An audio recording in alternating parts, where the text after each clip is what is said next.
Participants. Okay. Good morning and a very warm welcome to one and all present here. Myself, Lata, Assistant Professor of Political Science. Today we all are here as part of one-day online multidisciplinary national conference on sustainable development in global scenario, issues and challenges organized by IQSC, Government First Grade College, Koppa. There is enough on earth for everybody's need, but not enough for everybody's greed, said Mahatma Gandhi. It's our tradition to start the program with a prayer. Now I invite Ranjita BR, Department of Commerce, for a prayer song. Good morning, everyone. Jaya Satchidananda Nitya Purnanige Jayatendu Laguve Sakala Devanige Jaya Deva Bindu Kale Nada Jani Illa Dandu Indudara Mukalile Illa Dandu ಒಂದೇ ವಸ್ತು ತಾನಾಗಿರುತ್ತಿಹನೆಂದು ಚಂದಾದಿಂದೆತ್ತುವೆ ಒಂದಾರತಿಯನ್ನು ತಂದು ಜಯದೇವ ಗುರು ಶಿಷ್ಯ ಶಿವಭಕ್ತಿ ಶಿವಜೀವರೆಂದು ಪರಪೂಜ್ಯ ಪೂಜಕ ಧನಮೃತ್ಯರೆಂದು ಚರಲಿಂಗ ವಂಗವಾಯ್ತಿರದೆ ಮತ್ತೊಂದು ಎರಡಾರತಿಯನ್ನು ತಂದು ಬೆಳಗುವೆನೆಂದು ಜಯದೇವ ಮೂರ್ಲಿಂಗ ಮೂರಂಗ ಮೂರ್ದೇವರೆಂದು ಮೂರ್ಲೋಕ ಮೂರ್ತತ್ವ ಗುಣಮಾತ್ಮರೆಂದು ಲೀಲೆಯಿಂ ಸತ್ಯವಾಯ್ತೆಂದು ಮೂರಾರತಿಯನ್ನು ತಂದು ಬೆಳಗುವೆನೆಂದು ಜಯದೇವ ಜಯ ಸಚ್ಚಿದಾನಂದ ನಿತ್ಯ ಪೂರ್ಣನಿಗೆ ಜಯತೆಂದು ಬೆಳಗುವೆ ಸಕಲ ದೇವನಿಗೆ Jayadeva Thank you. Thank you, Ranjita. It's also a practice to start the program with lighting the lamp. Now I request Shri Suresh Gowda, Honorable MLA, Nagamangala constituency.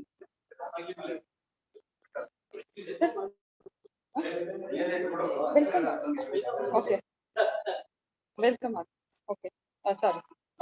Now I call upon Shri Srinivas, Organizing Secretary of the seminar, to welcome the dignitaries on behalf of the college. Good morning to one and all. The present year, it gives me great pleasure to extend a warm welcome on behalf of Internal Quality Assurance Cell, Government First Grade College, Koppa, Maddur Taluk, Mandya District. Today we are organizing one-day online multidisciplinary national conference on sustainable development in recent global scenario, issues and challenges. I extend a warm welcome to Shri Suresh Gowda, Honorable MLA, Nagamangala constituency and President of CDC, Government First Grade College, Koppa, Maddur Taluk, Mandya District, who would be inaugurating today's program. We welcome you, sir. I extend warm welcome to would be releasing conference proceeding Shri PGK Dutt, Vice President, NSL Sugar Koppa. We welcome you, sir. It is my privilege to welcome Professor G.S. Prem Kumar, Department of Economics, Sri MV PG Center, Mandya. We will be delivering keynote address. We heartily welcome you, sir. We also welcome today Chief Guest, Srimati Kavita Divakar, President, Grama Panchayati, Koppa. We welcome you, madam. I also welcome Dr. T.M. Manjunath, President, Karnataka Government College Teachers Association, Bangalore. We welcome you, sir. I extend a warm welcome to today's President, S.B. Boregoda, Principal, GFGC Koppa. We welcome you, sir. And same Srimati Parimala Kaveri Goda, we welcome you, madam.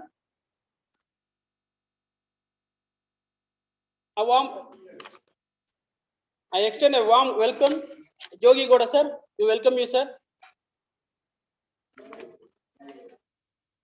I extend a warm welcome, Lavakusha sir. I welcome you, sir. And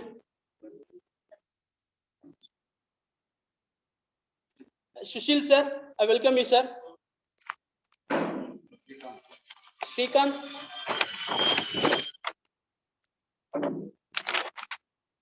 I also welcome Dr. Manjula V, Assistant Professor, Department of Sociology, GFGC Kanakapura, Dr. Venkata Chalapati, G Physical Education Director, GFGC Kanakapura, Mr. Nanjunda R, Physical Education Director, GFGC Channapatna, for their support in organizing and assistant technical support throughout one day online multidisciplinary national conference.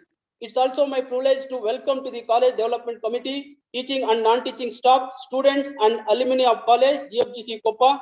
We welcome you all. I extend my heartily welcome to all the delegates, participants, research scholars and students throughout India who are present here. Last but not the least, I welcome all these who have contributed for conducting this program directly and indirectly. Once again, welcome you all. Thank you. Thank you, sir, for welcoming the guests and dignitaries. Now I request Shri Suresh Gowda, Honorable MLA, Nagmangala constituency, to light the lamp and inaugurate the seminar.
Thank you, sir. I now request sir to give an inaugural address.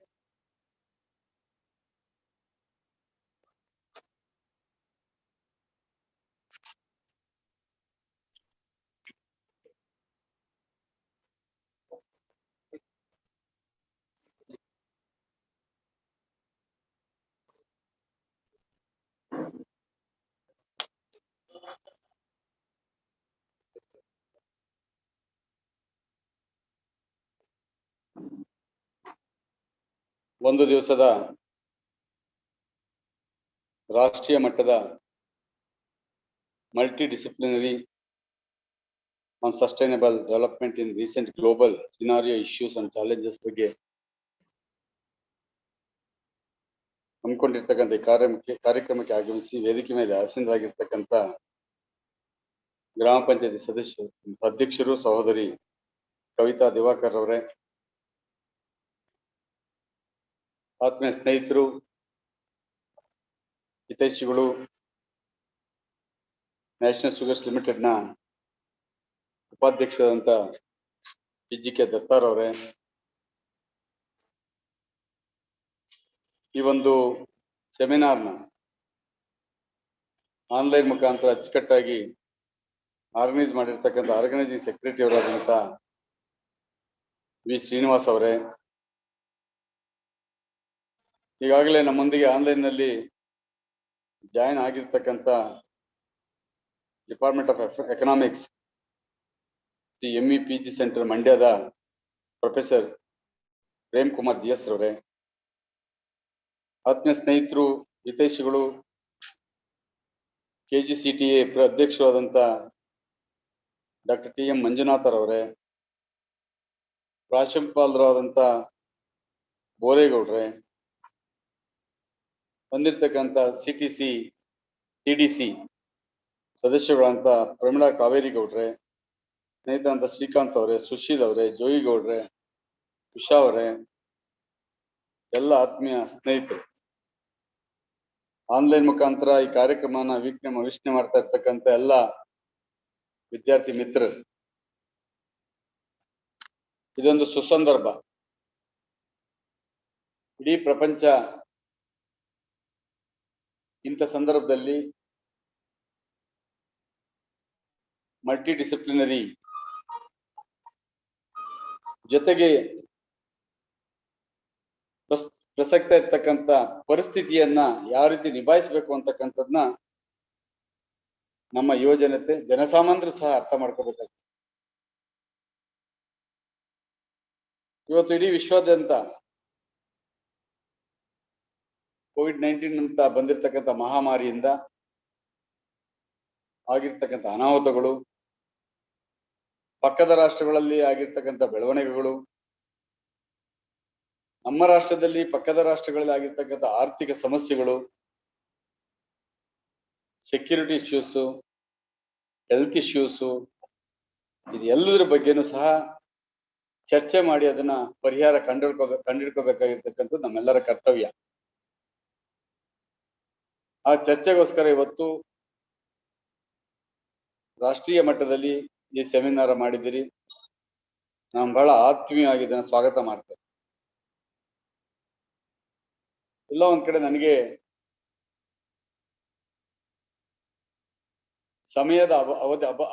ಸಮಯದ ಕೊರತೆಯಿಂದ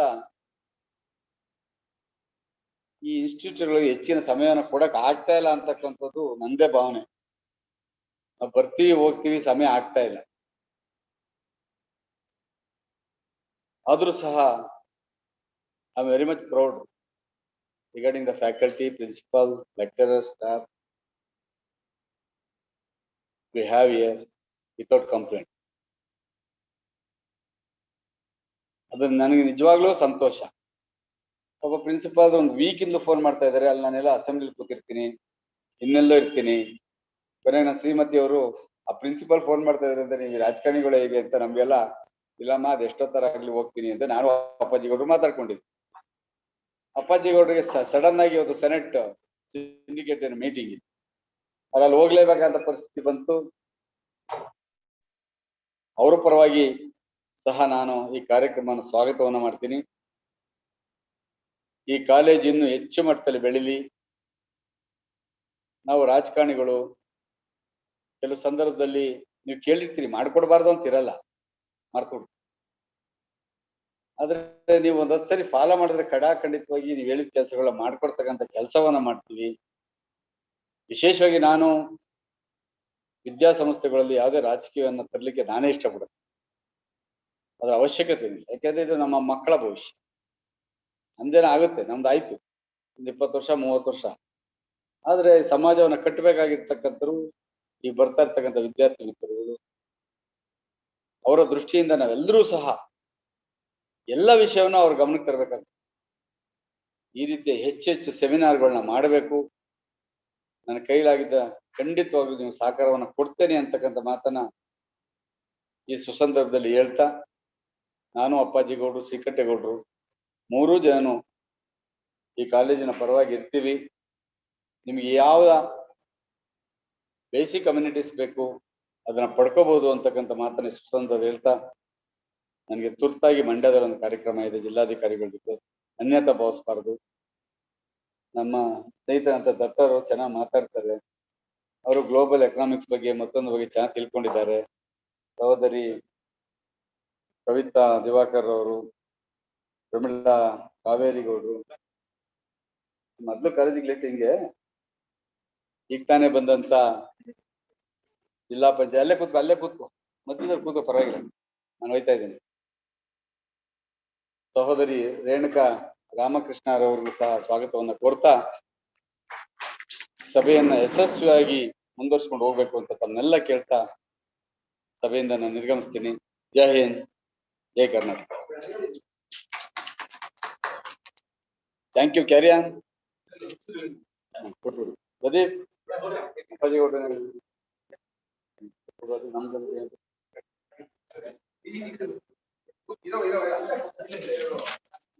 Now I request PGK Datta, Vice President NSL, to release the proceeding, conference proceeding.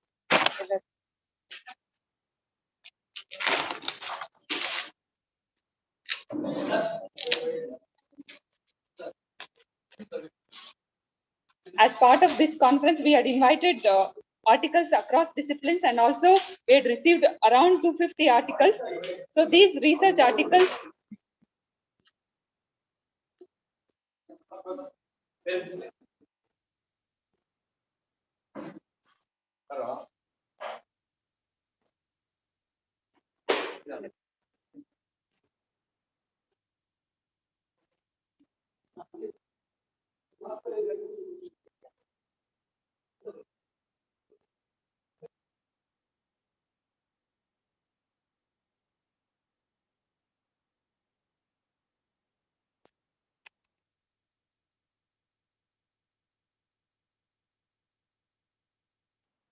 Thank you so much. Thank you. ನೀವು ಮಾಡಿ ಮತ್ತೆ ಜನ ಮಾಡಬೇಕು.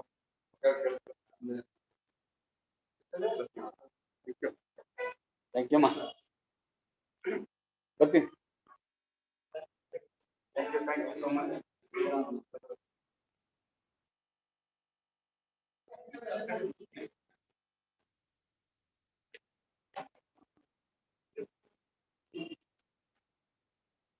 now I request Shri PGK Datta, Vice President NSL Sugar Limited Koppa, to express his views regarding the conference.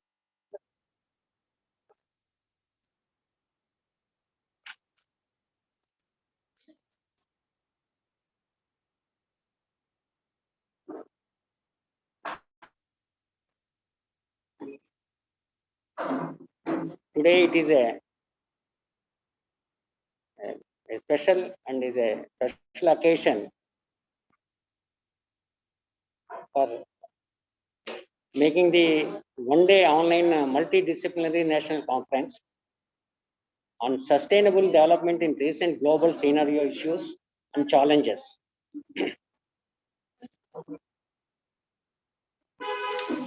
The selection of topic is very important on the order of the day. So I congratulate for the selection of the topic on today's one-day multidisciplinary national conference.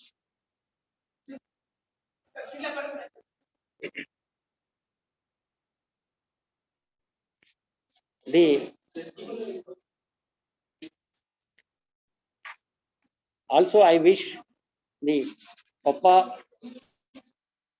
Degree College management, principal, and the teaching faculty, and the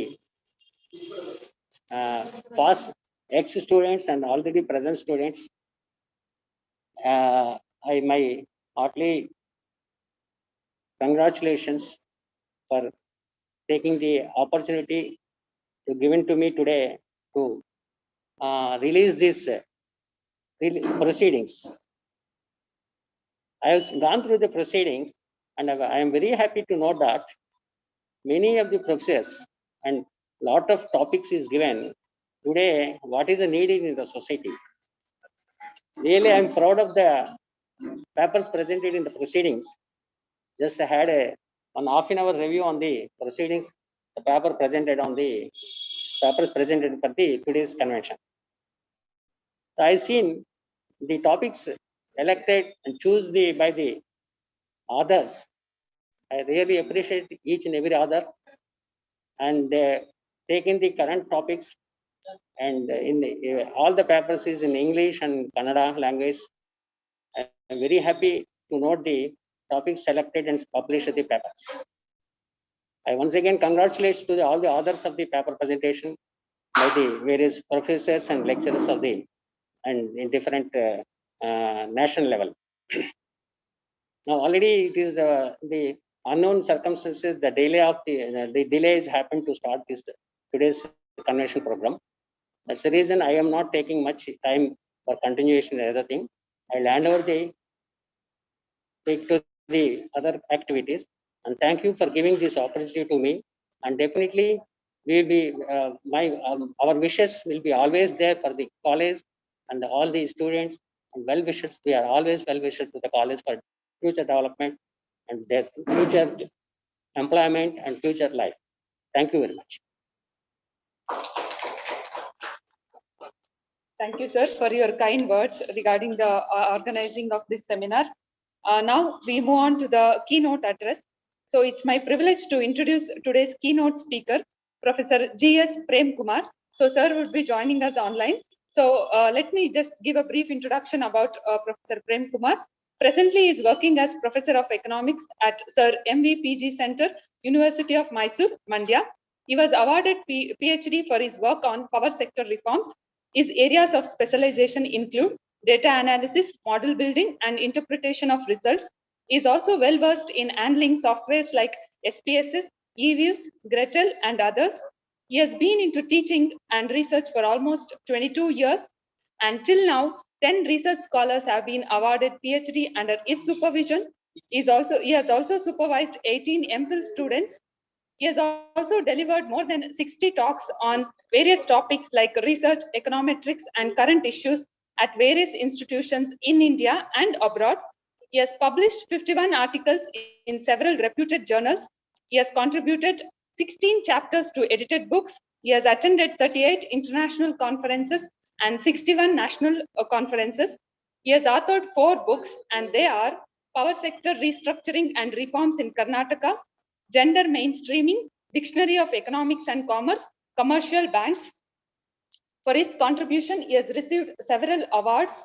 So some of the prominent awards are UGC Research Award 2012-14, Best Paper Award in International Conference at Jaipur in 2013, and Highly Commended Paper Award in International Conference at Chiang Mai, Thailand in 2014, Best Researcher in Applied Econometrics by University of Mysore. He was also a principal investigator for ICSSR major project, and he has worked as in a project for Washington, DC on clean energy project. With this brief introduction, I now invite Professor G.S. Prem Kumar to deliver his keynote address through online mode.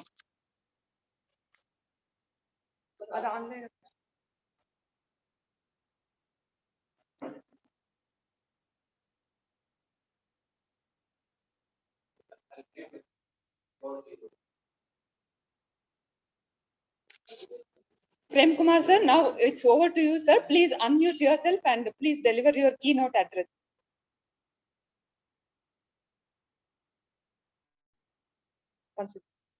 I request Prem Kumar sir to unmute and deliver keynote address.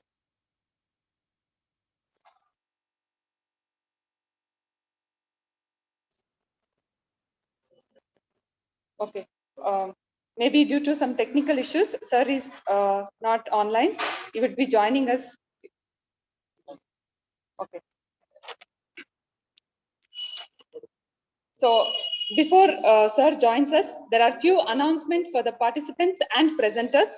So each paper presenter will have 6 minutes. So we will have paper presentation after keynote address by Prem Kumar sir and plenary session. So the participants are requested to mute themselves and unmute only while they are presenting. And the other instruction is those participants who wish to share their PPTs, they can share their screens while they are presenting. Participation and presentation certificates will be sent to all participants through email within 4 to 5 days.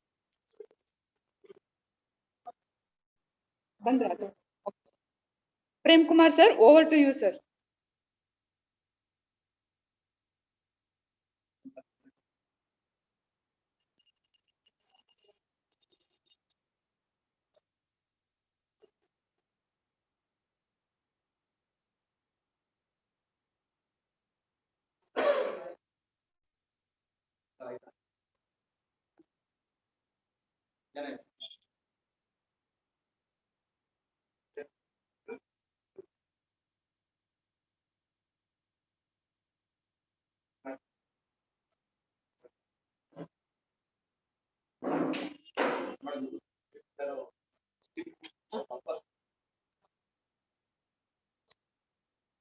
So I'll repeat the instructions to the participants and the presenters.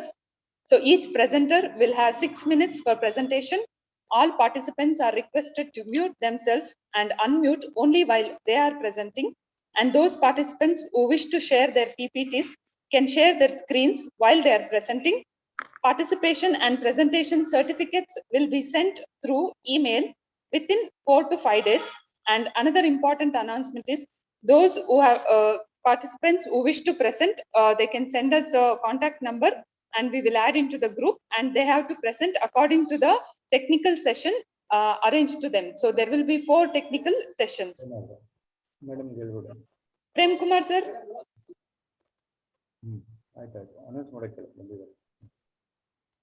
Now I request Prem Kumar sir to deliver his keynote address.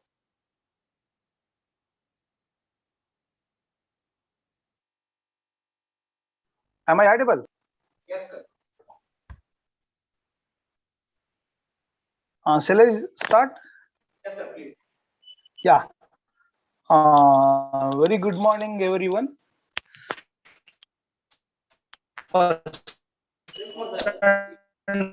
Foremost, I am part of this. I'm very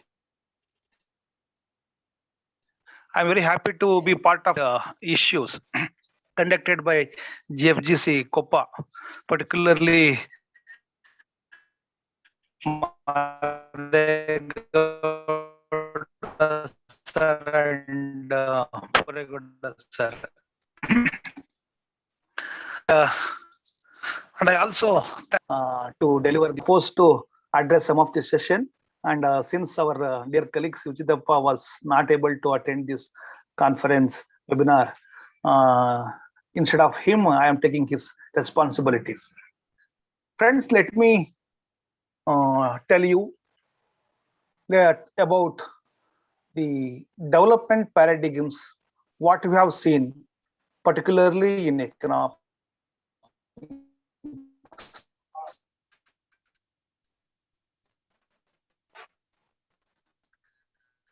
Yes, we have observed, as we have seen in our classical economics, development was produce more. Primary goal was to produce more, using resources to produce goods and services without having any limits. And we have started producing more food for the increasing population. We have produced more for industrial commodities to meet the modernized needs of the people. And we have produced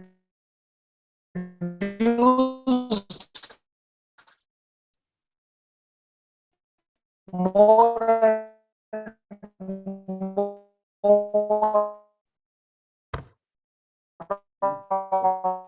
clear. The modern gadgets and other things according to the needs and demands of the people. But what we have observed during 1970s and 80s, so our development targets, our development aspirations have changed. So our development goal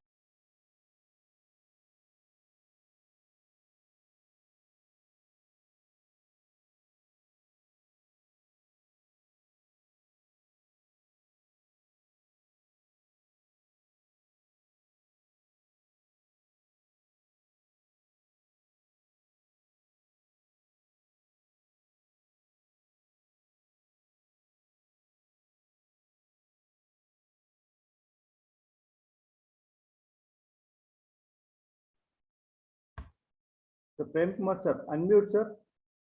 unmute, yes. Okay. Unmuted. So from 1982, the economists and the scientists of the globe have started thinking of there should be break for the speed of growth. There should be break for the speed of growth. Why they have thought of so that there was a continuous increase in the temperature of the globe. There was a continuous increase in the pollution rate. There was continuing increase in the sea level. There was continuing decay of our icelands. So all these have signaled, and many earthquakes and many natural disasters have signaled us that there is a danger for our lives. Therefore, we need to change our focus of development. We need to change our attitudes towards the development. So in between 1990s, Mahabubul Haq and Amartya Sen, Paul Streeton have kind a new kind of the development process that was human development. So that's human development. It was the composite index, and they have kind the human development. Instead of economic development, we need human development. So therefore, our development of economic development has shifted from economic development to human development in 1990s. And this 1990, during this 1990s, they have focused mainly on enlarging the choices of people to build a very strong human life well-being for the well-being of the people. So by definition of human development, it states that enlarging the choices of people by inbinding skill and knowledge to have a longer, fuller, and a standard of life. So almost 15 years, that is the Millennium Development Goals, which started in 2000, and this human development process have also tried to change the development process from economic development to human development, from economic development to inclusive development, from economic development to the larger inclusive sustainable human development. So these were the kind of shifts have taken place from pure economic development to the more sustained type of economic development. So and some of our Millennium Development Goals have achieved. Some of our human development goals and targets have also achieved, but we have failed to completely successfully achieve all the goals and targets. So therefore, in 2015, the United Nations and members of the United Nations have thought of the changing our focus of development to in order to sustain our life. For example, let me give you some of the examples. If we drink all the water, whatever available to us today, where our children has to go to drink the water? If you have consumed all the minerals and the natural resources today, where will our future generation have to go? So therefore, whatever our ancestors had, we should have that kind of the quality of resources and access to our life to flourish our life. And the same kind of the quality of life has to be transformed to our future generation. That should be the agenda of these sustainable development goals. And the sustainable development goals, as we know, has adopted by United Nations in 2015 with 17 goals and 165 targets. And it came into effect from 1/1/2016. And the period 2016 to 2030 is known as the decade of sustainable development. And this decade of sustainable development, we have to achieve lot of goals and lot of targets. Let me tell you the vision of this sustainable development in the wake of, as I have said, we need to transform the clean water to our future generation, clean air to our future generation, and clean resources to our future generation, and quality life to our future generation. To achieve all this, not only the sum of the people, for all the people, that's very, very important. The sustainable development is not only for the few people, it is for all the people. As Ban Ki-moon stated, the ex-Secretary General United Nations, The new agenda, that is the vision of SDG, is a promise by leaders to all people everywhere. It is a universal, integrated, and transformative vision for a better world. What the world we are living, it should be a better world tomorrow.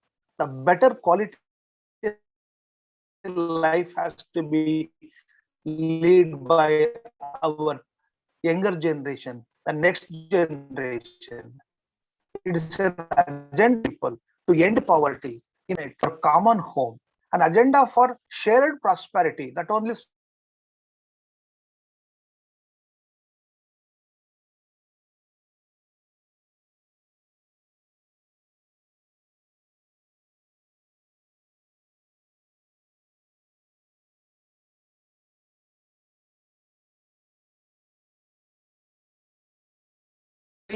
on one behind. So the pledge to leave no one behind. That there should not be no one.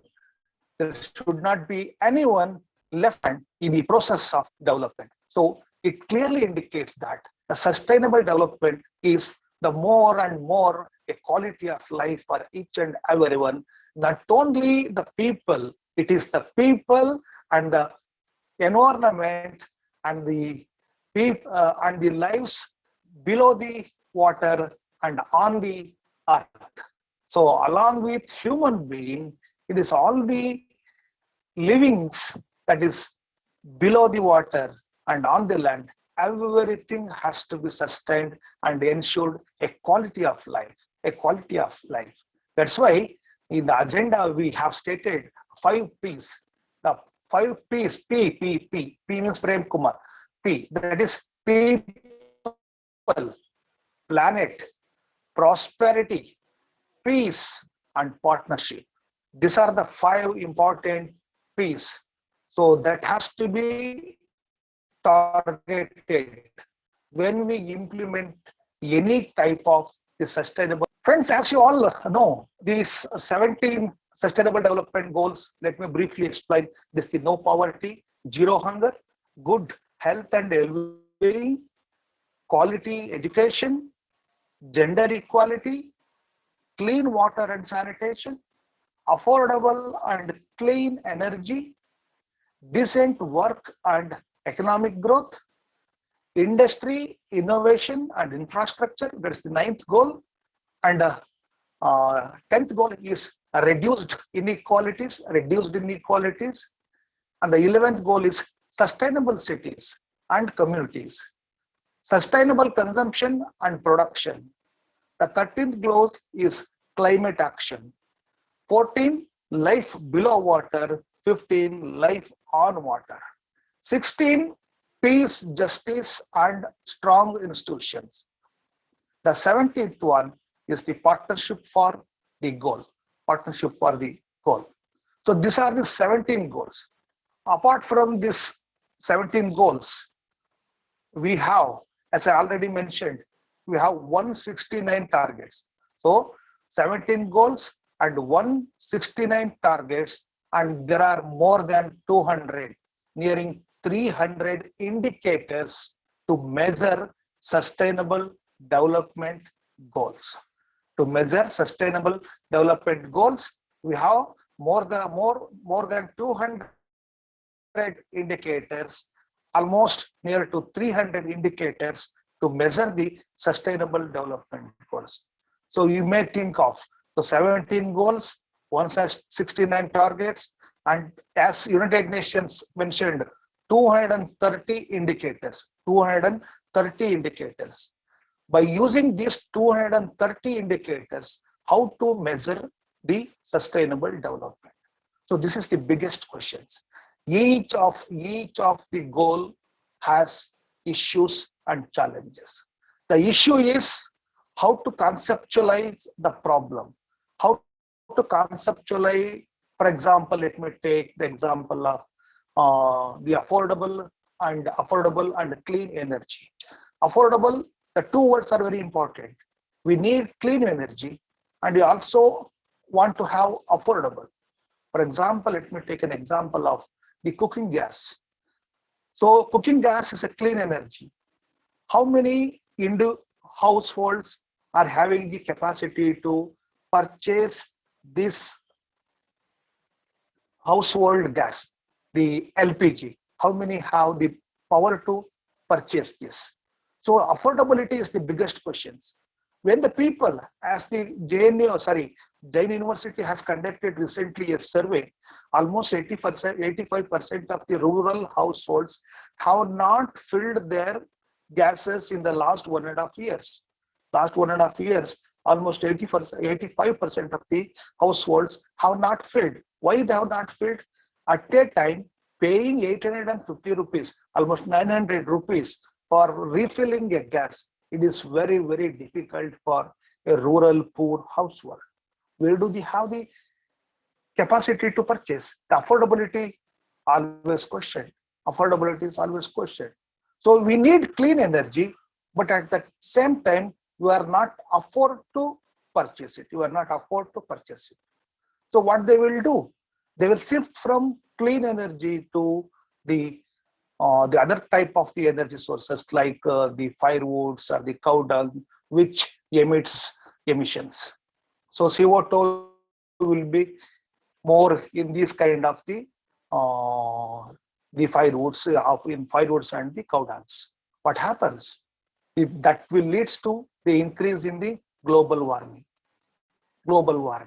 So our development targets, our sustainable development goals are having lot of issues. So lot of issues. Even take the example of the second, end hunger. So for ending the hunger, we have to have a sustainable agriculture. For having the sustainable agriculture, what we have to do? We have to introduce the sustainable activities in the agriculture, meaning it's more of organic type of the agriculture. And there are no evidences, the large evidences saying that we can produce more to meet the needs of the 140 crore people demand for the food.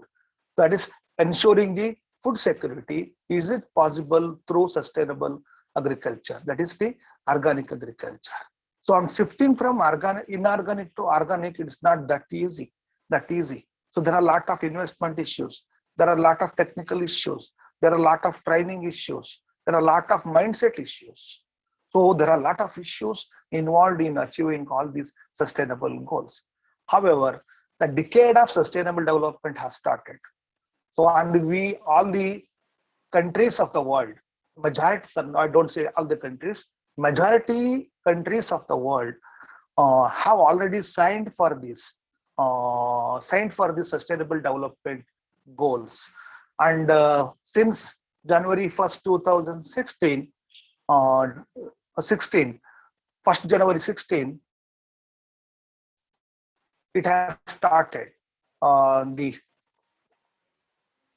era of every year. The United Nations is publishing its sustainable development reports.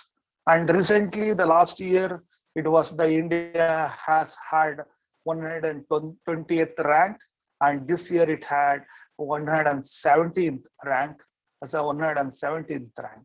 So this is how the countries of the world have been ranked based on their sustainable development standards. So how they have achieved the sustainable development, how they have reduced the poverty, how they have ended the hunger, how they have improved the good health of and well-being of the people, depending upon the quality of the education, how the gender inequality is decreasing and the gender equality is increasing, how the countries are able to ensure the clean energy for the people and for the commercial activities, how the decent works are given to the people. So decent works meaning it is the work which is not having 3 Ds. 3 Ds means dirty, danger, and difficult jobs. So the job should not be difficult, the job should not be dirty, and job should not be dangerous.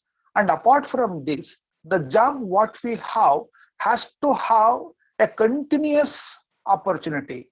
The job should be a continuous opportunity. So yesterday I had job, today I don't have job. Tomorrow there is no guarantee of having the same job, continuity in the job. That is not a sustainable job. So like that, the animals living below the water, you could have been seen in the news as the many fishes have died in the water, in the sea. Why?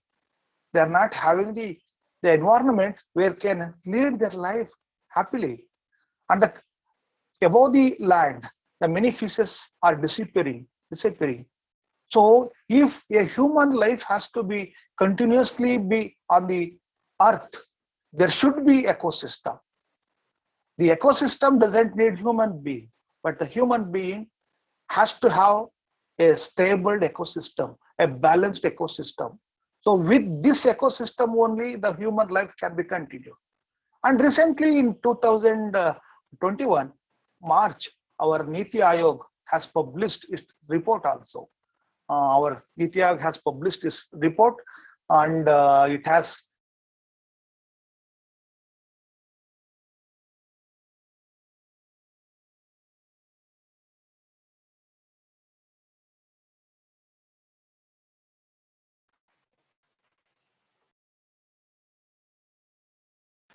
ranked the states of Indian scores, calculates of the sustainable development goal.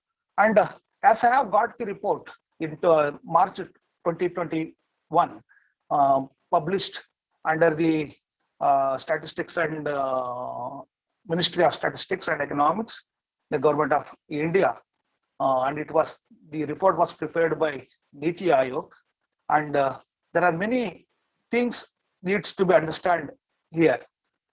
So the scores are in the human development. We have computed the human development index, the index which is a composed for the index values of health, education, and income. Whereas here it is the social, economic, and environment issues. So based on these issues, they have the 16 goals and 169 targets. By considering many of these things and by using its own, I am not getting into the methodology and the data what they have used for computing the values or the score for the sustainable development goals. Just I am going with what is the average values of India and Karnataka, and which state is in the high, having the highest rank and the lowest rank. As for the Sustainable Development Report published by Niti Aayog under the Ministry of Statistics and Economics, Government of India, the first goal, the score of the first goal. Sorry, I was failed to explain, mention that. So in the index, Human Development Index, the value was between 0 and 1. Whereas in the Sustainable Development Index, the value is between 1 and 0 and 100. So now we call it as score. We are not calling it as index. We call it as score. Based on the score, we rank the states of the Indian states.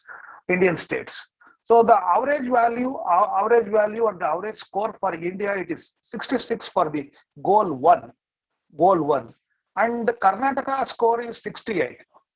India score 66 for the goal 1, that is the no poverty, and Karnataka goal is 68, meaning Karnataka need to score another 32 scores to have no poverty.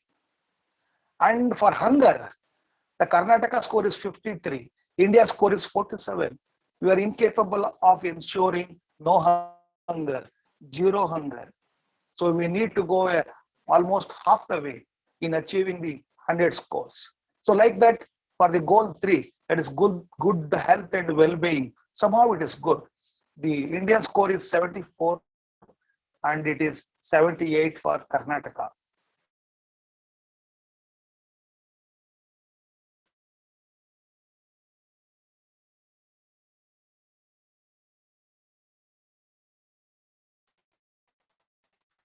And quality and 64 for Karnataka at 80, and the lowest score is 21 or 2.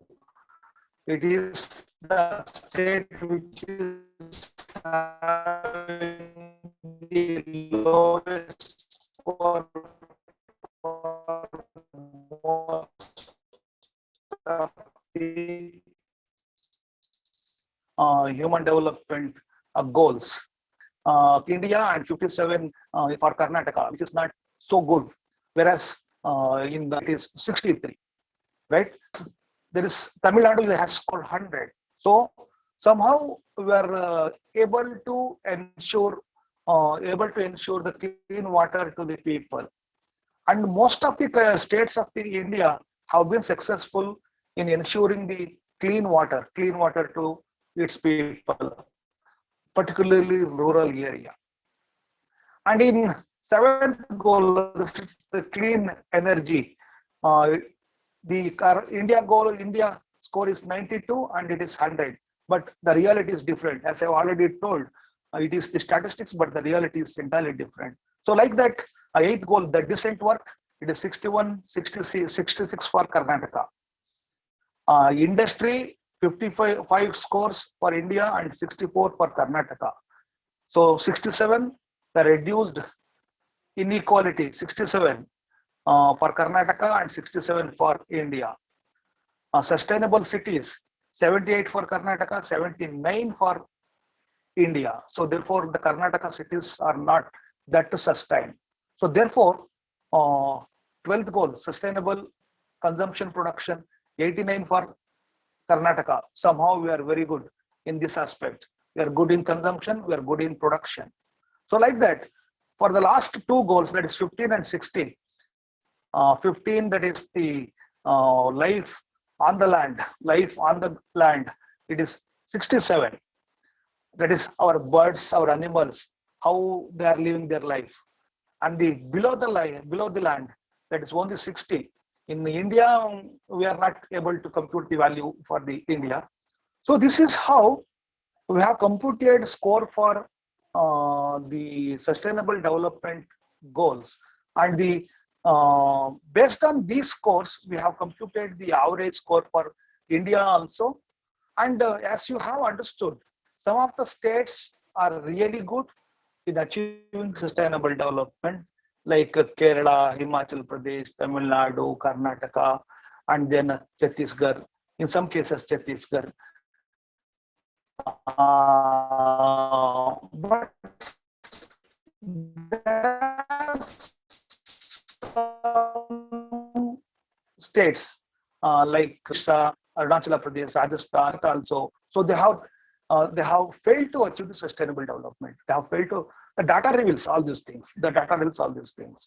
So what it really indicates, when we want to achieve the sustainable development, so we need to prioritize our development goals.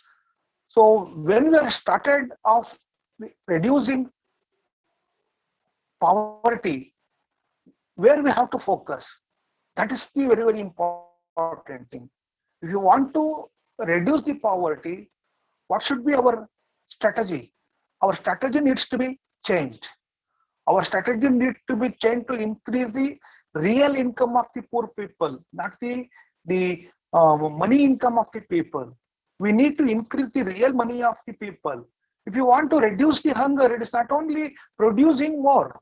How best we are capable of transforming these produced food grains to the needy people, the marginal people, the last person of the society. How best we have a mechanism. So this is how we need to prioritize our sustainable development goals. Friends, so there are many issues related to health also. So as you all know, the maternal mortality of India, it was 130 for 1 lakh during 14-16, and it has reduced from 130 to 130 during 2018. So like that, our under 5 mortality of our people has declined. Our enrollments in the schools, colleges, even in the higher education has increased. Our poverty is slowly decreasing, but the real poverty, I have doubts, because when we use the multiple, still we are not completely achieved the reduction in the poverty level. So that's how we feel. So we have able to increase the electricity connections, increase the number of gas connections, but is it sustainable, affordable to the people? So we have doubts. And we have practiced some of the good things like rainwater harvesting, providing good jobs, and sustainable agriculture, sustainable reducing the emissions in the factories, in the industry sectors, and reducing the transport junctions. So having sustainable cities meaning you should have a safe drive in your cities. You should have a clean air in your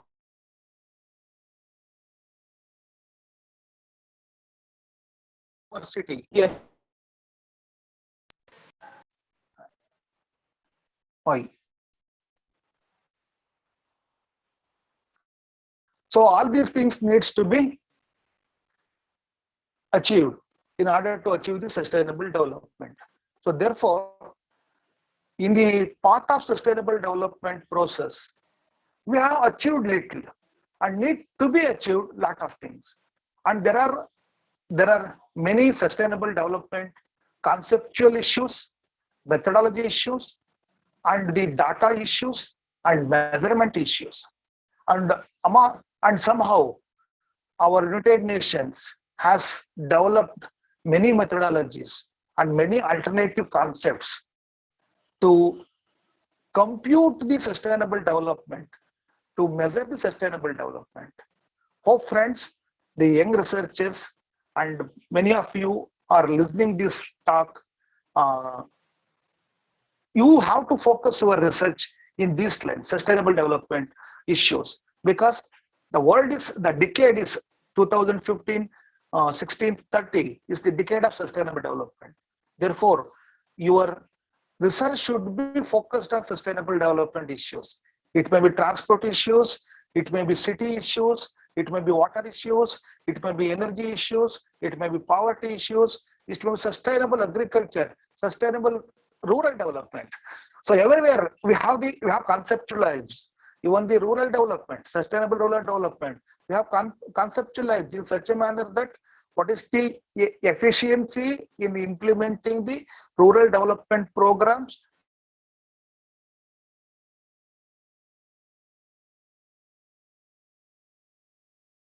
to ensure sustainability and of development programs and reducing the sustainable opportunities and the lost resilience. So this is how we have designed many of the concepts have designed, many of the methodologies have designed to measure the development, that is the sustainable development. So you get into this area of research and you will have your better futures. And once again, I congratulate the Koppa College for having invited me for this webinar, and hope they will conduct some more this type of these seminars in order to provide up young generation to present their paper and many things. I stop at this point.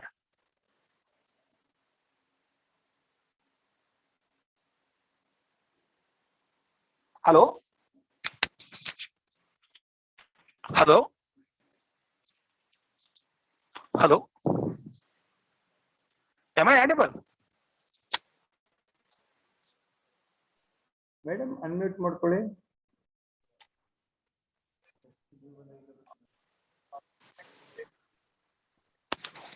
Hello, madam. Am I audible? Thank you, sir. Yeah, thank you.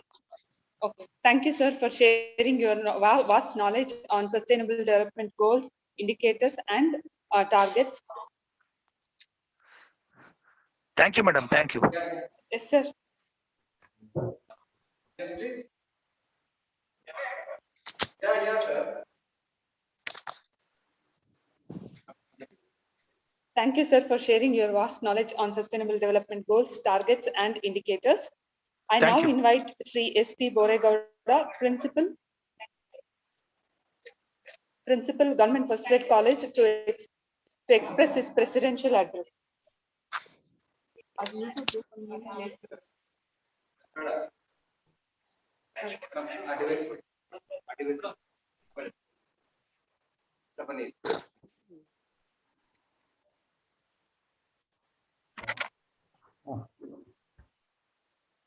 Good morning, one and all. It is my pleasure to welcome everyone for today's one-day national conference.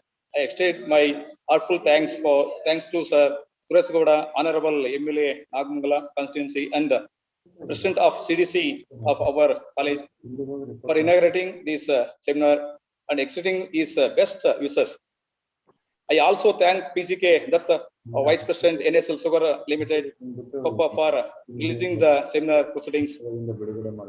I thank Sir GS Prem Kumar, Department of Economics, Sir MEV PG Center, Mandya, for delivering keynotes address and sharing his views on sustainable development issues and challenges.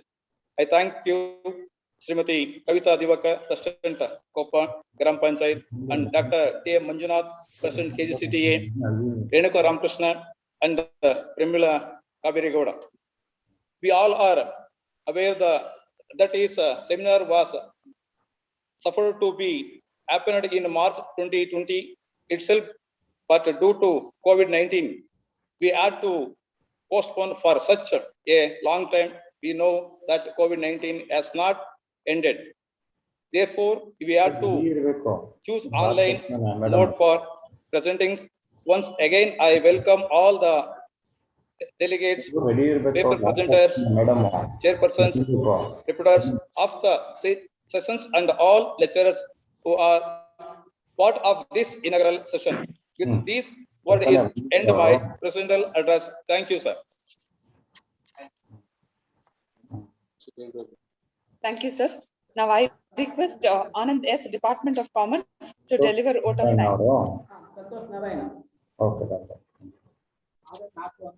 Good morning, everyone. It's my privilege to have been asked to propose the vote of thanks for the one-day national conference on sustainable development in recent global scenario issues and challenges. I thank you. Today's program inaugurated by Sri Suresh Gowda, Honorable MLA Nagamangala constituency and President of CDC GFGC Koppa. Thank you, sir. I thank you. Today releasing of conference proceedings Sri PGK Dutt, Vice President NSL Sugars Koppa. We thank you very much, sir. And I thank you, Professor GS Prem Kumar, Department of Economics, Sir MV PG Center, Mandya. Today's keynote speaker, Atli, thank you very much, sir. I thank you. Today's program chief guest, Dr. T.M. Manjunath, President KGCET, Atli. I thank you, sir. I thank you, most renowned person and today's program chief guest, Srimati Kavita Divakar, President, Gram Panchayat Koppa. Thank you, madam. And I thank you, today's president of this program, S.B. Boregowda, Principal, Government First Grade College, Koppa, Maddur Taluk, Mandya District. We thank you very much, sir. And last but not least, one and all who participated in this conference, thank you.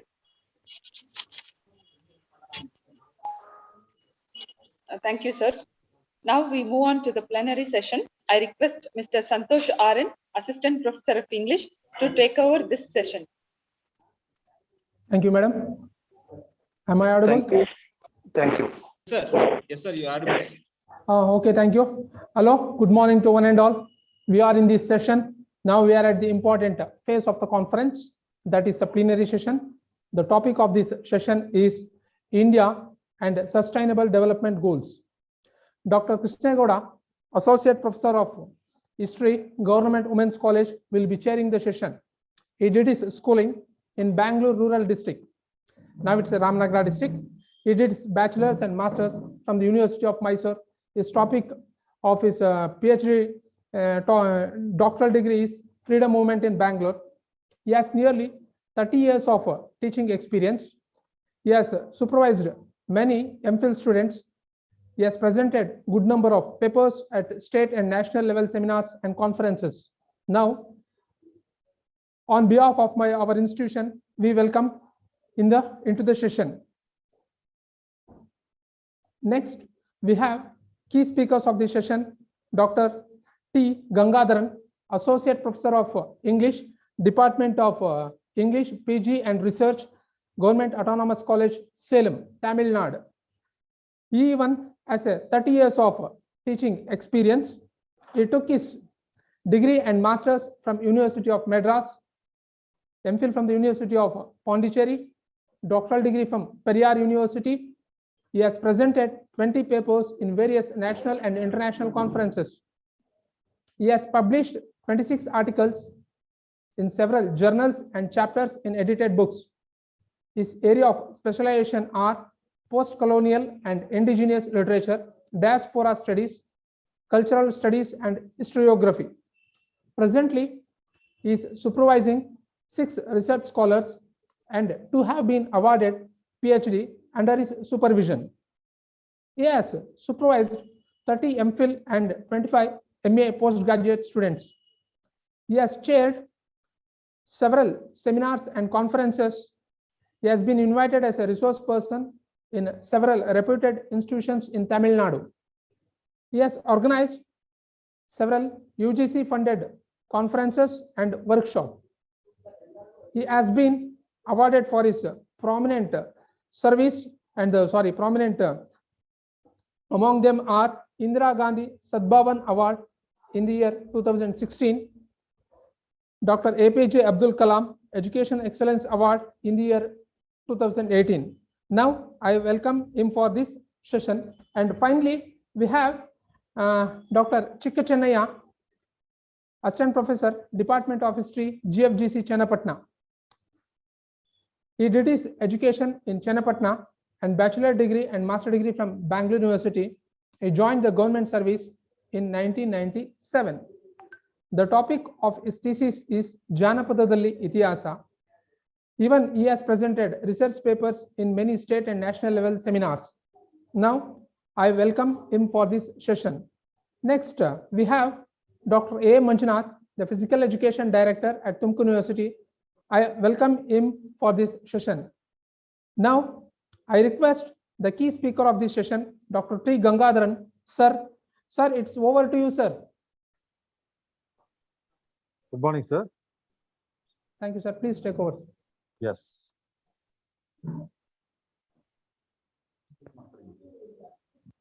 Pleasant good morning to everyone in and out of this learned forum. Government College, Koppa. First and foremost, I would like to express my gratitude to the principal, the management, and the teaching faculty, and also the organizers of the national level interdisciplinary conference on sustainable development. The global challenges. And I'm very happy to be a part of this national level interdisciplinary conference that is conducted by Government College, Koppa. And I have been present all through this inaugural and also the keynote address delivered by the speaker, Dr. Prem Kumar. Already, sir has listed out the problems, the challenges, and also the solutions faced globally in the recent years. To repeat what he said, the United Nations of the world listed out 17 goals.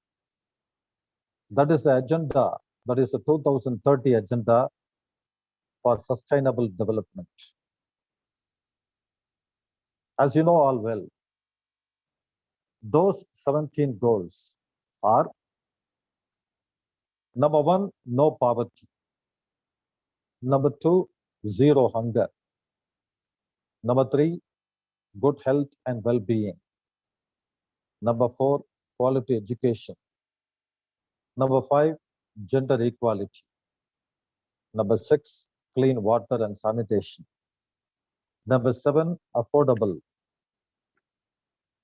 clean energy; number 8, decent work and economic growth; number 9, industry, innovation and infrastructure; number 10, reduced inequalities; number 11, sustainable cities and communities; number 12, responsible consumption and production; number 13, climate action; number 14, life below water; number 15, life on land; number 16, peace, justice and strong institutions; number 17, partnership for the goals.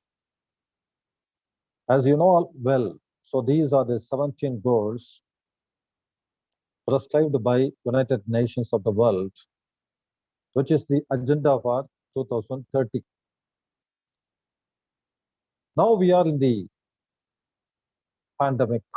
We are in the second wave of the pandemic, which started in 2019, and we are in the second year of the pandemic.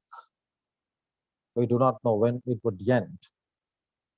But at the same time, I would like to just focus on the fourth goal of the United Nations, nothing but quality education. So of all the sectors, I consider education is the most affected field. And we could see globally the closure of the schools, the institute, that is colleges, and other kinds of all education institutions. It is all because of the raging pandemic, which has gripped the lives of the people all over the world, economically, socially, and educationally, and industrially. The people were affected very much. And as you know all well, education is the most affected sector. The statistics very clearly says that is in 2018, that means before the raging pandemic, before the beginning of the pandemic, it was estimated that 260 million children were out of school. And you know well that is 1/5 of the global population were out of the school in 2018. That means 260 million children were out of school. It amounts to 1/5 of the global population was completely out of the school.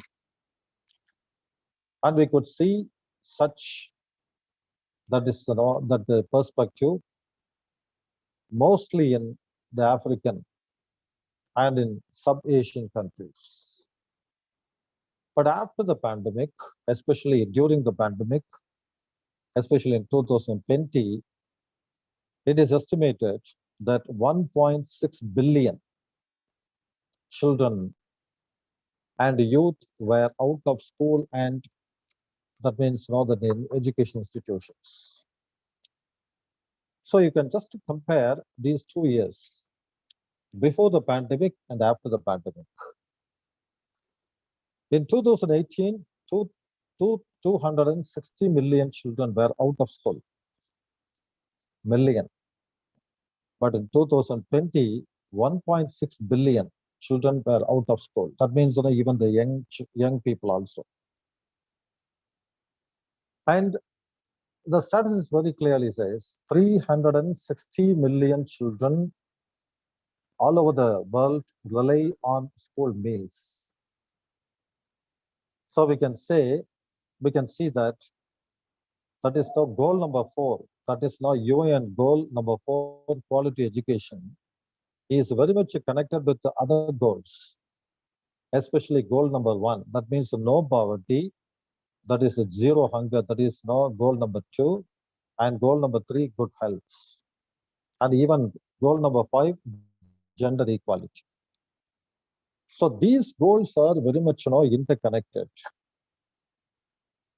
and quality education, that is one of the primary goals of the world, is now under question. And the one statistics very clearly says that more than half of children have not enrolled in school. They are living in Africa. More than 85% of children are not learning the minimum. 85% of children, especially in Africa. So the pandemic, as you know well, has pushed us to the extremes of living conditions. So what is the main goal? And education, as you know well, it is the most important component of everybody's life. Without education, that it is impossible to lead a decent life. To quote Swami Vivekananda, what is education? Is it simply book learning?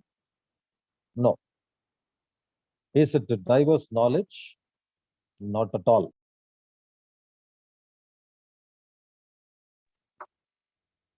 The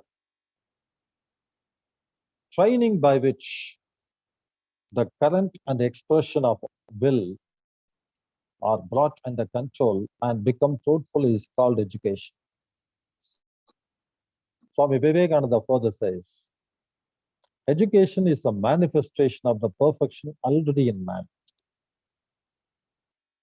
And even John Ruskin, in his King's Treasuries, speaks of the importance of books, which are the gateway of knowledge.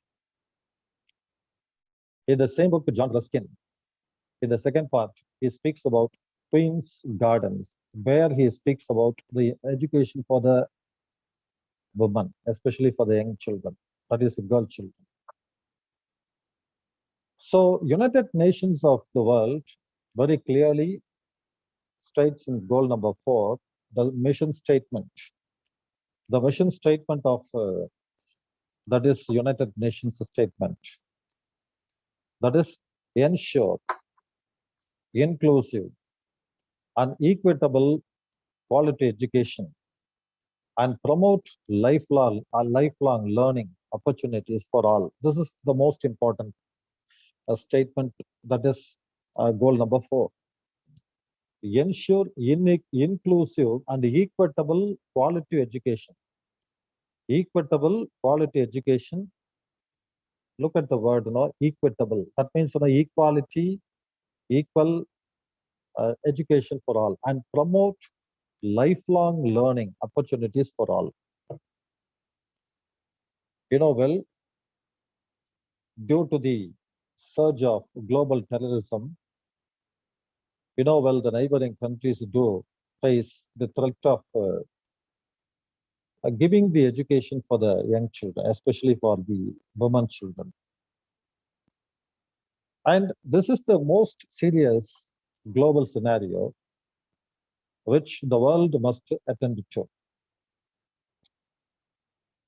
The present today scenario very clearly shows that education, that means education is going to be wiped out in the near future.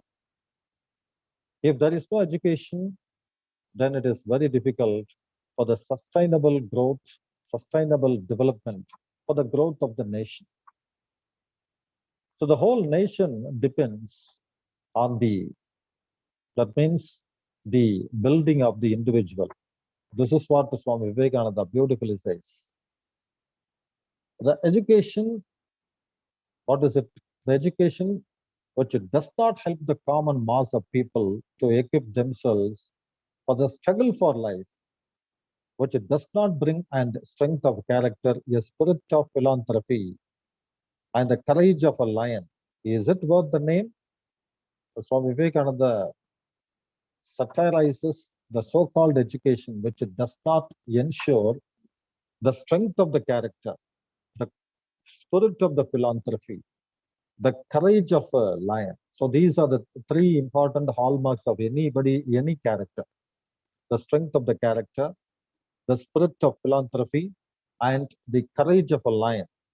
They are worth, and they are worth the name called education.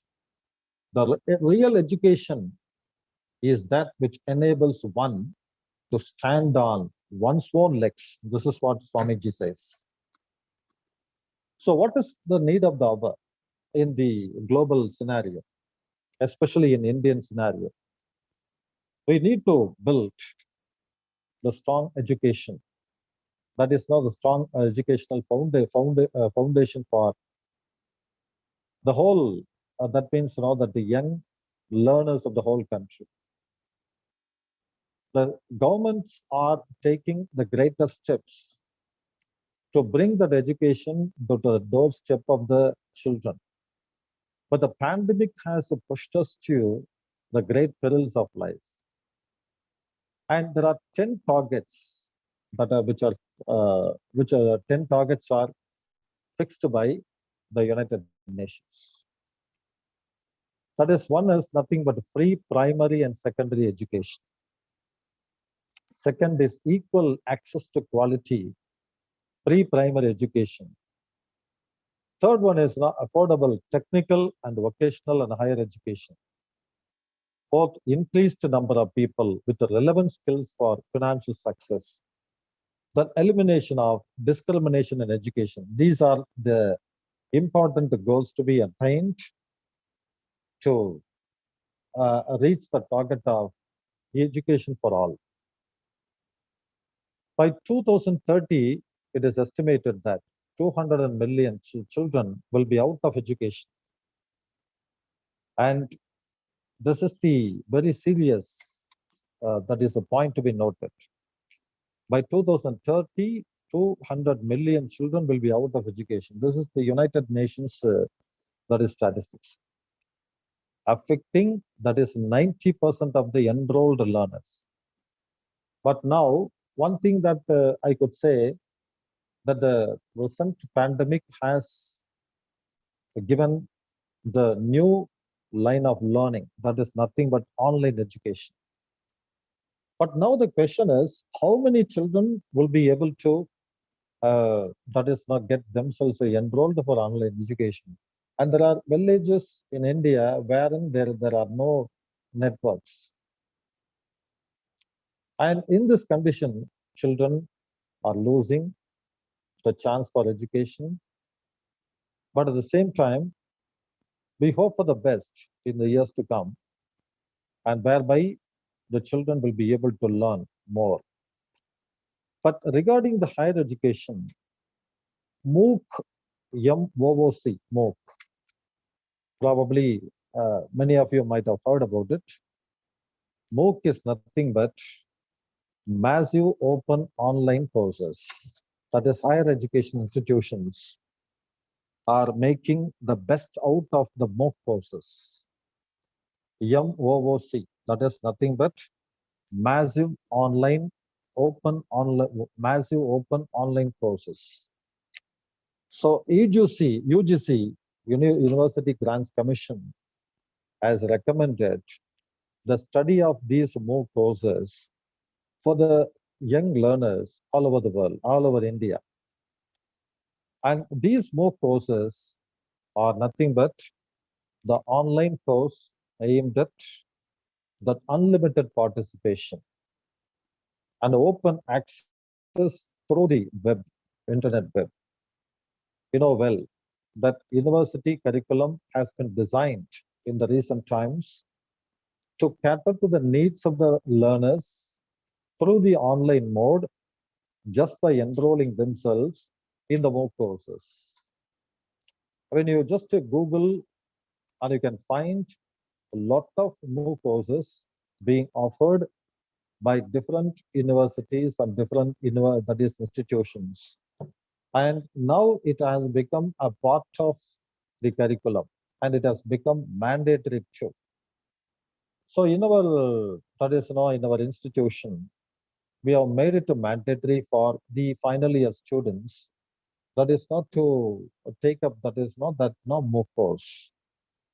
And this kind of MOOC courses are very helpful for the young learners. MOOC courses are nothing but they have got different, what shall I say, on different areas. For example, if it is literature, MOOC course, we have got the courses from 4-week course or 8-week course or 12-week course, and the courses, the duration of the courses do differ. And the videos and the study materials will be uploaded on the MOOC course. The student will be able to view the videos and also study the materials, whereby they will be asked to submit the assignments. At the end of the course, they will be asked to write the examination. And after that, they will be given the certificate. So these MOOC courses also are the boon today, and whereby the learner will be able to just learn from wherever he is living. And it reaches even to the villages. And it's a kind of boon for, that is the higher education learners. So MOOC courses are in a way helpful, especially because that will help them to enrich themselves through different areas of life. For example, painting. There is MOOC on painting. The MOOC on that is epigraphy. That is MOOC on modern history. The MOOC on Nazism. Just like this. And these MOOC courses will enable the young learner to, that is, enrich themselves. Thereby, they will be able to learn a lot. Remember, my dear friends and students, we are living in the digital age. And the digital age, as you know well, that it began, especially even before the beginning of the digital age.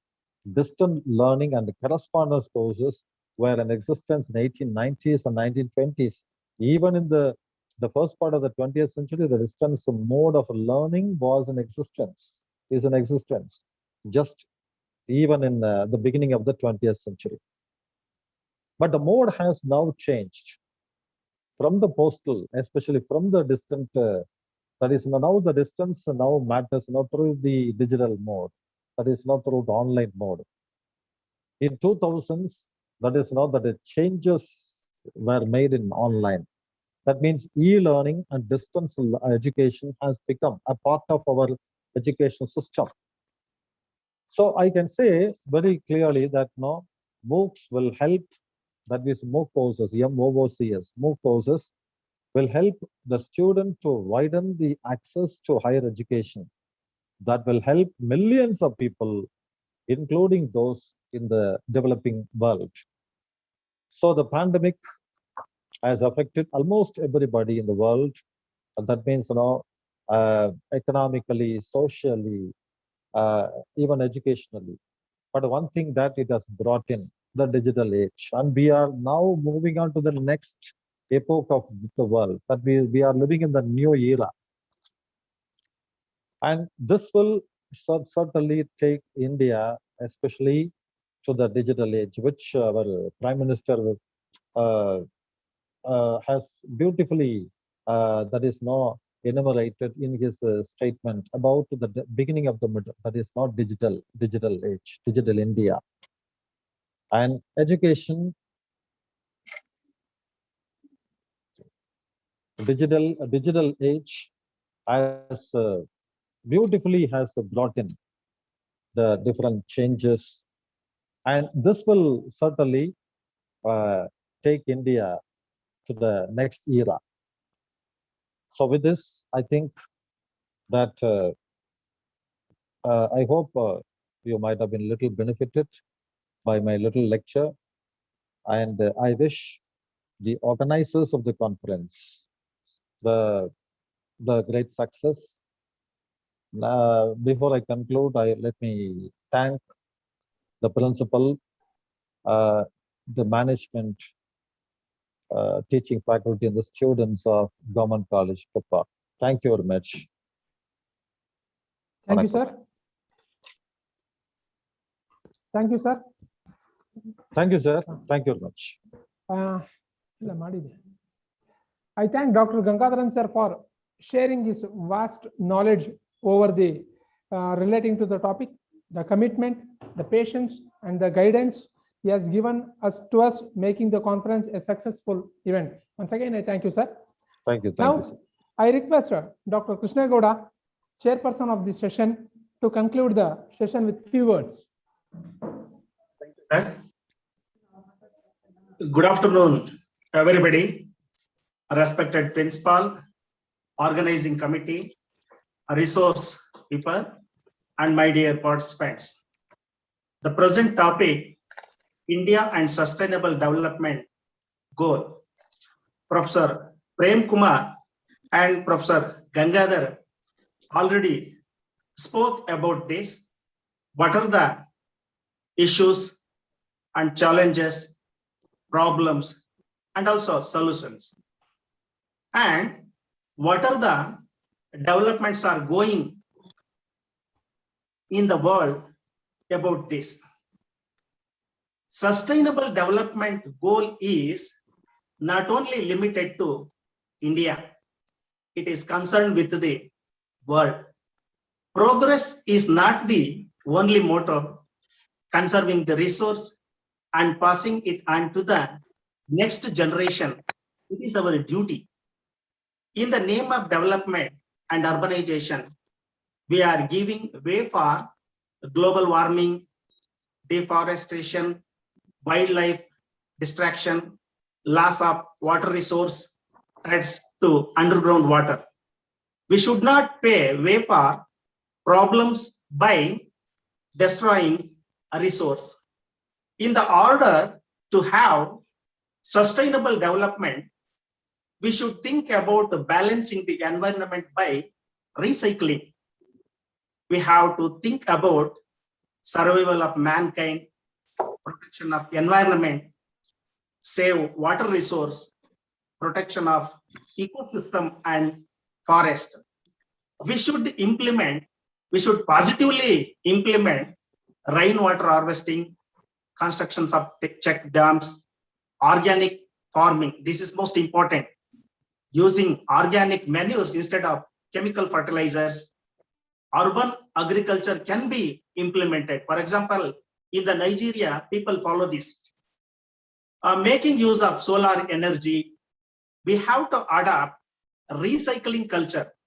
One such good example is making bricks out of recycled plastics.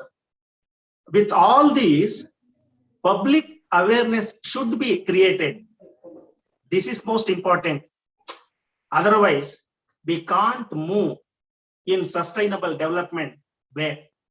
When we think about development, we should also consider saving the natural resource and give much importance for maintaining ecological balance. Then we can give good environment to our future generation. So next, we have technical sessions regarding this. I hope we find a proper solution to this in future. I am thankful to the principal and organizing committee for giving me this opportunity to participate in this event.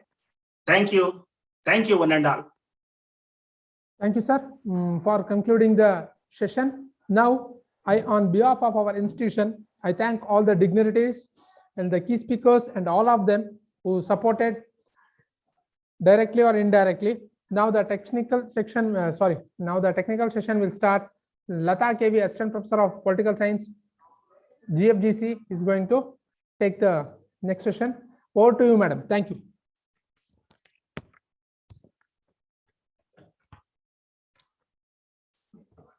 Hello.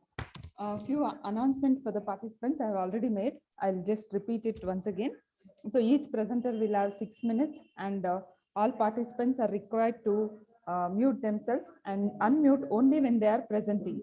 And those who wish to share their PPT, they are supposed to share their screens, and participants will receive their participation certificate within 4 to 5 days. So now we will start the first technical session. So the chairperson for this session is Dr. M. Kannan, Department of Botany, Vinayaka Mission University, Salem, Tamil Nadu. And the rapporteur for this session is Dr. Pashupati, Department of Physical Education, Government First Grade College, Bilikere, Mysore. Over to you, sir, Kannan and Pashupati, sir. Please unmute yourself and allow the participants to present.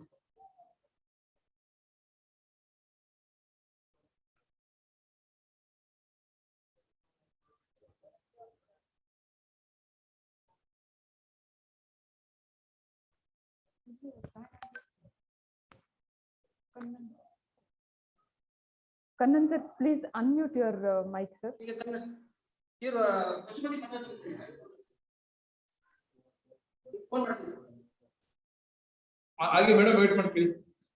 Kannan sir, please unmute yourself.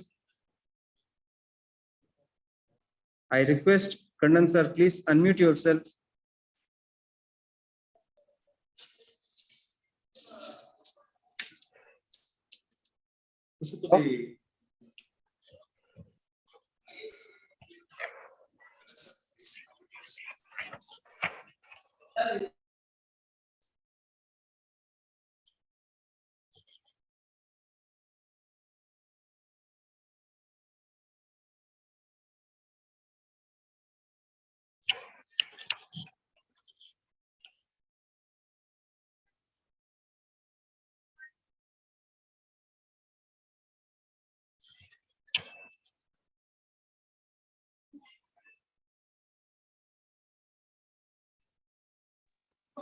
First section, first technical session.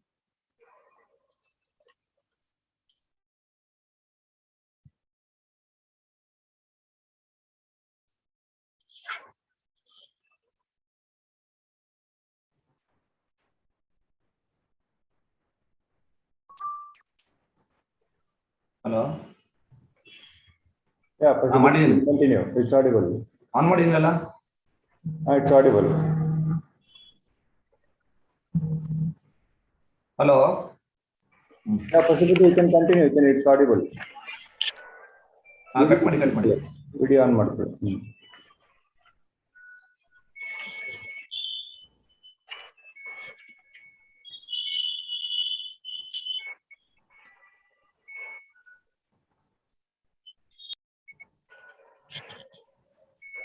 Okay, Pashupati, you can start.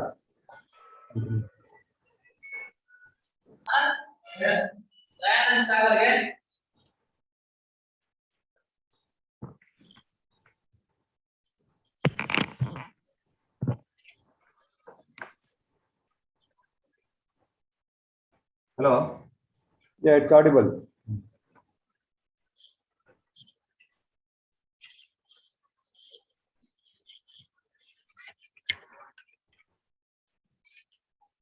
Hello. Yeah, Pashupati, it's audible. You can start the session. Hello.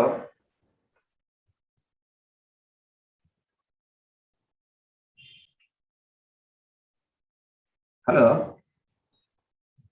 Pashupati, ಹೇಳಿ ಕೇಳಿಸ್ತಾ ಇದೆ?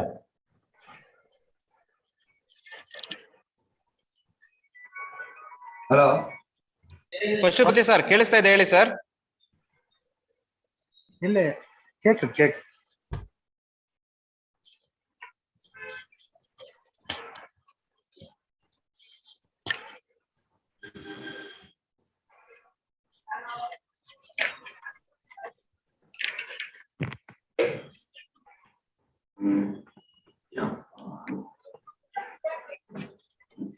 ಪಶುಪತಿ ಕೇಳಿಸ್ತಾ ಇದೆ? Hello? Yeah, Kannan sir, it's audible. Yes. Start the session. Yes. Yes. The first participant, Deepa. Hello? Audible? Hello? Yes, sir, it's audible. Yes. Good morning to everybody. The first participant, K. Deepa.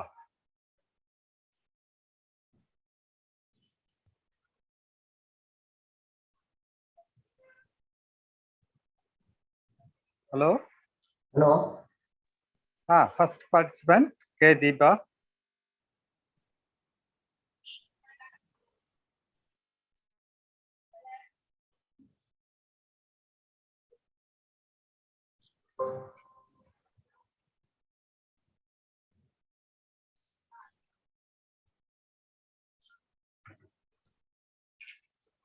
Hello?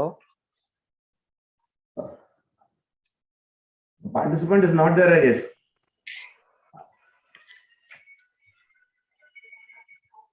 Hello. Hello? Participant, Deepa. Sir, Deepa or illa ಅನ್ನಿಸ್ತದೆ. Shall we go for the next? Hello? Hello? Nasreen Taj. Pashupati sir, ಹೇಳಿ. Next.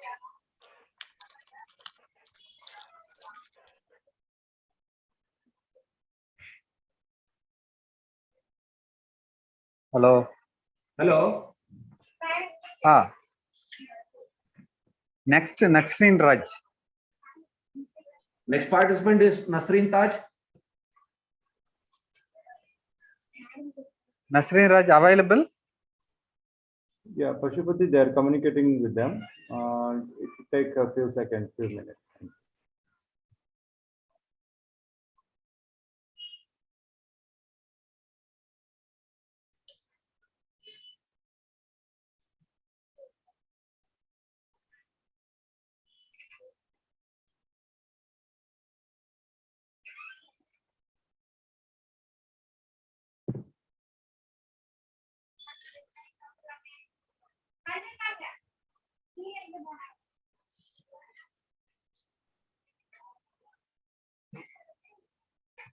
Is Dr. Kiran Jain present?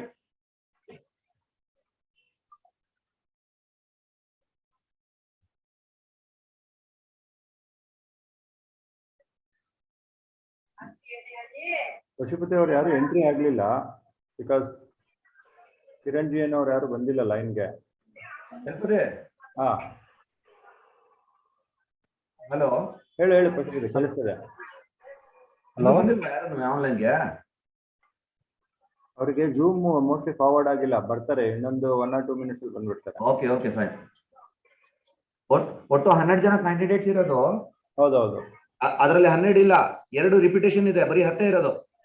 No problem, no problem. Whoever comes, just ask them to present. That's all. ಅದು ಯಾವುದು ಅಂದ್ರೆ serial number 10 ಮತ್ತೆ serial number 12. Okay sir, அது வயசாயிடுச்சு. Sir வயசாயிடுச்சுங்கிறீங்க.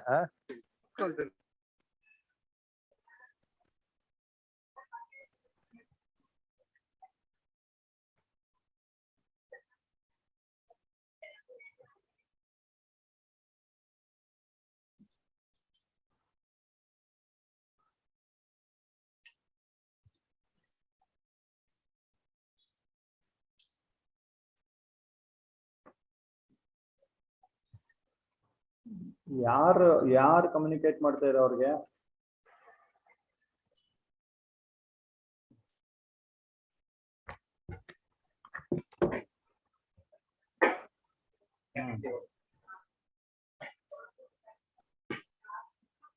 ಮೇಲಿಗೆ ಬೇಡ, ಅವ್ರಿಗೆ WhatsApp ಟಕಟಾಗಿ ಕಳ್ಸೋಕೆ ಹೇಳಿ ಸಾಕು.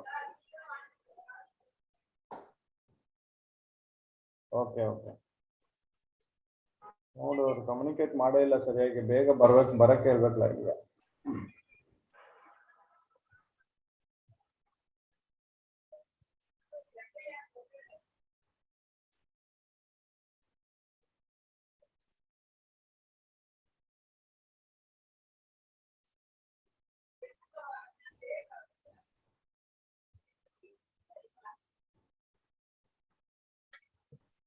Ah.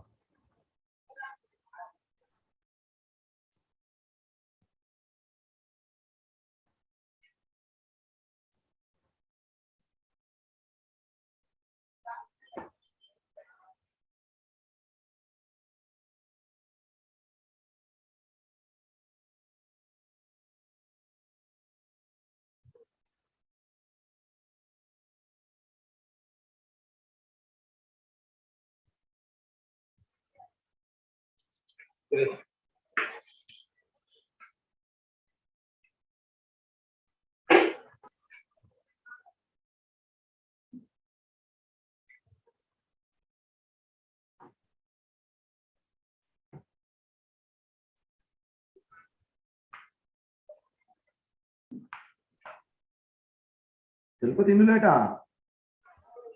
Yeah, you can ask them now. So many of them joined.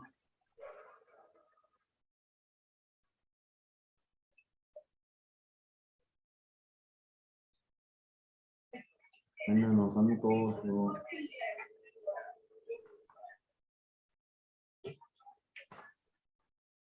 Pashupati ಹಾ ಕೇಳಿ ಇವಾಗ ಬಂದಿದ್ದಾರೆ ತುಂಬಾ ಜನ ಜಾಯಿನ್ ಆಗಿದ್ದಾರೆ ಕಾಣಿಸ್ತಾನೆ ಇಲ್ವಲ್ಲ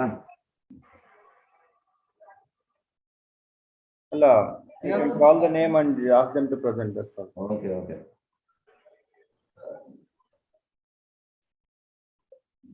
Is Miss Yamuna is present here?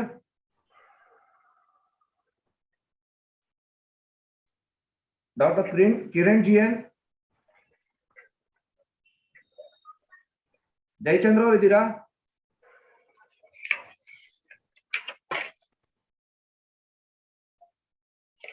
Dr. Kishore V?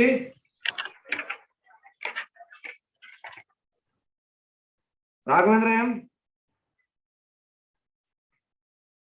Shivraj K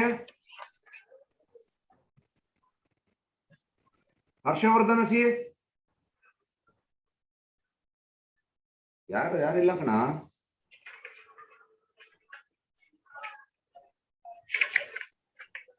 okay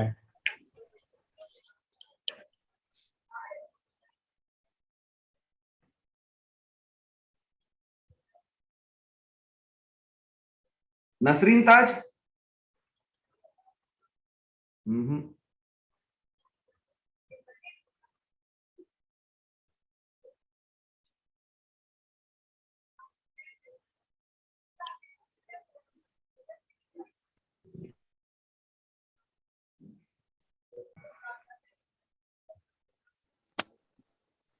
Village?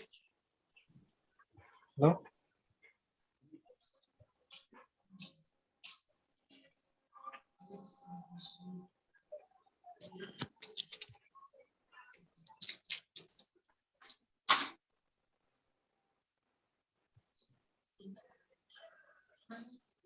Sir once ಇಲ್ಲಿ ಪಾರ್ಟಿಸಿಪೆಂಟ್ ಲಿಸ್ಟ್ ಅಲ್ಲಿ ಯಾರ್ಯಾರು ಬಂದಿದ್ದಾರೆ ಅಂತ ಚೆಕ್ ಮಾಡಿ ಅದಿಲ್ಲಿರೋರ್ನ ಕರೆದು ಬಿಡಿ sir that is better for that one ನಾವು check with Zoom list Tirupati. Hello. Cross-check it once with all those participants who are present for presenting the paper. In total, how many are there for the live stream now? Hello. Hello. Chalapathi sir ನಮಸ್ಕಾರ. Hello ಯಾರು ಮಾತಾಡ್ತಾ ಇರೋದು? Sir ನಾನು ಶ್ರೀನಿವಾಸ್ ಅಂತ ಮಾತಾಡ್ತಾ ಇರೋದು. ಹೇಳಿ Srinivas. Physical education ಅದೇ ಇವ್ರು ಶ್ರೀನಿವಾಸ್ ಫೋನ್ ಮಾಡಿದ್ರೆ ಮಾಡ್ಬಿಡಿ. ಶ್ರೀನಿವಾಸ್ ಹೇಳಿ. ಅದಕ್ಕೆ ಫೋನ್ ಮಾಡಿದ. ಹಲೋ ಹೇಳಿ ಶ್ರೀನಿವಾಸ್ ಕೇಳಿಸ್ತಾ ಇದೆ. ಪ್ರೆಸೆಂಟ್ ಮಾಡ್ಬೋದಾ ಸರ್? ಹಾ ಮಾಡ್ಬೋದು. ಹಾ ಹೌದು ಅದೇನ ಈಗ ಟೋಟಲ್ ಆಗಿ ಯಾರವರೆಲ್ಲ ಏನಿಲ್ಲ ಅಷ್ಟಾರ ಗೊತ್ತಾದ್ರೆ ಏನಾರ ಮಾಡ್ಬೋದು. ಇದು ಸ್ಕ್ರೀನ್ ಶೇರ್ ಮಾಡ್ಬೋದಾ? ಮಾಡ್ಬೋದು.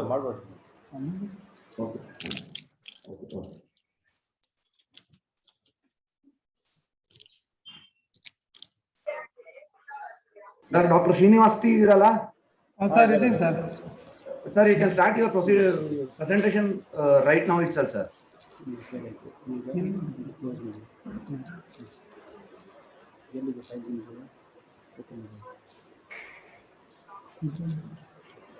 ಸರ್ ಜಾಯಿನ್ ಎ ಮೀಟಿಂಗ್ ಕೊಡಿ ಸರ್.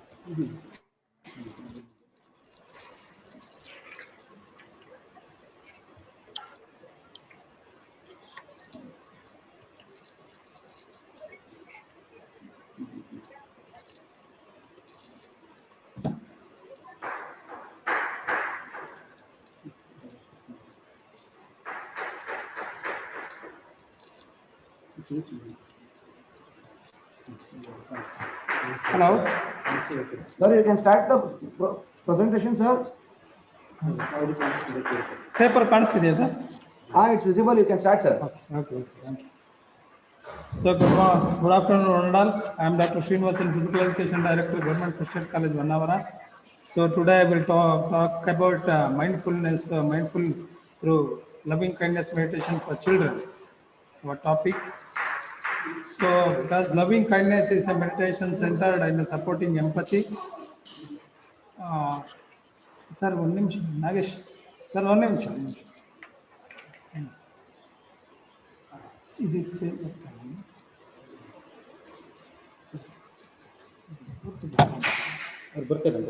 ಅಲ್ಲ ನಮ್ಮ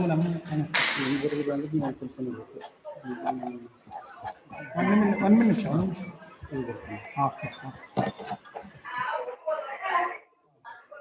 Sir, once again I will start introduction on loving kindness meditation is centered on supporting empathy, kindness, generosity and love for oneself as well as the people, while the loving kindness meditation being the Buddhist conversion is currently teached generally across the society and is the focal point of the board research by social researchers.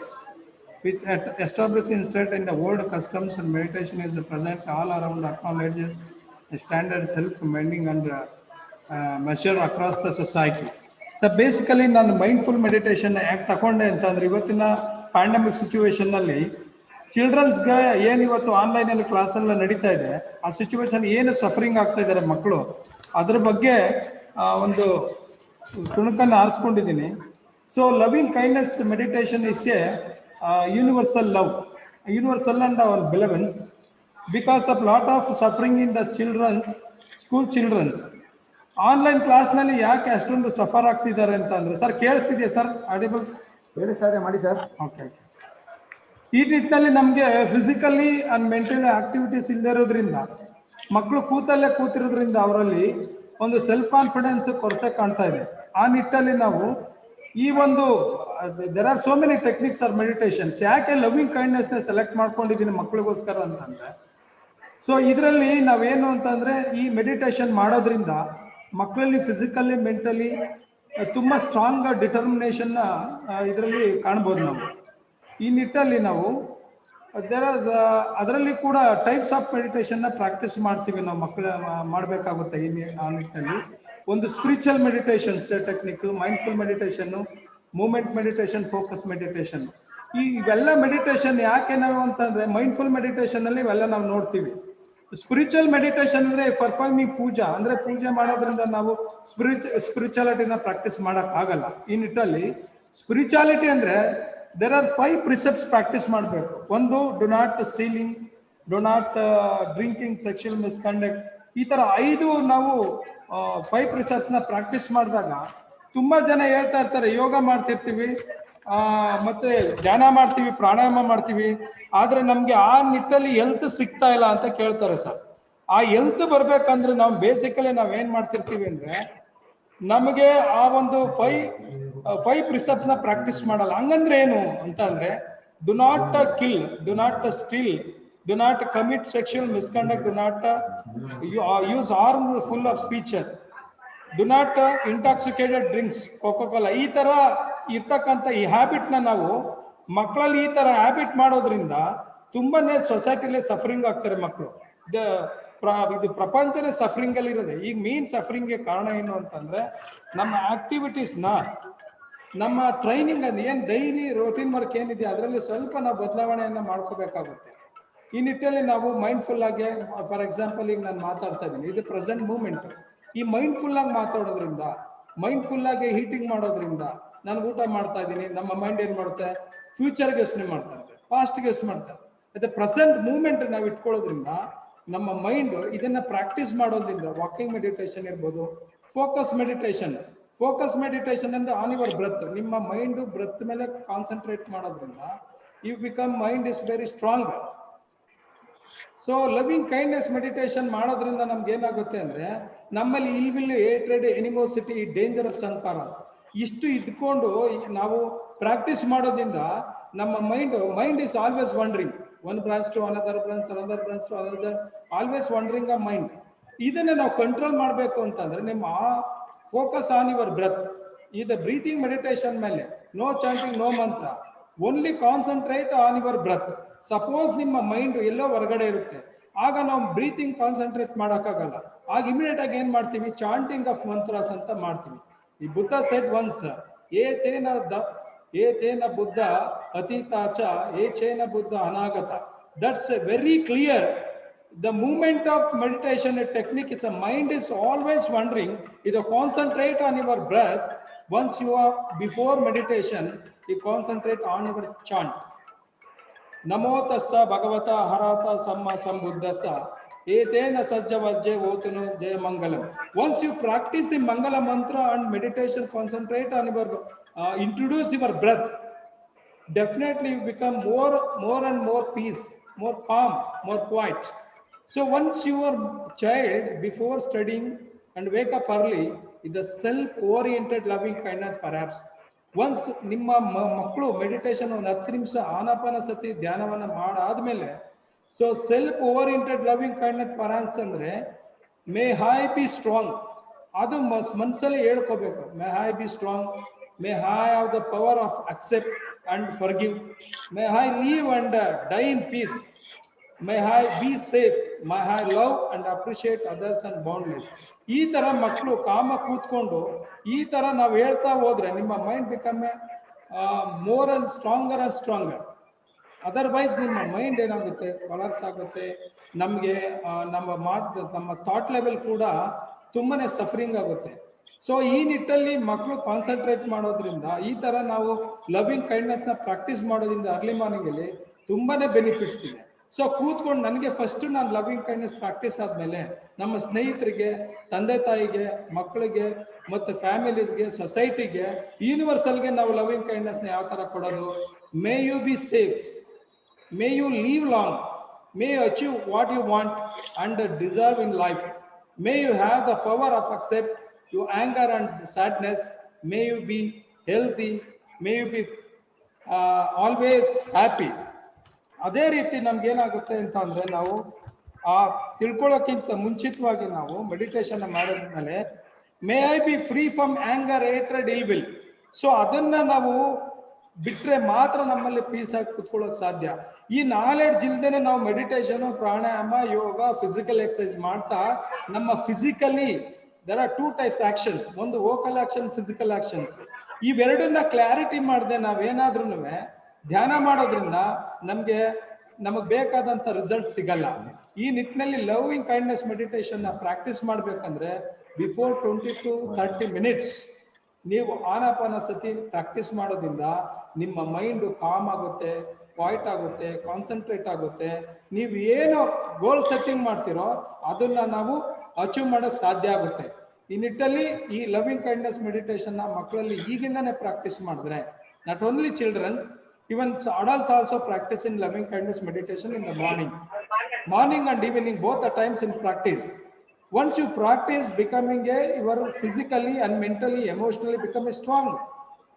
ನಾವು physical activity ಮಾಡ್ದೇನೆ ಬರೇ meditation ಮಾಡೋದ್ರಿಂದ ನಮಗೆ mind strong ಆಗುತ್ತಾ? Definite ಆಗುತ್ತೆ. ನಾವು ಏನ್ ಮಾಡ್ತೀವಿ, 20% ನಾವು 80% ಫಿಸಿಕಲ್ ಆಕ್ಟಿವಿಟೀಸ್ ಮಾಡ್ತೀವಿ, 20% ಮೆಡಿಟೇಷನ್ ಮಾಡ್ತೀವಿ.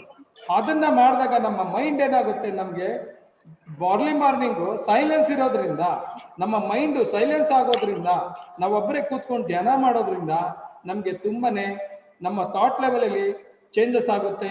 ನಮ್ಮ ಫಿಸಿಕಲ್ ಆಕ್ಟಿವಿಟೀಸ್, ವೋಕಲ್ ಆಕ್ಟಿವಿಟೀಸ್ ಸಾಕಷ್ಟು ಇಂಪ್ರೂವ್ಮೆಂಟ್ ಆಗುತ್ತೆ. ನಮ್ಮ ರಿಲೇಶನ್ಶಿಪ್, ನಮ್ಮ ವೆಲ್ತ್ ತುಂಬಾನೇ ಎಲ್ಲ ಕಡೆ ಇಂಪ್ರೂವ್ಮೆಂಟ್ ಆಗುತ್ತೆ. ಈ ನಿಟ್ಟಿನಲ್ಲಿ ನಾನು ಈ ಒಂದು ಪ್ರೆಸೆಂಟೇಷನ್ ಮಾಡ್ಲಿಕ್ಕೆ ಅನುಕೂಲ ಮಾಡಿಕೊಟ್ಟಂತ ತಮ್ಮೆಲ್ಲರಿಗೂ ಮತ್ತೊಮ್ಮೆ ಒಂದಿಸ್ತಾ ನನ್ನ ಪ್ರೆಸೆಂಟೇಷನ್ ಮುಕ್ತಾಯ ಮಾಡ್ತಾ ಇದ್ದೀನಿ. ಏನಾದರೂ ಕ್ವಶನ್ಸ್ ಇದ್ರೆ ದಯಮಾಡಿ ಕೇಳ್ಬೋದು sir. Hello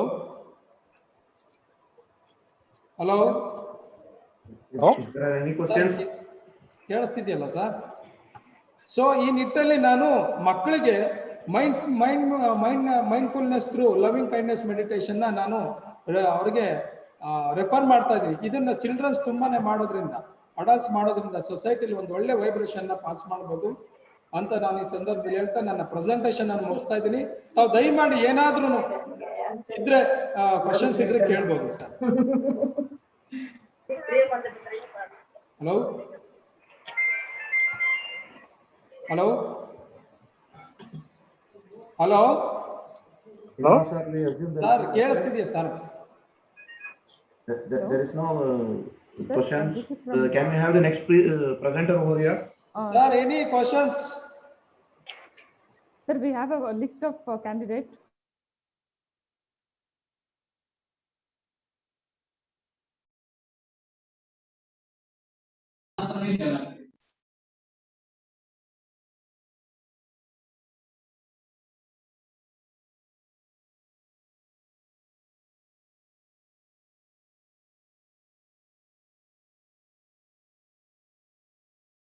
You can close the sharing.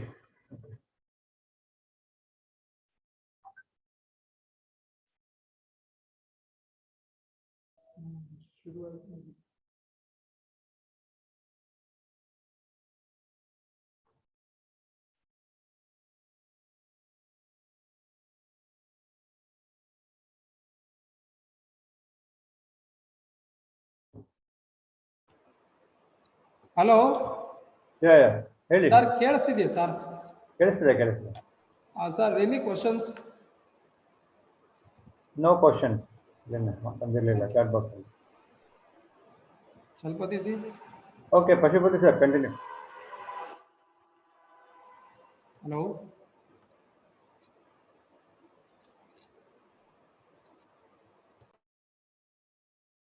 Shivraj ಇದ್ದೀರಾ? ಹರ್ಷವರ್ಧನ್?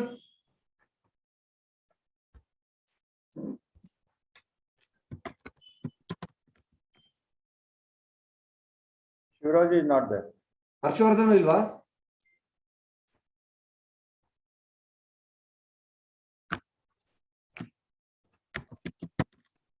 ನೋ ಹರ್ಷವರ್ಧನ್. ಅವರಿಬ್ರು ಇದ್ದಾರೆ ಅಂತ ಹೇಳಿ ಮೆಸೇಜ್ ಹಾಕಿದ್ರು. Keep announcing the name, then they will come to know, because there are so many participants have joined now. ಇಲ್ಲಿರೋ ಚಾರ್ಟ್ಗೂ ಅಲ್ಲಿ ಬರ್ತಾರೆ ಪಾರ್ಟಿಸಿಪೆಂಟ್ಸ್ ಮ್ಯಾಚ್ ಆಗ್ತಿಲ್ಲ.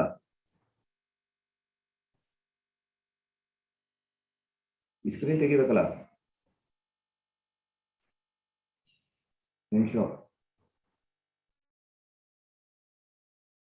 Srinivas, stop sharing your video. This on PPT.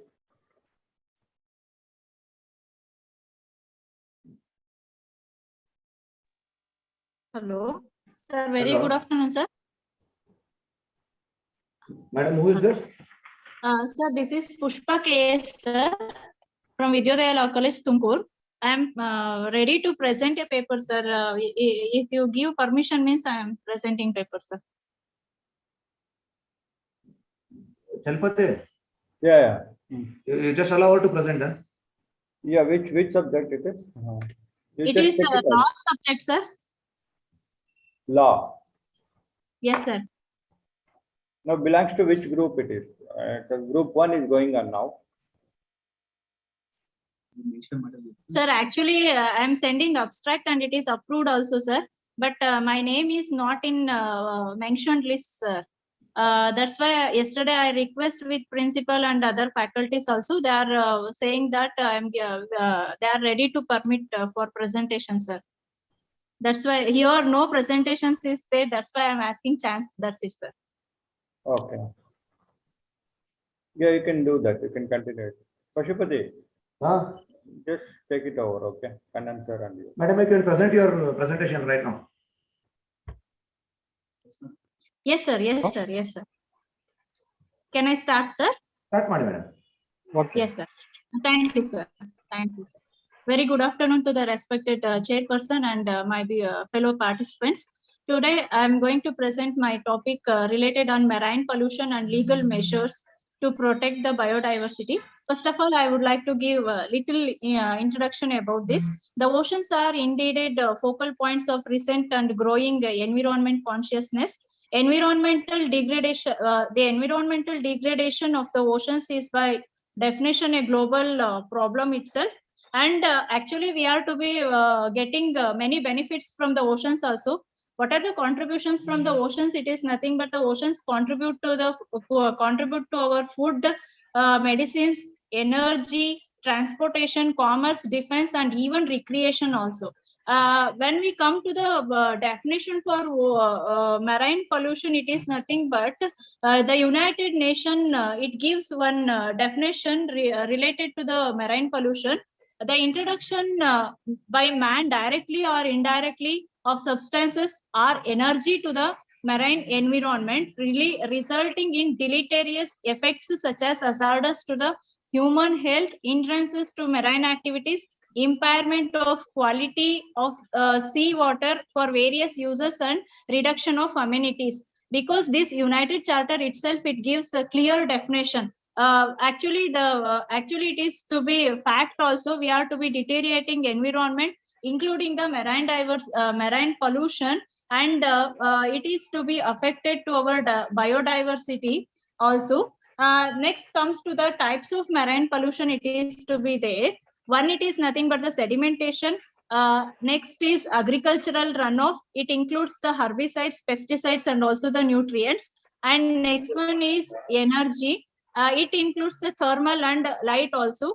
Now, the next is sewage. Sewage includes the facial coliform and also the nutrients. And next one is solid waste, chemicals, metals, and radioactive substances, oil, and biological. These are the types of marine pollution I have to be quoted in my paper. And next comes to the what are the sources for this marine pollution. I am quoted some of the important thing. It is nothing but from land. In my paper, I am to be giving description. I am not going through detail itself. From land and from marine pollutants from solid waste and other things. Even plastic pollution is there, and also the eutrophication is to be there, and invasive species is also to be there. And what are the I am to be my paper, it is to be purely concentrated on what are the organizations it is to be dealing with the marine pollution. The organizations, it is nothing but the Enviro Care System Private Limited, and environmental protection. It is nothing but it offering a wide range of oil spills control equipment, sea water pollution control equipment, etc. Since last 2 decades, these are the organizations, they are to be dealing with the marine pollution also. And when we coming to the international legislations, we have to be national legislations, and what are the laws it is to be pertaining to the marine pollution in our nationwide. I have quoted 2 acts. It is nothing but the Maritime Zone Act, Zone of India Act 1976, and Coast Guard Act 1978. These are the prior act itself. These acts, it is to be existed. This act main object is to protection, preservation, and also conservation of the environment, and including these for all types of pollutions, and to control all the disasters, whatever it is to be there. Environmental Protection Act 1986, it is one of the basic legislation, it is to be there to conserve our environment.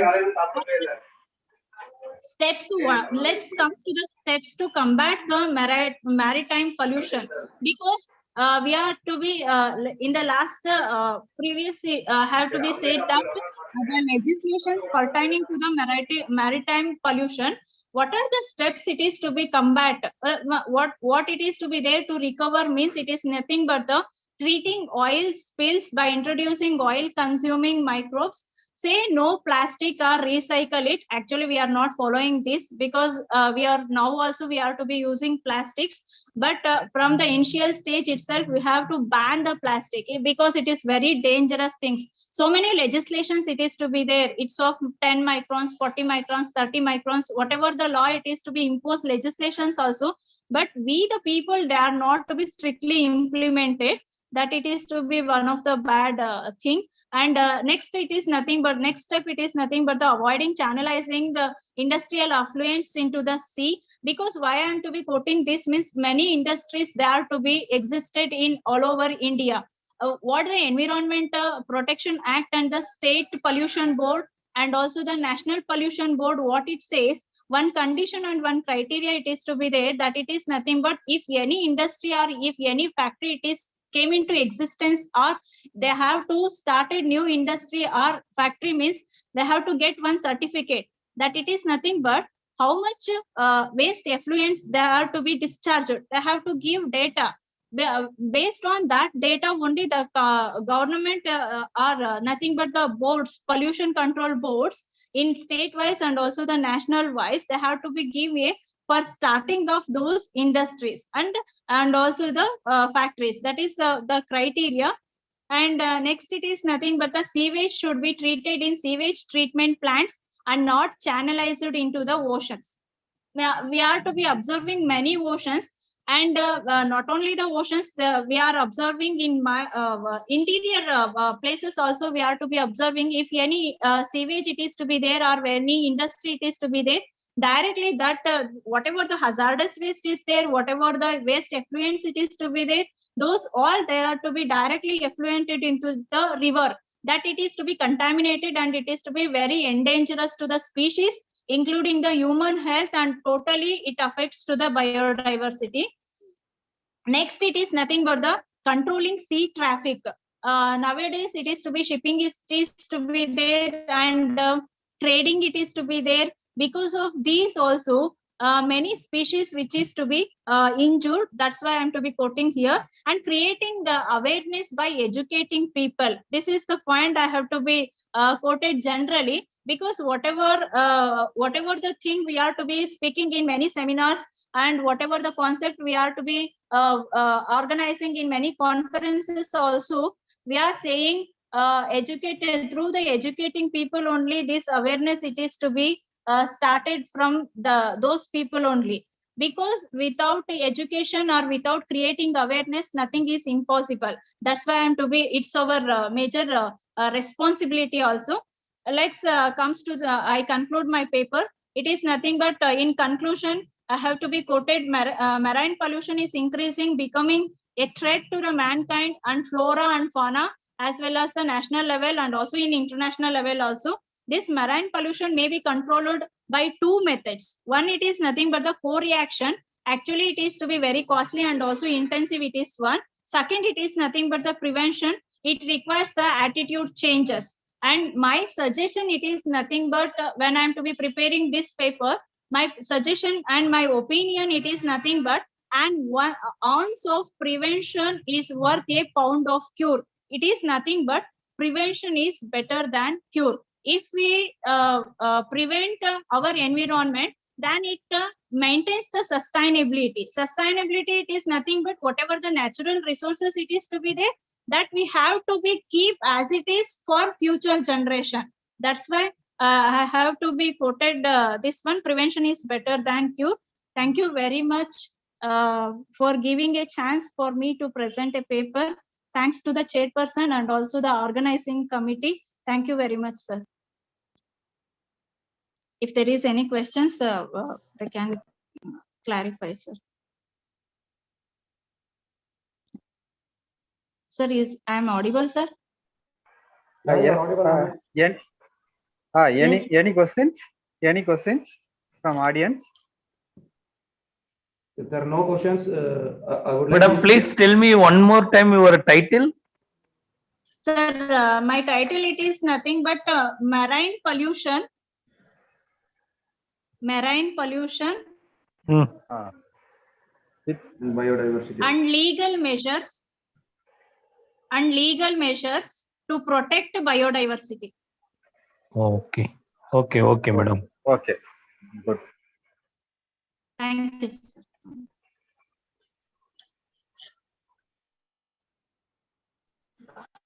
Shivaraju K ಇದಾರ? Harshvardhan?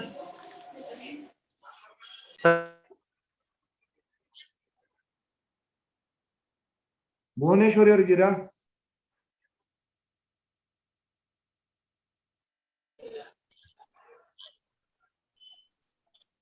Sir, good afternoon, sir. Harshavardhan? Yes, sir. Harshavardhan present ಮಾಡಿ sir. Hello. Hello Harshavardhan ಅವ್ರೆ unmute ಮಾಡ್ಕೊಂಡು ಮಾತಾಡಿ. Hello hello ಹೇಳು. ಹರ್ಷವರ್ಧನ್ ಇದಾರೆ, unmute ಮಾಡಿಸ್ಬೇಕು, presentation ಶುರು ಮಾಡ್ಸೋ. Harshvardhan unmute ಅಲ್ಲಿ ಇದ್ದಾರೆ. ಇದಾರೆ. ಹರ್ಷವರ್ಧನ್ ಪ್ರೆಸೆಂಟ್ ಮಾಡಿ. ಸರ್ ಕೇಳಿಸ್ತಾ ಇದೆಯಾ ಸರ್? ಮಾಡಿ sir. Okay, sir. Sir, myself, good afternoon, everybody. Video And on myself, ಮಾಡ್ಕೊಳ್ಳಿ, hello. ವಿಡಿಯೋ ಆನ್ ಮಾಡ್ಕೊಳ್ಳಿ ಹರ್ಷವರ್ಧನ್. ಸರ್ ಇಲ್ಲಿ ಆನ್ ಆಗ್ತಾ ಇಲ್ಲ ಸರ್, ಅದೇನೋ ಪ್ರಾಬ್ಲಮ್ ಬರ್ತಾ ಇದೆ. ಪ್ರೆಸೆಂಟ್ ಮಾಡಿ. ಓಕೆ, ತೊಂದ್ರೆ ಇಲ್ಲ. Okay. Good afternoon, everybody. Respected professors. Myself, Harshavardhan, Assistant Professor, Shankaragowda College of Education, Mandya. And my paper from Humanities. In Humanities, I am going to present the paper on education. And the title is Role of Teacher in Quality Enhancements. Quality enhancements means I have focused on higher education. Role of teacher in quality enhancements in higher education.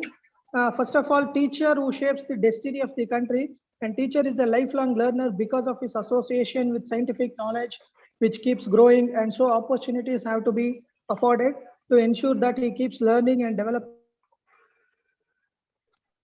It is the responsibility of the teacher education system, which is more than a combination of two and its more components, that is initial teacher preparation and in-service education. It is imperative that the educators have positive attitude, so at the impart quality education to the learner. Enhancing quality and relevance of education as primary challenge for Indians since long back. Various strategies have been evolved to country in these challenges. After secondary education, students required to be evolved to countries this come out with comprehensive knowledge, excellent communication skills, and competent enough to face the various challenges in an interdependent world. Quality is a multifaceted concept and also has several strategies for quality assurance, and individual and organization levels are organized. The teachers is considered as one of the noblest profession, but unfortunately this profession is losing its status in the society because of modernization, political influences, casteism, corruption, and other unfair means. For many teachers, especially medical and dental science, teacher profession has become easy source of earning money. Changes social attitude, responsive poor level of accountability, emphasis on Western system of education, impact of modernization, absence of traditional Indian education system, etc. So these are the factors responsible for the degradation of teachers' values in the society. So what I'm going to telling is I will point out to 7 points. The role of teacher in quality enhancements in higher education. First one is dedication and commitment. Dedication and commitment of the teacher plays a crucial role in improving the quality of education and shaping the future of nation. Motivation. Teacher should act as a motivational force and also have the self-motivation. Should be able to create a learning environment in the students and encourage think carefully, rationally, expressions, their thoughts, and decide to situations and difficulties. It is the responsibility of a teacher to create a context in a teacher's desires and ability to learn more effectively. A teacher should act as the role model for the students. Skill development. Skill development plays a very important role, and it's a very crucial role for to get the success in a student success in a job. While liberalization and globalization of economic activities and to need skilled human resources in a high caliber to improvement. And also therefore preparing the students to achieve core competencies to face the global recruitment successfully is very important. This requires the innovative, creative, and entrepreneurial approach to develop the skill among the students. And also uses of resources. Uses of resources means not only for a text and textbooks, it's also use of ICTs in teaching learning process, make the lecture effective and improves the quality of teaching. And also special attention to research. Nowadays, the promoting of research is crucial for improving the quality of higher education system. It is one of the factors which influence the quality of teaching. Educational research must be strengthened, an instrument for improving education quality, and the result of research has to be communicated to the teacher in a better way. This link between classroom teaching and research is extremely important, and also the professional ethics. Professional ethics of a teacher is an important issue. The complex task of teacher and many other responsibilities shoulders by teachers underline the questions related to the responsibilities and duties of the teacher. So development of a teacher depends on also many factors. That is the quality of research, participation in national and international seminars, faculty exchange programs, upgrading of qualification. Start a recording and casting with Juma Tosa. Exposure of recent developments, writings of books and papers, collaborating with fellow research in higher education. So what I'm concluding is the role of higher education in our country should depend the spirit which may protect society from righteous, unrighteous barriers of religious, the spirit of violence which perhaps the low dominance of psychological of West and Sir, just a minute. Mute ಮಾಡಿ ಎಲ್ಲರನ್ನು. Please mute other persons. Bhuneshwari Kumbar.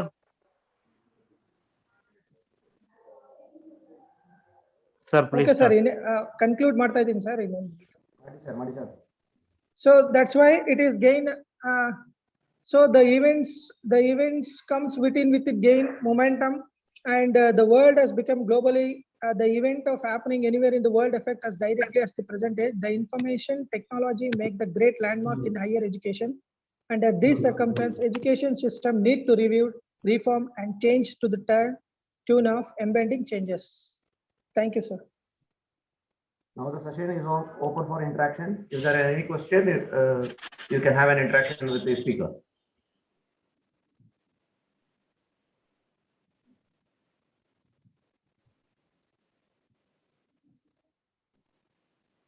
If there are no questions, we can move on to the next presenter. Thank you, Harshvardhan, for the presentation. Thank you, sir. Can we have Madam Bhuneshwari? Hello. Bhuneshwari line litre presentation shuru ಮಾಡಬಹುದು ನೀವು? Hello. Bhuneshwari madam shuru ಮಾಡಿ. ಹಾ sir. Okay.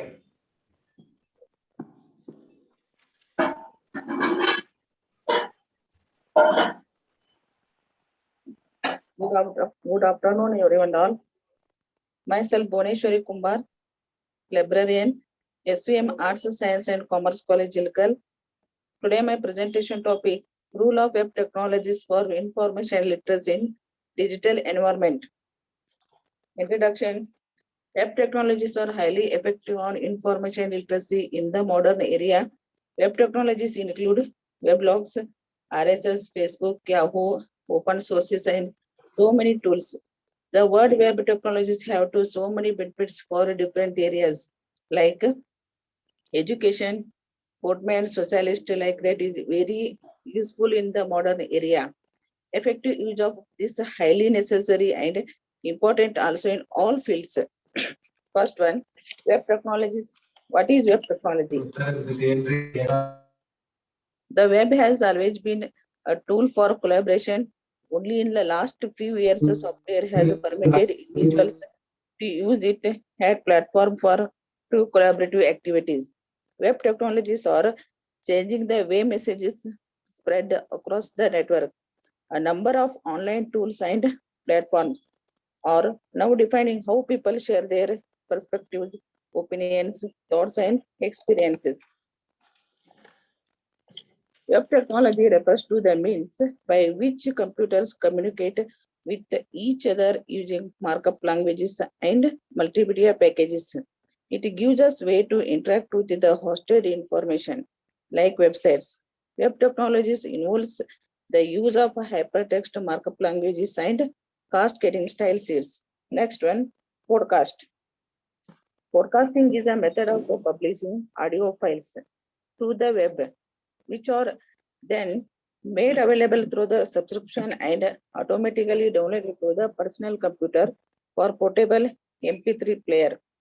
Currently, podcasts mainly are created in the audio only.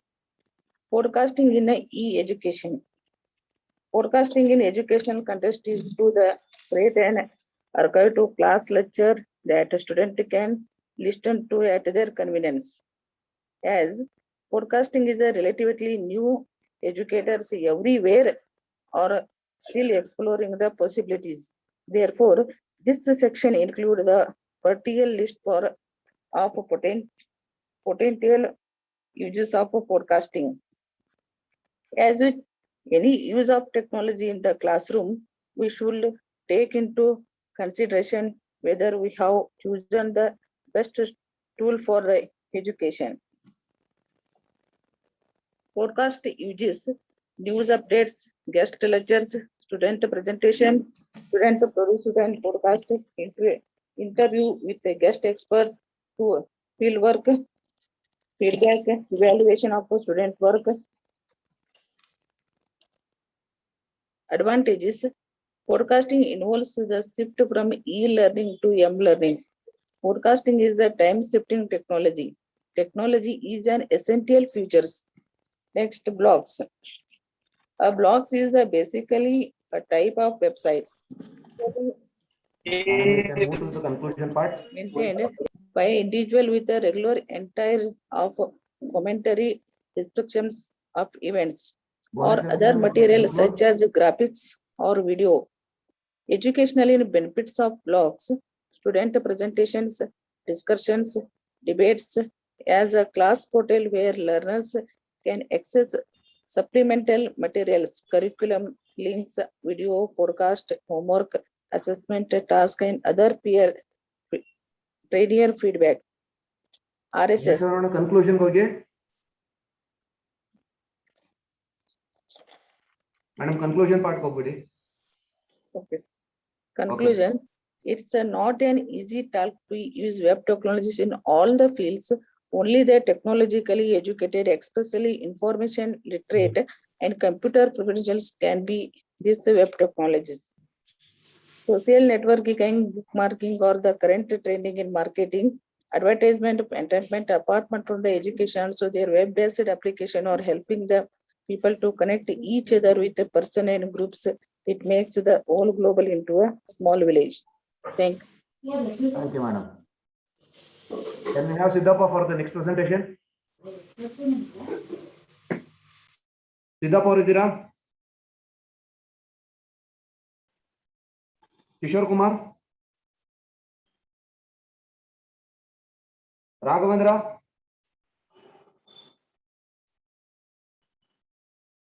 Shivaraju K present sir. ಶಿವರಾಜುಗೆ present ಮಾಡಿ sir. Shivraj Kumar KS sir. Present ಮಾಡಿ sir.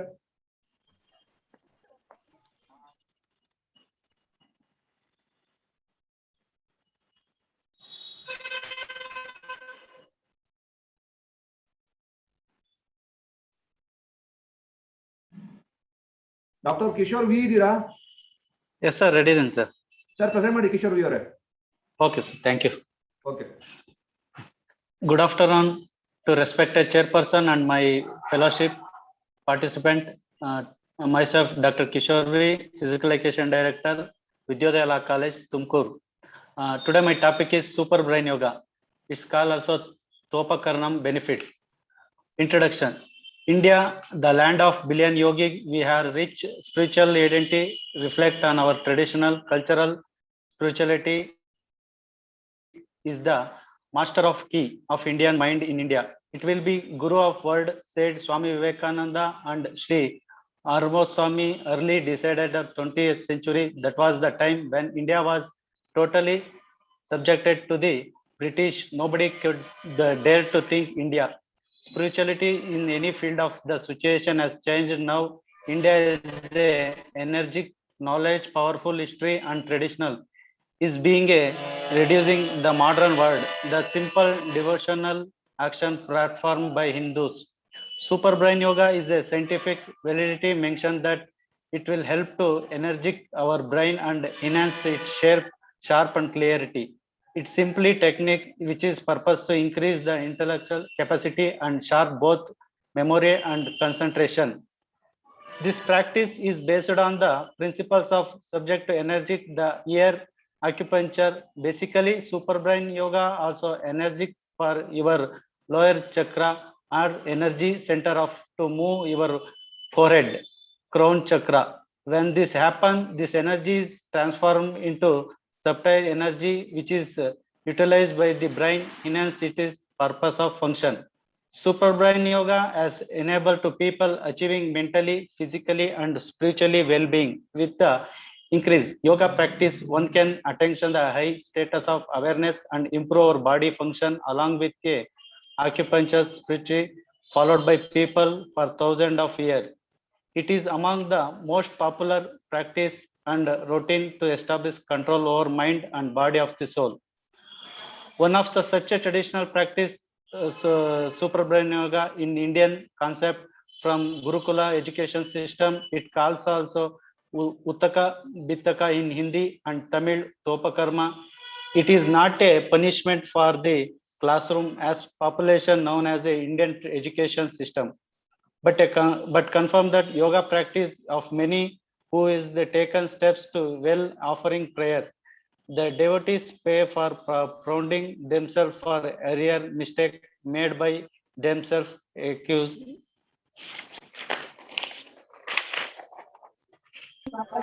They derived from the word topa meaning hand and karma means here. Benefits of super brain yoga: it reduces anxiety and stress, offering your fresh mindset. Daily practice have witnessed to respond to quick and it regulates the intimate drive. The yoga practice increase the thinking power of help to concentrating.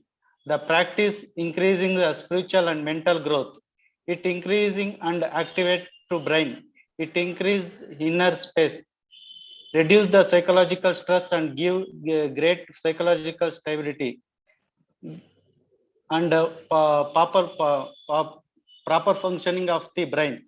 It increases the flow of energy with the body.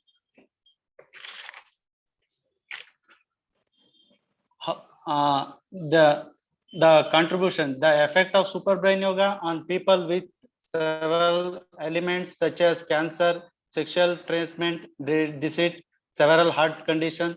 It known as a female heart. So skip super brain yoga allotment 2 days before, during the after mentioned. Any from the physical activity should not undertake without first consult of medical doctor. The last conclusion that all these benefits are temporary in nature. It is the exercise is not a practice regularly. The super brain yoga must do almost every day to energizing the activity, the brain cells and maximum benefits. And I request you to all start from for your family members also practice super brain yoga in schools and colleges regularly. Thank you, sir. So thank you, sir. Thank you, sir. Can we have Dr. Kiran GM? Yes, sir, I'm here. Sir, you can present, sir. Yes, sir, I can present. Thank you, sir. Over to you.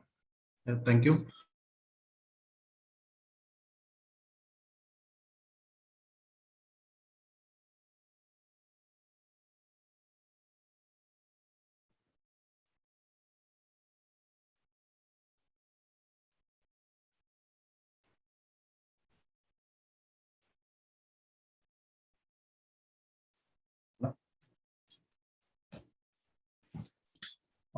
Respected chairperson, am I audible, sir? Hello? Yes, sir. Audible, yes, audible. You are audible, sir. Respected chairperson, Dr. Kannan, sir, respected co-chairperson, Dr. Pashupati. I am Dr. Kiran, Assistant Professor, Department of Studies in Physical Education and Sports Sciences, Vijaypur, Oman University. My topic, I would like to present the paper on the effect of regular combined training program on speed on muscular strength among secondary school hockey players. It's an experimental study actually. Next, hockey game is are recognized as world most seasonized, fascinating ball game. It's speeder than all other games. These days, the game is playing experimentally with new procedures, methodologies, strategies, and skills. Physical educationists, coaches, and mentors recognizing the work in progress of motor ability, physical efficiency, reasonable strategies to build up the performance level of competitors. Players are gaining a great deal through sports. Race has changed with a great deal of quality, such as more logical and mass situated, efficient and generally well-being and coordinated. I will move on to next slide.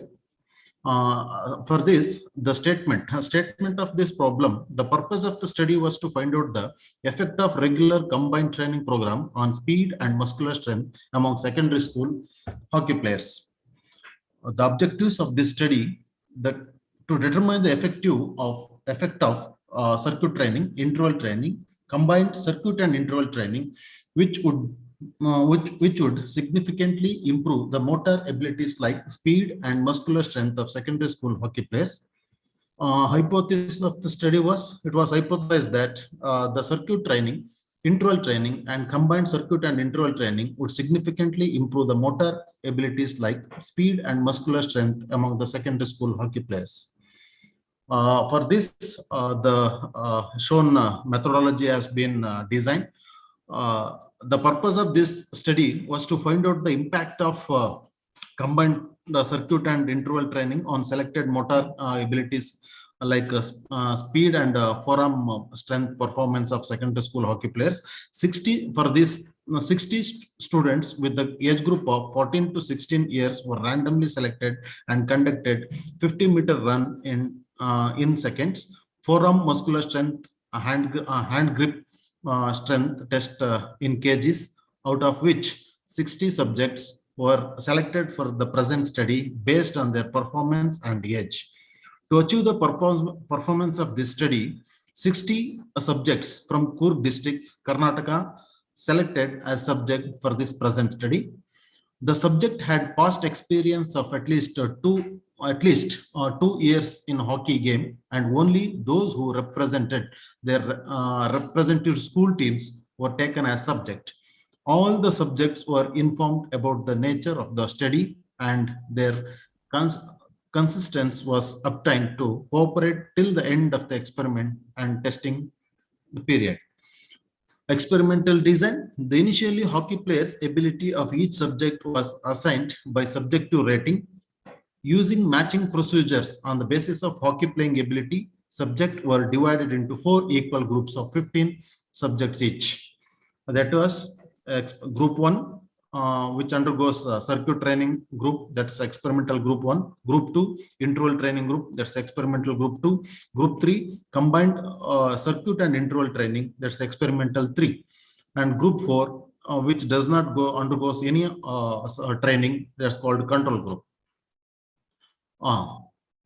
The mean score of pre and post test of speed among secondary school hockey players in different age groups as shown in the table. Actually, from this table it was found that the obtained T value 0.88 was less than the table value 2.09 at 0.05 level for this of control group. Therefore, it was found that the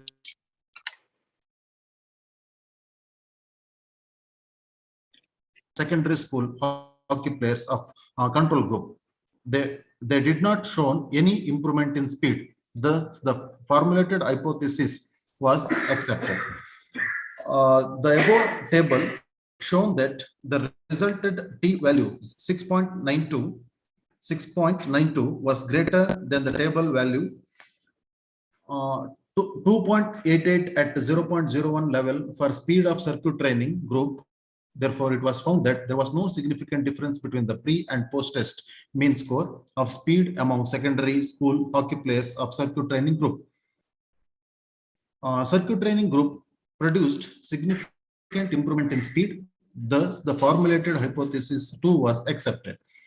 The above subject shown that the resulted T value 7.75 as greater than the table value 2.88 and at 0.01 levels for speed and interval training group. Therefore, it was formulated that there was a significant difference between the pre-test mean score of speed among secondary school hockey players of interval training group. Interval training group produced. Hello. Kiran sir, you can move on to the conclusion. Okay, sir. I will move on to the conclusion. Okay, conclusions.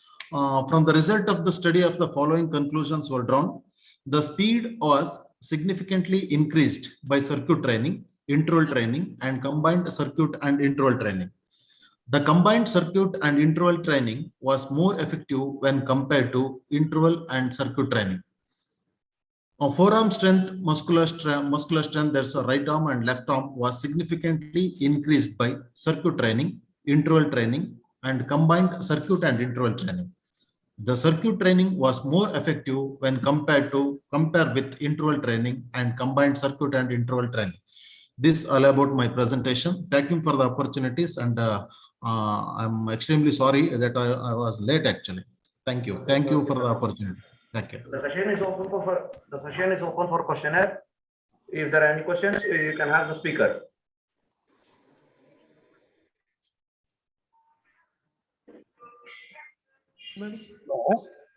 Hello. Can we have the next speaker, Mr. Siddhappa or Raghavendra? Hello. Hello. Sir, ಹೇಳಿ. Siddhappa ಅವರು ಇದ್ದೀರಾ? ನಾನು ಹಿಂಗಂದೆ ಬೆಟ್ಟಲ್ಲಿ. Hello. ಇದರಲ್ಲಿ finger. Sir, Siddhappa ಅವರು ಇದ್ರೆ presentation ಮಾಡಿ sir.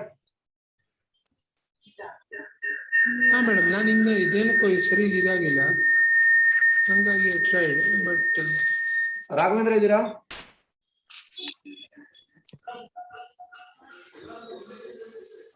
ಶಿವರಾಜಕ್ಕೆ?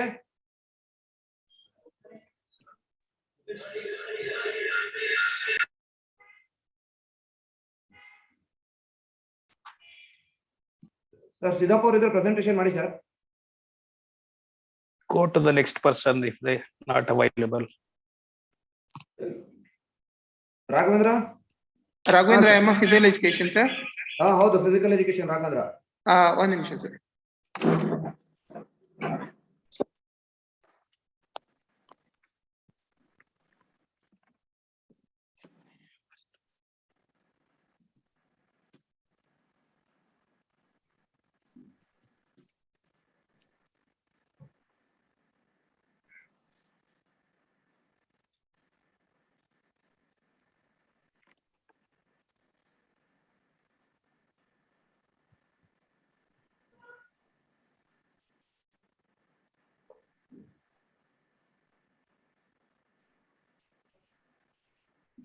Raghavendra presentation ಶುರು ಮಾಡಿ. Over to you.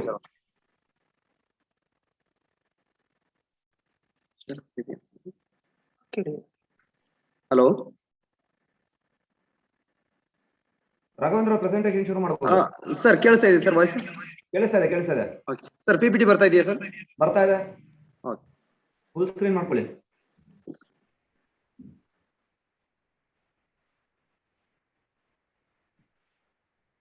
ಶುರು ಮಾಡಿ ರಾಘವೇಂದ್ರ. 5 ನಿಮಿಷ ಆಗುತ್ತೆ ನಿಮ್ಮ ಪ್ರೆಸೆಂಟೇಷನ್ಗೆ. ಶುರು ಮಾಡಿ.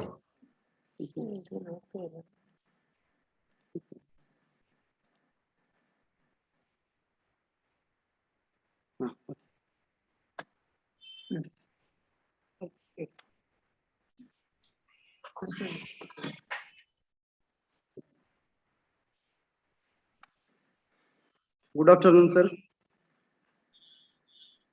ಶುರು ಮಾಡಿ ಸರ್. ಶುರು ಮಾಡಿ. Essential components of health related fitness. Introduction. Fitness is a state of being, the reflecting personal ability to be in a state of condition and perform specific exercise or function, and it is related to present and future physical health outcome. Most people believe school will teach them how to make better living. A fitness and wellness course will teach you how to live better, how to truly live your life to your fullest potential. Objectives. To understand the nature of health related fitness, how it is will be act in our daily life. To develop an exercise that specifically develop each components of related fitness, health related fitness. Health related fitness components. flexibility, muscular endurance, cardiorespiratory endurance, muscular strength, body composition. I will balanced exercise program should include activities that address all the health related components of fitness. Flexibility, stretching ability and elastic and specific quality of the muscles and ligaments by which those who can be stretched and can regain their normal length without any adversary effect on concerned tissues. Flexibility is the capacity of muscles to extend without any damages. Flexibility is measured by determining the range of motion at a joint. Flexibility can be improved by using stretching exercise. Those exercises can be done by three methods: the ballistic method, slow stretch, and hold method, post isometric method.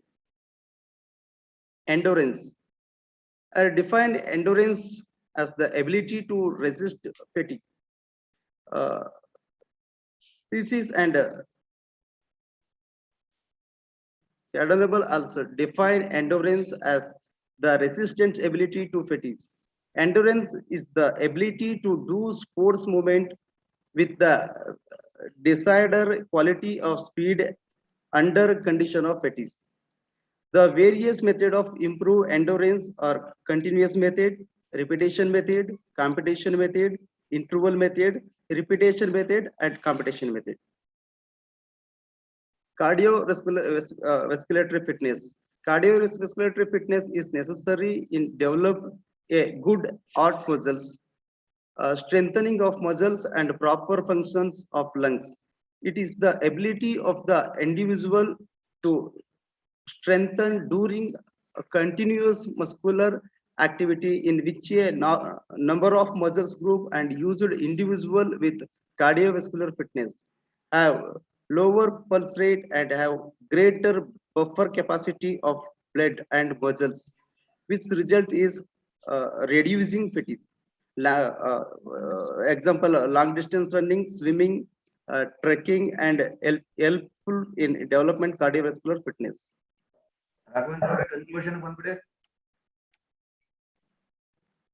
Conclude ಮಾಡಿ. Hello. Hello. Conclude ಮಾಡಿ. Okay, sir. Nowadays, people are leading their life with the very fast and unconditional way, which is take him to very stressful life because advanced technology and their sedentary lifestyle. Therefore, the people are not able to get their good health, feeling more relaxed, better social life, improved quality of life, and reduce risk of disease and heal health condition. For all reason, every people have to know the concept of fitness and different method of fitness, and also adopt the fitness concept in their daily life, which makes very comfortable to stand strong in the day-to-day life. Thank you to giving opportunity for presenting the paper. Thank you, sir. Thank you, Raghavendra. But at this juncture, I would like to bring to the kind notice of all the presenters over here. This is the end of the first session. The first technical session ends here. Hello. Hello. Sir, last paper ನನಗಿದೆ ಅಂತ ಹೆನ್ಸಿಸ್ phone ಮಾಡಿದ್ರು. ಯಾರು? Last ನಂದು ಅಂತ ಹೇಳಿದ್ರು ಚೆನ್ನಪ್ಪ. ಚೆನ್ನಪ್ಪ ಅವ್ರದಾ? ನೀವು ಇದೇ technical session ಅಲ್ಲಿ ಪ್ರೆಸೆಂಟ್ ಮಾಡಕ್ಕೆ ಹೇಳಿದಾರಾ? ಹೌದು. ಆಯ್ತು, ಪ್ರೆಸೆಂಟ್ ಮಾಡಿ ಸರ್. ಓಕೆ. ಓಕೆ ಸರ್, ಒಂದು ಸೆಕೆಂಡ್.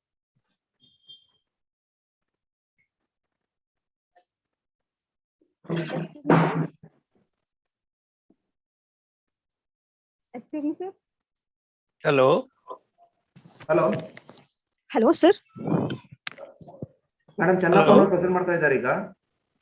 ಓಕೆ ಸರ್, ನೆಕ್ಸ್ಟ್ ನಂದಿದೆ ಸರ್ ಅದಕ್ಕೆ. ಇಲ್ಲ, ಅದು ಬರುತ್ತೆ. ನೆಕ್ಸ್ಟ್ ಮಾಡಕ್ಕೆ ಹೇಳಿದಾರೆ ಇದೇ ಸೆಷನ್ ಅಲ್ಲಿ ನಿಮಗೆ? ಹಾ ಸರ್, ಹೇಳಿದ್ದಾರೆ. ಫಸ್ಟ್ ಸೆಷನ್ ಅಲ್ಲೇ ಮಾಡಿ ಅಂತ ಹೇಳಿದಾರಾ? ಸರ್ ನೆಕ್ಸ್ಟ್ ಆಫ್ಟರ್ನೂನ್ ಇದೆಯಾ ಸರ್? ಇದಾದ್ಮೇಲೆ ಕಂಟಿನ್ಯೂಸ್ ಆಗಿ ಇದೆ madam. Okay sir. Okay Sir, present the screen play ಆಗ್ತಿದ್ಯಾ? ಆಗ್ತದೆ ಚೆನ್ನಪ್ಪರ ಪ್ರೆಸೆಂಟ್ ಮಾಡ್ಬೋದು. Okay. Myself, Dr. Chanapasi, faculty of Department of Physical Education and Sports Science, University of Mysore. My topic is once again.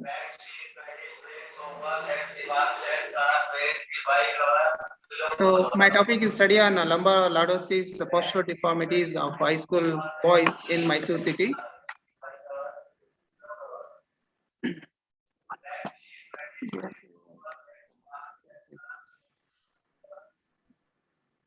So full screen ಆಗ್ತಿದೆ sir ಅದು?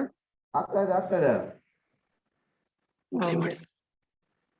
Present ಮಾಡಿ ನೀವು 5 ನಿಮಿಷ ಇರುತ್ತೆ. Okay. Posture is the status of body. Generally, we can classify the posture into two, which may be good posture or bad posture. Good posture is that status of muscular skeletal balance which protects the supporting structure of the body against injury or progressive deformity, irrespective of attitude, erect, lying, stooping, and which these structures are working or resting. Poor posture is a faulty relationship of various parts of the body which produce increased strain on the supporting structure and a less efficient balance of body over its base of support. In postural disorder, there is an imbalance in loads imposed on different areas. In these situations where loads exceed normal physiological limits consistently and over prolonged period of time, structural changes occur in the skeletal bones. The deformities are not fatal, but it is associated with bone, muscles, tendons, joints, and ligaments. Postural deviations commonly begin in the childhood, but can also be brought on by an imbalance in the strength of opposing muscles groups. If they are left undetected, they will generally lead to bigger problem. Posture can classify into the 7 most common types of postural deformities are kyphosis, lordosis, scoliosis, swab back postures, forward posture, flat back postures, military postures like. Some of studies have shown that 97% of adults have some types of postural deformities that should be corrected.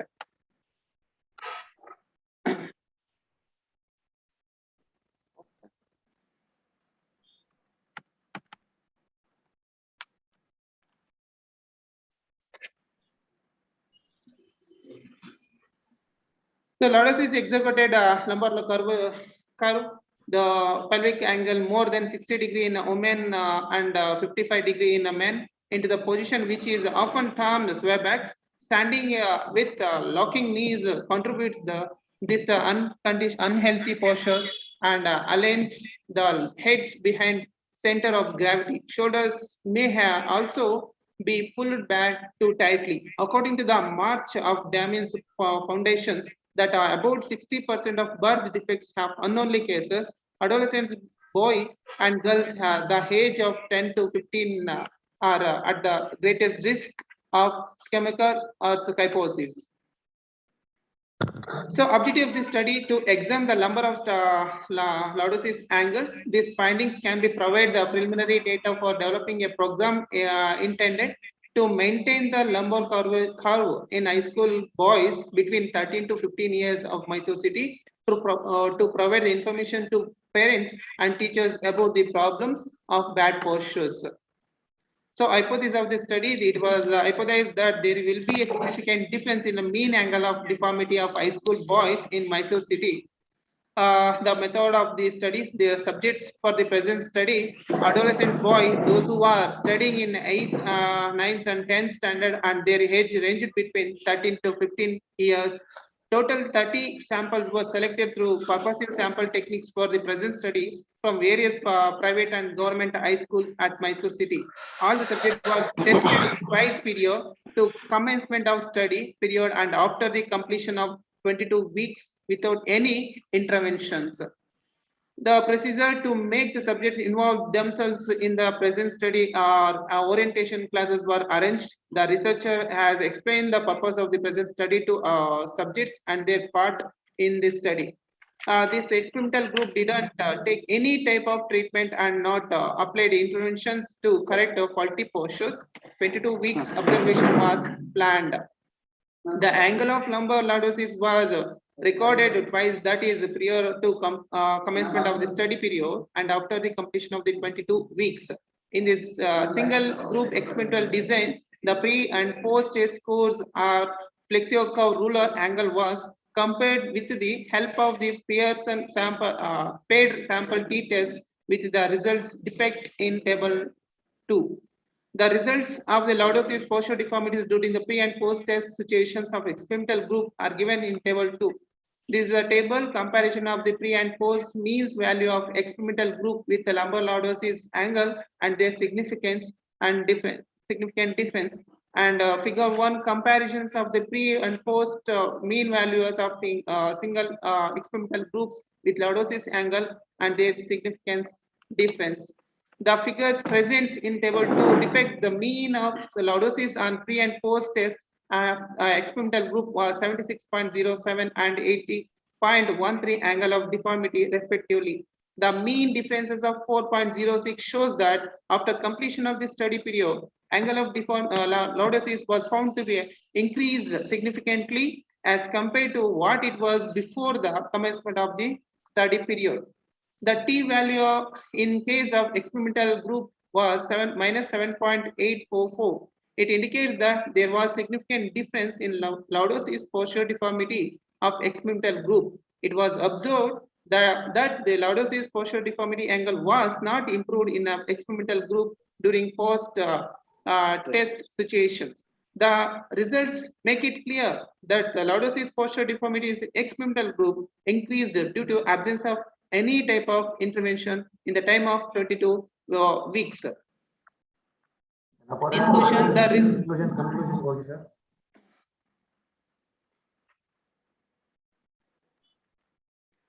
On the basis of the present investigation, it can be concluded that the mean value of lordosis significant increases in significant single experimental group. And also the study indicate that without treat the faulty posture can be increased the angle of deformity and also cannot be cured and control and prevent postural deformities. So then this study recommended that the concerned person have to take care of it. There are many variations of postural deviations, however, each will need to address in the different ways. So first, the researcher has to need to find out the most common problems through appropriate test. For then, to select the combinations of flexibility, strength, and balancing exercise which can take an issues. So thank you. Thank you for giving me such a platform to share my research experience in this conference. Once again, I thanks to chairperson of the session and organizers of the GFGC Koppa, and also thanks to one of my senior one, the Dr. Pashupati, who is a physical education director in GFGC Bilkere. Thank you, sir. Thank you once again. Thank you, Chanapa. Excuse me, By sir. this, we have come to the conclusion part of the session 1. We will be I would be concluding this technical session 1. It's my privilege and it was an honor for me being a part of this one-day multidisciplinary national conference on sustainable development in research, global scenario, issues and challenges. At the outset, I would like to congratulate and thank the principal, Sri S.P. Boregoda, GFGC Koppa. Thank you, sir. I would like to thank Mr. V. Srinivas, Organizing Secretary, GFGC Koppa, and Sri Anand, IQC Coordinator of GFGC Koppa. And all the thanks to all the faculty members of GFGC Koppa for this wonderful platform which they have provided for me today. In total, there were 8 technical papers presented. All the papers have been presented in a befitting manner. And there is always scope for improving the presentation. Those who have presented, please make it a point that you will be presenting in the global language, wherein which it is needed since it's a national seminar. I would like to introduce the chairperson of today's session, Dr. M. Kannan, Department of Botany, DDTE, Vinayaka Mission University, Salem. It's over to Dr. Kannan, sir, for your chairperson presidential remarks. Over to you, sir. Kannan sir. Yes. Good afternoon, everybody. I want to convey my thanks for the organizing secretary, IKS coordinator, the respected principal, and all other for my participation in this seminar with you. I have enjoyed all presentations. Every participant presented in a good manner, and all are in different aspects as informed in the multidisciplinary national conference. Everybody from separate and different concepts. It is very good presentation by everybody. Once again, I convey my thanks for this participation. Sir, you can take on to the next session. Over to you. Second technical session.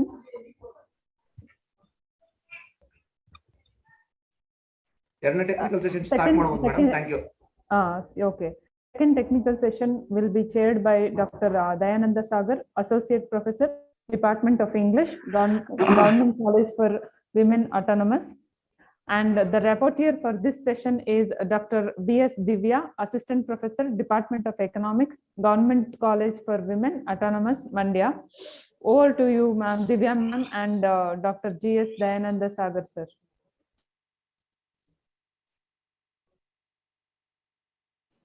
Hello. Thank you, madam. Hello. Okay, sir. Yes, sir. You're audible, sir. Hello. Yes, sir. Hello. Yes, ma'am. Divya, ma'am, you're audible. This is Divya. Yeah. Okay. Thank you for taking me on this important task. So there are 20 paper presenters from the stream of economics, commerce, and English. So I would like to wish them good luck for successful presentation, and I wish to welcome Dayananda Sagar sir. Thank you, madam. Wish you the same. And let us start, sir. Okay, madam. Madam, just switch on your video. Sir, it's not opening in the laptop, sir. Running. Sagar sir, please switch on your video. Oh, now I switched to answer. I think it is visible. Yes, sir. Yes, sir. That's okay, sir.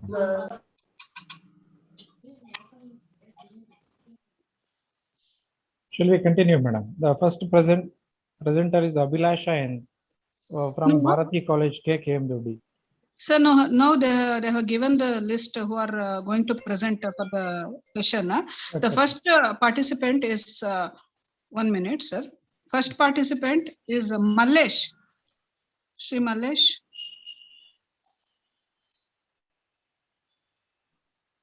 Hello. Divya, madam. Karen. Hello. First participant is Mallesh, sir.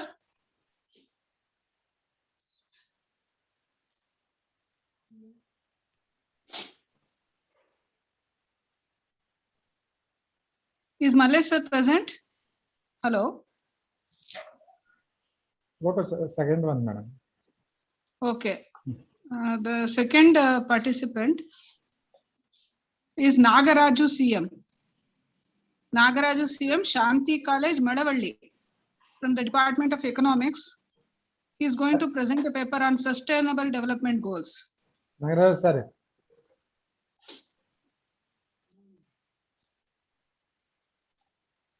Madam, not in the Zoom. Nagaraju sir.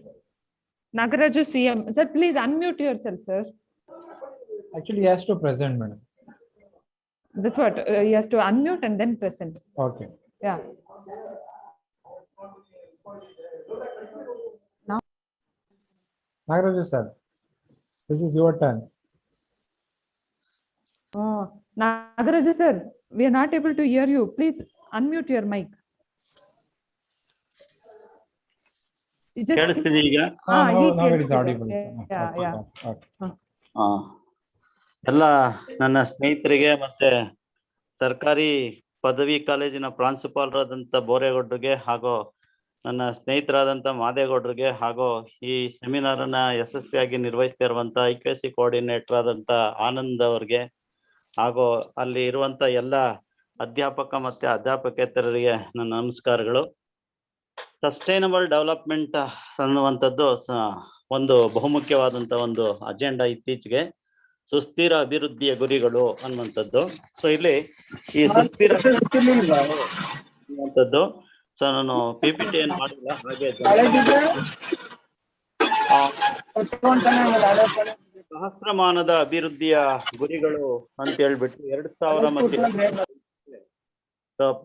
ವಿಶ್ವಸಂಸ್ಥೆಯ UNDP ಅನ್ನುವಂಥದ್ದು ready ಮಾಡಿರುತ್ತೆ. ಸಹಸ್ರಮಾನದ ಸಮಿತಿ ಅನ್ನುವಂಥದ್ದು 2000ನೇ ಇಸ್ವಿಯ September ನಲ್ಲಿ 189 ರಾಷ್ಟ್ರದ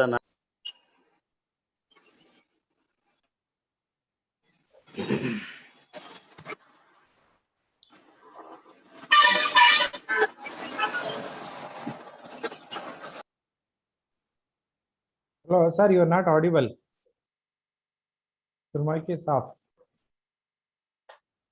Nagaraj sir.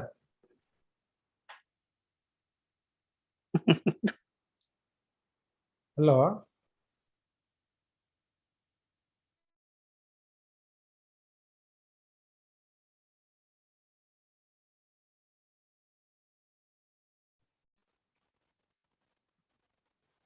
Hello, sir, you are not audible.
Nagaraj sir unmute ಮಾಡ್ಕೊಳ್ಳಿ.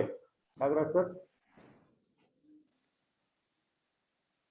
ಇದು presenter Nagaraj sir unmute ಮಾಡ್ಕೊಳ್ಳಿ. ಪ್ರಪಂಚದ ಬಡತನವನ್ನ ಕಡಿಮೆ ಮಾಡಬೇಕು ಅನ್ನುವಂಥದ್ದೇ ಇಲ್ಲಿ ಬಹುಮುಖ್ಯವಾದಂಥದ್ದು. ಹಾಗಾಗಿ ಇಲ್ಲಿ ಬಡತನ ಅನ್ನುವಂಥದ್ದು ಇಡೀ ಪ್ರಪಂಚದ ರಾಷ್ಟ್ರಗಳನ್ನ ಕಾಡ್ತಾ ಇರುವಂತ ಬಹುಮುಖ್ಯವಾದಂತ ಸಮಸ್ಯೆ. ಯಾಕೆ ಅಂತ ಹೇಳಿದ್ರೆ ನಮ್ಮ ಅರ್ಥಶಾಸ್ತ್ರಜ್ಞರು ಒಬ್ರು ಹೇಳ್ತಾರೆ, ರಾಗ್ನರ್ ನರ್ಸ್ ಅನ್ನುವಂಥವ್ರು ಬಡತನದ ವಿಷವೃತ್ತ ಅನ್ನುವಂಥದ್ರಲ್ಲಿ ಸಿಕ್ಕಿ ಪ್ರಪಂಚದ ರಾಷ್ಟ್ರಗಳನ್ನು ಅಳ್ತಾ ಇದ್ದಾವೆ. ಅಂದ್ರೆ ಕ್ರಿಯೆ ಮತ್ತೆ ಪ್ರತಿಕ್ರಿಯೆಗಳ ಮೂಲಕ ಒಂದು ರಾಷ್ಟ್ರ ಬಡತನದ ವಿಷವೃತ್ತದಲ್ಲಿ ಸಿಕ್ಕಿ ನರಳ್ತಾ ಇರುವಂತ ಈ ಸಂದರ್ಭದಲ್ಲಿ ಪ್ರಪಂಚದ ರಾಷ್ಟ್ರಗಳನ್ನ ನಾವು ಹೇಗೆ ಬಡತನದಿಂದ ಮೇಲೆ ತರಬೇಕು ಅನ್ನುವಂತ ಸಂದರ್ಭದಲ್ಲಿ ಸೊ ಈ ಒಂದು 17 ಗುರಿಗಳನ್ನ ಹಮ್ಮಿಕೊಳ್ತಾರೆ. ಸೊ ಇತ್ತೀಚೆಗೆ ನಮ್ಮ ಕರ್ನಾಟಕ ಸರ್ಕಾರನು ಸಹ ಮಾನ್ಯ ಯಡಿಯೂರಪ್ಪನವರು CM ಆಗಿದ್ದಂತ ಸಂದರ್ಭದಲ್ಲಿ ಸಸ್ಟೈನಬಲ್ ಡೆವಲಪ್ಮೆಂಟ್ ಗೋಲ್ ಅನ್ನ 2030 ತನಕ ಹೇಗೆ ಅದನ್ನ ಇಂಪ್ಲಿಮೆಂಟ್ ಮಾಡಬೇಕು ಅನ್ನೋದಕ್ಕೆ ಸೊ ಸುಮಾರು 450 ಪುಟಗಳ ಒಂದು ದೊಡ್ಡ ಪುಸ್ತಕವನ್ನ ಬಿಡುಗಡೆ ಮಾಡಿದ್ದಾರೆ.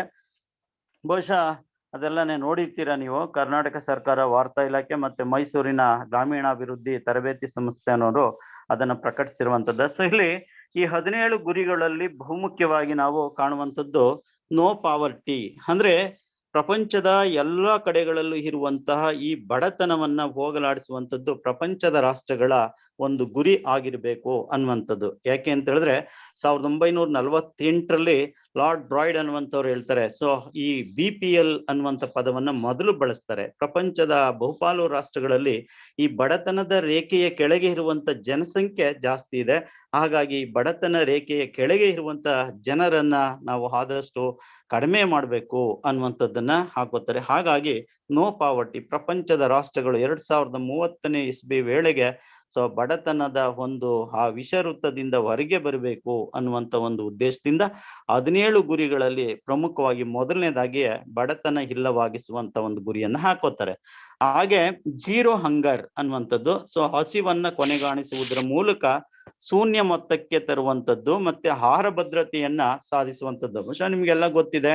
ಸೊ ಈ ಆಹಾರ ಭದ್ರತೆಗೆ ಸಂಬಂಧಪಟ್ಟಂತೆ ನಮ್ಮ ಭಾರತದಲ್ಲಂತೂ ಸಾಕಷ್ಟು ಪ್ರಮಾಣದಲ್ಲಿ ಆ ಒಂದು ನಿಟ್ಟಿನಲ್ಲಿ ಭಾರತ ಸರ್ಕಾರ ಮತ್ತೆ ರಾಜ್ಯ ಸರ್ಕಾರಗಳು ಕೈಗೊಳ್ತಾ ಇರುವಂತದ್ದನ್ನ ನೋಡ್ತೀವಿ.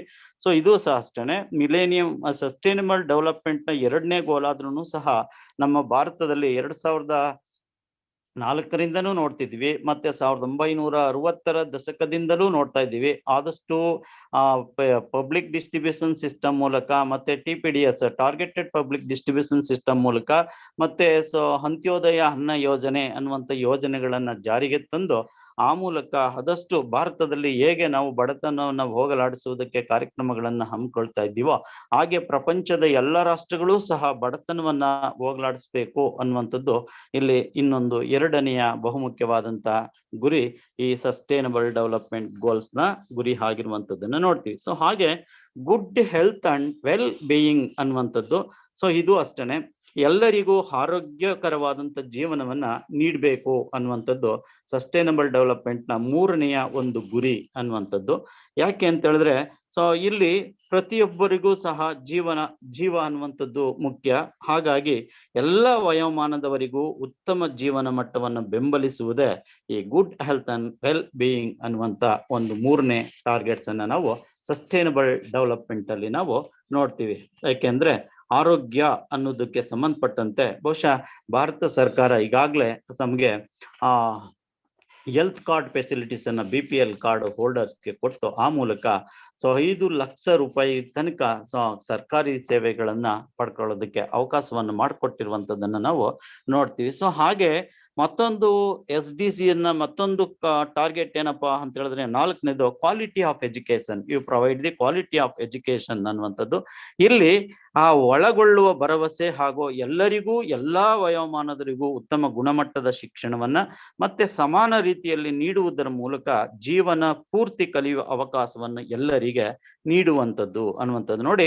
ಸೊ ಇಲ್ಲಿ ಒಳಗೊಳ್ಳುವ ಭರವಸೆ ಇನ್ಕ್ಲೂಸಿವ್ ಅನ್ನುವಂಥದ್ದು ತುಂಬಾ ಇಂಪಾರ್ಟೆಂಟ್. ಯಾಕೆ ಅಂತ ಹೇಳಿದ್ರೆ ಇಲ್ಲಿ ಇನ್ಕ್ಲೂಸಿಂಗ್ ಡೆವಲಪ್ಮೆಂಟ್ ಅನ್ನುವಂಥ ಕಾನ್ಸೆಪ್ಟ್ ನ ನಮ್ಮ ಭಾರತದಲ್ಲಿ 10ನೇ ಪಂಚವಾರ್ಷಿಕ ಯೋಜನೆ ಸಂದರ್ಭದಲ್ಲಿ ತರ್ತಾರೆ. ಸೊ ಇದು ಬಹುಮುಖ್ಯವಾಗಿ ನಮ್ಮ ರಾಷ್ಟ್ರದ ನೊಬೆಲ್ ಪ್ರಶಸ್ತಿ ಪಡೆದಂತ ಅಮರ್ತ್ಯ ಕುಮಾರ್ ಸೇನ್ ರವರ ಬಹುಮುಖ್ಯವಾದಂತ ಒಂದು ಕಾನ್ಸೆಪ್ಟ್ ಅಂತಾನೂ ಸಹ ನಾವು ಹೇಳ್ಬೋದು. ಹಾಗಾಗಿ ಇನ್ಕ್ಲೂಸಿವ್ ಗ್ರೋತ್ ಅನ್ನುವಂಥದ್ದು ಅಲ್ಲಿ ರಾಜಕೀಯ ಭಾಗವಹಿಸುವಿಕೆ, ಆರ್ಥಿಕ ಭಾಗವಹಿಸುವಿಕೆ ಮತ್ತೆ ಸಾಂಸ್ಕೃತಿಕ ಭಾಗವಹಿಸುವಿಕೆ ಮತ್ತೆ ಶೈಕ್ಷಣಿಕ ಸೌಲಭ್ಯಗಳನ್ನ ಎಲ್ಲರೂ ಪಡೆಯುವಂಥದ್ದು. ಏನೀಗ ನಾವು NEP ಅಂತ ಏನ್ ತಂದಿದೀವೋ ಸೊ ಅದರಲ್ಲಿ ಎಲ್ಲರಿಗೂ ಮುಕ್ತ ಅವಕಾಶವನ್ನ ಕೊಡ್ತಾ ಇರುವಂತದ್ದು. ಸೊ ಎಲ್ಲರೂ ಫ್ರೀ ಎಂಟ್ರಿ ಮತ್ತೆ ಫ್ರೀ ಎಕ್ಸಿಟ್ ಅವಕಾಶವನ್ನ ಕೊಡ್ತಾ ಇರುವಂತದ್ದನ್ನ ನೋಡ್ತಾ ಇದ್ದೀವಿ. ಹಾಗಾಗಿ ಕ್ವಾಲಿಟಿ ಆಫ್ ಎಜುಕೇಶನ್ ಅನ್ನ ಪ್ರೊವೈಡ್ ಮಾಡುವುದರ ಮೂಲಕ ದೇಶವನ್ನ ಬೌದ್ಧಿಕವಾಗಿ ನಾವು ಸಂಪದ್ಭರಿತವಾಗಿ ಮಾಡುವಂಥದ್ದು ಇದು ಮತ್ತೊಂದು ಟಾರ್ಗೆಟ್ ಅಂತ ನಾವು ಹೇಳ್ಬೋದು. ಸೊ ಹಾಗೆ ಜೆಂಡರ್ ಈಕ್ವಾಲಿಟಿ ಅನ್ನುವಂಥದ್ದು. ಸೊ ಇಲ್ಲಿ ಲಿಂಗ ಸಮಾನತೆಯನ್ನ ಸಾಧಿಸುವಂಥದ್ದು ಅನ್ನುವಂಥದ್ದು. ಬಹುಶಃ ನಿಮ್ಗೆ ಜೆಂಡರ್ ಡೆವಲಪ್ಮೆಂಟ್ ಇಂಡೆಕ್ಸ್ ಅಂತೇಳಿ ಬರುತ್ತೆ. ಆ ಜೆಂಡರ್ ಡೆವಲಪ್ಮೆಂಟ್ ಇಂಡೆಕ್ಸ್ ಕಾನ್ಸೆಪ್ಟ್ ಅನ್ನ ನಾವು ನೋಡಿದ್ರೆ ಸೊ ಅಲ್ಲಿ ಗೊತ್ತಾಗ್ತದೆ. ಯಾಕೆ ಅಂದ್ರೆ ಸೊ ನಮ್ಮ ಭಾರತದಲ್ಲಿ ಏನಾಗಿದೆ ಅಂತ ಹೇಳಿದ್ರೆ ಪುರುಷ ಪ್ರಧಾನ ಸಮಾಜ ಆಗಿರುವಂತದ್ದನ್ನ ನೋಡ್ತೀವಿ. ಸೊ ಭಾರತೀಯ ಸಮಾಜವನ್ನ ಒಮ್ಮೆ ನೋಡಿದಾಗ ಅಲ್ಲಿ ನಮಗೆ ಹೆಚ್ಚಾಗಿ ಕಂಡು ಬರ್ತದ್ದು ಎಕ್ಸೆಪ್ಟ್ ಕೇರಳ ರಾಜ್ಯ ಬಿಟ್ರೆ ಎಲ್ಲಾ ರಾಜ್ಯಗಳಲ್ಲೂ ಸಹ ಸೊ ಪುರುಷ ಪ್ರಧಾನ ರಾಜ್ಯಗಳೇ ಇರುವಂತದ್ದನ್ನ ನೋಡ್ತೀವಿ. ಹಾಗಾಗಿ ಎಲ್ಲಿಯಲ್ಲಿಯೂ ಸಹ ಮಹಿಳೆ 2ನೇ ದರ್ಜೆಯ ಪ್ರಜೆ ಆಗಿರುವಂತದ್ದನ್ನ ನಾವು ಕಾಣ್ತೀವಿ. ಹಾಗಾಗಿ ಅವಳಿಗೆ ರಾಜಕೀಯವಾಗಿ, ಆರ್ಥಿಕವಾಗಿ, ಸಾಮಾಜಿಕವಾಗಿ, ಸಾಂಸ್ಕೃತಿಕವಾಗಿ ಅವಳಿಗೆ ಮೊದಲನೆಯ ಸ್ಥಾನ ಸಿಗ್ಬೇಕು. ಹಾಗಾಗಿ ಎಲ್ಲಿ ಹೆಣ್ಣನ್ನ ನಾವು ಪೂಜಿಸ್ತೀವೋ ಅಲ್ಲಿ ಆ ಗೌರವ ಅನ್ನುವಂಥದ್ದು ಸಿಗುತ್ತೆ, ಆ ರಾಷ್ಟ್ರ ಅನ್ನುವಂಥದ್ದು ಅಭಿವೃದ್ಧಿ ಆಗುತ್ತೆ ಅನ್ನುವಂಥದ್ದು. ಹಾಗಾಗಿ ಇಲ್ಲಿ ಸೊ ಜೆಂಡರ್ ಈಕ್ವಾಲಿಟಿ ಅನ್ನುವಂಥದ್ದು ಇಡೀ ಪ್ರಪಂಚದಾದ್ಯಂತ ಇರಬೇಕು ಅನ್ನುವಂಥದ್ದು. ಹಾಗಾಗಿ ಯಾವುದೇ ಕಾರಣಕ್ಕೂ ಪುರುಷ ಮತ್ತೆ ಮಹಿಳೆಯ ನಡುವೆ ತಾರತಮ್ಯವನ್ನ ಮಾಡಬಾರ್ದು ಅನ್ನುವಂಥದ್ದು. ಹಾಗೆಯೇ ಶಿಕ್ಷಣದ ಅವಕಾಶಗಳನ್ನ ಮಹಿಳೆಯರಿಗೆ ಸಾಕಷ್ಟು ಪ್ರಮಾಣದಲ್ಲಿ ಕಲ್ಪಿಸಿಕೊಡುವುದರ ಮೂಲಕ ಹೆಣ್ಣು ಮಕ್ಕಳು ಸಹ ಒಂದು ಶಿಕ್ಷಣವನ್ನು ಪಡೆದು ಆ ಮೂಲಕ ಸಬಲೀಕರಣದತ್ತ ಕಾಲನ್ನ ಇಡಬೇಕು ಅಥವಾ ದಾಪುಗಾಲನ್ನ ಹಾಕಬೇಕು ಅನ್ನುವಂಥದ್ದೇ ಇಲ್ಲಿ ಜೆಂಡರ್ ಈಕ್ವಾಲಿಟಿ ಅನ್ನುವಂತ ಒಂದು ಸಸ್ಟೈನಬಲ್ ಡೆವಲಪ್ಮೆಂಟ್ ಒಂದು ಬಹುಮುಖ್ಯವಾದಂತ ಗುರಿ ಅಂತಾನೆ ನಾವು ಹೇಳ್ಬೋದು. ಸೊ ಹಾಗೆ ಕ್ಲೀನ್ ವಾಟರ್ ಅಂಡ್ ಸ್ಯಾನಿಟೈಸೇಷನ್ ಅನ್ನುವಂಥದ್ದು, ಕ್ಲೀನ್ ವಾಟರ್ ಅಂಡ್ ಸ್ಯಾನಿಟೈಸೇಷನ್ ಇಲ್ಲಿ ಯಾಕೆ ಅಂತ ಹೇಳಿದ್ರೆ ಸೊ ಆ ನೀರು ಅನ್ನುವಂಥದ್ದು ಬಹುಮುಖ್ಯವಾದಂಥದ್ದು. ಬಹುಶಃ ಆ ನೀರ್ ಬಗ್ಗೆ ನಾವು ಒಂದು ಸೆಮಿನಾರ್ ಇಟ್ರೆ ಸೊ ಅದನ್ನ ವರ್ಷ ಪೂರ್ತಿ ನಾವು ಆ ನೀರ್ ಬಗ್ಗೆನೆ ಸೆಮಿನಾರ್ ಅನ್ನ ಮಾಡ್ಬೋದು. ಯಾಕೆ ಅಂತ ಹೇಳಿದ್ರೆ ಸೊ ನೀರು ಅನ್ನುವಂಥದ್ದು ಒಂದು ಬಹುಮುಖ್ಯವಾದಂತ ಒಂದು ಜೀವ ಅವಶ್ಯಕ ವಸ್ತು. ಹಾಗಾಗಿಯೇ ಸೊ ಈಗ ಎಲ್ಲರಿಗೂ ಸಹ ಶುದ್ಧ ಕುಡಿಯುವ ನೀರನ್ನ ಕಲ್ಪಿಸಿಕೊಡ್ಬೇಕಾಗಿದೆ. ಯಾಕೆ ಅಂದ್ರೆ ಇತ್ತೀಚಿನ ದಿನಗಳಲ್ಲಿ ಅಭಿವೃದ್ಧಿಯ ಹೆಸರಿನಲ್ಲಿ ಪ್ರಕೃತಿಯ ಮೇಲೆ ಮಾನವನ ಕ್ರೌರ್ಯ ಹೆಚ್ಚುತ್ತಾ ಇರೋದ್ರಿಂದ ಸೊ ಎಲ್ಲೆಲ್ಲೂ ಈ ನಗರಗಳ ಬೆಳವಣಿಗೆ ಆಗ್ತಾ ಇರೋದ್ರಿಂದ ಸೊ ದೊಡ್ಡ ದೊಡ್ಡ ಕೈಗಾರಿಕೆಗಳ ಸ್ಥಾಪನೆ ಆಗ್ತಾ ಇರೋದ್ರಿಂದ ಸೊ ಅಲ್ಲಿ ಬಿಟ್ಟಂತ ಸೀವೇಜ್ ವಾಟರ್ ಇಂದ ಸೊ ನೀರು ಮಾಲಿನ್ಯ ಆಗ್ತಾ ಇರುವಂತದ್ದನ್ನ ನೋಡ್ತೀವಿ.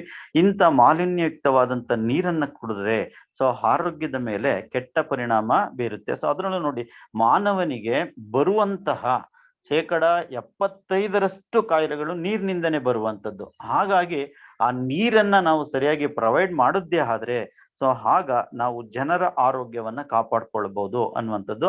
ಆ ಹಿನ್ನೆಲೆಯಲ್ಲಿ ನಮ್ಮ ಭಾರತ ಸರ್ಕಾರ ಆಗ್ಲಿ, ಕರ್ನಾಟಕ ರಾಜ್ಯ ಸರ್ಕಾರ ಆಗ್ಲಿ ಸೊ ಹೆಚ್ಚಿನ ಕಾರ್ಯಕ್ರಮಗಳನ್ನ ಜಾರಿಗೆ ತಂದು ಆ ಮೂಲಕ ಪ್ರತಿಯೊಂದು ಗ್ರಾಮಗಳಲ್ಲೂ ಸಹ ಇವತ್ತು ಶುದ್ಧ ಕುಡಿಯುವ ನೀರಿನ ಘಟಕಗಳನ್ನ ಸ್ಥಾಪನೆ ಮಾಡಿರುವಂತದ್ದನ್ನ ನೋಡ್ತಾ ಇದ್ದೀವಿ ನಾವು. ಸೊ ಇದ್ರ ಉದ್ದೇಶ ಅಷ್ಟೇ, ಸೊ ಜನರಿಗೆ ಒಂದು ಉತ್ತಮವಾದಂತ ಕುಡಿಯುವ ನೀರನ್ನ ಒದಗಿಸುವಂಥದ್ದು ಅನ್ನುವಂಥದ್ದು. ಸೊ ಹಾಗೆ ಆಪರೇಟಬಲ್ ಅಂಡ್ ಕ್ಲೀನ್ ಎನರ್ಜಿ ಅನ್ನುವಂಥದ್ದು. ಸೊ ನೋಡಿ, ಇಲ್ಲಿ ಈ ಕ್ಲೀನ್ ಎನರ್ಜಿ ಅಂತ ಹೇಳಿದಾಗ ಸೊ ವೆರಿ ಸಿಂಪಲ್, ಏನಪ್ಪಾ ಅಂದ್ರೆ ಪೊಲ್ಯೂಷನ್ ಕ್ರಿಯೇಟ್ ಆಗ್ಬಾರ್ದು ಅಂತ ಅಷ್ಟೇನೆ. ಸೊ ಅಂದ್ರೆ ಯಾಕೆಂದ್ರೆ ನಾವು ಹಿಂದೆ ಬಳಸ್ತಾ ಇದ್ವಂತ ಫಾಸಿಲ್ ಫ್ಯೂಯಲ್ಸ್ ಗಳಿವೆಲ್ಲ, ಸೊ ಅದರಿಂದ ಸಾಕಷ್ಟು ಪ್ರಮಾಣದಲ್ಲಿ ಪೊಲ್ಯೂಷನ್ ಆಗುತ್ತೆ ಅನ್ನುವಂಥದ್ದು. ಕಾರ್ಬನ್ ಡೈಆಕ್ಸೈಡ್ ನ ಪ್ರಮಾಣ ಜಾಸ್ತಿ ಆಗುವಂಥದ್ದು. ಸೊ ಅದರಿಂದ ಏನೆಲ್ಲ ಆಗ್ತವೆ, ಗ್ರೀನ್ ಹೌಸ್ ಎಫೆಕ್ಟ್ ಆಗುವಂಥದ್ದು, ಸೊ ಎಲ್ ನಿನೋ ಎಫೆಕ್ಟ್ ಆಗಿರುವಂಥದ್ದು, ಲಾಲ್ ನಿನೋ ಎಫೆಕ್ಟ್ ಆಗುವಂಥದ್ದು, ಸೊ ಮತ್ತೆ ಅಟ್ಮಾಸ್ಫಿಯರಿಕ್ ವೇರಿಯೇಷನ್ ಆಗುವಂಥದ್ದು, ಸೊ ಮತ್ತೆ ಆ ಓಜೋನ್ ಲೇಯರ್ ಲಾಸ್ ಆಗುವಂಥದ್ದು. ಸೊ ಈ ತರದೆಲ್ಲ ಆಗ್ತಾ ಇರ್ತದೆ. ಸೊ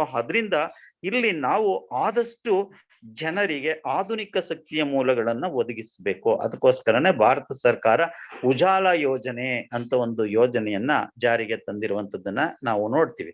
ಹೀಗಾಗಿ ಈ ಉಜಾಲ ಯೋಜನೆಯ ಮೂಲಕ BPL ಜನರಿಗೆ ಸೊ ಉಚಿತವಾಗಿ ಗ್ಯಾಸ್ ಕಿಟ್ ಗಳನ್ನ ಕೊಡ್ತಾ ಇರುವಂತದ್ದನ್ನ, ಅಂದ್ರೆ ಗ್ಯಾಸ್ ಸಿಲಿಂಡರ್ ಮತ್ತೆ ಸ್ಟವ್ ಗಳನ್ನ ಕೊಡ್ತಾ ಇರುವಂತದ್ದನ್ನ ನಾವು ನೋಡ್ತೀವಿ.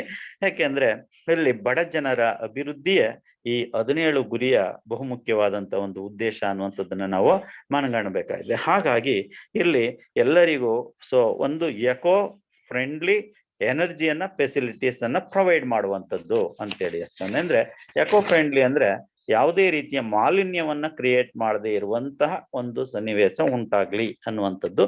ಸೊ ಇದು 7ನೆಯ ಒಂದು ಗುರಿ ಅಂತ ನಾವು ಹೇಳ್ತೀವಿ. ಸೊ ಹಾಗೆ so decent work and economic growth ಅನ್ನುವಂಥದ್ದು ಇಲ್ಲಿ 8ನೆಯ ಒಂದು ಟಾರ್ಗೆಟ್ ಅಂತ ನಾವು ಹೇಳ್ತೀವಿ. ನಾವು ಸಸ್ಟೈನಬಲ್ ಡೆವಲಪ್ಮೆಂಟ್ ಅಲ್ಲಿ ಎಲ್ಲರೂ ಗೌರವಯುತವಾದ ಜೀವನ ಮಟ್ಟವನ್ನ ಬೆಂಬಲಿಸುವುದರ ಮೂಲಕ ಆರ್ಥಿಕಾಭಿವೃದ್ಧಿಯನ್ನ ಸಾಧಿಸುವುದು ಅನ್ನುವಂಥದ್ದು. ನೋಡಿ, ಅಂದ್ರೆ ಎಲ್ಲರಿಗೂ ಗೌರವಯುತವಾದ ಜೀವನ ಮಟ್ಟವನ್ನ ಬೆಂಬಲಿಸುವಂಥದ್ದು ಅಂದ್ರೆ ರೆಸ್ಪೆಕ್ಟಬಲ್ ಒಂದು ವರ್ಕ್ ಅನ್ನ ನಾವು ಜನರಿಗೆ ಪ್ರೊವೈಡ್ ಮಾಡುವಂಥದ್ದು. ಅವರು ದುಡಿಯುವಂತ ಒಂದು ಸ್ಥಳಗಳಿವೆಯಲ್ಲ, ಸೊ ಅವ್ರಿಗೆ ಉತ್ತಮ ವಾತಾವರಣವನ್ನ ಕಲ್ಪಿಸಿಕೊಡುವಂಥದ್ದು, ಮತ್ತೆ ಅವರನ್ನ ಗೌರವಯುತವಾಗಿ ನಡೆಸ್ಕೋಬೇಕು ಅನ್ನುವಂಥದ್ದು ಇಲ್ಲಿ ಮತ್ತೊಂದು 8ನೆಯ ಟಾರ್ಗೆಟ್ ಅನ್ನುವಂಥದ್ದು ಇಲ್ಲಿ ಬಹುಮುಖ್ಯವಾದಂಥ. ಸೊ ಹಾಗೆ ಇಂಡಸ್ಟ್ರಿ, ಇನೋವೇಷನ್ ಅಂಡ್ ಇನ್ಫ್ರಾಸ್ಟ್ರಕ್ಚರ್ ಇದು ತುಂಬಾ ಇಂಪಾರ್ಟೆಂಟ್ ಆಗಿದೆ.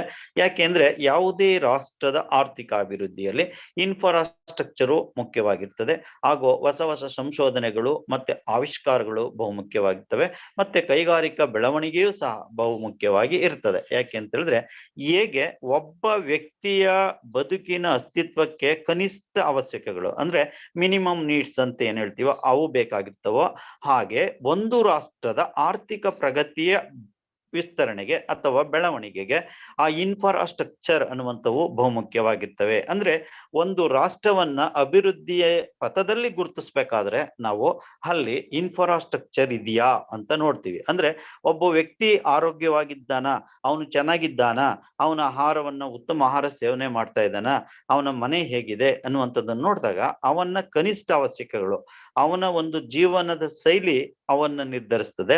ಹಾಗೆ ರಾಷ್ಟ್ರದಲ್ಲಿ ಇರಬಹುದಾದಂತ ನೀರಾವರಿಯ ಸಾಮರ್ಥ್ಯ, ರಸ್ತೆ ಸಂಪರ್ಕ, ಮತ್ತೆ ಸಂಪರ್ಕ ಸಾಧನಗಳು, ಮತ್ತೆ ಅಲ್ಲಿ ಆ ರಸ್ತೆಯ ಅಭಿವೃದ್ಧಿ ಹೇಗಿದೆ ಅನ್ನುವಂಥದ್ದು, ಮತ್ತೆ ವಿದ್ಯುತ್ ಶಕ್ತಿಯ ಉತ್ಪಾದನೆ ಹೇಗಿದೆ ಅನ್ನುವಂಥದ್ದು, ಅಲ್ಲಿ ಸಂಶೋಧನೆಗಳು ಹೇಗಿವೆ ಅನ್ನುವಂಥದ್ದು, ಮತ್ತೆ ಅಲ್ಲಿ ಯಾವ ರೀತಿ ಆವಿಷ್ಕಾರಗಳು, ಹೊಸ ಹೊಸ ಆವಿಷ್ಕಾರಗಳು ನಡೀತಾ ಇದ್ದಾವೆ ಅನ್ನುವಂಥದ್ದು ಸಹ ಇಲ್ಲಿ ಬಹುಮುಖ್ಯ ಅನ್ನುವಂಥದ್ದು. ಆ ಕಾರಣದಿಂದಲೇ ಇಲ್ಲಿ UNDP, United Nation Development Program, ಮತ್ತೆ ವರ್ಲ್ಡ್ ಡೆವಲಪ್ಮೆಂಟ್ ಫೋರಂನವರು, ಮತ್ತೆ ವಿಶ್ವಸಂಸ್ಥೆ, UNO ಇವರೆಲ್ಲರೂ ಸಹ ಈ ಟಾರ್ಗೆಟ್ಸ್ ಅನ್ನ ಫಿಕ್ಸ್ ಮಾಡುವಾಗ ಒಳ್ಳೊಳ್ಳೆ ವಿಚಾರಗಳನ್ನೇ ಆಯ್ಕೆ ಮಾಡಿರುವಂತದ್ದನ್ನ ನಾವು ನೋಡ್ತೀವಿ. ಹಾಗಾಗಿ ಇಲ್ಲಿ ಸುಸ್ಥಿರ ಕೈಗಾರಿಕೀಕರಣ ಮತ್ತೆ ಶೀಘ್ರ ಆವಿಷ್ಕಾರ ಕೈಗೊಳ್ಳುವಂಥದ್ದು, ಅಧೋರಚನಾ ಸೌಲಭ್ಯಗಳನ್ನ ಕೈಗೊಳ್ಳುವಂಥದ್ದು, ಹಾಗೆಯೇ ಆರ್ಥಿಕ ಒಳಗೊಳ್ಳುವಿಕೆಯನ್ನ ಬೆಂಬಲಿಸುವುದು, ಇಲ್ಲಿ ಎಕನಾಮಿಕ್ ಇನ್ಕ್ಲೂಷನ್ ಅನ್ನ ಬೆಂಬಲಿಸುವಂತದ್ದು ಮುಖ್ಯ ಅಂತೇಳಿ 9ನೇ. Nagaraju sir, madam, can you please conclude your paper, sir? Because there are more number of presenters in the session. That's why I'm asking you. Thank you madam. ನಾನು 17 ಇತ್ತಲ್ವಾ, ಸೊ ಅದಕ್ಕೆ time ಕೊಡ್ತೀರಾ? Please go to the conclusion part, sir. 1 minute ಅಲ್ಲಿ conclude ಮಾಡ್ತೀನಿ. So ಹಾಗೆ reduce the inequality, sustainable cities and communities, ಈಗ smart city ಯೋಜನೆಯನ್ನ ತಂದಿದ್ದಾರೆ. ಸೊ ಭಾರತ ಸರ್ಕಾರ ಗೊತ್ತಿದೆ. ಹಾಗೆ ರೆಸ್ಪಾನ್ಸಿಬಲ್ ಕನ್ಸಂಪ್ಷನ್ ಅಂಡ್ ಪ್ರೊಡಕ್ಷನ್, ಜವಾಬ್ದಾರಿಯುತ ಅನುಭೋಗ ಮತ್ತೆ ಉತ್ಪಾದನೆಯನ್ನ ಕೈಗೊಳ್ಳೋದಕ್ಕೆ ಮುಂದಾಗುವಂಥದ್ದು. ಕ್ಲೈಮೇಟ್ ಆಕ್ಷನ್ ಪ್ಲಾನ್ ಅನ್ನುವಂಥದ್ದನ್ನ, ಅಂದ್ರೆ ಹವಾಮಾನ ಬದಲಾವಣೆ ಮತ್ತು ಅದರ ಬದಲಾವಣೆಗೆ ಸಂಬಂಧಿಸಿದಂತ ಕಾರ್ಯಪ್ರವೃತ್ತ ಆಗುವಂಥದ್ದು. ಸೊ ಹಾಗೆ ಲೈಫ್ ಅಂಡ್ ಲ್ಯಾಂಡ್ ಅಂತೇಳಿ peaceful justice and strong institution ಕಟ್ಟುವಂಥದ್ದು, ಮತ್ತೆ ವಿಶ್ವದ ಅಭಿವೃದ್ಧಿಗಾಗಿ ಸಹಭಾಗಿತ್ವವನ್ನು ಸಾಧಿಸುವಂಥದ್ದು ಅಂತೇಳಿ 17 ಒಂದು ಟಾರ್ಗೆಟ್ಸ್ ಅನ್ನ ಹಾಕೊಂಡು, ಸೊ ಆ ಮೂಲಕ ನಾವು 2030 ಒಳಗೆ ನಾವು ಸಸ್ಟೈನಬಲ್ ಡೆವಲಪ್ಮೆಂಟ್ ಅನ್ನ ಸಾಧಿಸುವಂಥದ್ದು. ಆ ಮೂಲಕ ಏನು ನಮ್ಮ ಮೋದಿಯ ಕನಸಿನ 5 ಟ್ರಿಲಿಯನ್ ಎಕಾನಮಿ ಅನ್ಕೊಂಡಿದ್ದಾವೋ ಅದನ್ನ ಸಾಧಿಸ್ಬೇಕು ಅನ್ನುವಂಥದ್ದು ಸೊ ಇಲ್ಲಿ ಬಹು ಮುಖ್ಯವಾದಂಥದ್ದು. ಹಾಗಾಗಿ ಇಲ್ಲಿ ಈ 17 ಗುರಿಯ ಬಗ್ಗೆ ನಾನು ನನ್ನ ಅಭಿಪ್ರಾಯವನ್ನ ವ್ಯಕ್ತಪಡಿಸಿದ್ದೇನೆ. ಸೊ ಎಲ್ಲರಿಗೂ ನನ್ನ ನಮಸ್ಕಾರಗಳು. Thank you madam. Thank you, Nagaraj sir, for presenting wonderful paper. So it's a kind request to all participants to present your papers within the time limit of 5 minutes, please, because there are more number of papers in the session. Okay. Thank you, madam. Thank you, Sagar. Thank you, sir. That was good. Sir, Mallesh ready ಇದ್ದೀನಿ, ಕೊಡ್ಬೋದಾ sir? Divya madam, Mallesh. Hello madam, Indu unmute ಮಾಡಿ madam. Divya madam. Hello, Malesh sir. Madam, Mallesh ready ಇದ್ದೀನಿ madam. Please present your paper, sir. Okay, thank you, madam. Okay, good morning, one and all. Myself, Mallesh, Assistant Professor of Department of Commerce and Management, Bharati College, Bharati Nagara. Today I'm present the paper topic, Corporate Social Responsibility, Recent Issues and Challenges in India. And this paper was prepared with my colleague Abhilash Jain also. So, corporate social responsibility means it is the concept of corporate social responsibility is in existence since ancient times. The writing of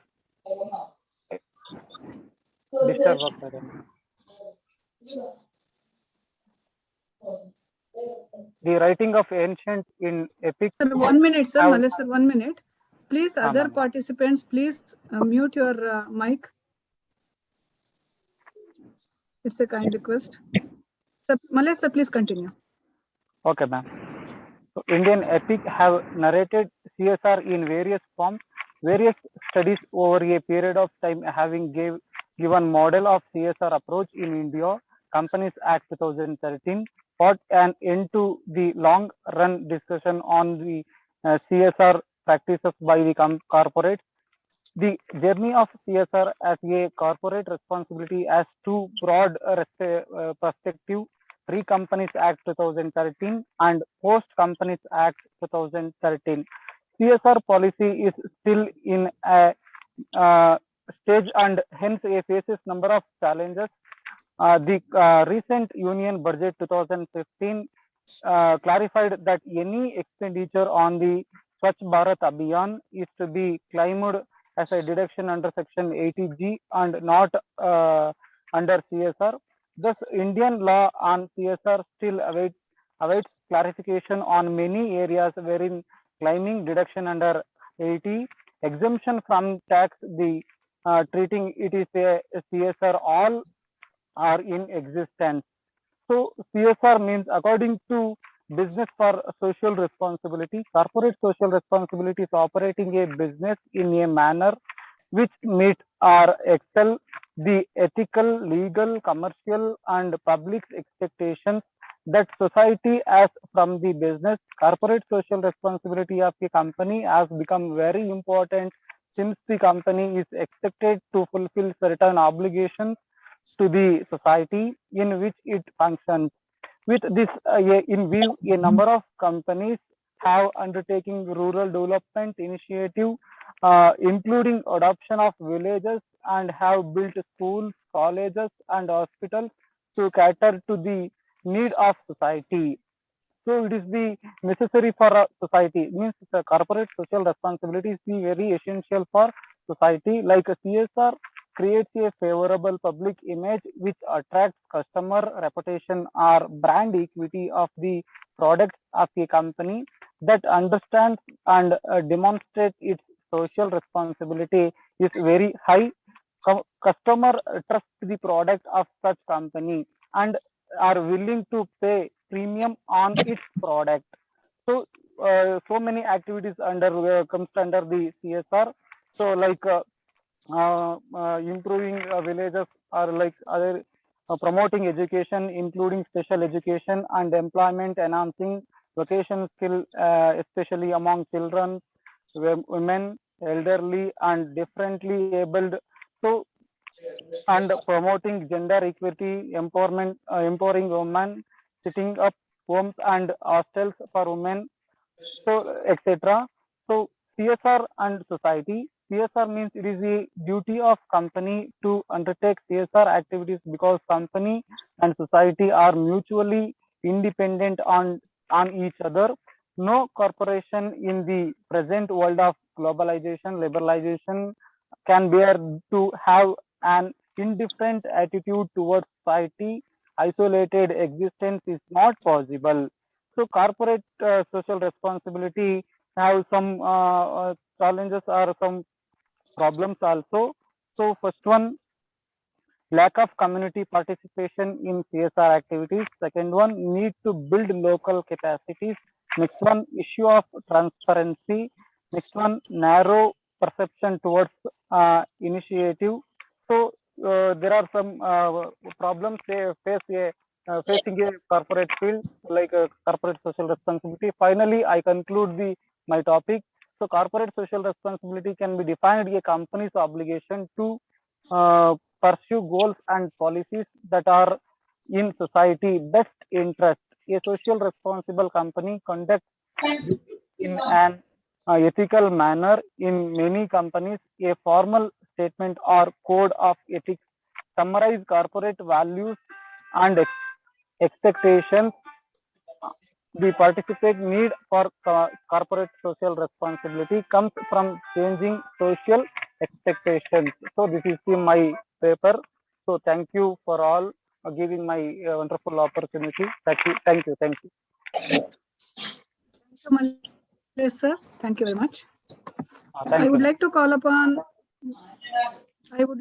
upon K. Nethavati, Department of Economics, Government College Autonomous. Yes, madam. Yes, madam. Please proceed. I'm audible. I'm audible, madam. Yes, madam. Yeah, Yeah, madam. you are audible. Yeah.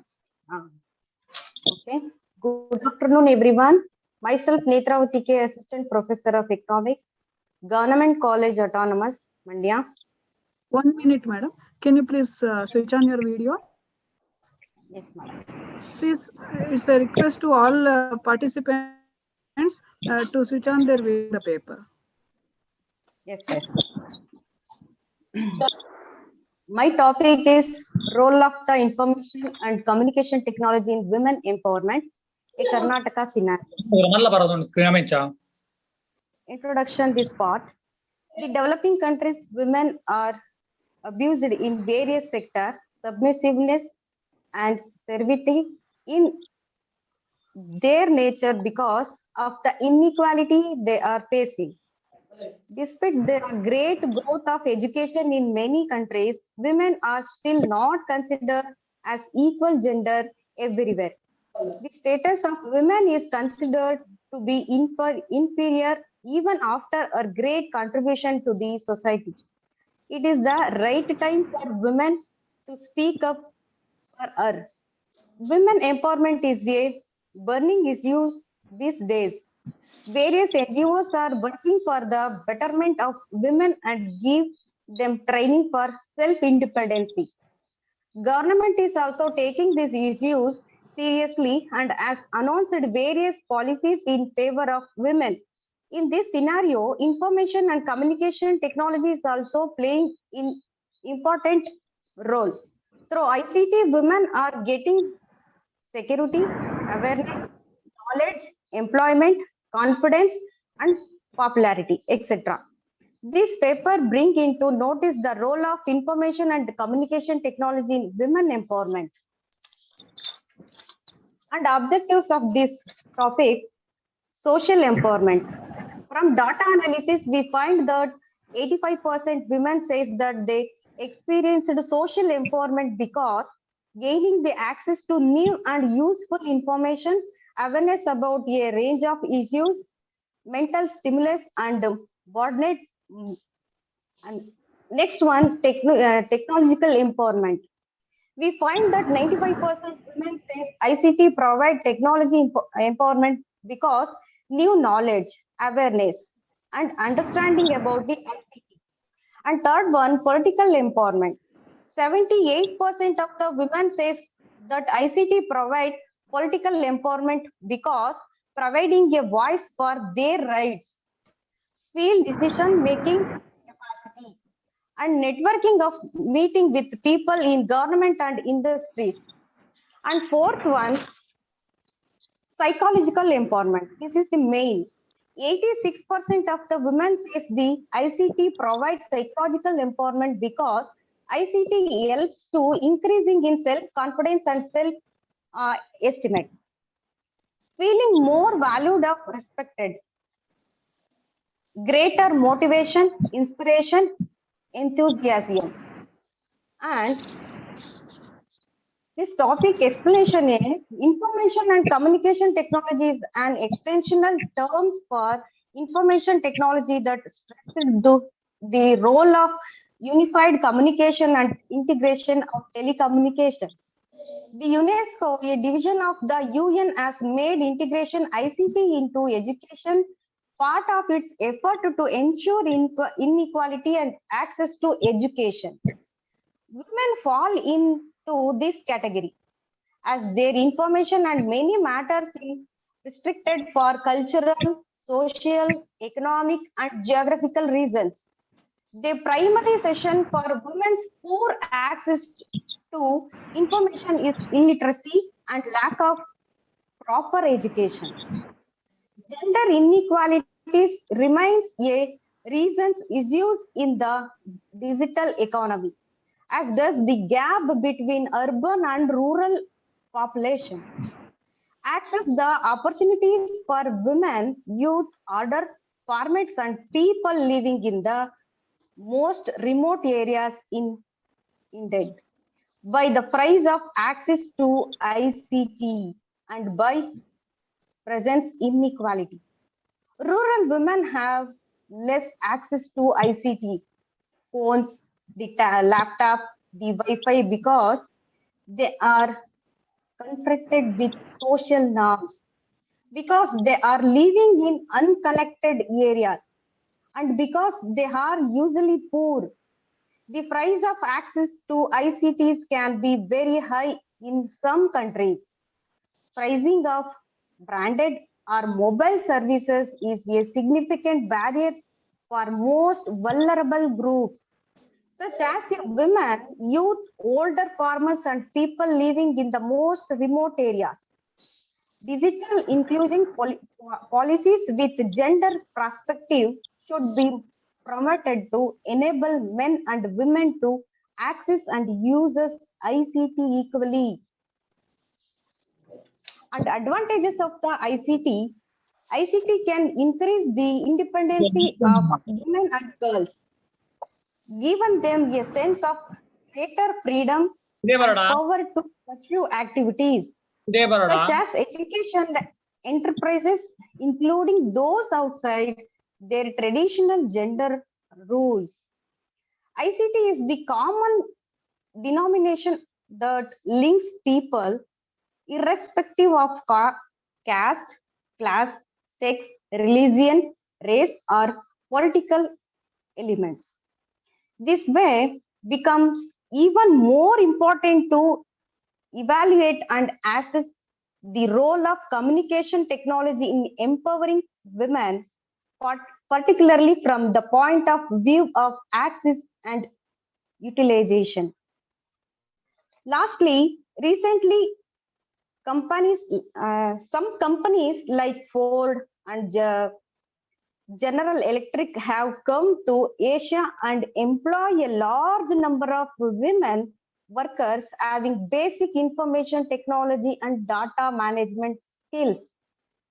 New areas of employment such as telecommunication, medical transcription have also opened up tremendous job opportunities for women, and also women are becoming more stable and confident in order to deal with the hardship of the society. They are also reaching new height in terms of inventive genius, bigger job places, and leading influence all around the world. Information and communication technology also enable women to get recognized for all their talent of achievements in area like music, medicine, astronomy, and education. ICT enabled to bring more range of equality between men and women in this society and made us more proud. Thank you, one and all. Okay. Thank you, Netravati madam. Thank you, Vidya madam. And Sagar sir. Please, Sanmati Kumar sir, please mute your audio, please. It is disturbing the paper presenters.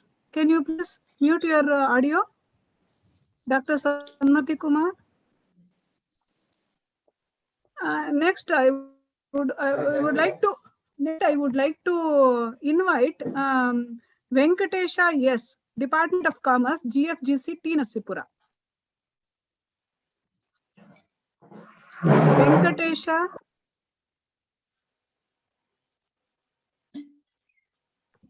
Okay. Next, Suma HP, Department of English, Government Autonomous College, Mandya. Suma HP, Department of English, Government Autonomous College, Mandya.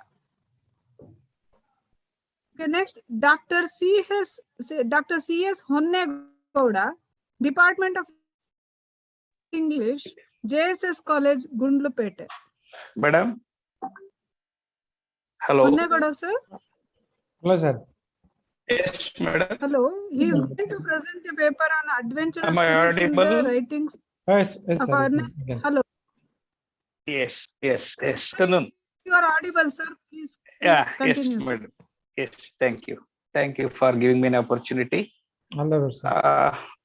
At the outset, I would like to convey my thanks to the principal and the members of the organizing committee of GFGC Koppa Today, I can take pride to deliver a few words as a presentation on adventurous spirit in the writings of Ernest Hemingway. Ernest Hemingway, the legendary figure of America, had his affiliations with the writers of the lost generation. He has drawn the portraits of his father and mother in his story, The Doctor and the Doctor's Wife. During his stay in schools, the boy Hemingway loved many pursuits. He participated in the games of football, in the games of boxing, in the games of swimming and running. As there was no harmonious relationship between his father and mother, the boy did not like home. And nor did he feel happy at the school. He ran away from home twice. He came to know that the world through his adventurous spirit. He had his life of a truant on the road and worked as a laborer. Why I am citing these references here is that as a teacher, as to my knowledge, as my experience, life is not an ordinary task. Life is not a question of mere escaping. What is life? Life is to accept whatever comes in one's own life is the only life itself.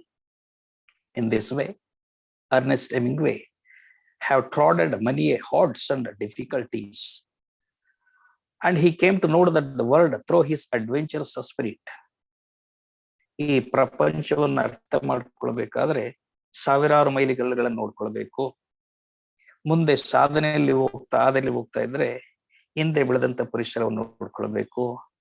Then only one can attain one's own maturity stage. Dear participant scholars, I request you all to keep in your mind that we have already left our station, but on the way to the destination. He rendered assistance to the Italian soldiers in their fight against the Australians by establishing canteens in the eastern part of the troops. Being a poet born in America, Hemingway shows the political, the cultural, the social influences of his country in his works. He studied various writers and imbibed by their writings. Hemingway began his literary career as a poet of short stories. ಸಣ್ಣ ಮೆಟ್ಲಿಂದ ದೊಡ್ಡ ಮೆಟ್ಲಿಗೆ ಹೋದಂತ ವ್ಯಕ್ತಿ. His first work was entitled 3 Stories and 10 Poems. He has reflected the world, the contemporary problems caused by the outlook of the war, the despair, the defeatism of the age, the disintegration of the old values, and the economic injustice.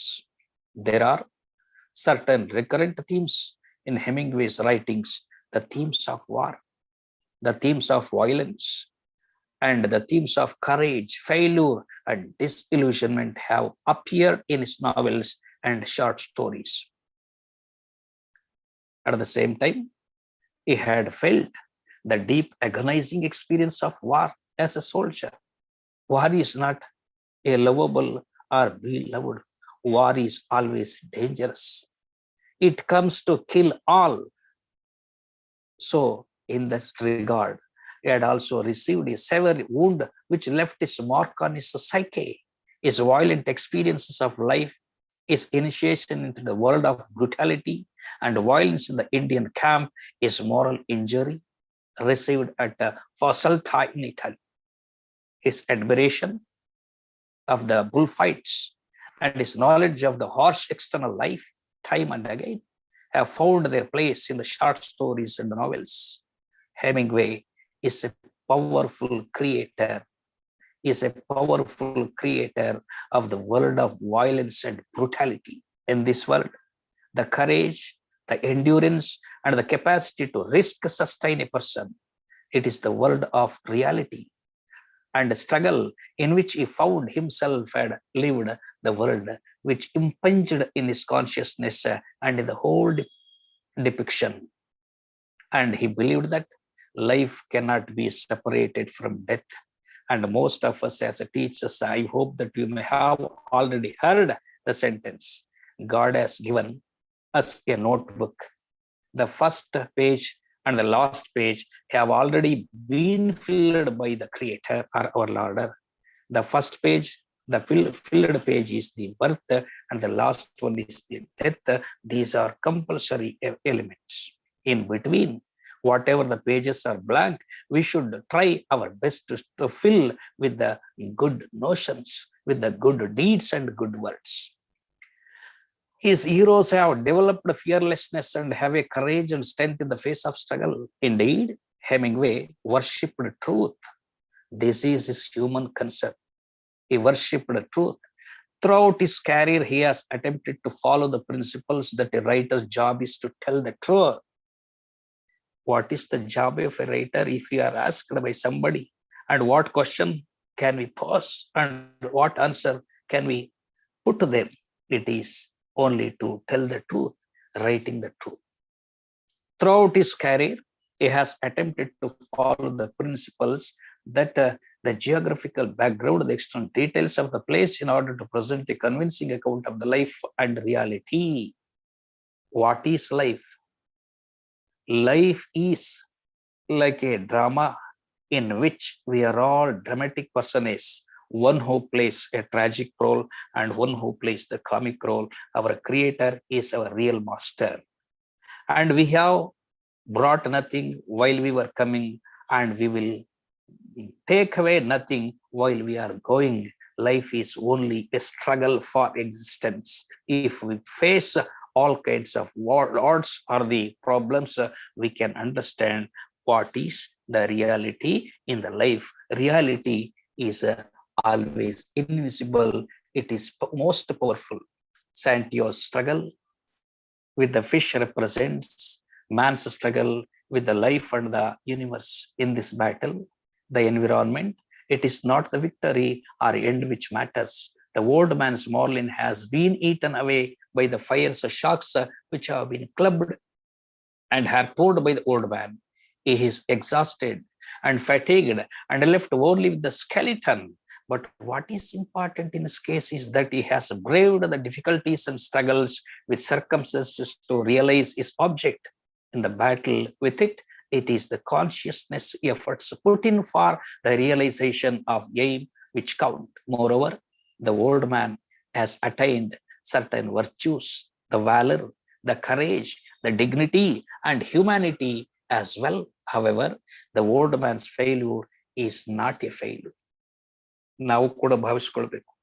ಯಾವುದೇ ಒಂದು ಹೋರಾಟದಲ್ಲಿ ನಾವು ಸೋತಿದ್ದೇವೆ, ಖಂಡಿತ ಸೋತಿಲ್ಲ. ನಾವು ಪ್ರಯತ್ನ ಪಡ್ತಿದ್ವಿ. We have been putting more and more effort to reach our goal, our proposed goal. The valor, the courage, the dignity, the humanity. However, the old man's failure is not a failure. He is in trouble and his marlin is attacked by the sharks, but he is undaunted and has gained a spiritual victory. Though he is exhausted and fatigued in the fight, the old man is the symbol of the temporal and an order which is never immune from death. Thus, in this novel, The Old Man and the Sea, we can see that this novel is pregnant with the symbolic meaning. Santiago, the ocean, the marlin, the sharks. Yes, I am concluding. And the voyage into the far out Gulf Stream are all symbolic. Thus, through all kinds of symbols, Hemingway has portrayed a beautiful picture about the concept of real life. Thank you all for giving me an opportunity to present the paper on this occasion. Thank you all. It was a nice presentation, sir. Thank you. Thank you, madam. Thank you. Okay. Once again, I am requesting all the participants to stick on to the time limit for 5 minutes. Next, I'm calling upon Shilpa HP. Shilpa HP, Department of Commerce. Shilpa HP. Ma'am, Shilpa HP or DM? Shilpa DM, huh? Yes, ma'am. Okay. Please present your paper, madam. ma'am. Thank you. Good afternoon, everybody. This is Shilpa, Government College for Women, PG Center, Madur. Topic: green marketing. Green marketing is a mean the development of the green of marketing, where is the product or the produce the through green marketing technology. The product which are the reusable for the future also. The marketing techniques can be adopted through the eco-friendly product. We use the eco-friendly product. Green marketing is mainly focused on development of the modern market. At the present, green marketing strategy adopted by the corporate sector is ordered to safeguard of the environment by reducing the pollution of the level. And green marketing of some of the challenges faced by the corporate sector while adopting the green marketing strategies. Huge investment of the development of product recycling. New techniques adopted that lead to heavy cost. Selling techniques adopted by the companies. There is a lack of standardizations. Green marketing is a new concept. Take a lot of time. Majority of the people lack of awareness about the green marketing. Green marketing methodologies and our objectives to study of the challenges faced by the corporate sector while adopting the green marketing strategies, to study of the opportunities available for the corporate sector through the green marketing. We use the green marketing product, we reduce the pollution because we use the environmental friendly product.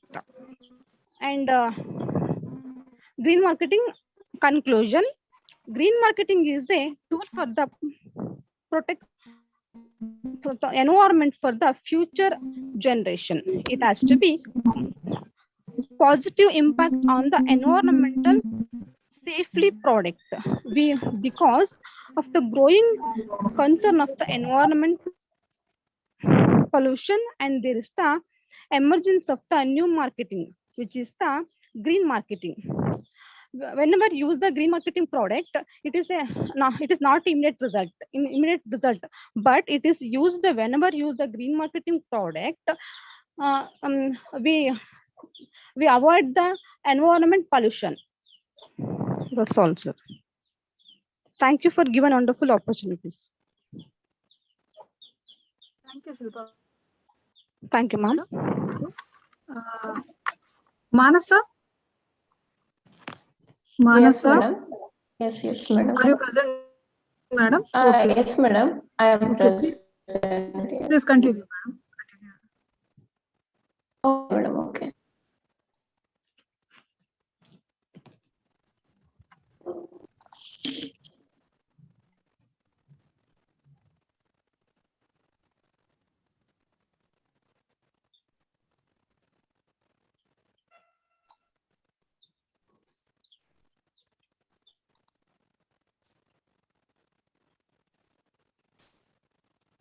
Good afternoon, one and all. Good afternoon, one and all. Our seminar topic is Mapping the Financial Inclusion Drives in Mandya District, the Road Traveled and the Road Ahead, jointly prepared by Dr. Kempegowda GN, Assistant Professor of Economics, GFGC Talkadu, and Manasa H, Assistant Professor of Economics, GFGC Kyarpete. The objectives of the study is to find out the status of financial inclusion in Mandya district and to examine the growth of banking network in Mandya district. Before going to the topic, the brief profile of Mandya district is: Mandya district came into existence on 1st July 1939, and the population of the Mandya district is 18,05,769 persons. The decadal growth rate of population is 2.38. It consists of 7 taluks, 9 towns, and 1,368 villages. The sex ratio of Mandya is 999 females per 1,000 males, and child sex ratio 39 females for 1,000 male babies. The literacy rate is 70.4%. The banking profile of district is, it has 54 RRBs, 15 private sector banks. There is 0 foreign banks in Mandya district. It has 164 public sector banks, 1 small finance banks, and 234 scheduled commercial banks. Percentage share of banking outlets in Mandya district at state level is, it has 2.3% share in scheduled commercial banks and 1.8% share in small finance banks and 2.6% share in public sector banks, and it has 3% share in RRBs. When we look into the banking outlets, the highest share in RRBs, and it has no foreign banks. The growth of branch networks in Mandya district from 2009 to 2018 is, it had 140 branches in 2009, and it gradually increases to 244 branches in 2018. In the state level, the share of banking branches of Mandya district is 2.30. In Karnataka state, it shares 2.30% of banking networks. The population, the villages having more than 2,000 population is in Mandya district is 264 villages having greater than 2,000 population. In that 264 villages, 197 villages had banking branches. Less than 2,000 in the villages having less than 2,000 population of Mandya district is 1,301 villages. Among them, it has banking facilities through banking facility, business correspondents, and business facilitators. So, among villages having a greater than 2,000 population, the 264 villages, it has banking branches. In 197 villages, it has bank branches. The financial inclusion score for Mandya district from 2009 to 2016 based on the 4 parameters like deposit penetration, debit penetration, credit penetration, and insurance penetration. According to CRISIL reports, its score is 90%. Around 90% of population of Mandya district are included in the financial inclusion. It is highest when it compared to the state of Karnataka. Karnataka state score is 82.1%, and national level, the India score is 58%. So we compared to state and national level, the financial inclusion score of Mandya district is greater than both the state and national level. So the major findings of the study is, there is no foreign banks in Mandya district. The share percentage of RRBs at the state level is highest compared to other banks. There is a gradual increase in banking branches from 2009 to 2018 in the district. The share of banking sector of the district at the state level is 2.30. 197 villages having more than 2,000 population as bank branches. Financial inclusion score of Mandya district is more compared to the state and national level. We can conclude that no doubt Mandya district has such an opportunity to transform the unbanked segment of the population into bankable in the near future. Thank you. Thank you, one and all.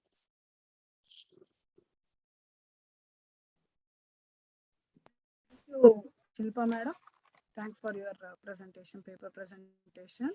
I call upon Parvati, Srimati Parvati. She is the last paper presenter of this session.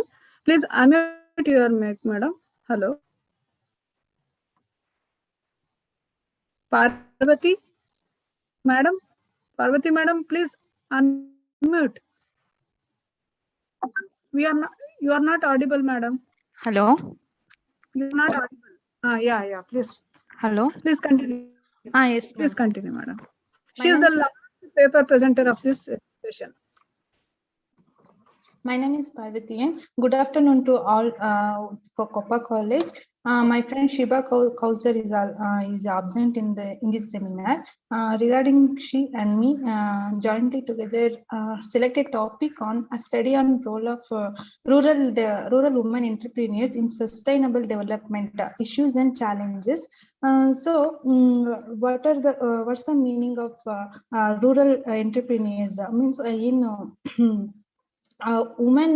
firstly a woman starts up to study or starts up to literate when that after that the villages or the nation or the country moves to development. According to Pandit Jawaharlal Nehru, when women moves forward, the family moves, the village moves, and the nation moves also. ನಮ್ಮ ಕನ್ನಡದಲ್ಲಿ ಇರುವಾಗ ಹೆಣ್ಣೊಂದು ಕಲಿತರೆ ಶಾಲೆಯೊಂದು ತೆರೆದಂತೆ, ಹೆಣ್ಣೊಂದು ಕಲಿತರೆ ದೇಶ ಒಂದು ಮುನ್ನಡೆದಂತೆ ಅನ್ನೋ ಹಾಗೆ.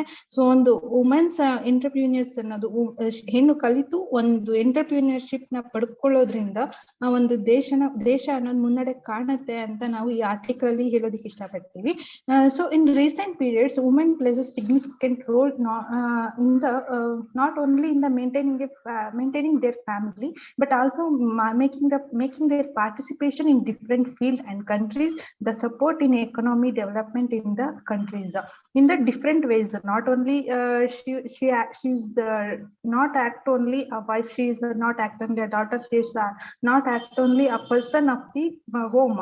She plays a vital role when she plays a significant role in the development of the country. Our study is highlighting role of women entrepreneurs and their challenges as well as opportunities for the sustainable development.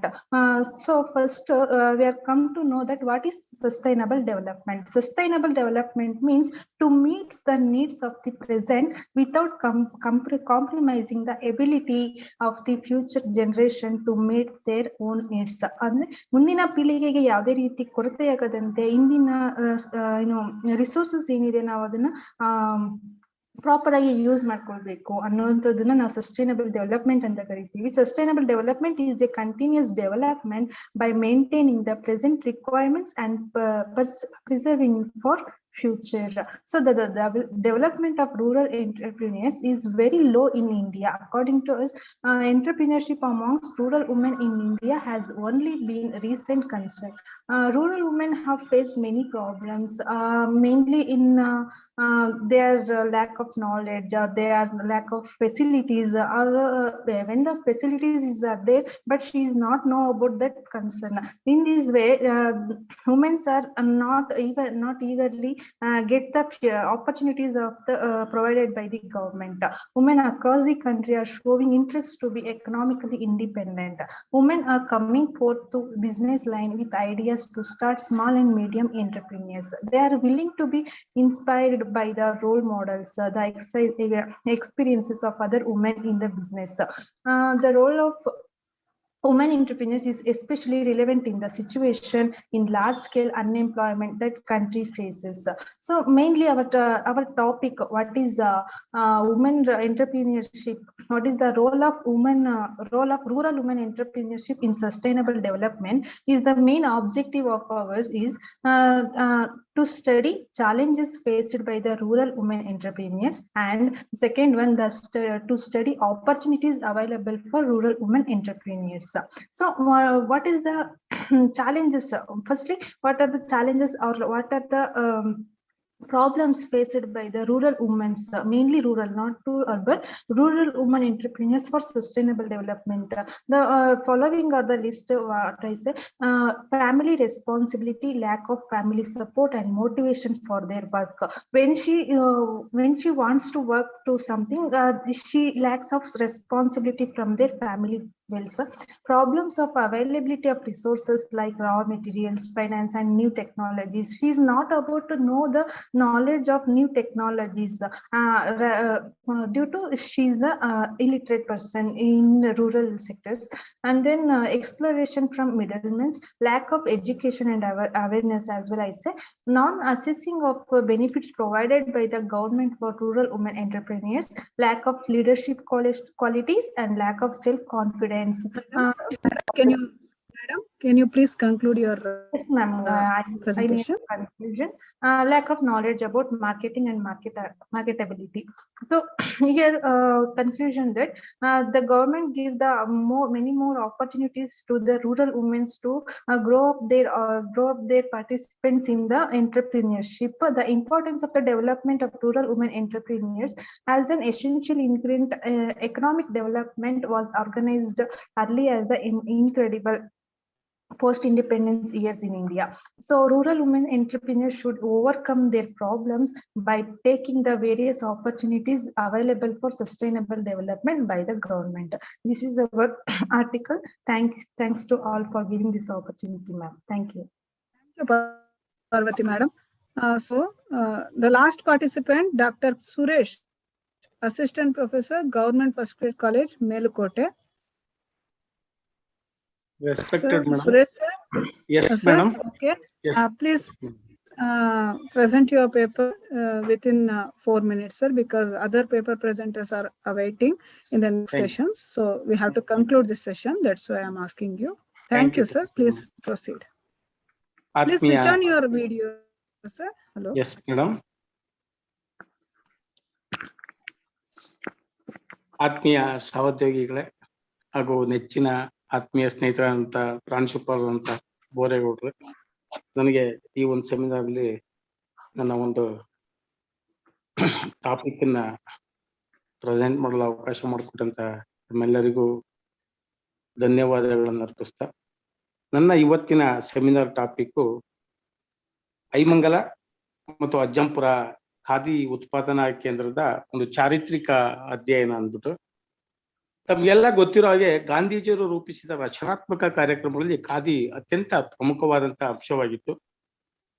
ಆದ್ರಿಂದ ಅಖಿಲ ಭಾರತ ಕಾಂಗ್ರೆಸ್ ಸಹ ತನ್ನ ಇನ್ನಿತರ ಕಾರ್ಯಕ್ರಮಗಳಲ್ಲೆಲ್ಲ ಈ ಒಂದು ಖಾದಿ ಅತ್ಯಂತ ಮಹತ್ವವಾದಂತ ಪರಿಗಣಿಸಿ ಅದನ್ನ ದೇಶದಾದ್ಯಂತ ಪ್ರಚುರಪಡಿಸಲು ಮುಂದಾಯಿತು.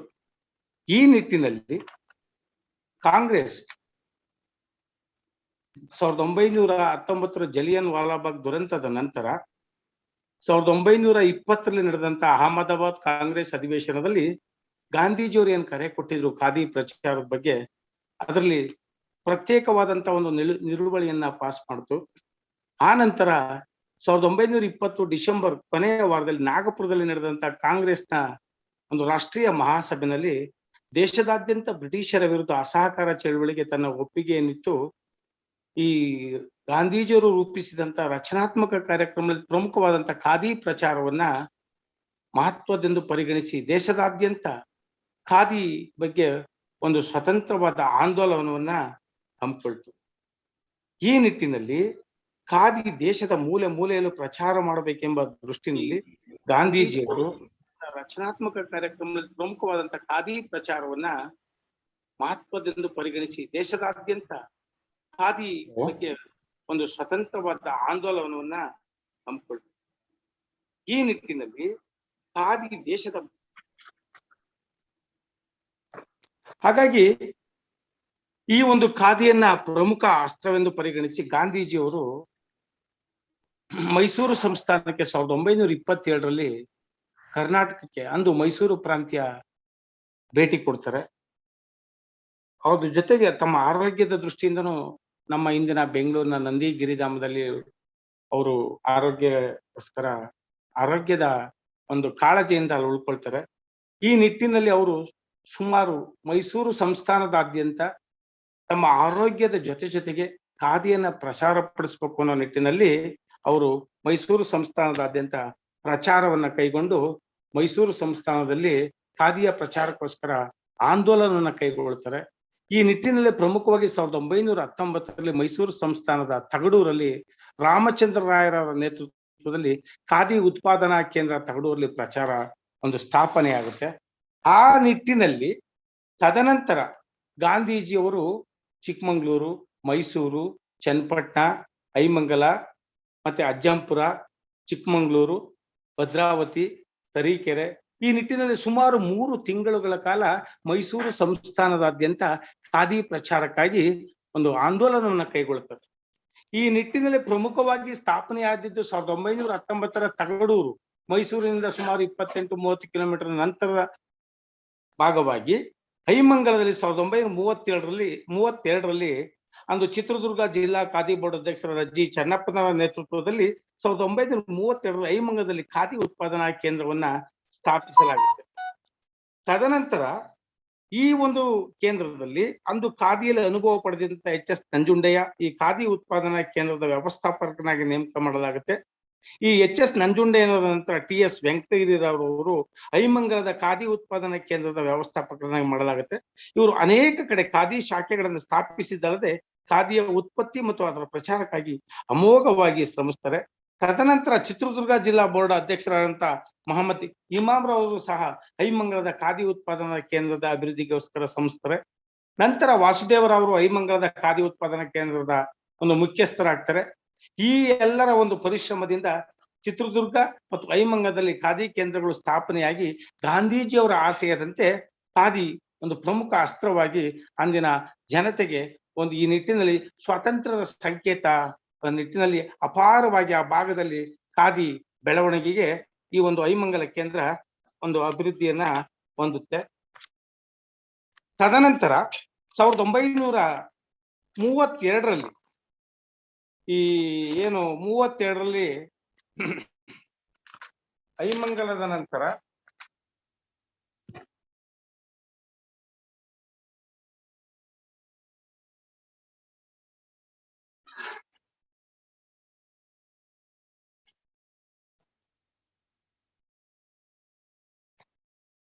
ಅಜ್ಜಂಪುರ 1928ರಲ್ಲಿ ಅಜ್ಜಂಪುರದಲ್ಲಿ ಎಸ್ ಸುಬ್ರಹ್ಮಣ್ಯ ಶೆಟ್ಟರ ಬೆಂಬಲದಿಂದ ಹೊಸಕೊಪ್ಪ ಕೃಷ್ಣರಾಯರವರು, ಬೀರೂರಿನ KT ಸತ್ಯನಾರಾಯಣರವರು, ಚಿಕ್ಕಮಗಳೂರಿನ ಜಿಲ್ಲಾ ಬೋರ್ಡಿನ ಆಶ್ರಯದಲ್ಲಿ ಅಜ್ಜಂಪುರದಲ್ಲಿ ಖಾದಿ ಉತ್ಪಾದನಾ ಕೇಂದ್ರವನ್ನು 1928ರಲ್ಲಿ ಸ್ಥಾಪನೆ ಆಗುತ್ತೆ.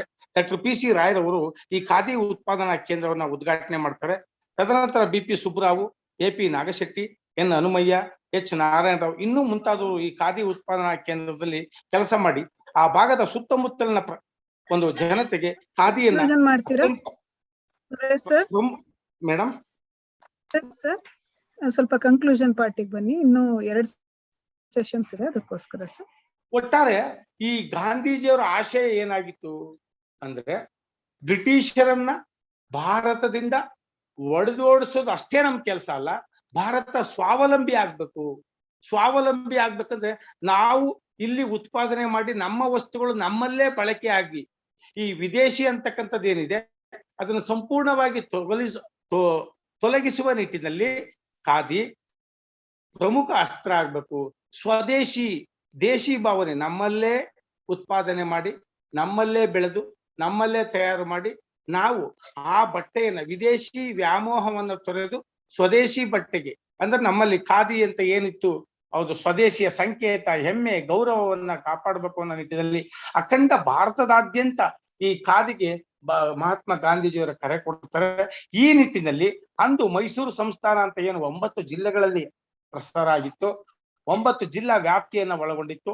ಅಂದು ನಾಲ್ವಡಿ ಕೃಷ್ಣರಾಜ ಒಡೆಯರವರು ಮತ್ತು ಸರ್ ಮಿರ್ಜಾ ಇಲ್ಲ ಇಸ್ಮಾಯಿಲ್ ದಿವಾನರಾಗಿದ್ದಂತ ಇವರುಗಳ ಪರಿಶ್ರಮದಿಂದ ಗಾಂಧೀಜಿಯವರ ಆಶಯದಂತೆ ಅಜ್ಜಂಪುರ, ಐಮಂಗಲ, ಬದನವಾಳು ಮತ್ತೆ ತಗಡೂರು ಈ ಒಂದು ಪ್ರಮುಖ ಪ್ರಾಂತ್ಯಗಳಲ್ಲಿ ಖಾದಿ ಉತ್ಪಾದನಾ ಕೇಂದ್ರಗಳಾಗಿ ತನ್ನ ಬೆಳವಣಿಗೆಯನ್ನ ಕಾಣುತ್ತೆ. ಹಾಗೆಯೇ ಮಾರಾಟದ ದೃಷ್ಟಿಯಲ್ಲೂ ಸಹ ಇಂದಿನ ಒಂದು ಮೈಸೂರಿನ ಲ್ಯಾಂಡ್ಸ್ಟೋನ್ ಬಿಲ್ಡಿಂಗ್ ಅಲ್ಲಿ ಅಂದೇ 1919ರಲ್ಲಿ ತಗಡೂರು ರಾಮಚಂದ್ರರಾಯರು ಸಹ ಒಂದು 4 ಆಣೆಗೆ 25 ಪೈಸೆ ಅಂತ ಅದು ಬಾಡಿಗೆ ತಗೊಂಡು ಒಂದು ಸ್ವದೇಶಿ ಟೋಪಿಗಳನ್ನ ತಯಾರು ಮಾಡಿ ಬೀದಿಗಳಲ್ಲಿ ಮಾರಾಟ ಮಾಡ್ತಾ ಇದ್ರ ಜೊತೆಗೆ 1927ರಲ್ಲಿ ಬೆಂಗಳೂರಿನ ಬಸವನಗುಡಿನಲ್ಲಿ ಒಂದು ಖಾದಿ ಉತ್ಪಾದನಾ ಕೇಂದ್ರವನ್ನ ಸ್ವತಃ ನಮ್ಮ ಗಾಂಧೀಜಿಯವರೇ ಉದ್ಘಾಟನೆ ಮಾಡ್ತಾರೆ. ಈ ಎಲ್ಲ ನಿಟ್ಟಿನಲ್ಲಿ ಅನೇಕ ಕಡೆ ಈ ಖಾದಿ ಉತ್ಪಾದನಾ ಕೇಂದ್ರಗಳು ತೆರೆದು ಸ್ವದೇಶಿ ಸಂಕೇತವಾಗಿ ಬ್ರಿಟಿಷರ ವಿರುದ್ಧ ಆಂದೋಲನ ರೂಪಿಸುವುದರ ಜೊತೆಗೆ ಸ್ವಾಭಿಮಾನದ ಸಂಕೇತವಾಗಿ ಖಾದಿ ಮೈಸೂರು ಸಂಸ್ಥಾನದಲ್ಲಿ ಪ್ರಮುಖ ಬೆಳವಣಿಗೆಯನ್ನ ಕಂಡಿತ್ತು ಅಂತಕ್ಕಂಥ ಮಾತನ್ನ ಈ ನಿಟ್ಟಿನಲ್ಲಿ ನಾಳೆ ಹೇಳಕ್ ಇಷ್ಟಪಡ್ತೀವಿ. ಇದೆಲ್ಲದಕ್ಕೂ ಕಾರಣೀಭೂತರಂತ ಮಹಾತ್ಮ ಗಾಂಧೀಜಿಯವರು ಏನು ಬ್ರಿಟಿಷರ ವಿರುದ್ಧ ಹೋರಾಟವನ್ನು ಹಮ್ಮಿಕೊಂಡಿದ್ರು, ಕೇವಲ ಹೋರಾಟ ಅಷ್ಟೇ ಜೊತೆಗೆ ಸ್ವಾವಲಂಬಿ ಬದುಕು ಭಾರತ ಆಗ್ಬೇಕು ಅನ್ನೋ ಒಂದು ನಿಟ್ಟಿನಲ್ಲಿ ಕನಸು ಇವತ್ತೂ ಸಹ ನಾವು ಆದಷ್ಟು ಸ್ವಾವಲಂಬಿಗಳಾಗಿಲ್ಲ, ಪರಾವಲಂಬಿಗಳೇ ಆಗಿದ್ದೀವಿ. ಗಾಂಧೀಜಿಯವರ ಕನಸು ನನಸಾಗಿಲ್ಲ ಅಂತಕ್ಕಂಥ ಒಂದು ಮಾತನ್ನ ಈ ನಿಟ್ಟಿನಲ್ಲಿ ಹೇಳ್ತೀವಿ. ಆದರೂ ಸಹ ಅಲ್ಲೊಂದು ಇಲ್ಲೊಂದು ಎಂಬಂತೆ ಗಾಂಧೀಜಿಯವರ ಕನಸೇನಿತ್ತು, ರಚನಾತ್ಮಕದ ಕನಸು, ಅವು ಸ್ವದೇಶಿ ಸ್ವಾವಲಂಬನೆ, ಅವು ಎಲ್ಲೆಲ್ಲ ಒಂದೊಂದ್ ಕಡೆ ಚಿಗುರುಡೆಯುತ್ತ ಬೆಳೆಯುತ್ತ ಹೆಮ್ಮರವಾಗ್ಲಿ ಅಂತ ನಾನು ಆಶಿಸ್ತೀನಿ. ಸರ್ಕಾರವೂ ಸಹ ಇದ್ರ ಕಡೆ ಗಮನ ಕೊಟ್ಟು ಸ್ವದೇಶಿ ಸ್ವಾವಲಂಬನೆ ಹೆಚ್ಚಿನ ಬೆಳಕನ್ನ ಚೆಲ್ಬೇಕು ಅಂತ ಹೇಳ್ತಾ ನಾನೊಂದು ಈ ಒಂದು ನನ್ನ ಪೇಪರ್ ಪ್ರೆಸೆಂಟೇಶನ್ ನ ಮುಕ್ತಾಯಗೊಳಿಸ್ತಾ ಇದ್ದೀನಿ. ಈ ಒಂದು ಅವಕಾಶವನ್ನು ಮಾಡಿಕೊಟ್ಟಂತ ಮಾನ್ಯ ಪ್ರಾಂಶುಪಾಲರಂತ ನನ್ನ ಆತ್ಮೀಯ ಸ್ನೇಹಿತರಂತ madam, thank you very much, sir. Thank you. So last paper presenter Rohit, political science department. ಇವರು ದಯವಿಟ್ಟು 3 ನಿಮಿಷಗಳಲ್ಲಿ ಬೇಕು ಅಂತ ಕೇಳ್ಕೊಳ್ತೀನಿ, ಯಾಕಂದ್ರೆ ನೆಕ್ಸ್ಟ್ ಸೆಷನ್ಗಳಿವೆ, ಅಲ್ಲಿ ತುಂಬಾ ಜನ ಪೇಪರ್ ಪ್ರೆಸೆಂಟರ್ಸ್ ಇದ್ದಾರೆ. ಅದರಿಂದಾಗಿ ರೋಹಿತ್ ಅವರು ಕೇವಲ 3 ನಿಮಿಷದಲ್ಲಿ ಅಂತ ನಾನು ಕೇಳ್ಕೊಳ್ತೀನಿ. ಮೇಡಮ್ ಹಲೋ ರೋಹಿತ್ ಅವರೇ, ಮೇಡಮ್ ಕೇಳಿಸ್ತಿದ್ದೀರಾ? Audible sir, please sir. Thank you madam, thank you. ಈ ಒಂದು ಕಾನ್ಫರೆನ್ಸ್ ನಲ್ಲಿ ನಾನು ವಿಚಾರ ಮಂಡಿಸ್ತಾ ಇರ್ತಕ್ಕಂತ ವಿಷಯ ಸುಸ್ಥಿರ ಅಭಿವೃದ್ಧಿಯಲ್ಲಿ ಮಹಿಳಾ ಪಾತ್ರ. ಈ 20ನೇ ಶತಕದಲ್ಲಿ ಸುಸ್ಥಿರ ಅಭಿವೃದ್ಧಿ ಮತ್ತು ಮಹಿಳಾ ಸಬಲೀಕರಣ ಎರಡು ಹೆಚ್ಚಿನ ಚರ್ಚೆಯನ್ನ ಮಾಡ್ತಾ ಇರ್ತಕ್ಕಂಥ ವಿಚಾರಗಳಾಗಿರ್ತಕ್ಕಂಥದ್ದು. ಈ ಸಂದರ್ಭದಲ್ಲಿ ಒಂದು ಸ್ಥಿರತೆ ಮಹಿಳೆ ಹೇಗೆ ಪೂರಕವಾಗಿ ಅತ್ಯಗತ್ಯವಾದಂತಹ ಒಂದು ಅಂಶವಾಗಿ ಕಾರಣೀಭೂತಳಾಗ್ತಾಳೆ, ಆ ಮಹಿಳಾ ಸಬಲೀಕರಣ ಸಶಕ್ತೀಕರಣ ಈ ಅಭಿವೃದ್ಧಿಗೆ ಹೇಗೆ ಸಹಾಯ ಮಾಡ್ತದೆ ಅನ್ನುವಂತ ವಿಚಾರವನ್ನ ಈ ನನ್ನ ಒಂದು ವಿಷಯ ಮಂಡನೆಯಲ್ಲಿ ಒಳಗೊಂಡಿರ್ತಕ್ಕಂಥದ್ದು. ಮೊದಲಿಗೆ ಈ ಒಂದು ಅಭಿವೃದ್ಧಿ ಹೊಂದಲು ಮಹಿಳಾ ಸಬಲೀಕರಣಕ್ಕಿಂತ ಉತ್ತಮ ಸಾಧನ ಮತ್ತೊಂದಿಲ್ಲ ಅಂತ ಹೇಳಿ ವಿಶ್ವಸಂಸ್ಥೆಯ ಮಹಾಪ್ರಧಾನದರ್ಶಿಗಳಾಗಿದ್ದಂತ ಕೋಫಿ ಅನ್ನಾನ್ ರವರ ಹೇಳಿಕೆಯನ್ನ ನಾನು ಸ್ಮರಿಸುತ್ತಾ ನಾ ವಿಷಯನ ಮಂಡಿಸ್ತಾ ಇದ್ದೀನಿ. ಈ ಒಂದು ಸುಸ್ಥಿರ ಅಭಿವೃದ್ಧಿ ಮತ್ತು ಪ್ರಗತಿಯಲ್ಲಿ ಮಹಿಳೆಯ ಪಾತ್ರ ಬಹುಮುಖ್ಯವಾಗಿದೆ. ಏಕೆಂದ್ರೆ ಅದರ ಮಹಿಳೆಯ ಸಂಪೂರ್ಣ ಭಾಗವಹಿಸುವಿಕೆ ಇಲ್ಲಿ ತೀರಾ ಅತ್ಯಗತ್ಯವಾಗಿದೆ. ಈ ಒಂದು ಅಗತ್ಯತೆಯನ್ನ ವಿಶ್ವಸಂಸ್ಥೆಯ ಒಂದು ಪರಿಸರ ಅಭಿವೃದ್ಧಿ ಸಮ್ಮೇಳನ 1992ರಲ್ಲಿಯೇ ಆ ಒಂದು ಮನಗಂಡು ಮಹಿಳೆಯು ಸುಸ್ಥಿರ ಅಭಿವೃದ್ಧಿ ಪ್ರಕ್ರಿಯೆಯಲ್ಲಿ ಸಮಾನವಾಗಿ ಭಾಗವಹಿಸಬೇಕು ಅನ್ನುವಂಥದ್ದು ಘೋಷಣೆಯನ್ನ, ರಿಯೋ ಘೋಷಣೆ ಅಂತ ಏನು ನಾವು ಕರಿತೀವಿ ವಿಶ್ವಸಂಸ್ಥೆ, ಆ ಘೋಷಣೆಯ 20 ಅಂಶಗಳಲ್ಲಿ ಈ ಒಂದು ಮಹಿಳಾ ಸಬಲೀಕರಣವನ್ನ, ಮಹಿಳಾ ಪ್ರಗತಿಯನ್ನ ಒಂದು ಪ್ರಮುಖ ಅಂಶವಾಗಿ ಸೇರಿಸಿಕೊಳ್ಳಲಾಗಿತ್ತು. ಏಕೆಂದ್ರೆ ಸಾಮಾಜಿಕವಾಗಿ, ಸಾಂಸ್ಕೃತಿಕವಾಗಿ, ರಾಜಕೀಯವಾಗಿ, ಶೈಕ್ಷಣಿಕವಾಗಿ, ಆರ್ಥಿಕವಾಗಿ ಮಹಿಳೆ ಆಗ್ಬೇಕು. ಪುರುಷರಿಗೆ ಸಮಾನವಾಗಿ ಆಕೆ ಅಭಿವೃದ್ಧಿಯನ್ನ ಸಾಧಿಸಿದ್ರೆ ಆಗ ಇಡೀ ಸಮಾಜ, ಇಡೀ ದೇಶ ಅಭಿವೃದ್ಧಿ ಪಥದತ್ತ ಸಾಗ್ಬೋದು ಅನ್ನುವಂಥದ್ದು ವಿಶ್ವದಾದ್ಯಂತ ಚರ್ಚೆ ಆಗ್ತಾ ಇರ್ತಕ್ಕಂಥ ವಿಷಯ. ಅದರ ಭಾಗವಾಗಿ 2015ರಲ್ಲಿ UNDP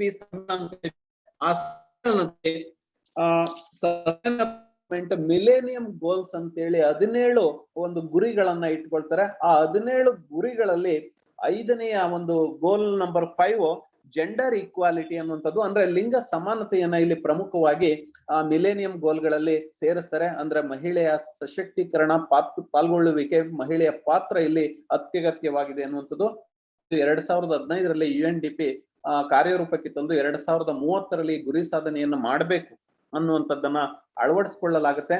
ಅದಕ್ಕೆ ಪೂರಕವಾಗಿ ನಮ್ಮ ಭಾರತದಲ್ಲೂ ಸಹ ಈ ಒಂದು ವಿಶ್ವಸಂಸ್ಥೆಯ ಏನು ಘೋಷಣೆ ಇತ್ತು, ಮಿಲೇನಿಯಂ ಘೋಷಣೆ, ಅದಕ್ಕೆ ಪೂರಕವಾಗಿ ನಮ್ಮಲ್ಲೂ ಸಹ ಸಸ್ಟೈನಬಲ್ ಡೆವಲಪ್ಮೆಂಟ್ ಇನ್ ಇಂಡಿಯಾ ಅನ್ನುವಂಥದ್ದನ್ನ ಪ್ರೋಗ್ರಾಮ್ ಅನ್ನ ನೀತಿ ಆಯೋಗ ಈಗ 2016ರಲ್ಲಿ ಭಾರತದಲ್ಲಿ ಅನುಷ್ಠಾನಗೊಳಿಸಲಿಕ್ಕೆ ಜಾರಿಗೆ ತಂದಿದೆ.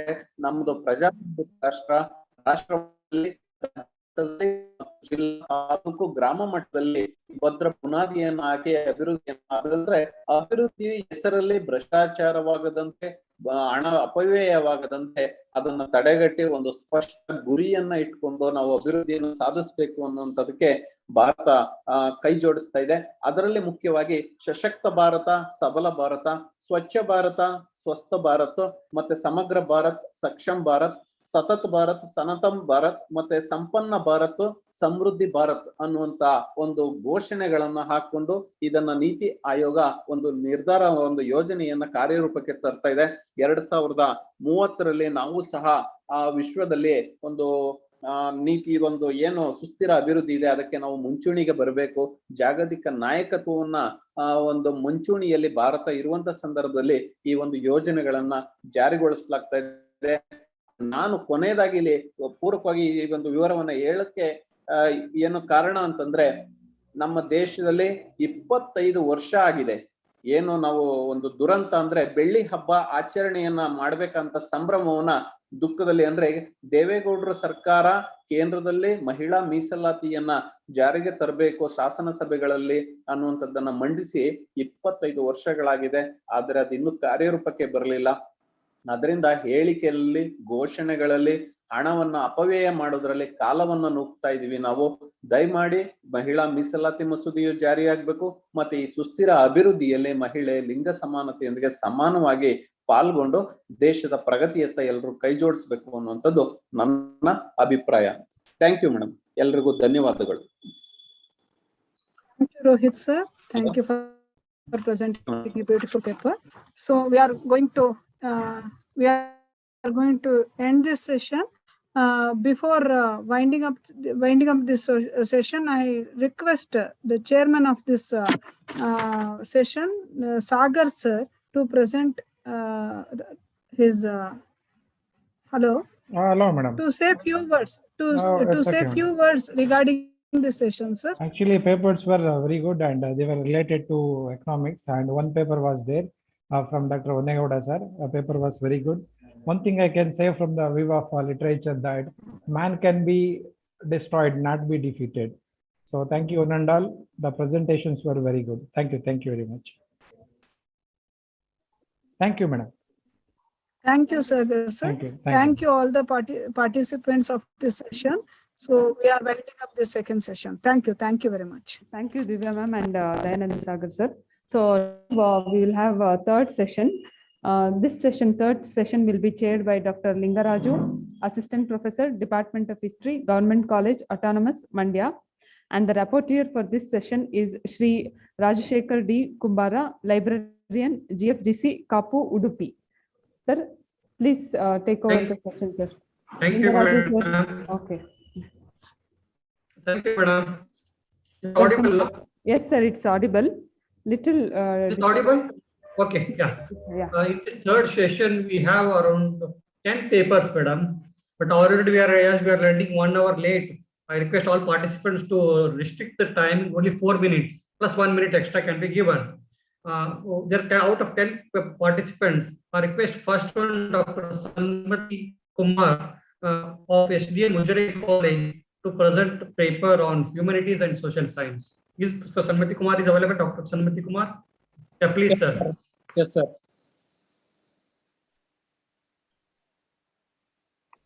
Start, sir. Okay. Myself, Dr. Sanmati Kumar, my respected chairperson and fellow delegates. My paper's title is Humanities and Social Science. Humanities and social science is one of the major academic disciplines in modern day world curriculum. In the field of study, teach us students how to history, art, music, religion, culture have shaping the world. While on the other hand, humanities centers on art, music, literature, or on the other hand. That is, even though two streams are different, they were often studied together as a both complement to each other. A career in humanities and social science is not traditionally considered a great career builder. This is because there is a common perception that only students who are academically weak opt to this stream. But this is wrong perception. There is a lot of opportunities for humanities and social science stream right after graduation.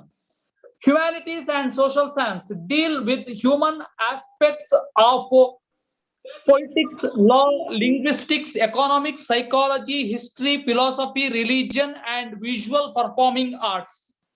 In this paper, I tries to highlight the approaches and attempts to discuss understanding the linkages between past and present.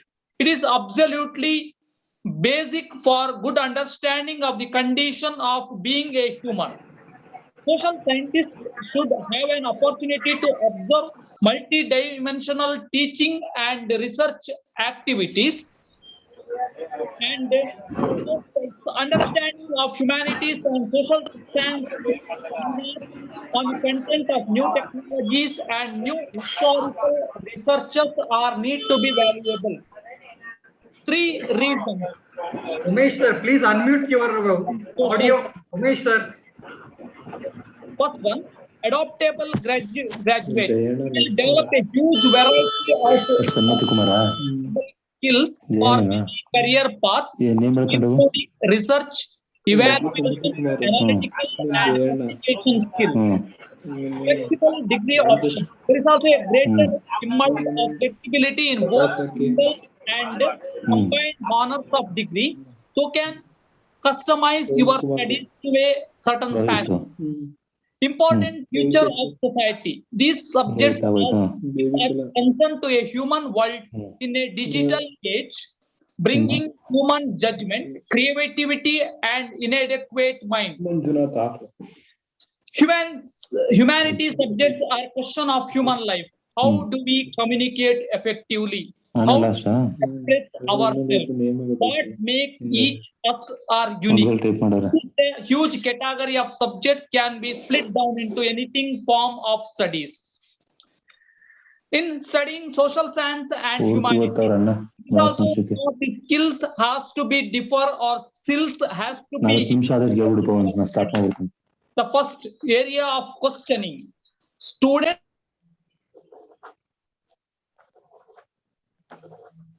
developing a skill of questioning abilities. Research. Students also having a idea of research, and they having some kind of field visit or any kind of knowledge they can get from the studying of humanities and social sciences. Analyzing. The students interpret and analyze the information, evidence, and data to be identified, key points, points of views, perceptions, and interpretation. Next point, evaluation. Students draw evidence based on the conclusion, purpose, explanation for events, development issues and phenomena, and suggest course of action in response to the issue of the problem. Communication. Students present findings in appropriate forms, different audiences, and purpose-wise using subject-specific terminology. As a humanities and social science present day was recently set up with the aim of encouraging and inculcating humanistic approach to the awareness among the students and researchers of service. We seek to encourage students to view science holistically as a social science, a domino of human knowledge, which is not in isolation. It is all available to the people. The present day social science and humanities also conceptualized with the vision of foregrounding the interference between science, society, culture, and initiating a dialogue between past and present. The social sciences and humanities were studying in a model day of approach. We are giving an evidences. In medieval Indian history, Alberoni was a scholar, not only a scholar, he was a mathematician and also an astronomer. But major contribution to the discipline of history and anthropology was worth remembering. Another one, the Pliny, another scholar of Panini's Ashtadhyayi, and also a grammarian, was done a lot of work in Sanskrit language. And that language, the contribution to the Sanskrit language as a development in first programming languages many centuries later. He is also recognized in present day as a first grammarian of the society.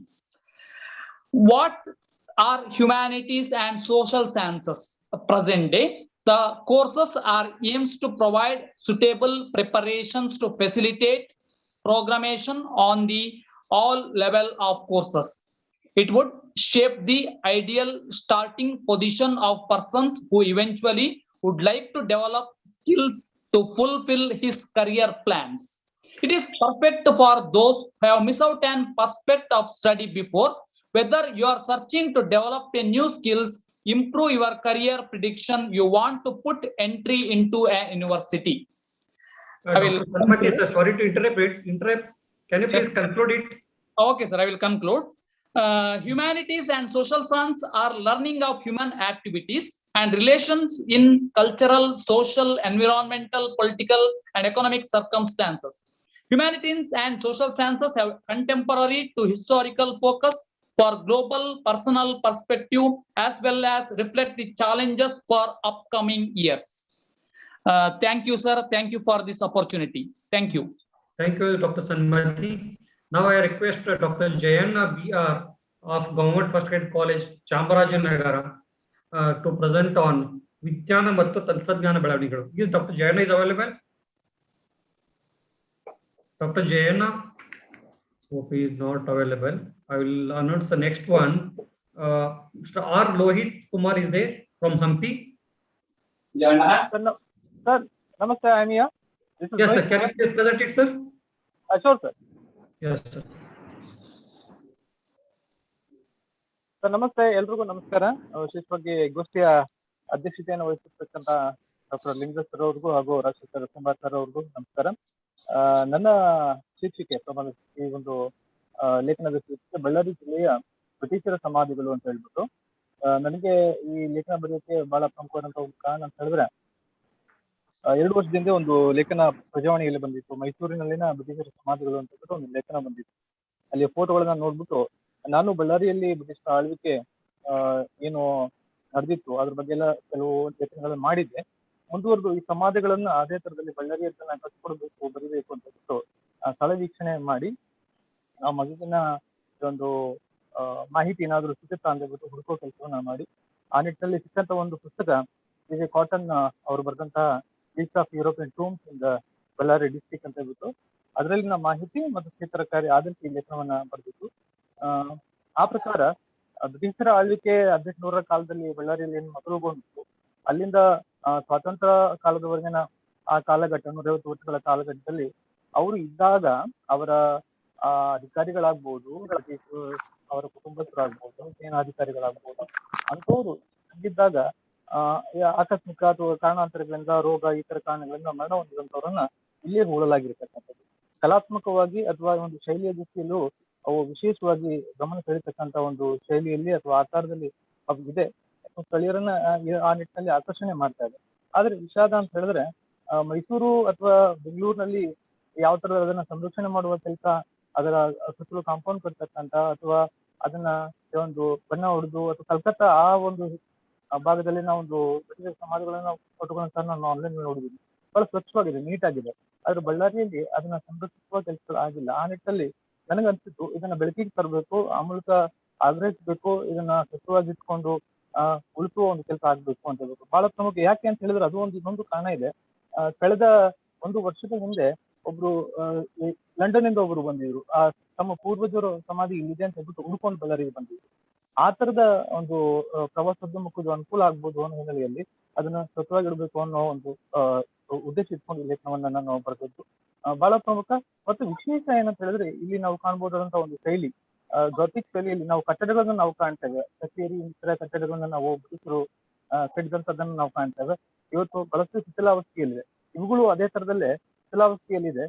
ಮುಂದುವರೆದು ಏನು ಪ್ರಭಾವ, Gothic ಶೈಲಿಯ ಒಂದು ಪ್ರಭಾವ ಈ ಕಟ್ಟಲ್ಪಟ್ಟಂತಹದ್ದು. ಮತ್ತೆ ಹಂಗಂತ ಕಟ್ಟಲ್ಪಟ್ಟಂತಹ ಹೆಚ್ಚಿನ ಒಂದು ಸಮಾಧಿಗಳು ಸ್ಥಳೀಯರಿಂದ ಕಟ್ಟಲ್ಪಟ್ಟಂತಹದ್ದು.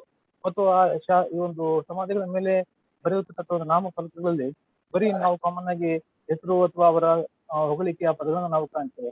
ಬಹಳ ವಿಶೇಷ ಅಂತ ಹೇಳಿದ್ರೆ ಇಲ್ಲಿ ಆ ಒಂದು ಸಮಾಧಿಗಳ ಮೇಲೆ ಆ ಒಂದು ಅಧಿಕಾರಿ ಹೆಸರು ಮಾತ್ರ ಅಲ್ಲ, ಅವರು ಯಾವ ಉದ್ದೇಶದಲ್ಲಿ ಬಳ್ಳಾರಿಯಲ್ಲಿದ್ರು, ಎಷ್ಟು ಕಾಲ ಜೀವಿಸಿದ್ರು, ಯಾವ ಕಾರಣಕ್ಕೆ ನಿಧನವನ್ನು ಹೊಂದಿದ್ರು ಅನ್ನೋ ಅಂಶಗಳನ್ನ ಅಲ್ಲಿ ಉಲ್ಲೇಖ ಮಾಡಿದ್ದಾರೆ. ಅದರಲ್ಲಿ ಬಹಳ ಪ್ರಮುಖವಾದಂತಹ ಒಂದು ಕಾರಣ ಅಂತ ಹೇಳಿದ್ರೆ ಒಂದು ಕಾಲರಾ ರೋಗ. ಅವತ್ತಿನ ಒಂದು ದೊಡ್ಡ ಒಂದು ಸಾಂಕ್ರಾಮಿಕ ರೋಗ ಕಾಲರ. ಆ ಒಂದು ಕಾಲರ ರೋಗದಿಂದನೇ ಹೆಚ್ಚಿನ ಜನ ಮರಣವನ್ನ ಹೊಂದಿದ್ರು. ಸ್ಥಳೀಯರ ಪಾಡು ಇನ್ನೂ ಒಂದು ಕಡೆ, ಅದು ಬಿಟ್ರೆ ಬ್ರಿಟಿಷ್ ಅಧಿಕಾರಿಗಳಾಗಿದ್ಕೊಂಡು ಉನ್ನತ ಸ್ಥಾನದಲ್ಲಿದ್ದವರಾಗಿದ್ಕೊಂಡು ಅವರು ರೋಗಕ್ಕೆ ಬಲಿಯಾಗ್ತಾ ಇದ್ದಂತಹದ್ದು. ಮತ್ತು ಬಹಳ ಪ್ರಮುಖ ಮಂಡ್ರು ಅಂತಕ್ಕಂತ ಒಬ್ಬ ಕಮಿಷನರ್ ಆಳುವಾಗನೆ ಅವರು ಸಹ ಅವರ ಸಮಾಧಿಯನ್ನ ಈ ಒಂದು ಅಥವಾ ಅವರ ಶವವನ್ನ ವಿದೇಶಕ್ಕೆ ತಮ್ಮ ತವರೂರಿಗೆ ತಗೊಂಡು ಹೋಗೋ ಕೆಲಸಗಳಾಗಿರ್ಲಿಲ್ಲ. ಅವರನ್ನು ಸಹ ಇಲ್ಲೇ ಉಳ್ಳಾಗಿತ್ತು, ಸ್ಥಳೀಯವಾಗಿ ಉಳ್ಳಾಗಿತ್ತು. ಅಂತಹ ಕಾರಣಗಳು ಏನಿತ್ತು ಅನ್ನೋದಕ್ಕೂ ಇದೊಂದು ಕಾಲರ ರೋಗ ಉತ್ತರವಾಗಿ ಕಾಣುತ್ತೆ. ಬಹುಶಃ ಆ ರೋಗ ಹರಡುತ್ತೆ ಅಥವಾ ಇನ್ನೊಬ್ಬರಿಗೆ ಅದು ಮಾರಕವಾಗುತ್ತೆ ಅನ್ನೋ ಹಿನ್ನೆಲೆಯಲ್ಲಿ ಅವರನ್ನ ಇಲ್ಲಿ ಉಳ್ತಾ ಇದ್ದಂತ ಒಂದು ಉದ್ದೇಶ. ಇಂತಹ ಹಿನ್ನೆಲೆಯಲ್ಲಿ ಆ ಒಂದು ಸಮಾಧಿಗಳು ಮತ್ತು ಬಳ್ಳಾರಿ ಅಂತ ಹೇಳ ಮಾತ್ರ ಬಳ್ಳಾರಿ ನಗರ ಮಾತ್ರ ಅಲ್ಲ, ಹೊಸಪೇಟೆ ಒಂದು ತಾಲೂಕಿನಲ್ಲೂ ಈ ಒಂದು ಸಮಾಧಿಗಳನ್ನ ನಾವು ಕಾಣ್ತೇವೆ. ಆ ಎರಡೂ ಸ್ಥಳಗಳಿಗೆ ಮತ್ತು ಇವನ್ ಸಂಡೂರು ಅದು ಒಂದು ಸಂಸ್ಥಾನವಾಗಿ ಅವತ್ತು ಆಳಲ್ಪಟ್ಟಂತಹದ್ದು. ಅಲ್ಲೂ ಬ್ರಿಟಿಷರ ಒಂದು ಸೇನೆ ಇತ್ತು, ಅವರ ಆ ಒಂದು ಸಮಾಧಿಗಳು ಅಲ್ಲೂ ಸಹ ನಾವು ಕಾಣಬಹುದು. ಈ ನಿಟ್ಟಿನಲ್ಲಿ ಈ ಒಂದು ಬಳ್ಳಾರಿ ಜಿಲ್ಲೆಯ ಒಂದು ಬ್ರಿಟಿಷರ ಆಳ್ವಿಕೆಗೆ ಒಳಪಟ್ಟಂತಹದ್ದು ಮತ್ತು ಅದೇ ಒಂದು ಸಮಾಧಿಗಳು ವಿಶಿಷ್ಟವಾದಂತಹ ಒಂದು ಹಿನ್ನೆಲೆಯಲ್ಲಿ, ಚಾರಿತ್ರಿಕ ಹಿನ್ನೆಲೆಯಲ್ಲಿ ಕಟ್ಕೊಡೋ ಕೆಲಸವನ್ನ ಮಾಡಿದ್ದೇನೆ. ಸಮಯದ ಅಭಾವವಿರೋದ್ರಿಂದ ನಾನು ಇತಿಹಾಸ ಅಂತ ಬಿಟ್ಟು ಅದರ ಹಿನ್ನೆಲೆಗೆ ಹೋಗಲಿಲ್ಲ. ನಾನು ನೇರವಾಗಿ ಸಮಾಧಿ ವಿಷಯಗಳಿಗೆ ಕೇಂದ್ರೀಕರಿಸಿದ್ದೇನೆ. ಬಹಳ ಮುಖ್ಯ ಅಂತ ಹೇಳಿದ್ರೆ, ನನ್ನ ಈ ಪತ್ರಿಕಾ ಮಂಡಿಕೆ ಮಾಡಕ್ಕೆ ನನಗೆ ನೆರವಾದಂತಹ ಅಥವಾ ಪ್ರೋತ್ಸಾಹ ನೀಡಿದಂತಹ ಕಾಲೇಜಿನ ಪ್ರಾಂಶುಪಾಲರಾದಂತಹ ಹೊರೇಗೌಡರಿಗೆ ಧನ್ಯವಾದ ಹೇಳ್ತಾ ಎಲ್ಲರಿಗೂ ಧನ್ಯವಾದಗಳು.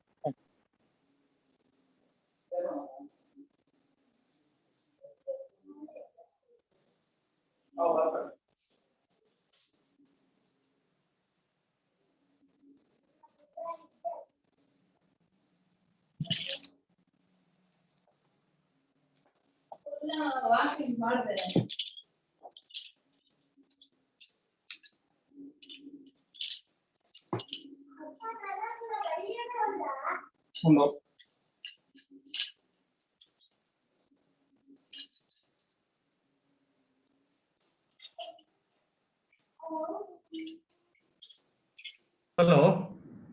Hello. Hello. Hello. Is it audible? Thank you, Aloit sir. And now I request Rohit HS of GFGC Mandya. Mr. Rohit HS. Sir, Rohit or Allah submit ಆಯ್ತು sir last session. Okay. Submit. Then Suresh ES is there. Dr. Suresh ES. Okay, no problem. And Baby Kala is there. Baby Kala or idara? Idini sir. Madam, start madam. 4 minutes madam. Okay madam. ನಂದು topic ಬಂದು ಗ್ರಾಮೀಣ ಸ್ವಚ್ಛತೆ, ಆರೋಗ್ಯ ಮತ್ತು ನೈರ್ಮಲ್ಯ ಅಭಿವೃದ್ಧಿಲಿ ಗ್ರಾಮ ಪಂಚಾಯಿತಿಗಳ ಪಾತ್ರ ನನ್ನ ಟಾಪಿಕ್ ಇರುವಂತದ್ದು.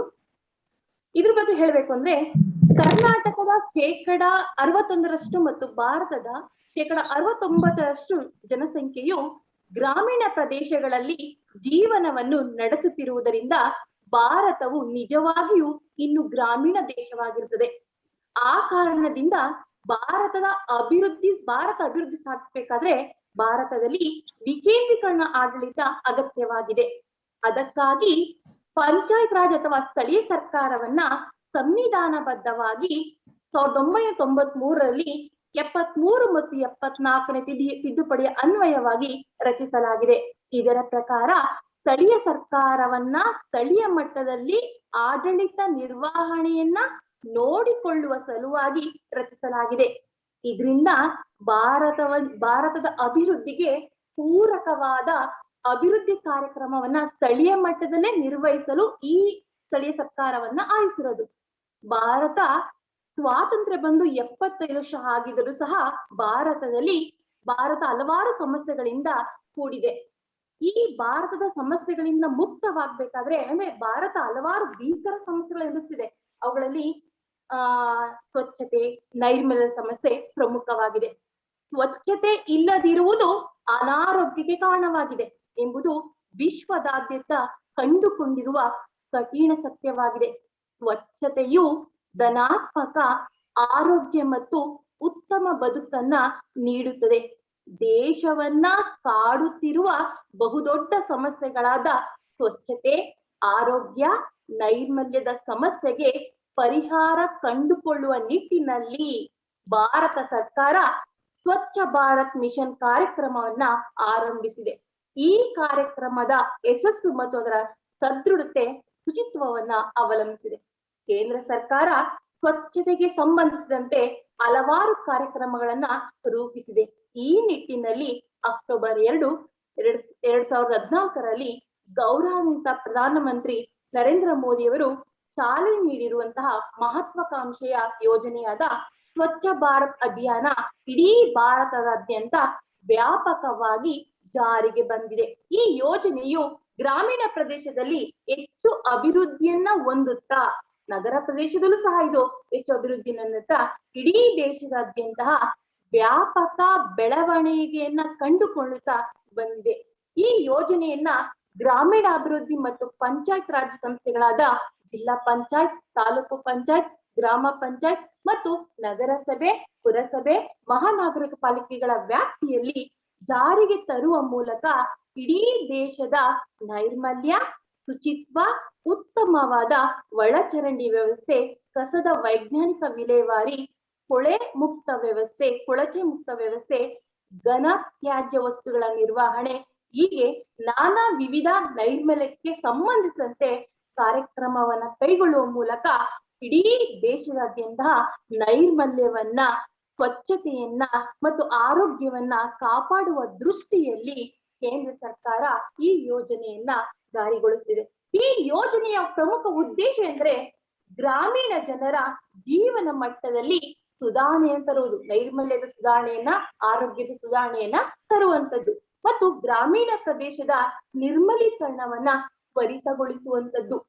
ಜೊತೆಗೆ ಜನರಿಗೆ ಶುಚಿತ್ವದ ಬಗ್ಗೆ ಅರಿವು ಮತ್ತು ಆರೋಗ್ಯ ಶಿಕ್ಷಣ ನೀಡುವ ಮೂಲಕ ನೈರ್ಮಲ್ಯದ ಅಗತ್ಯವನ್ನ ಮನವರಿಕೆ ಮಾಡಿಕೊಡುವುದು ಹಾಗೂ ಸ್ವಚ್ಛ ಪರಿಸರಕ್ಕಾಗಿ ಜನರಿಂದಲೇ ಬೇಡಿಕೆಯನ್ನ ಸೃಷ್ಟಿಸುವುದಕ್ಕೆ ಈ ವ್ಯವಸ್ಥೆಯನ್ನ ಕಲ್ಪಿಸಲಾಗಿರುವಂತದ್ದು. ಮತ್ತು ಗ್ರಾಮೀಣ ಪ್ರದೇಶದಲ್ಲಿರುವಂತಹ ಶಾಲೆಗಳಲ್ಲಿ ಮತ್ತು ಅಂಗನವಾಡಿಗಳಲ್ಲಿ ನೈರ್ಮಲ್ಯ ಸೌಲಭ್ಯಗಳನ್ನು ಒದಗಿಸುವುದು ಮತ್ತು ವಿದ್ಯಾರ್ಥಿಗಳಿಗೆ ಶುಚಿತ್ವ ಹಾಗೂ ನೈರ್ಮಲ್ಯದ ಅಭ್ಯಾಸವನ್ನ ರೂಢಿಸುವುದು ಈ ಕಾರ್ಯಕ್ರಮದ ಉದ್ದೇಶವಾಗಿದೆ. ಜೊತೆಗೆ ಕಡಿಮೆ ವೆಚ್ಚದ ಮತ್ತು ಸೂಕ್ತ ತಾಂತ್ರಿಕತೆಯ ನೈರ್ಮಲ್ಯ ಸೌಲಭ್ಯಗಳನ್ನ ಕಲ್ಪಿಸುವುದು, ಜನರ ಆರೋಗ್ಯ ಸೇವೆಗಳ ಮೂಲಕ ನಿಯಂತ್ರಣ ಮತ್ತು ನಿರ್ವಹಣೆ ಮೂಲಕ ಪಂಚಾಯತ್ ರಾಜ್ ಸಂಸ್ಥೆಗಳ ಸಾಮರ್ಥ್ಯ ಹೆಚ್ಚಿಸಲು ಸ್ವಚ್ಛತೆಯನ್ನ ಕಾಪಾಡೋದು ಉದ್ದೇಶವಾಗಿದೆ.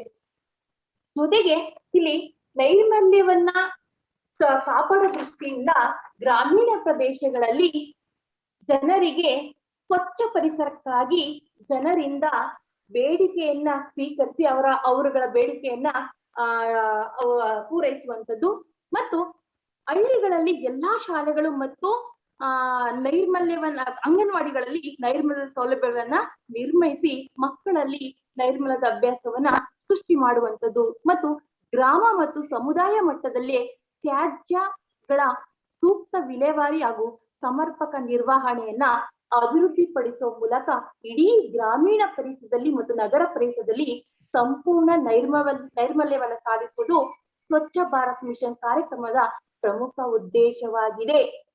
ಈ ಯೋಜನೆ ಅಡಿ ಸ್ವಚ್ಛ ಭಾರತ ಯೋಜನೆ ಅಡಿ ಗ್ರಾಮೀಣ ಪ್ರದೇಶದಲ್ಲಿ ವಾಸಿಸುವ ಪ್ರತಿಯೊಂದು ಬಿಪಿಎಲ್ ಕುಟುಂಬಗಳು ಮತ್ತು ನಿರ್ಬಂಧಿತ ಎಪಿಎಲ್ ವರ್ಗಕ್ಕೆ ಸೇರಿದ ಅನುಸೂಚಿತ ಜಾತಿ ಮತ್ತು ಅನುಸೂಚಿತ ಪಂಗಡಗಳ ಕುಟುಂಬಗಳು, ಸಣ್ಣ ಮತ್ತು ಅತಿ ಸಣ್ಣ ಕುಟುಂಬಗಳು, ಭೂರಹಿತ ಕುಟುಂಬಗಳಿಗೆ, ಅಂಗವಿಕಲರ ಕುಟುಂಬಗಳಿಗೆ ಮತ್ತು ಮಹಿಳಾ ಪ್ರಧಾನ ಕುಟುಂಬಗಳಿಗೆ ವೈಯಕ್ತಿಕ ಗೃಹ ಶೌಚಾಲಯಗಳನ್ನ ಕಟ್ಟಿಕೊಡುವಲ್ಲಿ ಕೇಂದ್ರ ಸರ್ಕಾರವು ರೂಪಾಯಿ 7,200 ಮತ್ತು ರಾಜ್ಯ ಸರ್ಕಾರ 4,800 ಸೇರಿದಂತೆ ಒಟ್ಟು 12,000 ರೂಗಳನ್ನು ಹಾಗೂ ಅನುಸೂಚಿತ ಜಾತಿ ಮತ್ತು ಅನುಸೂಚಿತ ಪಂಗಡ ಕುಟುಂಬಗಳಿಗೆ 15,000 ಪ್ರೋತ್ಸಾಹ ಧನವನ್ನ ನೀಡಲಾಗುತ್ತದೆ. ಈ ರೀತಿಯಾಗಿ ಕುಟುಂಬಗಳಲ್ಲಿ ಜಾಗೃತಿಯನ್ನು ಮೂಡಿಸುವ ಮೂಲಕ ಸರ್ಕಾರವೇ ಅನುದಾನಗಳನ್ನು ಕೊಡುವ ಮೂಲಕ ಶೌಚಾಲಯಗಳನ್ನ ಕಟ್ಟಿಸೋದಕ್ಕೆ ಪ್ರಮುಖ ಪಾತ್ರವನ್ನ ವಹಿಸಿದೆ ಮತ್ತು ಘನ ಮತ್ತು ದ್ರವ ತ್ಯಾಜ್ಯ ವಸ್ತುಗಳ ನಿರ್ವಹಣೆ ಮೂಲಕ ಗ್ರಾಮೀಣ ಮತ್ತು ನಗರ ಪ್ರದೇಶಗಳಲ್ಲಿ ಸಂಪೂರ್ಣ ಸ್ವಚ್ಛತೆಯನ್ನ ಸಾಧಿಸುವ ಉದ್ದೇಶದಿಂದ ಘನ ಮತ್ತು ದ್ರವ ತ್ಯಾಜ್ಯಗಳ ನಿರ್ವಹಣೆಗೆ ಹೆಚ್ಚಿನ ಮಹತ್ವವನ್ನ ನೀಡಲಾಗುತ್ತಿದೆ. ಕೇಂದ್ರ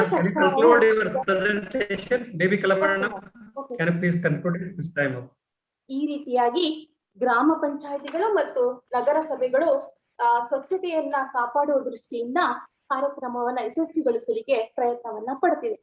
ಈ ರೀತಿಯಾಗಿ ಸ್ವಚ್ಛ ಭಾರತ್ ಅಭಿಯಾನ ಕಾರ್ಯಕ್ರಮವನ್ನ ಯಾವುದೇ ಒಬ್ಬ ವ್ಯಕ್ತಿ, ಒಂದು ಸಂಸ್ಥೆ ಯಶಸ್ವಿಗೊಳಿಸಲು ಸಾಧ್ಯವಿಲ್ಲ.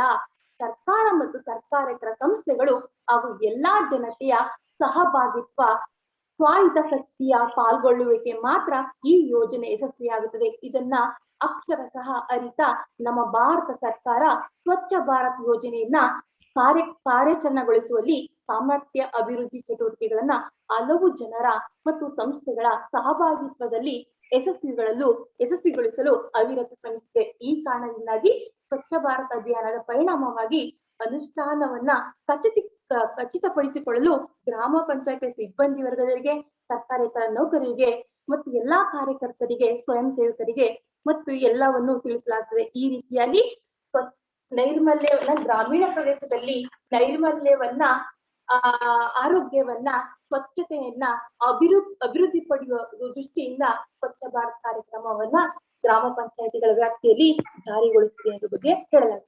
Thank you sir. Thank you, madam, for your wonderful presentation on Bharat. And now I request Dr. Jayana of Government First Grade College, Chamarajanagar, to present his presentation. So please, only for 4 minutes, sir. Dr. Jayana, sir. Thank you, sir. Thank you. Okay. ನನ್ನ ಹೆಸರು Jayanna BR. BR, sir. Yes, sir. Dr. Jayanna BR, men's college, Chamarajanagar. ಎಲ್ಲರಿಗೂ ಕೂಡ ಧನ್ಯವಾದಗಳು. ಕೊಪ್ಪ ಕಾಲೇಜಿನ ಪ್ರಿನ್ಸಿಪಾಲರು ಹಾಗೂ ಅಲ್ಲಿನ ಒಂದು ಕಮಿಟಿಯ presentation ಕಮಿಟಿಯ ಎಲ್ಲರಿಗೂ ಕೂಡ ಧನ್ಯವಾದಗಳನ್ನು ಅರ್ಪಿಸ್ತಾ, ನನ್ನ ವಿಷಯ ವಿಜ್ಞಾನ ಮತ್ತು ತಂತ್ರಜ್ಞಾನದ ಬೆಳವಣಿಗೆ ಸಂಬಂಧಪಟ್ಟಂತೆ ಬ್ರೀಫ್ ಆಗಿ ಹೇಳುವಂತಹ ಒಂದು ಪ್ರಯತ್ನವನ್ನು ನಾನು ಮಾಡ್ತೀನಿ. ಇಂದಿನ ದಿನದಲ್ಲಿ ವಿಜ್ಞಾನ ಮತ್ತು ತಂತ್ರಜ್ಞಾನವು ಭಾರತದ ಇತಿಹಾಸದಲ್ಲಿ ಮತ್ತು ದೈನಂದಿನ ಇತಿಹಾಸದಲ್ಲಿ ನಾವು ನೋಡಿದಾಗ ಒಂದು ಭಾಗವಾಗಿ ಇರತಕ್ಕಂಥದ್ದನ್ನ ನಾವು ನೋಡ್ಬೋದು.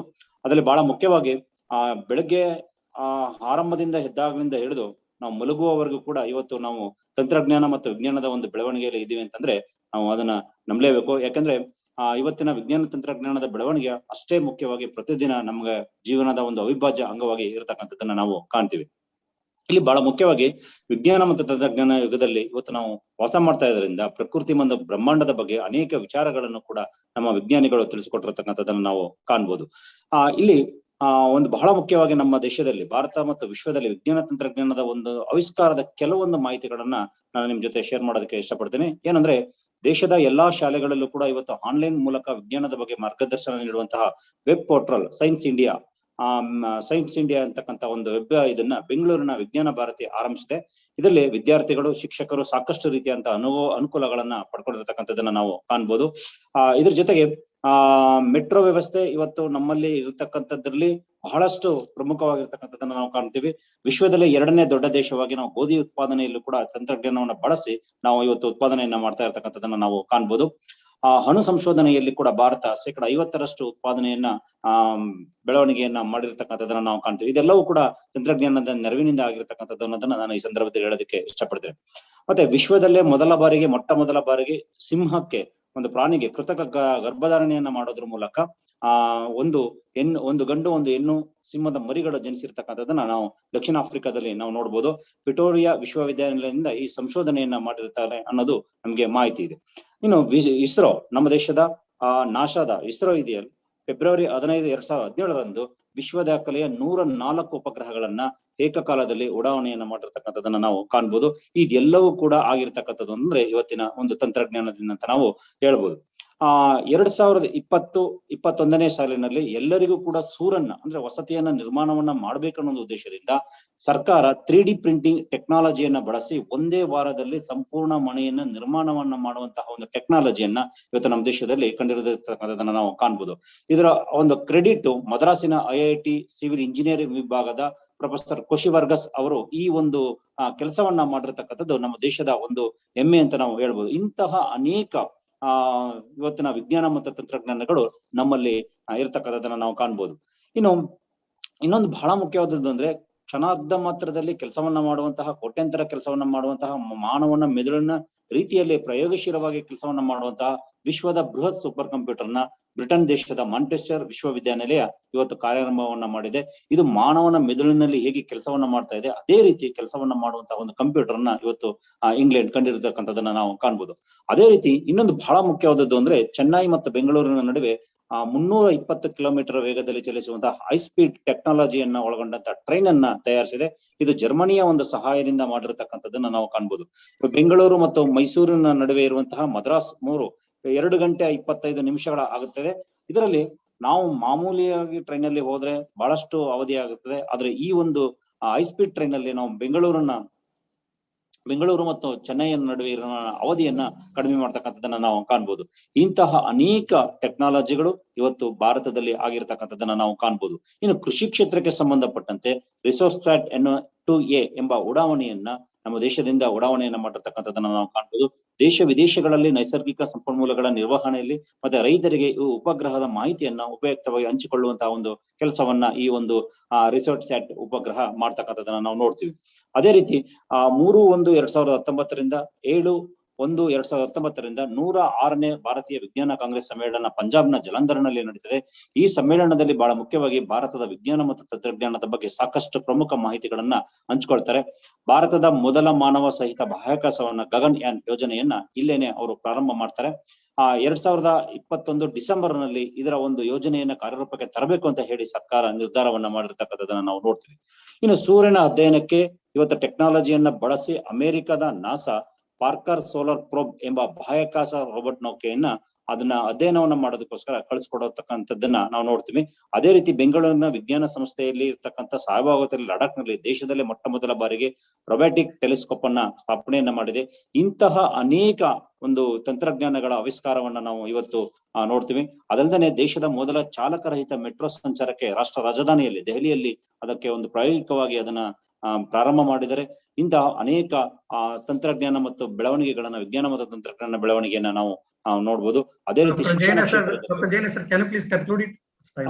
ಶಿಕ್ಷಣ ಕ್ಷೇತ್ರದಲ್ಲಿ ನಿಶಾ ಎಂಬ ಕಾರ್ಯಕ್ರಮವನ್ನ ಕೇಂದ್ರ ಸರ್ಕಾರ ಕೂಡ ಜಾರಿಗೆ ತಂದಿದೆ. ಈ ರೀತಿ ಇವತ್ತು ಪ್ರಪಂಚದ ಮತ್ತು ಭಾರತ ಮತ್ತು ಕರ್ನಾಟಕ ಎಲ್ಲಾ ದೇಶಗಳಲ್ಲಿ ರಾಜ್ಯಗಳಲ್ಲಿ ಕೂಡ ಇವತ್ತು ವಿಜ್ಞಾನ ಮತ್ತು ತಂತ್ರಜ್ಞಾನ ಅಂತಕ್ಕಂಥದ್ದು ಬಹಳ ಪ್ರಾಮುಖ್ಯತೆಯನ್ನ ಗಳಿಸ್ಕೊಂಡಿದೆ ಅಂತ ಹೇಳ್ತಾ ನನಗೆ ಅವಕಾಶ ಕೊಟ್ಟಂತ ಎಲ್ಲರಿಗೂ ಕೂಡ ಧನ್ಯವಾದ ಅರ್ಪಿಸ್ತಾ thank you once again. Thank you one and all. Thank you, Dr. Jayendra sir. I request Yamuna Shri ಅವರು from Tumkur University, role of women in Indian politics. Yamuna Shri ಅವರು ಇದ್ದಾರಾ? ಇಲ್ಲ. So now I call upon Amruta. Amruta ಅವರು ಇದ್ದಾರಾ? ಇಲ್ಲ. Sir, ಇದೀನಿ. ಇದು Manjunath. Amruta is there? Amrita ಇದೀನಿ sir. Yeah, please, madam. 3 minutes, madam. Okay sir, ಆಯ್ತು. Thank you. Okay. ಸರ್, ಎಲ್ರಿಗೂ ನಮಸ್ಕಾರ. ನನ್ನ ಟಾಪಿಕ್ ಬಂದು ಭಾರತದಲ್ಲಿ ಲಿಂಗ ಅಸಮಾನತೆ. ಭಾರತವು ಅಭಿವೃದ್ಧಿ ಹೊಂದುತ್ತಿರುವ ರಾಷ್ಟ್ರವಾಗಿದೆ. ಒಂದು ದೇಶದ ಅಭಿವೃದ್ಧಿಯು ಆ ದೇಶದ ಮಾನವ ಸಂಪನ್ಮೂಲದ ಸಾಮರ್ಥ್ಯವನ್ನ ಅವಲಂಬಿಸಿರುತ್ತದೆ.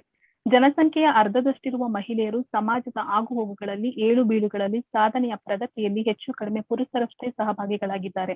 ಆದರೆ ಇಂದಿನ ಕಾಲದಿಂದಲೂ ಮಹಿಳೆಯರು ಅಬಲೆ ಎಂದು ಅವರನ್ನು ಕುಟುಂಬದ ಕಾರ್ಯವೈಖರಿಗೆ ಮಾತ್ರ ಸೀಮಿತಗೊಳಿಸಲಾಗಿತ್ತು.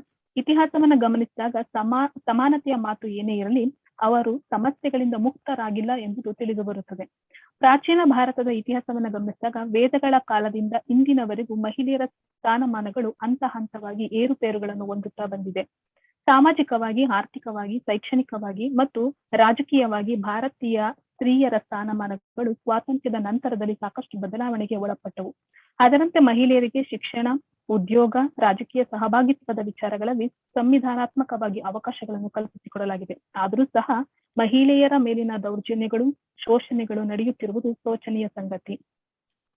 ಸೊ ಇಲ್ಲಿ ಲಿಂಗ ಸಮಾನತೆಯಲ್ಲಿ ಕಂಡು ಬರುವಂತಹ ಕೆಲವೊಂದು ಕಾರಣಗಳನ್ನ ನಾವು ಪ್ರಮುಖವಾಗಿ ಗುರುತಿಸೋಣ ಅಂತ ನೋಡೋದಾದ್ರೆ, ಪ್ರಾಚೀನ ಭಾರತದಿಂದಲೂ ಮಹಿಳೆಯರನ್ನ ಅಬಲೆಯರು ಅವರು ಕುಟುಂಬದ ಕಾರ್ಯವೈಖರಿಗೆ ಮಾತ್ರ ಸೀಮಿತವಾದವರು ಎಂಬುದಾಗಿ ಭಾರತದ ಪುರುಷ ಪ್ರಧಾನ ಸಮಾಜ 4 ಗೋಡೆಗಳ ಮಧ್ಯೆ ಮಹಿಳೆಯರನ್ನ ಮನೆಗೆ ಮಾತ್ರ ಎಂಬುದಾಗಿ ಸೀಮಿತಗೊಳಿಸಲಾಗಿತ್ತು. ಅಲ್ಲದೆ ಕುಟುಂಬದಲ್ಲಿ ಹುಟ್ಟಿನಿಂದಲೇ ಹೆಣ್ಣು ಮಕ್ಕಳನ್ನು ಮತ್ತು ಗಂಡು ಮಕ್ಕಳನ್ನು ಬೆಳೆಸುವ ರೀತಿಯಲ್ಲಿ ವ್ಯತ್ಯಾಸವನ್ನ ಕಾಣಬಹುದು. ಅಂದ್ರೆ ಅಸಮಾನತೆಯ ಕಂದರ ಹುಟ್ಟಿನಿಂದಲೇ ಆರಂಭವಾಗುತ್ತದೆ. ಪುರುಷನ ಕಾರ್ಯವೈಖರಿ ಮತ್ತು ಮಹಿಳೆಯರ ಕಾರ್ಯವೈಖರಿ ಇಂಥದ್ದೇ ಎಂದು ಗುರುತಿಸಿ ಬೆಳೆಸುತ್ತಾರೆ. ಕುಟುಂಬದಿಂದಲೇ ಅಸಮಾನತೆ ಎಂಬುದು ಶುರುವಾಗುತ್ತದೆ. ಇದರೊಂದಿಗೆ ಮಹಿಳೆಯರ ಅಸಮಾನತೆಯನ್ನು ಇನ್ನೂ ಹಲವಾರು ಕಾರಣಗಳಿಂದ ನಾವು ಗುರುತಿಸಬಹುದು. ಸೊ ಇಲ್ಲಿ ಸಾಮಾಜಿಕ ಅಸಮಾನತೆಯನ್ನು ನಾವು ನೋಡೋದಾದ್ರೆ ಹೆಣ್ಣು ಶಿಶು ಮರಣ ಹತ್ಯೆಯನ್ನ ಕೈಗೊಳ್ಳುವಂತದ್ದಿರ್ಬೋದು, ಹೆಣ್ಣು ಮಕ್ಕಳ ಮಾರಾಟ, ಹೆಣ್ಣು ಮಕ್ಕಳ ವೇಶ್ಯಾವಾಟಿಕೆ, ಲೈಂಗಿಕ ದುರ್ಬಳಕೆ, ಮತ್ತೆ ಆರ್ಥಿಕ ಅಸಮಾನತೆ ದೃಷ್ಟಿಕೋನದಲ್ಲಿ ನೋಡೋದಾದ್ರೆ ಉದ್ಯೋಗ ನೀಡುವಿಕೆಯಲ್ಲಿರ್ಬಹುದು ಅಥವಾ ಆರ್ಥಿಕ ಜವಾಬ್ದಾರಿಯ ಹಂಚಿಕೆಯಲ್ಲಿರ್ಬಹುದು, ಅಲ್ಲೂ ಕೂಡ ಅಸಮಾನತೆಯನ್ನ ನಾವು ಕಾಣ್ತೀವಿ. ಮತ್ತೆ ರಾಜಕೀಯ ಅಸಮಾನತೆ, ಶೈಕ್ಷಣಿಕ ಅಸಮಾನತೆ. ಇಲ್ಲಿ ಭಾರತೀಯ ಮಹಿಳೆಯರ ಜೀವನ ಮತ್ತು ಸ್ಥಾನಮಾನಗಳು ವಿಶ್ಲೇಷಣೆಗೆ ಒಳಪಡಿಸಿದಾಗ ಅನೇಕ ಸಂಗತಿಗಳು ಕಂಡು ಬರ್ತವೆ. ಭಾರತದಲ್ಲಿ ಪುರುಷ ಪ್ರಧಾನ ಸಮಾಜವಿರುವುದರಿಂದ ಮಹಿಳೆಯರಿಗೆ ಸೂಕ್ತ ಸ್ಥಾನಮಾನಗಳು ದೊರಕಿಲ್ಲ, ಸ್ತ್ರೀಯರ ಮೇಲೆ ದೌರ್ಜನ್ಯಗಳು ಹೆಚ್ಚುತ್ತಿವೆ ಹಾಗೂ ಅವರ ವಿಷಯದಲ್ಲಿ ತಾರತಮ್ಯ ಧೋರಣೆಗಳು ಅನುಸರಿಸಲಾಗುತ್ತಿದೆ. ಪ್ರಾಚೀನ ಕಾಲದಿಂದ ಇಂದಿನವರೆಗೂ ಸಾಮಾಜಿಕವಾಗಿ, ಆರ್ಥಿಕವಾಗಿ, ರಾಜಕೀಯವಾಗಿ ಮಹಿಳೆಯರು ಅನೇಕ ಅಸಮಾನತೆಗಳನ್ನ ಎದುರಿಸ್ತಾ ಬಂದಿದ್ದಾರೆ. ಇಲ್ಲಿ ಬರೀ ಸಮಸ್ಯೆಗಳೇ ನಾವು ನೋಡೋದಲ್ಲ. ಸೊ ಇತ್ತೀಚೆಗೆ ಅಂದ್ರೆ ಆಧುನಿಕತೆಯ ನಂತರದಲ್ಲಿ ಸಾಕಷ್ಟು ಸಂವಿಧಾನಾತ್ಮಕ ಬೆಳವಣಿಗೆಗಳು ಕೂಡ ಉಂಟಾಗಿರುವಂತದನ್ನ ನಾವು ಗಮನಿಸಬಹುದು. ಅಂದ್ರೆ ಪ್ರಾಚೀನ ಭಾರತದಲ್ಲಿ ಮಹಿಳೆಯರ ಸ್ಥಿತಿಗತಿ ಅತ್ಯಂತ ಶೋಚನೀಯವಾಗಿತ್ತು. ಆದ್ರೆ ಅಂದಿನಿಂದ ಹಲವಾರು ಸಮಸ್ಯೆಗಳು ದಿನದಿಂದ ದಿನಕ್ಕೆ ಹೆಚ್ಚುತ್ತಲೇ ಇರುವುದು ಒಂದು ಕಡೆ ಆದ್ರೆ, ಅದೇ ನಿಟ್ಟಿನಲ್ಲಿ ಮತ್ತೊಂದು ಕಡೆಗೆ ಸ್ತ್ರೀಯರಿಗೆ ಶಿಕ್ಷಣ, ಉದ್ಯೋಗ, ರಾಜಕೀಯ ಸಹಭಾಗಿತ್ವದ ವಿಚಾರಗಳಲ್ಲಿ ಸಂವಿಧಾನಾತ್ಮಕವಾಗಿ ಹೊಸದಾದಂತಹ ಸಾಕಷ್ಟು ಅವಕಾಶಗಳನ್ನ ಇಲ್ಲಿ ಒದಗಿಸಿಕೊಡಲಾಗ್ತಾ ಇದೆ. ಸೊ ಇಲ್ಲಿ ಮಹಿಳಾ ಸಬಲೀಕರಣದ ಬಹುಮುಖ್ಯ ಗುಣವೆಂದರೆ ಸ್ವಾತಂತ್ರ್ಯ ಮತ್ತು ಸ್ವಾವಲಂಬನೆ. ಇವೆರಡು ಸಂಗತಿಗಳು ಸಮಾಜ ವ್ಯವಸ್ಥೆಯಲ್ಲಿ ತನ್ನಿಂದ ತಾನೇ ಸುಲಭವಾಗಿ ಸಿಗುವಂತದ್ದಲ್ಲ. ಆಧುನಿಕ ಸಂದರ್ಭದಲ್ಲಿ ಇಂದು ಸಾಂಪ್ರದಾಯಿಕ ಸಮಾಜದ ವ್ಯವಸ್ಥೆಯಲ್ಲಿ ಹಲವು ರೀತಿಯ ಬದಲಾವಣೆಗಳನ್ನು ತರಲಾಗ್ತಿದೆ. ವಿಶೇಷವಾಗಿ ಮಹಿಳಾ ಸದಸ್ಯರ ಸಶಕ್ತೀಕರಣ, ಸ್ವಾವಲಂಬನೆ, ಇದರ ಮೂಲಕ ಅವರ ಪ್ರಕ್ರಿಯೆಯಲ್ಲಿ ಮಹಿಳಾ ಸದಸ್ಯರ ತೊಡಗುವಿಕೆ ಮುಂತಾದ ಸಂಗತಿಗಳಿಗೆ ಇದು ಹೆಚ್ಚಿನ ಆದ್ಯತೆ ಸಿಗುತ್ತಿದೆ. ಸಾಮಾಜಿಕವಾಗಿ, ಆರ್ಥಿಕವಾಗಿ ಮಹಿಳೆಯರನ್ನು ಸಬಲರನ್ನಾಗಿಸುವ ಅವಕಾಶಗಳನ್ನ ಕಲ್ಪಿಸಿಕೊಡಲಾಗ್ತಾ ಇದೆ. ಬಹುಮುಖ್ಯವಾಗಿ ಕುಟುಂಬ, ಪುರುಷಾಧಿಕಾರ, ಚುನಾವಣಾ ಪ್ರಕ್ರಿಯೆ, ಮೂಢನಂಬಿಕೆ, ಅನಕ್ಷರತೆ, ಆರ್ಥಿಕ ಸಂಗತಿಗಳು, ಸಮೂಹ ಮಾಧ್ಯಮಗಳು, ಜಾತಿ ವರ್ಗ, ಅಧಿಕಾರಶಾಹಿ ನೆಲೆ, ಮೂಲಭೂತ ಸೌಲಭ್ಯ, ರಾಜಕೀಯ ಭಾಗವಹಿಸುವಿಕೆ, ಶಿಕ್ಷಣ ಇತ್ಯಾದಿ ಅಂಶಗಳಿಗೆ ಬದಲಾದ ಸಾಂಸ್ಕೃತಿಕ ಸಂದರ್ಭದಲ್ಲಿ ಮಹಿಳೆಗೆ ಹಲವು ರೀತಿಯ ಅವಕಾಶಗಳು ದಕ್ಕುತ್ತಿವೆ. 50% ಸ್ಥಳೀಯ ರಾಜಕೀಯ ಮೀಸಲಾತಿಯಿಂದಲೇ ಗ್ರಾಮ ಪಂಚಾಯಿತಿ, ತಾಲೂಕು ಪಂಚಾಯಿತಿ, ಜಿಲ್ಲಾ ಪಂಚಾಯಿತಿಗಳಲ್ಲಿ ಹಿಂದೆಂದೂ ಕಾಣದಷ್ಟು ಮಹಿಳಾ ಪ್ರಾತಿನಿಧ್ಯ ಸಾಧ್ಯವಾಗಿದೆ. ಈ ಸಾಧ್ಯತೆ ಅವರಿಗೆ ಸ್ಥಾನಮಾನಗಳನ್ನು ದಕ್ಕಿಸಿಕೊಟ್ಟಿದೆ. ಇಂದು ಗ್ರಾಮ, ತಾಲೂಕು, ಜಿಲ್ಲಾ ಪಂಚಾಯಿತಿಯ ಸದಸ್ಯೆಯಾಗಿ, ಉಪಾಧ್ಯಕ್ಷೆಯಾಗಿ, ಅಧ್ಯಕ್ಷರಾಗಿ ಅಧಿಕಾರದ ಸ್ಥಾನಗಳಲ್ಲಿ ಸೇವೆ ಸಲ್ಲಿಸುತ್ತಿದ್ದಾರೆ. ಸೊ ಒಟ್ಟಾರೆ ಕನ್ಕ್ಲೂಷನ್ ನಾವು ನೋಡೋದಾದ್ರೆ ಲಿಂಗ ಅಸಮಾನತೆಯನ್ನು ಹೋಗಲಾಡಿಸುವ ಸಲುವಾಗಿ ಅಕ್ಷರ ಜ್ಞಾನ ಮತ್ತು ಶಿಕ್ಷಣದ ಪಾತ್ರ ಮಹತ್ವದ್ದಾಗಿದೆ. ಒಬ್ಬ ಒಳ್ಳೆಯ ತಾಯಿಯಾಗಲು ಮಹಿಳೆಗೆ ಸಾಕ್ಷರತೆ ಮತ್ತು ಶಿಕ್ಷಣ ಅಗತ್ಯ. ಆದರೆ ಅದಕ್ಕಿಂತ ಮುಖ್ಯವಾಗಿ ಅವಳು ತನ್ನ ವ್ಯಕ್ತಿತ್ವವನ್ನು ರೂಪಿಸಿಕೊಳ್ಳಲು ಕೂಡ ಸಾಕ್ಷರತೆಯು ಅಗತ್ಯವಿದೆ. ಸಾಕ್ಷರತೆ ಅಂತಹ ಅವಕಾಶವನ್ನ ಮಹಿಳೆಗೆ ಒದಗಿಸಬಲ್ಲದಾಗಿದೆ. ಪುರುಷನಷ್ಟೇ ಬದುಕುವ ಹಕ್ಕು, ಬುದ್ಧಿ, ಚಿಂತನೆ, ವಿವೇಕ ಮಹಿಳೆಯರಲ್ಲಿಯೂ ಇದೆ. ಯಾವ ನಿರ್ಬಂಧಗಳು, ಮಹಿಳಾ ವಿವೇಚನೆ ಇರುವ ಎಲ್ಲಾ ಅಡೆತಡೆಗಳನ್ನು ತೆಗೆದುಹಾಕಿ ಮುಕ್ತ ವಾತಾವರಣ ನಿರ್ಮಿಸಿದಾಗ ಸ್ವಯಂ ಪೂರ್ಣ ವ್ಯಕ್ತಿಯಾಗಿ ಮಹಿಳೆಯರು ಇರುವುದು ಸಾಧ್ಯವಾಗುತ್ತದೆ. ಮಹಿಳೆಗೆ ಪ್ರಶ್ನಿಸುವ ಮನೋಭಾವ ಬೇಕಾಗಿದೆ. ಜೊತೆಗೆ ಅಗತ್ಯವಾದ ಚಿಂತನೆಯೂ ಬೇಕಾಗಿದೆ. ಸಾಧಕತೆ ಎಂಬುದು, ಹಕ್ಕು ಎಂಬುದು, ಸ್ಥಾನಮಾನ ಎಂಬುದು ಬಂಡಾಯವೇ ಆಗಬೇಕು ಎಂಬ ನಿಯಮವಿಲ್ಲ. ಆದರೆ ತಾಳ್ಮೆ ಅಸಹಾಯಕತೆಯಾಗಬಾರದು. ಅಂದ್ರೆ ಮಹಿಳೆಯರ ತಾಳ್ಮೆ ಅಸಹಾಯಕತೆಯಾಗಬಾರದು. ಮೀಸಲಾತಿ ದೊರೆತ ಮಾತ್ರಕ್ಕೆ ರಾಷ್ಟ್ರಗಳಲ್ಲಿ ಮಹಿಳೆಯರು ಸಬಲೀಕರಣರಾಗುತ್ತಾರೆ ಎಂದು ಭಾವಿಸುವುದಕ್ಕೆ ಸಾಧ್ಯವಿಲ್ಲ. ಆದ್ರೆ ಮೀಸಲಾತಿಯಿಂದ ಹಂತ ಹಂತವಾಗಿ ಮಹಿಳೆಯರು ಜಾಗೃತರಾಗುತ್ತಾರೆ ಎಂಬುದರಲ್ಲಿ ಸಂಶಯವಿಲ್ಲ. ಮೀಸಲಾತಿಯಿಂದ ಮಹಿಳೆಯರನ್ನು ಸಬಲೀಕರಣಗೊಳಿಸುವುದರ ಜೊತೆಗೆ ಅವರಿಗೆ ವಿದ್ಯಾಭ್ಯಾಸದ ಸೌಲಭ್ಯಗಳನ್ನು ಹೆಚ್ಚಿಸಬೇಕು ಮತ್ತು ಆರೋಗ್ಯದ ಸೌಲಭ್ಯಗಳು ದೊರಕಬೇಕು. ಎಲ್ಲಕ್ಕಿಂತ ಹೆಚ್ಚಾಗಿ ಸಮಾಜದಲ್ಲಿ ಮಹಿಳೆಯರ ಬಗ್ಗೆ ಪುರುಷರ ಮನೋಭಾವನೆಗಳು ಬದಲಾಗಬೇಕು. ಸಂವಿಧಾನಾತ್ಮಕ ಕಾನೂನುಗಳ ಜೊತೆಗೆ ಎಲ್ಲರ ಮನೋಭಾವನೆಗಳು ಸಹಕಾರಯುತವಾದರೆ ಸುಭದ್ರ ಸಮಾಜ ನಿರ್ಮಾಣದ ಕಾರ್ಯ ಯಶಸ್ವಿಯಾಗುವುದರಲ್ಲಿ ಸಂಶಯವಿಲ್ಲ. Madam, can you please conclude it? ಆಯ್ತು ಸರ್, ಕನ್ಕ್ಲೂಡ್ ಆಯ್ತು. Thank you madam, thank you. ನಿಮ್ಮ ಟಾಪಿಕ್ ತುಂಬಾ ಇಂಟ್ರೆಸ್ಟಿಂಗ್ ಇದೆ. Very good presentation madam. Now I request Manjunath R of Maharani college Bengaluru sir. Manjunath ಅವರು ಇದ್ದಾರಾ? Okay, no problem. The next one is Shri H N Satish of UOM teacher center. Satish Achana, ಇದೀನಿ sir, please sir. ಇದೀನಿ sir. 3 minutes sir. Okay okay sir, okay sir. ಎಲ್ರಿಗೂ ನಮಸ್ತೆ. ನನ್ನ ಇಂದಿನ ಪತ್ರಿಕೆಯ ಹೆಸರು ರಾಜಕೀಯ ಅಪರಾಧೀಕರಣ ಅಂತ, ಸಮಕಾಲೀನ ಪ್ರಜಾಪ್ರಭುತ್ವದಲ್ಲಿ ರಾಜಕೀಯ ಅಪರಾಧೀಕರಣ ಅಂತೇಳಿ. ಬಹುಶಃ ಪ್ರಸ್ತುತ ಜಗತ್ತಿನಲ್ಲಿ ನಿರಂತರವಾಗಿ ನಡೀತಾ ಇರ್ತಕ್ಕಂಥ ಚರ್ಚೆ ಇದು. ಬರೀ ಭಾರತ ಮಾತ್ರ ಅಲ್ಲ, ನೀವು ಅಮೆರಿಕ ಆಗ್ಬೋದು, ಚೈನಾ ಆಗ್ಬೋದು, ರಷ್ಯಾ ಆಗ್ಬೋದು, ಅಥವಾ ಯಾವುದೇ ಯುರೋಪಿಯನ್ ರಾಷ್ಟ್ರಗಳಾಗ್ಬೋದು, ಭಾರತ, ಪಾಕಿಸ್ತಾನ, ಬಾಂಗ್ಲಾ, ಯಾವುದೇ ದೇಶಗಳನ್ನ ನಾವು ಗಮನದಲ್ಲಿ ಇಟ್ಕೊಂಡು ನೋಡಿದಂತ ಸಂದರ್ಭದಲ್ಲಿ ರಾಜಕೀಯವನ್ನ ಪ್ರವೇಶಿಸ್ತಕ್ಕಂಥ ಪ್ರತಿನಿಧಿಗಳಲ್ಲಿ ಅಪರಾಧಿ ಹಿನ್ನೆಲೆ ಇರ್ತಕ್ಕಂಥವ್ರ ಸಂಖ್ಯೆ ದಿನೇ ದಿನೇ ಹೆಚ್ಚಾಗ್ತಾ ಇದೆ. ಅದು ಇತ್ತೀಚಿನ ದಿನಗಳಲ್ಲಿ ನೀತಿ ನಿರೂಪಣೆ ಮೇಲೆ ಅಥವಾ ಒಂದು ದೇಶದ ಸರ್ಕಾರ ತೆಗೆದುಕೊಳ್ತಕ್ಕಂಥ ತೀರ್ಮಾನಗಳ ಮೇಲೆ, ಕಾರ್ಯಕ್ರಮಗಳ ಮೇಲೆ ಅತಿ ದೊಡ್ಡ ಪರಿಣಾಮವನ್ನ ಬೀರ್ತಾ ಇದೆ ಅಂತಕ್ಕಂಥದ್ದು ನಾನು ಸ್ಪಷ್ಟವಾಗಿ ನೋಡ್ಬೋದು. ಸೊ ಹಾಗಾಗಿ ಈ ರಾಜಕೀಯ ಅಪರಾಧೀಕರಣ ಅಂತಂದ್ರೆ ಏನಪ್ಪಾ ಅಂದ್ರೆ, ಅಪರಾಧದ ಹಿನ್ನೆಲೆಯನ್ನ ಹೊಂದಿರತಕ್ಕಂಥ ವ್ಯಕ್ತಿಗಳು ತಮ್ಮ ಹಣಬಲ, ತೋಳ್ಬಲ, ಜಾತಿ ಬಲ ಅಥವಾ ಇನ್ನಿತರ ಸಾಮಾಜಿಕ ವ್ಯವಸ್ಥೆಯ ಮೇಲೆ ಯಾವುದೇ ರೀತಿ ಪ್ರಭಾವವನ್ನು ಬೀರೋದ್ರ ಮೂಲಕ, ರಾಜಕೀಯವನ್ನ ಪ್ರವೇಶಿಸೋದ್ರ ಮೂಲಕ ರಾಜಕೀಯದಲ್ಲಿ ತಾವು ಶಾಸನ ಸಭೆಗಳನ್ನ ಪ್ರವೇಶಿಸಿ ಪ್ರತಿನಿಧಿಗಳಾಗ್ತಕ್ಕಂಥದನ್ನ ನಾವು ರಾಜಕೀಯ ಅಪರಾಧೀಕರಣ ಅಂತೇಳಿ ಕರಿತೀವಿ.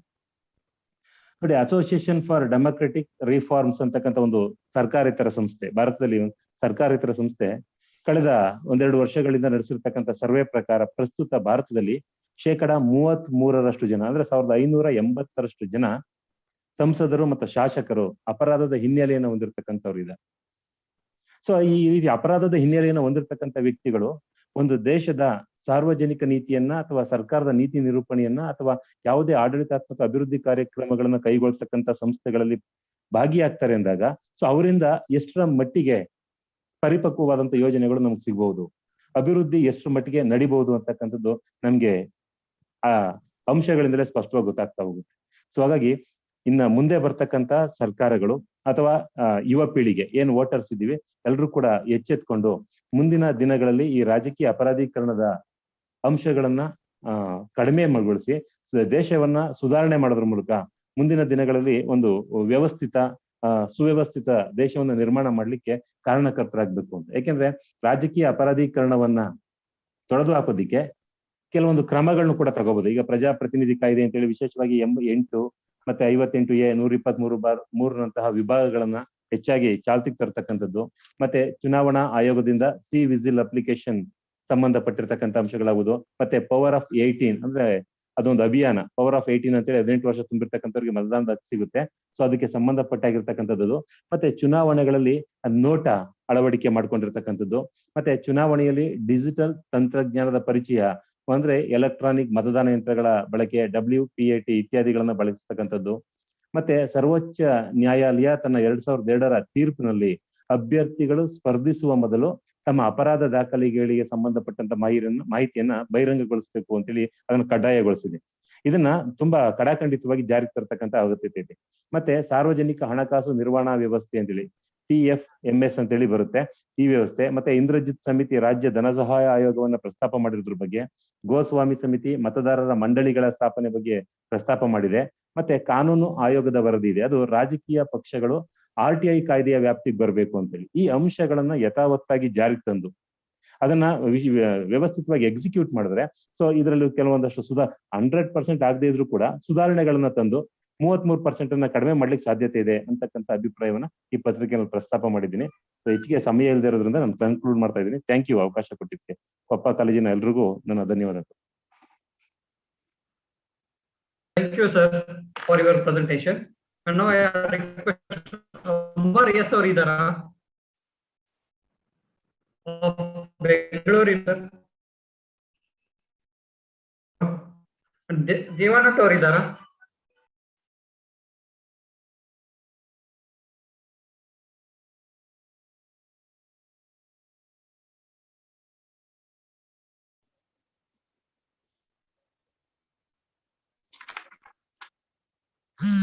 ದೇವಾನಂದವರು ಇದ್ದಾರಾ?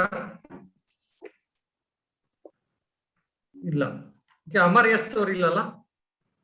ಸರ್ ಆನಂದ್ ಅಮರ್ ಅಮರ್ ಅಲ್ಲ, ಆನಂದ್ ಅಂತಾನೆ ಏನು ಸರ್? ಆನಂದ್ ಅಲ್ಲ ಸರ್. ಓಕೆ, ಆನಂದ್ ಅಲ್ಲ ಸರ್. ಶಂಕರಪ್ಪ ಇದ್ದಾರಾ? ಇಲ್ಲಲ್ಲ. and Bhuneshwari is already submitted. Savita K, Dr. Mahesh JT, Dr. Mahantesh, Prakash K, Dr. Mahesh GT इधर है सर. Mahesh GT इधर है लाइन ले. Mahesh JT, is he presented a paper? Unmute ಮಾಡ್ಕೊಳ್ಳಿ sir Mahesh GT. Dr. Mahesh JT, have you presented a paper, sir? He is logged in, but whether he is presented it or not, I'm not sure. He might be presented in previous sessions. No problem, sir. Okay, with this, we conclude this third technical session of this among all the participants. 1, 2, 3, 4, and 5, 6 participants have submitted their presentation, and very useful resources they have shared with our all the delegates. And I thank Mr. V. Srinivas of organizing secretary of this one-day national conference on sustainable development in research in the global scenario, and Mr. S. Anand, IPC coordinator of the college, and principal of our college, SB Boregoda sir, for giving an opportunity to be part of this wonderful conference.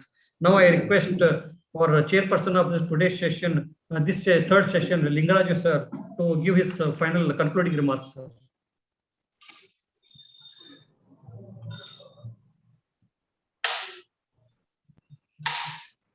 Lingaraju sir, unmute ಮಾಡ್ಕೊಳ್ಳಿ sir.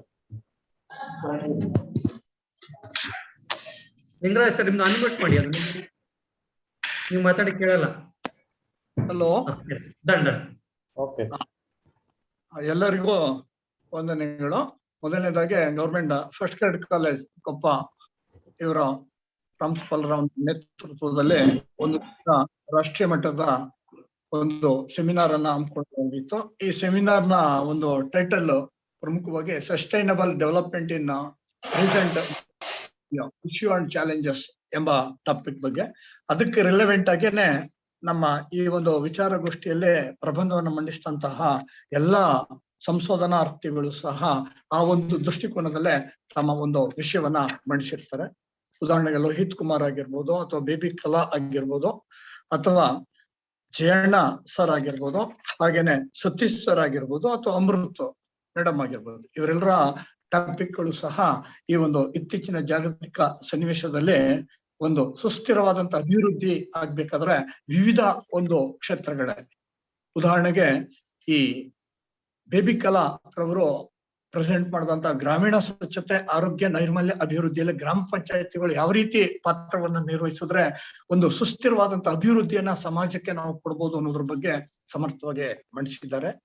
ಹಾಗೆ ಲೋಹಿತ್ ಕುಮಾರ್ ಅವರು ಬಳ್ಳಾರಿ ಜಿಲ್ಲೆಯ ಬ್ರಿಟಿಷರ ಸಮಾಧಿಗಳು ಅನ್ನುವಂಥದ್ದನ್ನ ಒಂದು ವಿಷಯವನ್ನ, ಇತಿಹಾಸದ ಒಂದು ವಸ್ತು ವಿಷಯವನ್ನ ಆಯ್ಕೆ ಮಾಡಿಕೊಂಡು ಇದರ ಒಂದು ಸಂರಕ್ಷಣೆಯ ಮೂಲಕ ಸಮರ್ಥ ರೀತಿಯಲ್ಲಿ ನಾವು ಇತಿಹಾಸದ ಪಳೆಯುಳಿಕೆಗಳ ಮೂಲಕ ಒಂದು ಸಮೃದ್ಧವಾದಂತಹ ಹಾಗೂ ಸುಸ್ಥಿರವಾದಂತಹ ಒಂದು ಅಭಿವೃದ್ಧಿಗೆ ಇದು ಯಾವ ರೀತಿ ಪೂರಕ ಆಗ್ತದೆ ಅನ್ನೋದನ್ನ ನಾವು ಇಲ್ಲಿ ಪರಿಗಣಿಸ್ಬೇಕಾಗ್ತದೆ.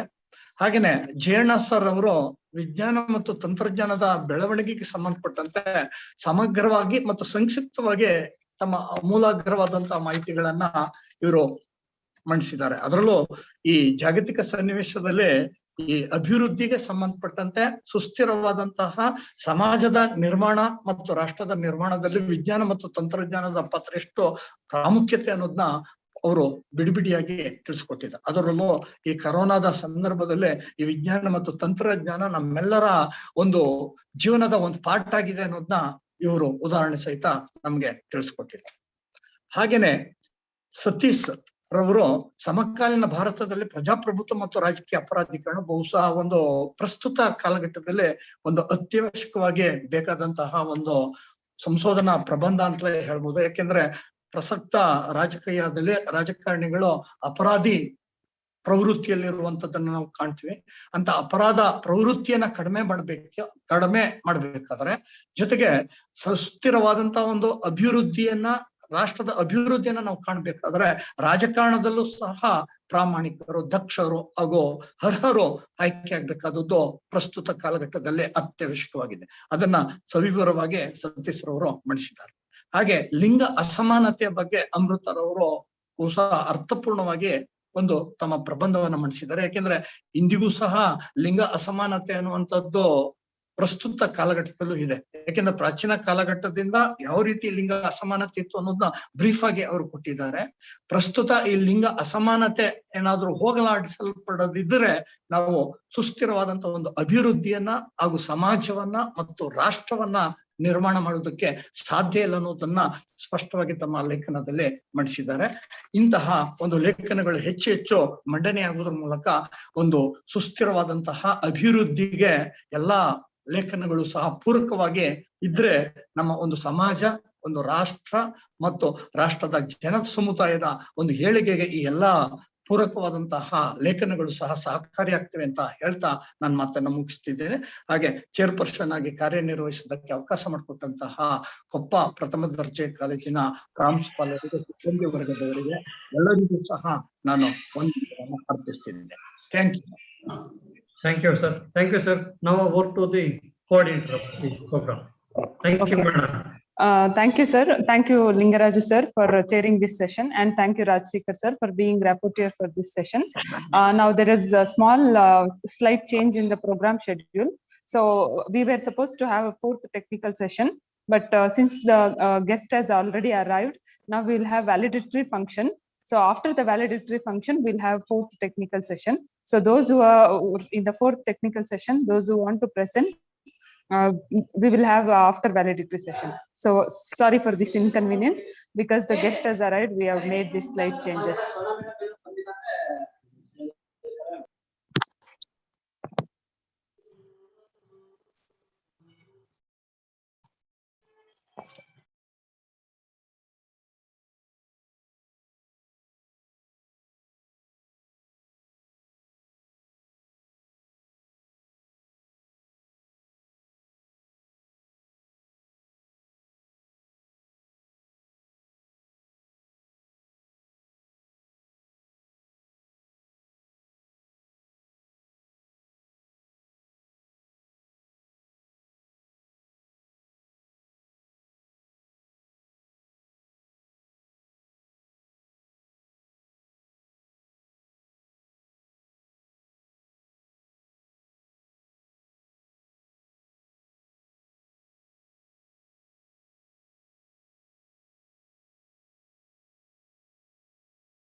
Good evening, one and all. Now we are at the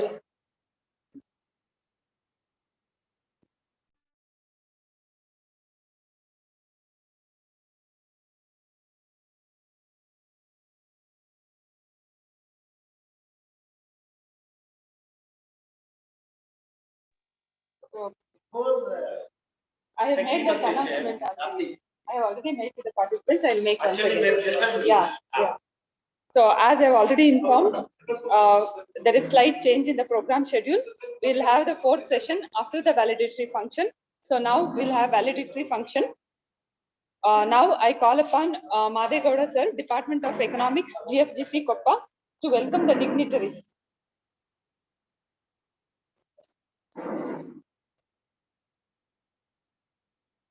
Good evening to one and all.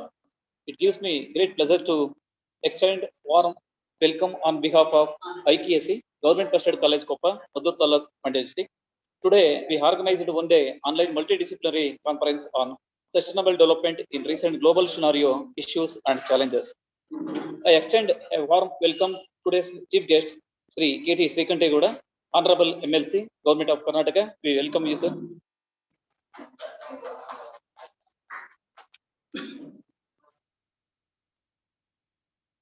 It's my pleasure to welcome Chief Guest Sri Mariti Begoda, Honorable MLC, Government of Karnataka, in his absence. I extend hearty welcome to today's Chief Guest Sri N. Apache Goda, Honorable MLC, Government of Karnataka. We welcome you, sir, in his absence. I extend warm welcome to today's Chief Guest Professor K.C. Veerupadraya, Joint Director, DCE, Regional Office, Mysore. We welcome you, sir, in his absence. It's my privilege to welcome Dr. M. Ramakrishna, Associate Professor, Department of Kannada, Bharati College, Bhartinagara, as today's valedictory address. Hearty welcome you, sir. Welcome today's program special invitees Sri Mari Hegade, Sri Jayalakshma in their absence. I extend warm welcome to today's program special guest Dr. H.G. Narayana, General Secretary, KGCTA. We welcome you, sir. I extend a warm welcome to today's program special guest Srimati M.B. Pramila, Vice President, KGCTA. We welcome you, madam. I extend a warm welcome to today's President of the program, S.B. Boregoda, Principal, Government Trusted College, Koppa, Madur Taluk, Mandya district. We welcome you, sir. I extend my sincere welcomes to Sri Sushil. We welcome you, sir. I extend a warm welcome to today's invitees Sri Krishnappa, Lecturer, Gandhi PU College. We welcome you, sir. It is also my privilege to welcome the College Development Committee, teaching and non-teaching staff, students and alumni of College GFGC Koppa, Madur Taluk. We welcome you all. I extend my hearty welcome to all the delegates, participants, research scholars and students throughout India who are present here. Once again, we welcome you, sir. Thank you. Thank you, sir, for welcoming the dignitaries. I now invite our chief guest, Sri K.T. Srikantegoda, Honorable MLC, to share few words on this conference.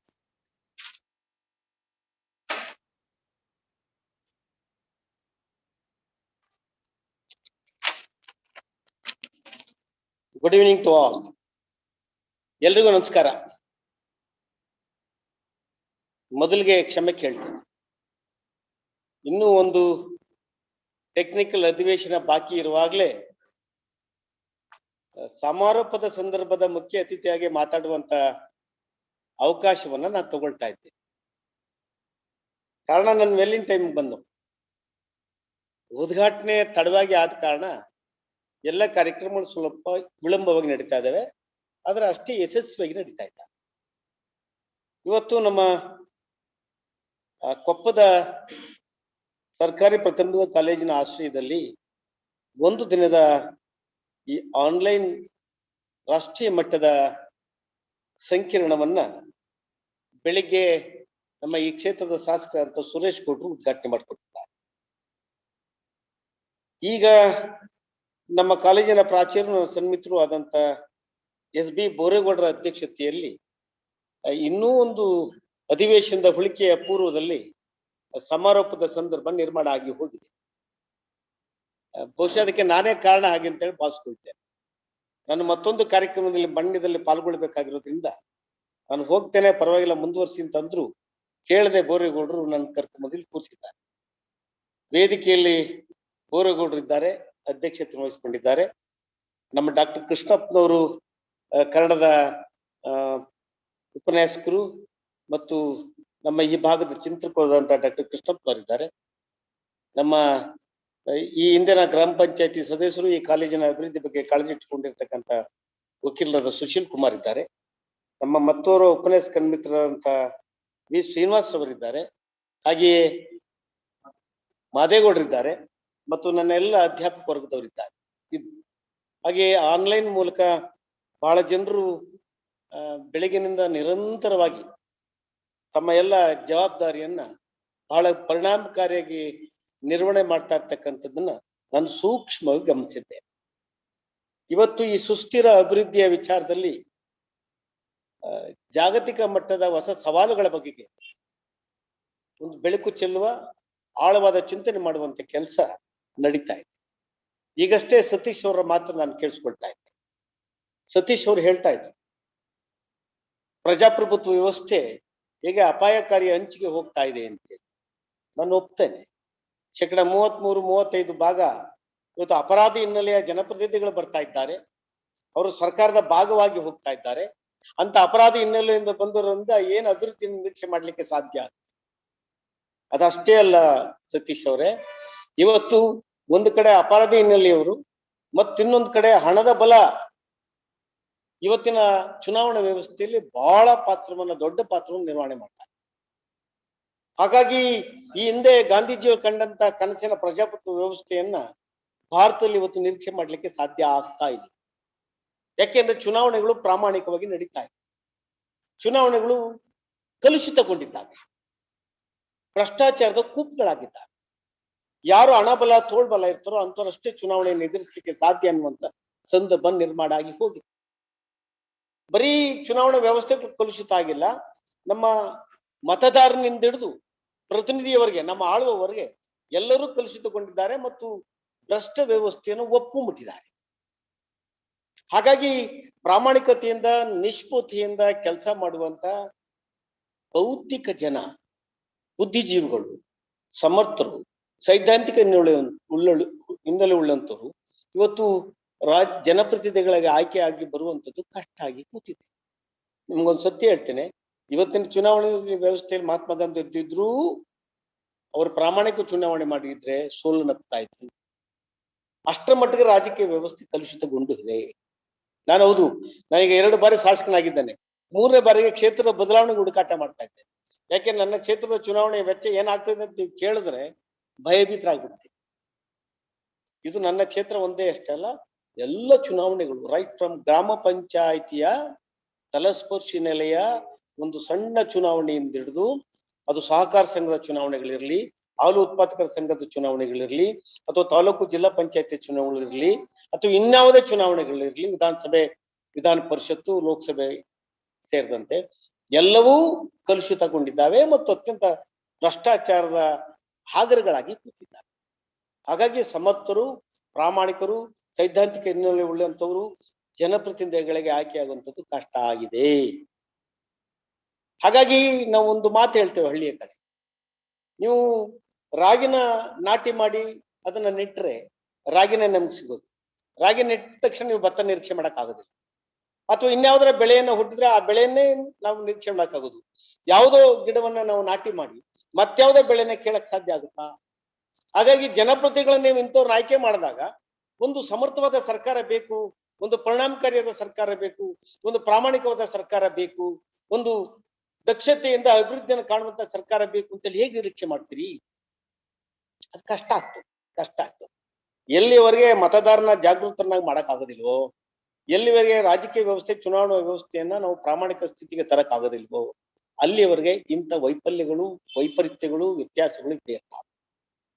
ಇನ್ನು ಅಭಿವೃದ್ಧಿಯ ವಿಚಾರದಲ್ಲಿ ಇವತ್ತು ಭಾರತ ಸಾಕಷ್ಟು ಸಾಧನೆ ಸ್ವಾತಂತ್ರ್ಯ ನಂತರದ ಈ 75 ವರ್ಷಗಳಲ್ಲಿ ಮಾಡಿದೆ. ಇವತ್ತು ಅಮೃತ ವರ್ಷದ ಗಳಿಗೆಯಲ್ಲಿ ಹೊಸ್ತಿಲಲ್ಲಾಗಿದೆ.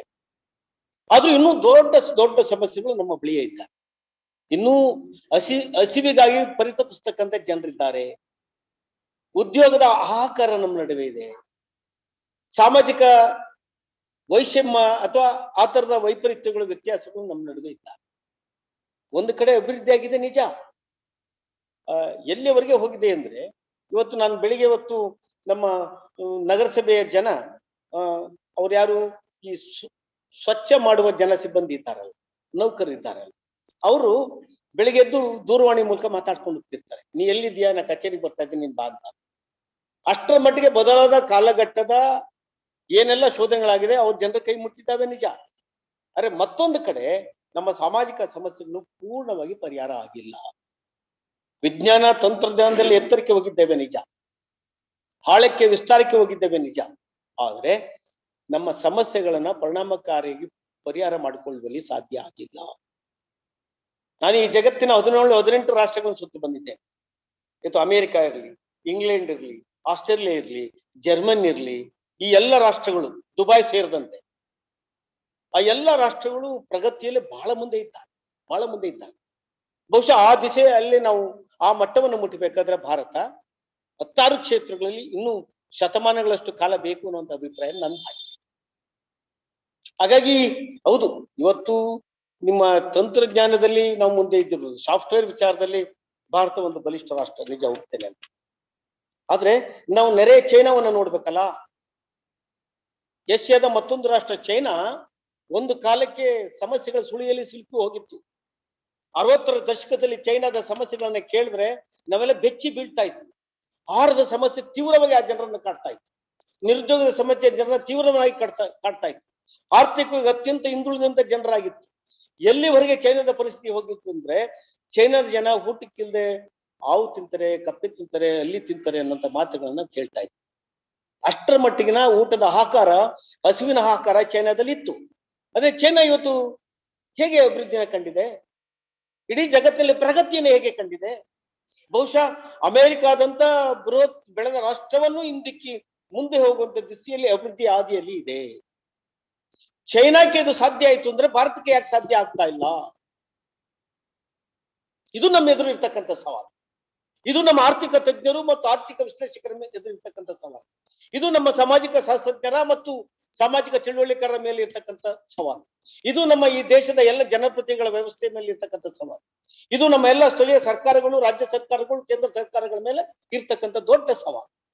ನಮ್ಮ ನೆರೆಯ ಚೈನಾ ನಮಗಿಂತ ಆರ್ಥಿಕವಾಗಿ ಅತ್ಯಂತ ಹಿಂದೆ ಉಳಿದಿದ್ದಂಥದ್ದು, ನೂರಾರು ಸಮಸ್ಯೆಗಳ ಎದುರಿಸಿದಂತ ರಾಷ್ಟ್ರ ಇವತ್ತು ಜಗತ್ತಿನ ಒಂದು ಅತ್ಯಂತ ಬಲಿಷ್ಠ ರಾಷ್ಟ್ರವಾಗಿ ರೂಪುಗೊಂಡಿದೆ ಅಂದಮೇಲೆ why not for India? Bharat ಒಂದು ಸಮಸ್ತ ರಾಷ್ಟ್ರವಾಗಿ ರೂಪುಗೊಳ್ಳುವಂತ ಎಲ್ಲ ಸಾಧ್ಯತೆಗಳಿದ್ದಾವೆ. ಇವತ್ತು ಭಾರತದ ಸಂಪನ್ಮೂಲಗಳನ್ನು ನೋಡಿದ್ರೆ, ಇಲ್ಲಿಯ ನದಿ, ಇಲ್ಲಿಯ ಬೆಟ್ಟ ಗುಡ್ಡಗಳು, ಇಲ್ಲಿಯ ನೈಸರ್ಗಿಕ ಸಂಪತ್ತು, ಇಲ್ಲಿ ಸಿಕ್ಕುವಂತ ಹೇರಳವಾದ ಸಂಪನ್ಮೂಲಗಳನ್ನು ನೋಡಿದ್ರೆ ನಾವು ಚೈನಾಕ್ಕಿಂತ ಯಾವತ್ತೂ ಮುಂದೆ ಅಭಿವೃದ್ಧಿಗೆ ಹೋಗ್ಬೇಕಾಗಿತ್ತು. ನಾನು ಚೈನಾವನ್ನು ಭೇಟಿ ಮಾಡಿ ಬಂದಿದ್ದೆ, ಚೈನಾದ ಜನರ ಒಟ್ಟಿಗೆ ಮಾತಾಡಿದ್ದೆ. ಇವತ್ತು ಅಲ್ಲಿ ಹೌದು, ಒಂದು ಕಡೆ ಸ್ಪೆಷಲ್ ಎಕನಾಮಿಕ್ ಝೋನ್ ಅನ್ನುವಂತ ಯೋಜನೆ ಇಟ್ಕೊಂಡು ನಾವು ಇತ್ತೀಚೆಗೆ ಅದನ್ನ ಅನುಷ್ಠಾನಕ್ಕೆ ತರ್ತಾ ಇದ್ದೇವೆ. ಬಹಳ ದೊಡ್ಡ ಎತ್ತರದ ಬೆಳವಣಿಗೆಯನ್ನು ಕಾಣ್ತಾ ಇದ್ದಾರೆ. ಹಾಗಾಗಿ ಇವತ್ತು ಇಡೀ ಜಗತ್ತಿನ ಬಹಳ ರಾಷ್ಟ್ರಗಳು ಚೈನಾದ ವಸ್ತುಗಳ ಮೇಲೆ ಮತ್ತು ವಿಚಾರಗಳನ್ನು ಅವಲಂಬನೆ ಆಗಿರ್ತಕ್ಕಂಥ ಸಂದರ್ಭ ನಿರ್ಮಾಣ ಆಗಿ ಹೋಗಿದೆ.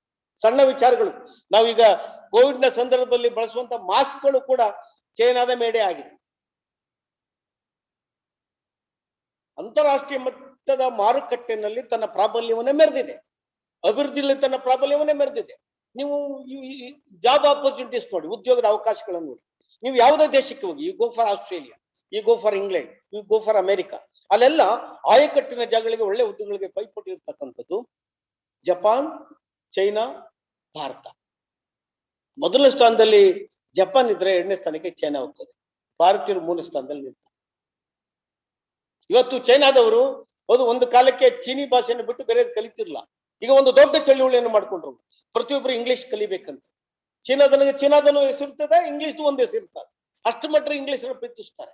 ಇಡೀ ಜಗತ್ತಿನಲ್ಲಿ ನಾವು ಏನಾದ್ರು ಮಾಡಿ ಎತ್ತರಕ್ಕೆ ಬರಬೇಕು ಅಂತ ಕಾರಣಕ್ಕಾಗಿ ಇವತ್ತು ಈ ಜಗತ್ತಿನ ಬೇರೆ ಬೇರೆ ರಾಷ್ಟ್ರಗಳಲ್ಲಿ ಚೀನಾ ಜಪಾನಿಗೆ ಪೈಪೋಟಿ ನೀಡ್ತಾ, ಅದು ತಂತ್ರಜ್ಞಾನ ಇರಲಿ, ಔದ್ಯೋಗಿಕ ಕ್ಷೇತ್ರ ಇರಲಿ, ಮಾಹಿತಿ ತಂತ್ರಜ್ಞಾನ ಇರಲಿ, ಅಥವಾ ಉತ್ಪನ್ನದ ಕ್ಷೇತ್ರಗಳಿರ್ಲಿ, ಆ ಎಲ್ಲದರಲ್ಲಿ ದಾಪುಗಾಲನ್ನು ಇಟ್ಟು ಅಮೆರಿಕವನ್ನು ಹಿಂದಿ ನಾನು ಬಲಿಷ್ಠ ರಾಷ್ಟ್ರ ರೂಪುಗೊಳ್ಳಬೇಕು ಅನ್ನೋ ದಿಸೆಯಲ್ಲಿ ಸದೃಢವಾದ ಯಶಸ್ವಿ ಹೆಜ್ಜೆಗಳನ್ನು ಇಟ್ಟಿದೆ. ಆ ದಿಸೆಯಲ್ಲಿ ಭಾರತವು ಅಭಿವೃದ್ಧಿಯನ್ನು ಕಾಣಬೇಕಾದಂತ ವಿಚಾರದಲ್ಲಿ ಸವಾಲನ್ನು ಸ್ವೀಕಾರ ಮಾಡಬೇಕಾಗಿದೆ. ನಾವು ಇನ್ನೂ ಮತ್ತು ಸಮಸ್ಯೆಗಳಿಗೆ ಸಿಲುಕ್ತಾ ಇದ್ದೀವಿ, ಇನ್ನೂ ಸಮಸ್ಯೆಗಳ ಸುಳಿಗೆ ಮತ್ತು ಆಳಕ್ಕೆ ಹೋಗ್ತಾ ಇದ್ದೀವಿ. ಭಾರತದಲ್ಲಿ ಒಂದು ಕಡೆ ಅಭಿವೃದ್ಧಿ ಆಗಿದೆ ನಿಜ, ಅರೆ ಎಂತೆಂಥ ಸಮಸ್ಯೆಗಳು ಇನ್ನೂ ನಮ್ಮ ಎದುರಿದ್ದಾವೆ.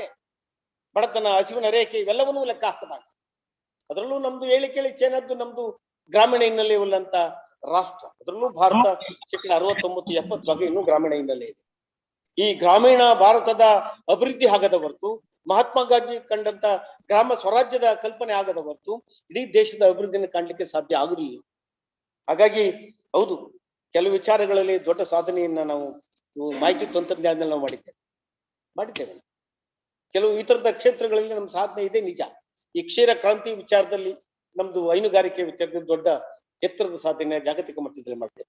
ಇಂಥ ಬೆರಳೆಣಿಕೆಯ ವಿಚಾರಗಳನ್ನ ಹೊರತುಪಡಿಸುತ್ತೆ ಬಹುಪಾಲು ವಿಚಾರಗಳಲ್ಲಿ ಭಾರತ ಸವಾಲನ್ನು ಸ್ವೀಕಾರ ಮಾಡಬೇಕಾಗಿದೆ.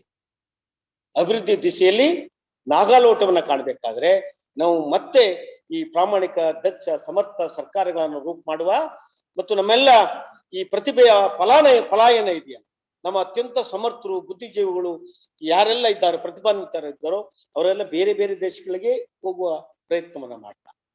ಅವ್ರನ್ನ ಇಲ್ಲಿ ಉಳಿಸ್ಕೊಂಡು ಈ ದೇಶವನ್ನ ಎತ್ತರಕ್ಕೆ ಕೊಂಡೊಯ್ಯುವ, ಅಭಿವೃದ್ಧಿಗೆ ಕೊಂಡೊಯ್ಯುವಂತ ಒಂದು ಕೆಲಸ ಆಗ್ಬೇಕಾಗಿದೆ. ಯಾಕೆಂದ್ರೆ ಅಂತ ಸಮರ್ಥ ಪ್ರತಿಭಾನ್ವಿತರು ಬೇರೆ ದೇಶಗಳಲ್ಲಿ ಹೋಗಿ ಸಾಧನೆಯನ್ನು ಮಾಡುವಾಗ ನಮ್ಮಲ್ಲೇ ಇದ್ರೆ ಆ ಸಾಧನೆ ಆಗಲ್ವೇ ಅನ್ನುವಂಥ ಪ್ರಶ್ನೆ. ನಿರುದ್ಯೋಗದ ನಿವಾರಣೆಗಾಗಿ ಹೋಗೋದು ಬೇರೆ, ಇವತ್ತು ನಾವು ಜಾಗತಿಕ ಮಟ್ಟದಲ್ಲಿ ಇದ್ದೇವೆ, ನಾನು ಒಪ್ತೇನೆ. ಈ ಎಲ್ಲದರ ನಡುವೆ ಭಾರತ ಚೈನಾದಂತ ರಾಷ್ಟ್ರವನ್ನ, ಪಾಶ್ಚಿಮಾತ್ಯ ರಾಷ್ಟ್ರಗಳನ್ನ ಎದುರಿಗೆ ಇಟ್ಕೊಂಡು ನಾವು ಏನಾದ್ರೂ ಮಾಡಿ ಅಭಿವೃದ್ಧಿನ ಕಾಣಲೇಬೇಕು ಅನ್ನುವಂಥದ್ದನ್ನ ಇವತ್ತು ಹೇಳಿ ಕೇಳಿ ಮಾಹಿತಿಯ ತಂತ್ರಜ್ಞಾನದ ಅನಂತರ ನಾವು ಇಡೀ ಜಗತ್ತು ಹತ್ತಿರಕ್ಕೆ ಬಂದಿದೆ ನೋಡಿ. ಈಗ ಇಡೀ ಕೋವಿಡ್ ಅಂತ, ಕೊರೋನಾ ಅಂತ ಕಾಯಿಲೆ ಬಂದ ಮೇಲೆ ಜಗತ್ತು ಇನ್ನೂ ಅತ್ಯಂತ ಸನಿಹಕ್ಕೆ ಬಂದಿದೆ, ಹತ್ತಿರಕ್ಕೆ ಬಂದಿದೆ. ಒಂದು ಕಾಲಕ್ಕೆ ನಾವು ಮೊಬೈಲ್ನ ಮುಟ್ಬೇಡಿ ಅಂತ ಮಕ್ಕಳಿಗೆ ಹೇಳ್ತಿದ್ವಿ. ಮೊಬೈಲ್ ತೊಂದ್ರೆ ಅವನು ಶಾಲೆಯಿಂದ ಕಾಲೇಜಿಂದ ಆಚೆ ಕಳಿಸ್ತಿದ್ವಿ. ಈಗ ಅವನಿಗೆ ಅನಿವಾರ್ಯ ಆಗೋಗಿದೆ.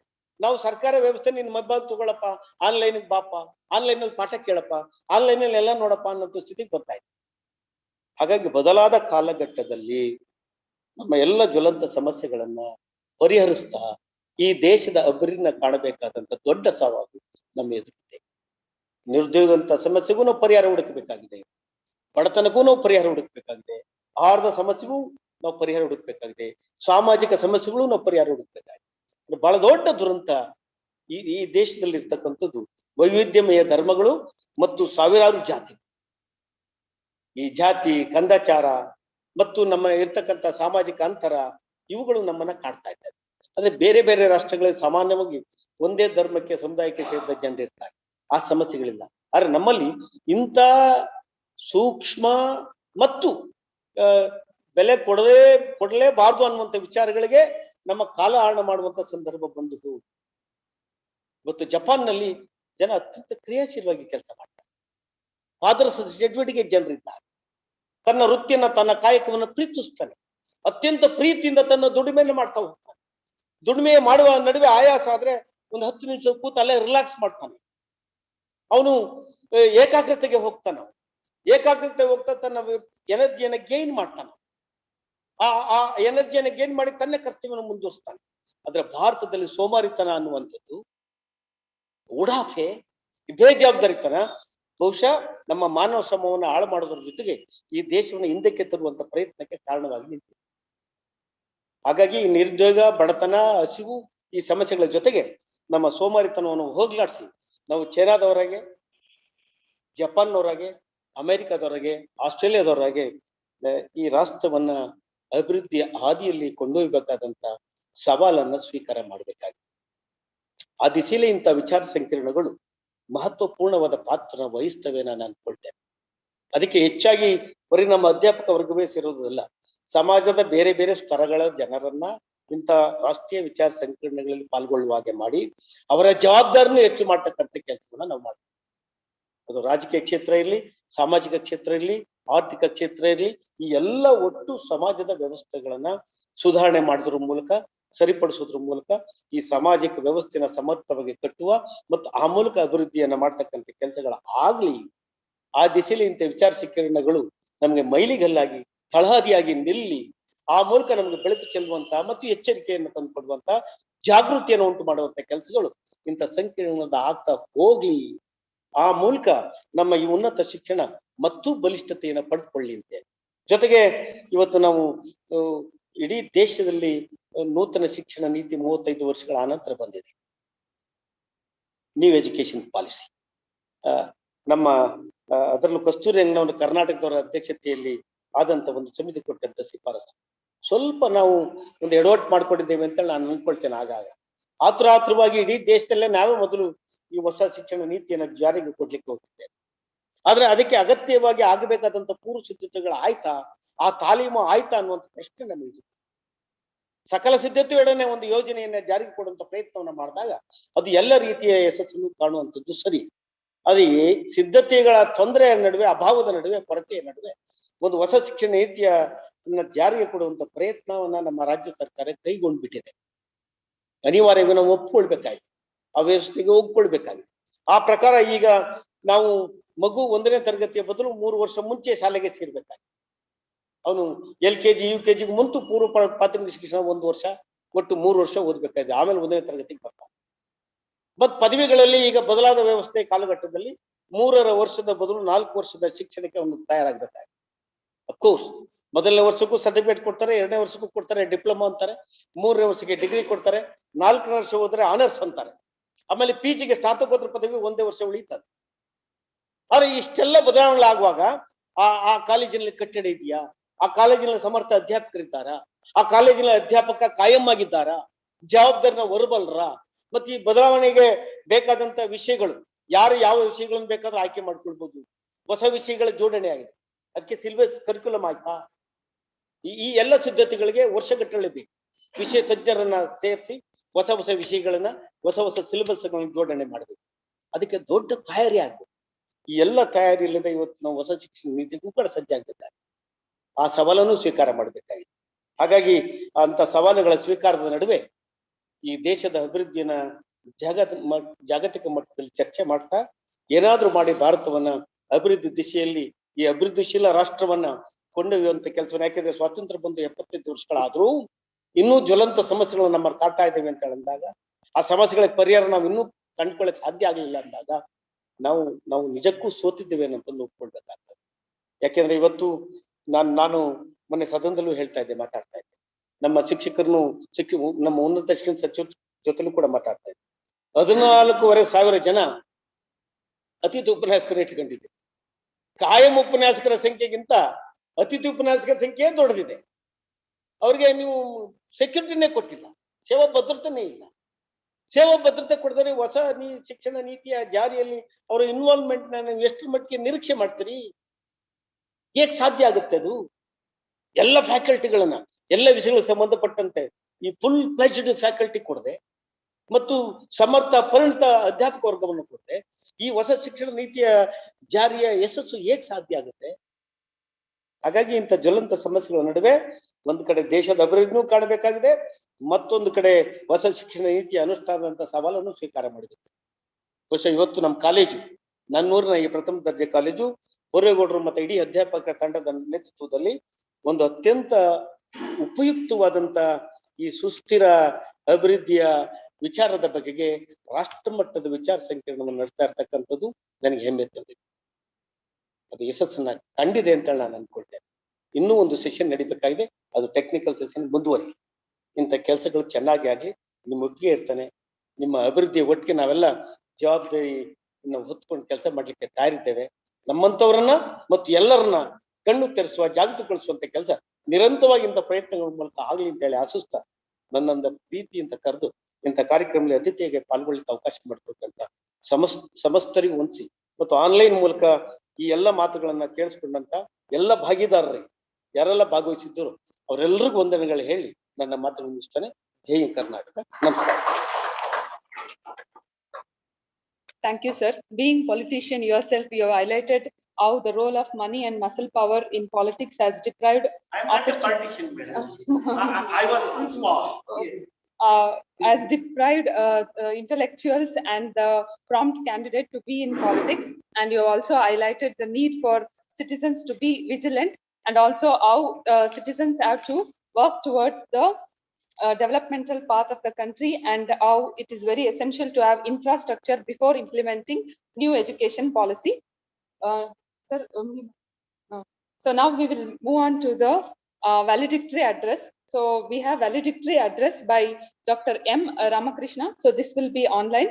So before sir begins, I'll give a brief introduction about Dr. M. Ramakrishna. So Dr. M. Ramakrishna is a poet, critic, and a researcher, presently working as assistant professor and head of the department Kannada in Bharati College. Sorry, Professor Ramakrishna, I am Mr. Martin. Namaskar, sir.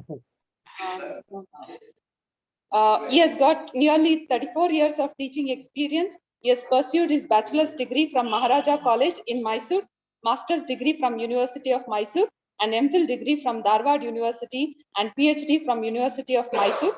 He has authored several books, and prominent among them are Gangotri Gitegalu, Riperi Agadiruva, Jenu Ani, Raita Mitra G. Madegowda, Kateyadaru Kuvempu, Nalvadi Krishnaraja Wadayar.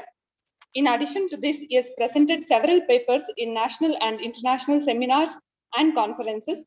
He has received several awards for his contribution. Important among them are District Rajyotsava Award, Best NSS Officer Award from University of Mysore, and he was also President of Malavalli Taluk Kannada Sahitya Sammelana. With this brief introduction, I now invite Dr. M. Ramakrishna sir to deliver his valedictory address. Over to you, sir.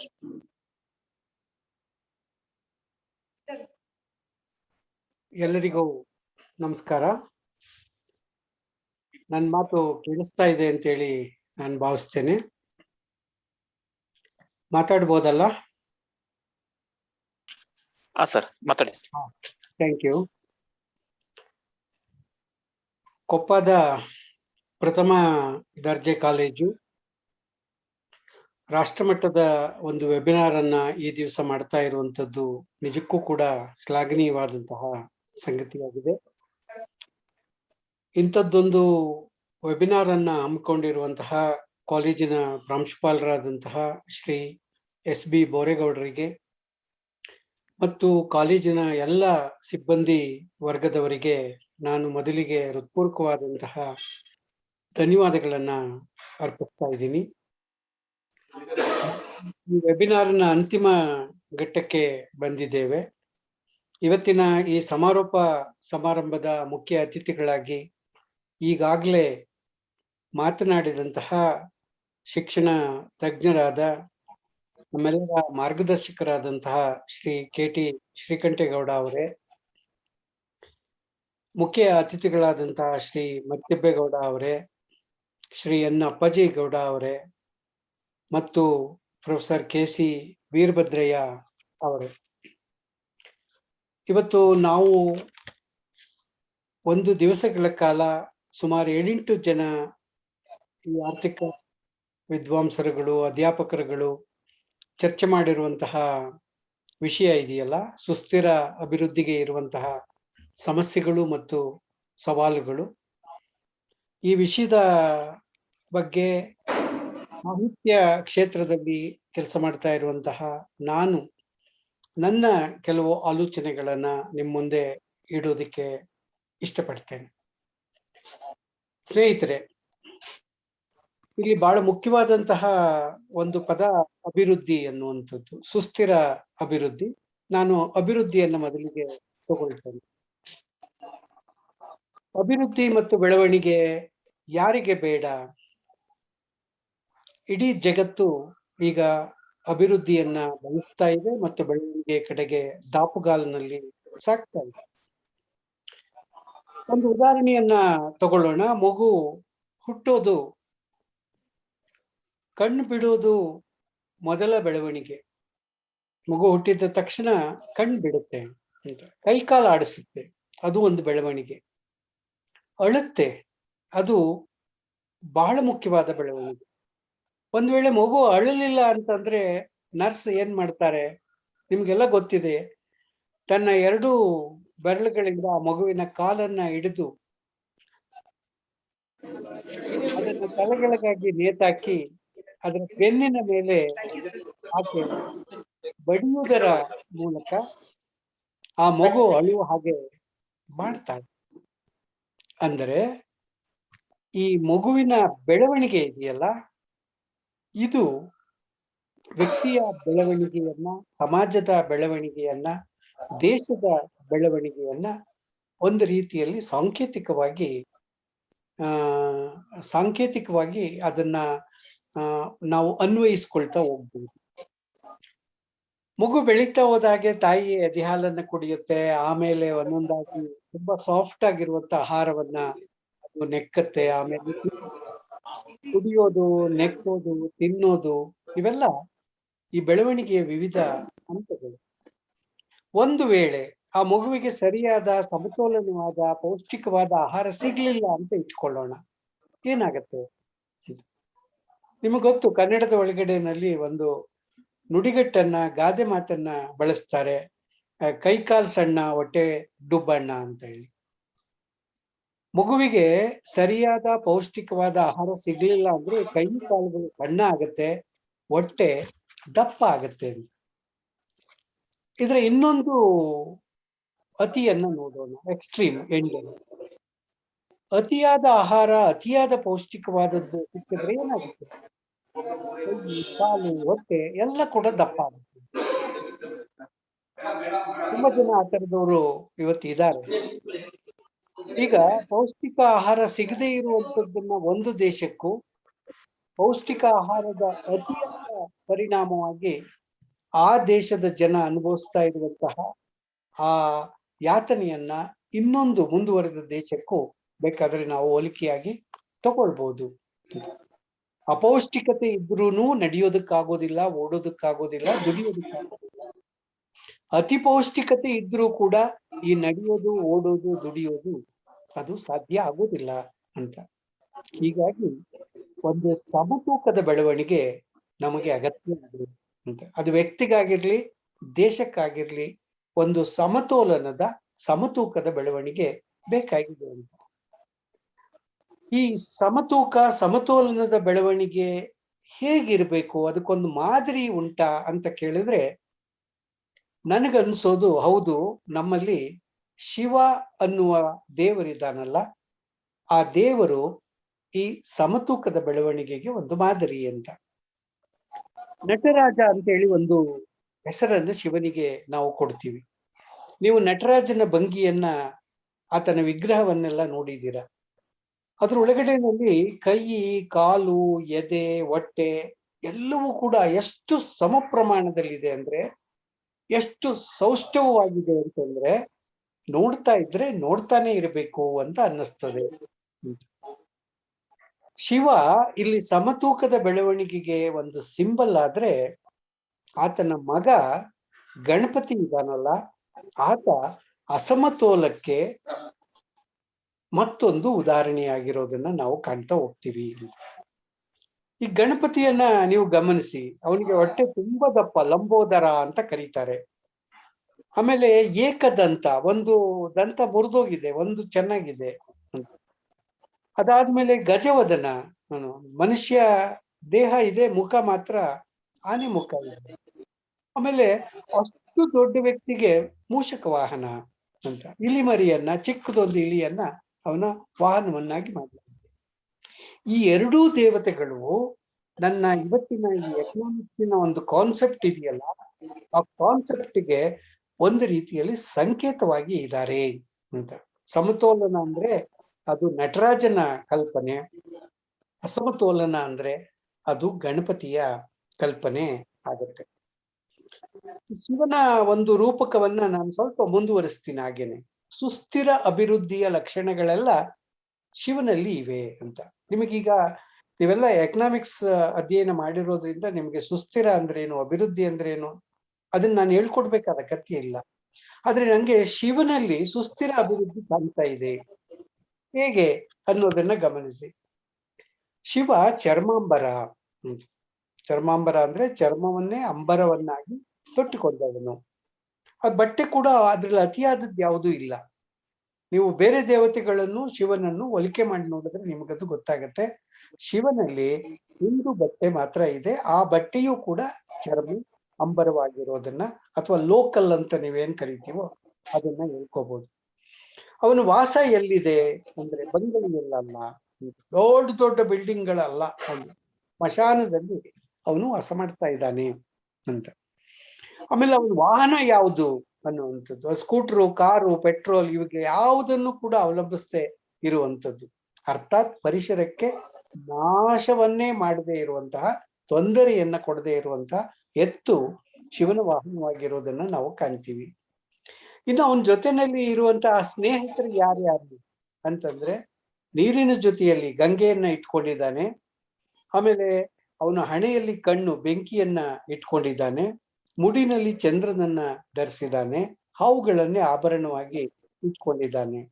ಇದೆಲ್ಲ ಆ ಪರಿಸರದ ಒಳಗಡೆನಲ್ಲಿ ಇರುವಂತಹ ಆ ಒಂದು ವ್ಯಕ್ತಿಗಳನ್ನ ಅಥವಾ ಪರಿಸರವನ್ನ ಅವುಗಳನ್ನ ಎಷ್ಟರ ಮಟ್ಟಿಗೆ ಅವನು ಸ್ನೇಹಜೀವಿಯನ್ನಾಗಿ ಮಾಡ್ಕೊಂಡಿದ್ದಾನೆ ಅನ್ನೋದನ್ನು ಸೂಚಿಸ್ತಾ ಹೋಗ್ತಾರೆ. ಈಗ ನೋಡೋಣ ನಾವು ಅವನು ಮೈಗೆ ಹಚ್ಕೊಂಡಿರೋದು ಬೂದಿ, ಆಭರಣವಾಗಿ ಬಳಸಿರುವಂಥದ್ದು ಹಾವು, ರುದ್ರಾಕ್ಷಿ ಇತ್ಯಾದಿಗಳು. ಈಗ ಇನ್ನೊಬ್ಬ ದೇವರಿದಾರಲ್ಲ ವಿಷ್ಣು, ಆತನನ್ನ ಇಟ್ಟು ನೋಡಿ ಆ ವಿಷ್ಣು ಹೇಗ್ ಕಾಣ್ತಾನೆ ಈಗ ಅಂತ. ವಿಷ್ಣು ಅಭಿವೃದ್ಧಿಯ ಸಂಕೇತವಾಗಿದ್ದಾನೆ, ನಾಗರಿಕತೆಯ ಸಂಕೇತವಾಗಿದ್ದಾನೆ. ಯಾವುದನ್ನು ನಾವು ಮಾಡ್ರನ್ ಅಂತೀವೋ ಆ ಮಾಡ್ರನ್ ವಿಷ್ಣುವಿನಲ್ಲಿ ಕಾಣ್ತೀವಿ. ಯಾವುದನ್ನ ನಾವು ಗ್ರಾಮ್ಯ ಅಂತ ಕರಿತೀವೋ, ಯಾವುದನ್ನ ನಾವು ದೇಸಿ ಅಂತ ಕರಿತೀವೋ ಅದು ನಮ್ಮ ಶಿವನಲ್ಲಿ ಇರೋದನ್ನ ಕಾಣ್ತಾ ಇದ್ದೀವಿ. ವಿಷ್ಣು ಧರಿಸಿರೋದು ಪೀತಾಂಬರ ಅಂತ. ಪೀತಾಂಬರ ಅಂದ್ರೆ ರೇಷ್ಮೆ ಬಟ್ಟೆ, ನಯವಾಗಿರುತ್ತೆ, ತುಂಬಾ ಮೃದುವಾಗಿರುತ್ತೆ, ಮತ್ತೆ ಬಣ್ಣ ಬಣ್ಣವಾಗಿರುತ್ತೆ. ಇವುಗಳೆಲ್ಲ ಆಧುನಿಕತೆಯ ಲಕ್ಷಣಗಳಲ್ಲಿ ಒಂದು. ಆಮೇಲೆ ಎರಡನೇದು ಅವನು ಕೌಸ್ತುಭಹಾರ ಅಂತ. ಅವನು ಮೈ ಮೇಲೆ ಧರಿಸಿರುವಂಥದ್ದು ಚಿನ್ನದ ಆಭರಣಗಳು. ಗಮನಿಸಿ, ಚಿನ್ನ ಲೋಹದಿಂದ ಮಾಡಿದ್ದು ಅಂತ. ಅಂದ್ರೆ ಭೂಮಿಯ ಒಳಗಿರುವಂತ ಅನೇಕ ಲೋಹಗಳನ್ನ ತೆಗೆದು ಮಾಡಿದ್ದು. ನಮ್ಮ ಶಿವನಲ್ಲಿ ಈ ಲೋಹದ ಯಾವ ಆಭರಣಗಳು ಇಲ್ಲ ಅಂತ. ಹಾಗಾಗಿ ಆಮೇಲೆ ಕೈಯಲ್ಲಿ ವಿಷ್ಣು ಹಿಡಿದಿರೋದು ಚಕ್ರವನ್ನ. ಆಧುನಿಕತೆಯ ಸಂಕೇತ ಆಗಿರೋದನ್ನ ನಾವು ಕಾಣ್ತಾ ಇದ್ದೀವಿ. ಈಗ ಬರೋಣ, ನಮಗೆ ಶಿವ ಬೇಕಾ ವಿಷ್ಣು ಬೇಕಾ? ಹಾಗಾದ್ರೆ ನಾವು ಶಿವನಾಗೆ ಉಳಿಬೇಕಾ? ಅಂದ್ರೆ ಸ್ಮಶಾನದಲ್ಲೇ ಇರ್ಬೇಕಾ? ಚರ್ಮಾಂಬರವನ್ನೇ ತೊಟ್ಕೊಂಡಿರ್ಬೇಕಾ? ಮೈಗೆ ಬೂದಿನೇ ಹಚ್ಕೊಂಡಿರ್ಬೇಕಾ? ಸೆಂಟ್ ಬೇಡವಾ, ಪೌಡರ್ ಬೇಡವಾ ಅಂತ ಅನ್ಬೋದು. ಹಾಗಾದ್ರೆ ವಿಷ್ಣು ಆದರೆ ಪೀತಾಂಬರ ಇರುತ್ತೆ, ಚಕ್ರ ಬರುತ್ತೆ, ಚಿನ್ನಾಭರಣಗಳು ಬರುತ್ತೆ ಅನ್ನುವಂಥದ್ದು. ಈಗ ಬಂದಿರೋದ್ರಿಂದಲೇ ಮತ್ತೆ ಪುನಃ ನಾವು ಹಿಂದಕ್ಕೆ ಹೋಗ್ಬೇಕು ಅಂತ ಇದೀವೋ ಏನೋ. ಸುಸ್ಥಿರ ಅಭಿವೃದ್ಧಿಯಲ್ಲಿ ಅಭಿವೃದ್ಧಿ ತುಂಬಾ ತಾರಕಕ್ಕೆ ಹೋದಾಗ, ತೀವ್ರತರವಾದಾಗ ಅದು ಇನ್ನೊಬ್ಬರನ್ನ ಅಥವಾ ಸಹಮಾನವರನ್ನ ಅಥವಾ ಸಹ ಜೀವಿಗಳನ್ನ, ಪರಿಸರಗಳನ್ನ ಶೋಷಣೆ ಮಾಡುತ್ತೆ ಅಂತ ಅನ್ನಿಸ್ದಾಗ ನಾವು ವಾಪಸ್ಸು ಆ ಸುಸ್ಥಿರ ಅಭಿವೃದ್ಧಿಯ ಕಡೆಗೆ ಬರ್ತಾ ಇದ್ದೀವೇನು ಅಂತ. ಈ ಶಿವನ ಕಲ್ಪನೆಯನ್ನೇ ಮತ್ತೊಂದು ರೂಪದಲ್ಲಿ ಹೇಳ್ತೀನಿ ನಿಮಗೆ. ನಾವು ಶಿವ ಆಗಬೇಕು, ಆದರೆ ರುದ್ರ ಆಗಬಾರದು ಅಂತ. ಶಿವ ಅಂದ್ರೆ ಒಳಿತು ಅನ್ನೋ ಅರ್ಥದಲ್ಲಿದೆ. ರುದ್ರ ಅಂದ್ರೆ ಅವನು ನಾಶ ಮಾಡುವವನು, ಕಾಲಭೈರವ ಅನ್ನುವ ಅರ್ಥ ಇದೆ ಅನ್ನುವಂಥ. ಹಾಗಾಗಿ ಈ ಅಭಿವೃದ್ಧಿ ಅನ್ನುವಂಥದ್ದು ಜಗತ್ತನ್ನ ನಾಶ ಮಾಡುವಂಥದ್ದು ಆಗಬಾರದು. ಜಗತ್ತನ್ನ ನಾಶ ಮಾಡೋಕ್ ಹೋದ್ರೆ ಅದು ತನ್ನನ್ನೂ ತಾನು ನಾಶ ಮಾಡಿಕೊಂಡ ಹಾಗೆ ಆಗುತ್ತದೆ. ನಿಮಗೆಲ್ಲ ಗೊತ್ತಿದೆ, ಒಂದು ಬಾಂಬ್ ಹಾಕಿದ್ರೆ ಅದು ತಾನು ಮೊದಲು ಸಿಡಿದು ಆಮೇಲೆ ಉಳಿದವರನ್ನು ಸಿಡಿಸುತ್ತದೆ. ಬೆಂಕಿ ತಾನು ಹುಟ್ಟಿದ ಜಾಗವನ್ನ ಮೊದಲು ನಾಶಪಡಿಸಿ ಆಮೇಲೆ ಉಳಿದುದನ್ನು ಆವರಿಸಿಕೊಳ್ಳುತ್ತದೆ. ಹಾಗಾಗಿ ನಾವು ಮೂಲತಃ ಶಿವ ಆಗಬೇಕೇ ಹೊರತು ರುದ್ರ ಆಗಬಾರದು ಅನ್ನುವ ಇದನ್ನ ಅಭಿವೃದ್ಧಿ ಹಿನ್ನೆಲೆಯಲ್ಲಿ ಬೇರೆ ಒಂದು ಪರಿಸರದ ಹಿನ್ನೆಲೆ ಹೋಲಿಕೆ ಕೊಟ್ಟು ಹೇಳೋದಾದ್ರೆ, ತೆಂಗು ಮತ್ತು ಅಡಿಕೆ ಗಿಡಗಳನ್ನ, ತೋಟಗಳನ್ನು ನೀವೆಲ್ಲ ನೋಡಿದ್ದೀರಾ ಅಂತ. ಈ ತೆಂಗು ಅಡಿಕೆ ಮರಗಳ ಹಾಗೆ ನಮ್ಮ ಅಭಿವೃದ್ಧಿ ಇರಬೇಕು. ಅಂದ್ರೆ ಏನರ್ಥ? ತೆಂಗು ತಾನೂ ಬೆಳೆಯುತ್ತೆ, ಅಡಿಕೆ ತಾನೂ ಬೆಳೆಯುತ್ತೆ, ಅದರ ಜೊತೆಯಲ್ಲಿ ಅಡಿಕೆ ತೋಟದ ಒಳಗಡೆನಲ್ಲಿ ಬಾಳೆಯನ್ನು ಹಾಕಿ ಬೆಳೆಸ್ಬೋದು. ತೆಂಗಿನ ತೋಟದ ಒಳಗಡೆಯಲ್ಲಿ ನೀವು ಬೇರೆಯ ನಮ್ಮ ಬೆಳೆಗಳನ್ನ ಬೆಳೆದಿರೋದನ್ನ ಕಾಣ್ತೀರಾ. ಅವುಗಳು ಯಾವುದಕ್ಕೂ ಅದು ತೊಂದರೆ ಕೊಡೋದಿಲ್ಲ. ಅಂದರೆ ತೆಂಗು ಅಡಿಕೆಗಳು ಹೇಗೆ ತಾವು ಎತ್ತರೆತ್ತರಕ್ಕೆ ಬೆಳೆದು ತಮ್ಮ ಜೊತೆಯಲ್ಲಿ ಇರುವ ಗಿಡ ಮರಗಳನ್ನೂ ಬೆಳೆಸುತ್ತವೋ ಹಾಗೆ ನಮ್ಮ ಅಭಿವೃದ್ಧಿ ಇರಬೇಕಾಗತ್ತೆ ಅಂತ. ಆಲದ ಮರ, ಇದನ್ನ ನೀವು ಗಮನಿಸಿ. ಆಲದ ಮರ ತುಂಬಾ ವಿಶಾಲವಾಗಿ ಹರಡ್ಕೊಳ್ಳುತ್ತೆ. ಉದಾಹರಣೆಗೆ ಬೆಂಗಳೂರು ಪಕ್ಕದಲ್ಲಿ ಒಂದು ದೊಡ್ಡ ಆಲದ ಮರ ಇದೆ. ಊರುಗಳಲ್ಲೆಲ್ಲ ಅನೇಕ ಆಲದ ಮರಗಳು ಇರ್ತವೆ, ನೀವೆಲ್ಲ ನೋಡಿದ್ದೀರಾ. ಆಲದ ಮರ ಅಗಲಕ್ಕೆ ಹರಡಿಕೊಳ್ಳುತ್ತದೆ, ಆದರೆ ಅದರ ಕೆಳಗೆ ಅದು ಏನೂ ಬೆಳೆಯದ ಹಾಗೆ ಮಾಡುತ್ತದೆ. ನಮ್ಮ ಅಭಿವೃದ್ಧಿಗಳು ಈ ಆಲದ ಮರದ ಹಾಗೆ ಹರಡಿಕೊಳ್ಳಬಾರದು ಅಂತ. ಅದ್ರ ಕೆಳಗೆ ಏನೂ ಬೆಳೆದ ಹಾಗೆ ನಾವು ಅದನ್ನ ನಾವಷ್ಟೇ ಬೆಳಿಬಾರದು ಅಂತ. ಹೀಗಾಗಿ ಅಭಿವೃದ್ಧಿ ಬೇಕು, ಆದರೆ ಆ ಅಭಿವೃದ್ಧಿ ಪರಿಸರಕ್ಕೆ ಧಕ್ಕೆಯಾಗದ ಹಾಗೆ ಇರಬೇಕಾಗತ್ತೆ ಅಂತ. ಸಹಜೀವಿಗೆ ಅದು ಸಹ್ಯವಾಗಬೇಕು ಅಂತ. ನಾನು ಈ ಕಾರಣಕ್ಕೆ ಒಂದಷ್ಟು ಎಕನಾಮಿಕ್ಸ್ ಪುಸ್ತಕಗಳನ್ನ ಓದಿದೆ. ಈ ಸುಸ್ಥಿರ ಅಭಿವೃದ್ಧಿ ಅನ್ನುವಂತ ಪದಕ್ಕೆ ಸಹ್ಯ ಅಭಿವೃದ್ಧಿ ಅನ್ನುವ ಇನ್ನೊಂದು ಪದವನ್ನ ಬಳಸ್ತಾರೆ ಅಂತ. ಚೆನ್ನಾಗಿದೆ ಆ ಪದ ನೋಡಿ. ಸಹ್ಯ ಅಂದ್ರೆ ಸಹಿಸಿಕೊಳ್ಳುವುದು ಅಂತ, ಅಸಹ್ಯ ಅಂತಂದ್ರೆ ಅದು ಇಷ್ಟ ಆಗದೆ ಇರೋದು ಅಂತ. ನಮ್ಮ ಅಭಿವೃದ್ಧಿಗಳು ಅಸಹ್ಯ ಆಗಬಾರದು. ಉದಾಹರಣೆಗೆ ಅಮೆರಿಕ ಬೆಳವಣಿಗೆ ಹೊಂದುತ್ತಾ ಇದೆ ಅಂತಂದ್ರೆ ಪಕ್ಕದ ದೇಶ ಒಂದು ಏನಪ್ಪಾ ಇಷ್ಟೊಂದು ಈ ಭೋಗ ಬೇಕಾ ಅಂತ. ಅಮೆರಿಕವನ್ನ ಇವತ್ತು ಭೋಗ ಭೂಮಿ ಅಂತ ಹೇಳಿ ಕರೀತಾರೆ ಅಂತ. ಭೋಗ ತುಂಬಾ ಅತಿಯಾದಾಗ, ಅದೇ ಆಫ್ರಿಕಾದ ಯಾವುದೋ ಒಂದು ಇಥಿಯೋಪಿಯಾದ ಒಳಗಡೆನಲ್ಲಿ ತಿನ್ನೋದಕ್ಕೆ ದಿಕ್ಕಿಲ್ಲದೆ ಇದ್ದಾಗ, ಉಡೋದಕ್ಕೆ ಬಟ್ಟೆ ಇಲ್ಲದೆ ಇದ್ದಾಗ, ನಡೆಯೋದಕ್ಕೆ ಒಂದು ರಸ್ತೆ ಸರಿಯಾಗಿ ಇಲ್ಲದೆ ಇದ್ದಾಗ, ನಮ್ಮ ಯಾವುದೋ ಒಂದು ಎರಡೋ ಮೂರೋ ದೇಶಗಳು ಅವು ಮಾತ್ರ ಇಷ್ಟೊಂದು ಭೋಗ ಜೀವನವನ್ನ ನಡೆಸೋದು ಎಷ್ಟರ ಮಟ್ಟಿಗೆ ಅಭಿವೃದ್ಧಿ ಅಂತ ಅನ್ನಿಸ್ಕೊಳ್ಳುತ್ತೆ ಅಂತ. ಅಭಿವೃದ್ಧಿ ಅದು ಜೊತೆಯಲ್ಲಿ ಇರುವವರನ್ನ ತೆಗೆದುಕೊಂಡು ಹೋಗುವ ಹಾಗೆ ಆಗ್ಬೇಕಾಗತ್ತೆ. ನಮ್ಮ ದೇಶದ ಒಳಗಡೆನಲ್ಲಿ 100% ಒಂದು 10 ಅಥವಾ 15 ಜನ ಮಾತ್ರ ಸಂಪನ್ಮೂಲಗಳನ್ನ ತಮ್ಮಲ್ಲಿ ಕ್ರೋಢೀಕರಿಸ್ಕೊಂಡ್ಬಿಟ್ರೆ ದೇಶದ ಆಸ್ತಿ ಎಲ್ಲ ಒಬ್ಬ ಅಂಬಾನಿ ಹತ್ರನೋ ಅಥವಾ ಇನ್ನೊಬ್ಬನ ಹತ್ರನೋ ಅದು ಸೇರ್ಕೊಂಡ್ಬಿಟ್ರೆ, ಇನ್ನು ಉಳಿದವರುಗಳೆಲ್ಲರೂ ಕೂಡ ಆವತ್ತಿನ 3 ಹೊತ್ತಿನ ಊಟಕ್ಕೆ ಏನಪ್ಪಾ ಅಂತ ಯೋಚನೆ ಮಾಡುವಾಗಾದ್ರೆ ಅದನ್ನ ಅಭಿವೃದ್ಧಿ ಅಂತ ಕರೀತಾರಿಯೇ ಅಂತ. ಹಾಗಾಗಿ ಅಭಿವೃದ್ಧಿ ಅನ್ನುವಂಥದ್ದು ಸಹ್ಯವಾಗಬೇಕು. ಅದನ್ನ ನಾವು ಇಲ್ಲಿ ಸುಸ್ಥಿರ ಅಭಿವೃದ್ಧಿಗೆ ಪರ್ಯಾಯ ಪದವಾಗಿ ಬಳಸ್ತೀವಿ ಅಂತ. ಆಮೇಲೆ ಅಭಿವೃದ್ಧಿ ಅದು ನಿರಂತರವಾದ ಅಭಿವೃದ್ಧಿ ಆಗಬೇಕು ಅಂತ. ಅದಕ್ಕೆ ಇನ್ನೊಂದು ಪದ ಇದೆ ಸುಸ್ಥಿರ ಅಭಿವೃದ್ಧಿಗೆ, ಚೆನ್ನಾಗಿದೆ ಆ ಪದ, ತಾಳಿಕೆಯ ಅಭಿವೃದ್ಧಿ ಅಂತ. ಒಳ್ಳೆ ಪದ, ಕನ್ನಡದ ಅಪ್ಪಟ ಕನ್ನಡ ಪದ, ತಾಳಿಕೆಯ ಅಭಿವೃದ್ಧಿ ಅಂತ. ಪಕ್ಕದಲ್ಲಿ ಇರುವಂತಹ ವ್ಯಕ್ತಿ ಕೂಡ ಈ ಅಭಿವೃದ್ಧಿಯನ್ನ ಕಂಡು ಅವನು ಅದನ್ನ ತಾಳ್ಕೊಳ್ಬೇಕು ಅನ್ನೋದು. ಅಲ್ಲಿಗೆ ಒಂದು ಅಭಿವೃದ್ಧಿ ಇನ್ನೊಂದು ವ್ಯಕ್ತಿ ಅಥವಾ ಇನ್ನೊಂದು ಪರಿಸರ ಅಥವಾ ಇನ್ನೊಂದು ಆ ಜೊತೆಯಲ್ಲಿ ಇರುವಂತಹ ಜೀವಿಗೆ ಯಾವುದೇ ರೀತಿಯಲ್ಲಿ ಅದು ತೊಂದರೆ ಕೊಡದ ಹಾಗೆ ಬದುಕನ್ನ ಮಾಡುತ್ತೆ. ಪರಿಸರದಲ್ಲಿ ಒಂದನ್ನ ಇನ್ನೊಂದು ಆಶ್ರಯಿಸಿರೋದನ್ನ ನಾವು ಕಾಣ್ತೀವಿ. ಇದು ಪರಿಸರ ಅಧ್ಯಯನದಲ್ಲಿ ನಿಮ್ಮ ಎಕನಾಮಿಕ್ಸ್ ಒಳಗಡೆನಲ್ಲಿ ಬರುವಂಥದ್ದು. ನನಗೆ ಈ ಸಂದರ್ಭದ ಒಳಗಡೆನಲ್ಲಿ ನೆನಪಿಗೆ ಬರೋದು ನಮ್ಮ ತೇಜಸ್ವಿಯವರ ಒಂದು ಪರಿಸರದ ಕಥೆಯ ಒಂದು ಸಣ್ಣ ಭಾಗ. ಅವರು ಅದರೊಳಗಡೆನಲ್ಲಿ ಒಂದು ಘಟನೆ ಹೇಳ್ತಾರೆ, ಚಿಕ್ಕ ಘಟನೆ ಮಾತ್ರ ನಾನು ಹೇಳ್ತೀನಿ ನೋಡಿ. ಅದರಲ್ಲಿ ಜೂನ್ ಜುಲೈ ತಿಂಗಳಿನಲ್ಲಿ ಹೂ ಬಿಡುವ ಹಣ್ಣಾಗುವ ಒಂದು ಮರ ಇತ್ತಂತೆ, ಸಾಫ್ಟ್ ಟ್ರೀ. ನಾವು ಅಭಿವೃದ್ಧಿಯ ಹೆಸರಿನ ಒಳಗಡೆನಲ್ಲಿ ಆ ಸಾಫ್ಟ್ ಟ್ರೀಯನ್ನ ಕಟ್ ಮಾಡಿದ್ವಿ. ಯಾತಕ್ಕೆ ಅಂದ್ರೆ ಬೆಂಕಿ ಪೊಟ್ಟಣದಲ್ಲಿ ಬೆಂಕಿ ಕಡ್ಡಿಗಳನ್ನ ಬಳಸೋದಿಕ್ಕೆ. ಬೆಂಕಿ ಕಡ್ಡಿಗಳನ್ನ ಬಳಸೋದಿಕ್ಕೆ ಆ ಮರವನ್ನ ಕತ್ತರಿಸ್ತಾ ಬಂದ್ರು ಅಂತ. ಬೆಂಕಿ ಪೊಟ್ಟಣ ತಯಾರು ಮಾಡುವಂತ ಕಾರ್ಖಾನೆಗಳು ಸುಮಾರು ಒಂದು 30-40 ವರ್ಷದ ಹಿಂದೆ ತುಂಬಾನೇ ಇದ್ವು.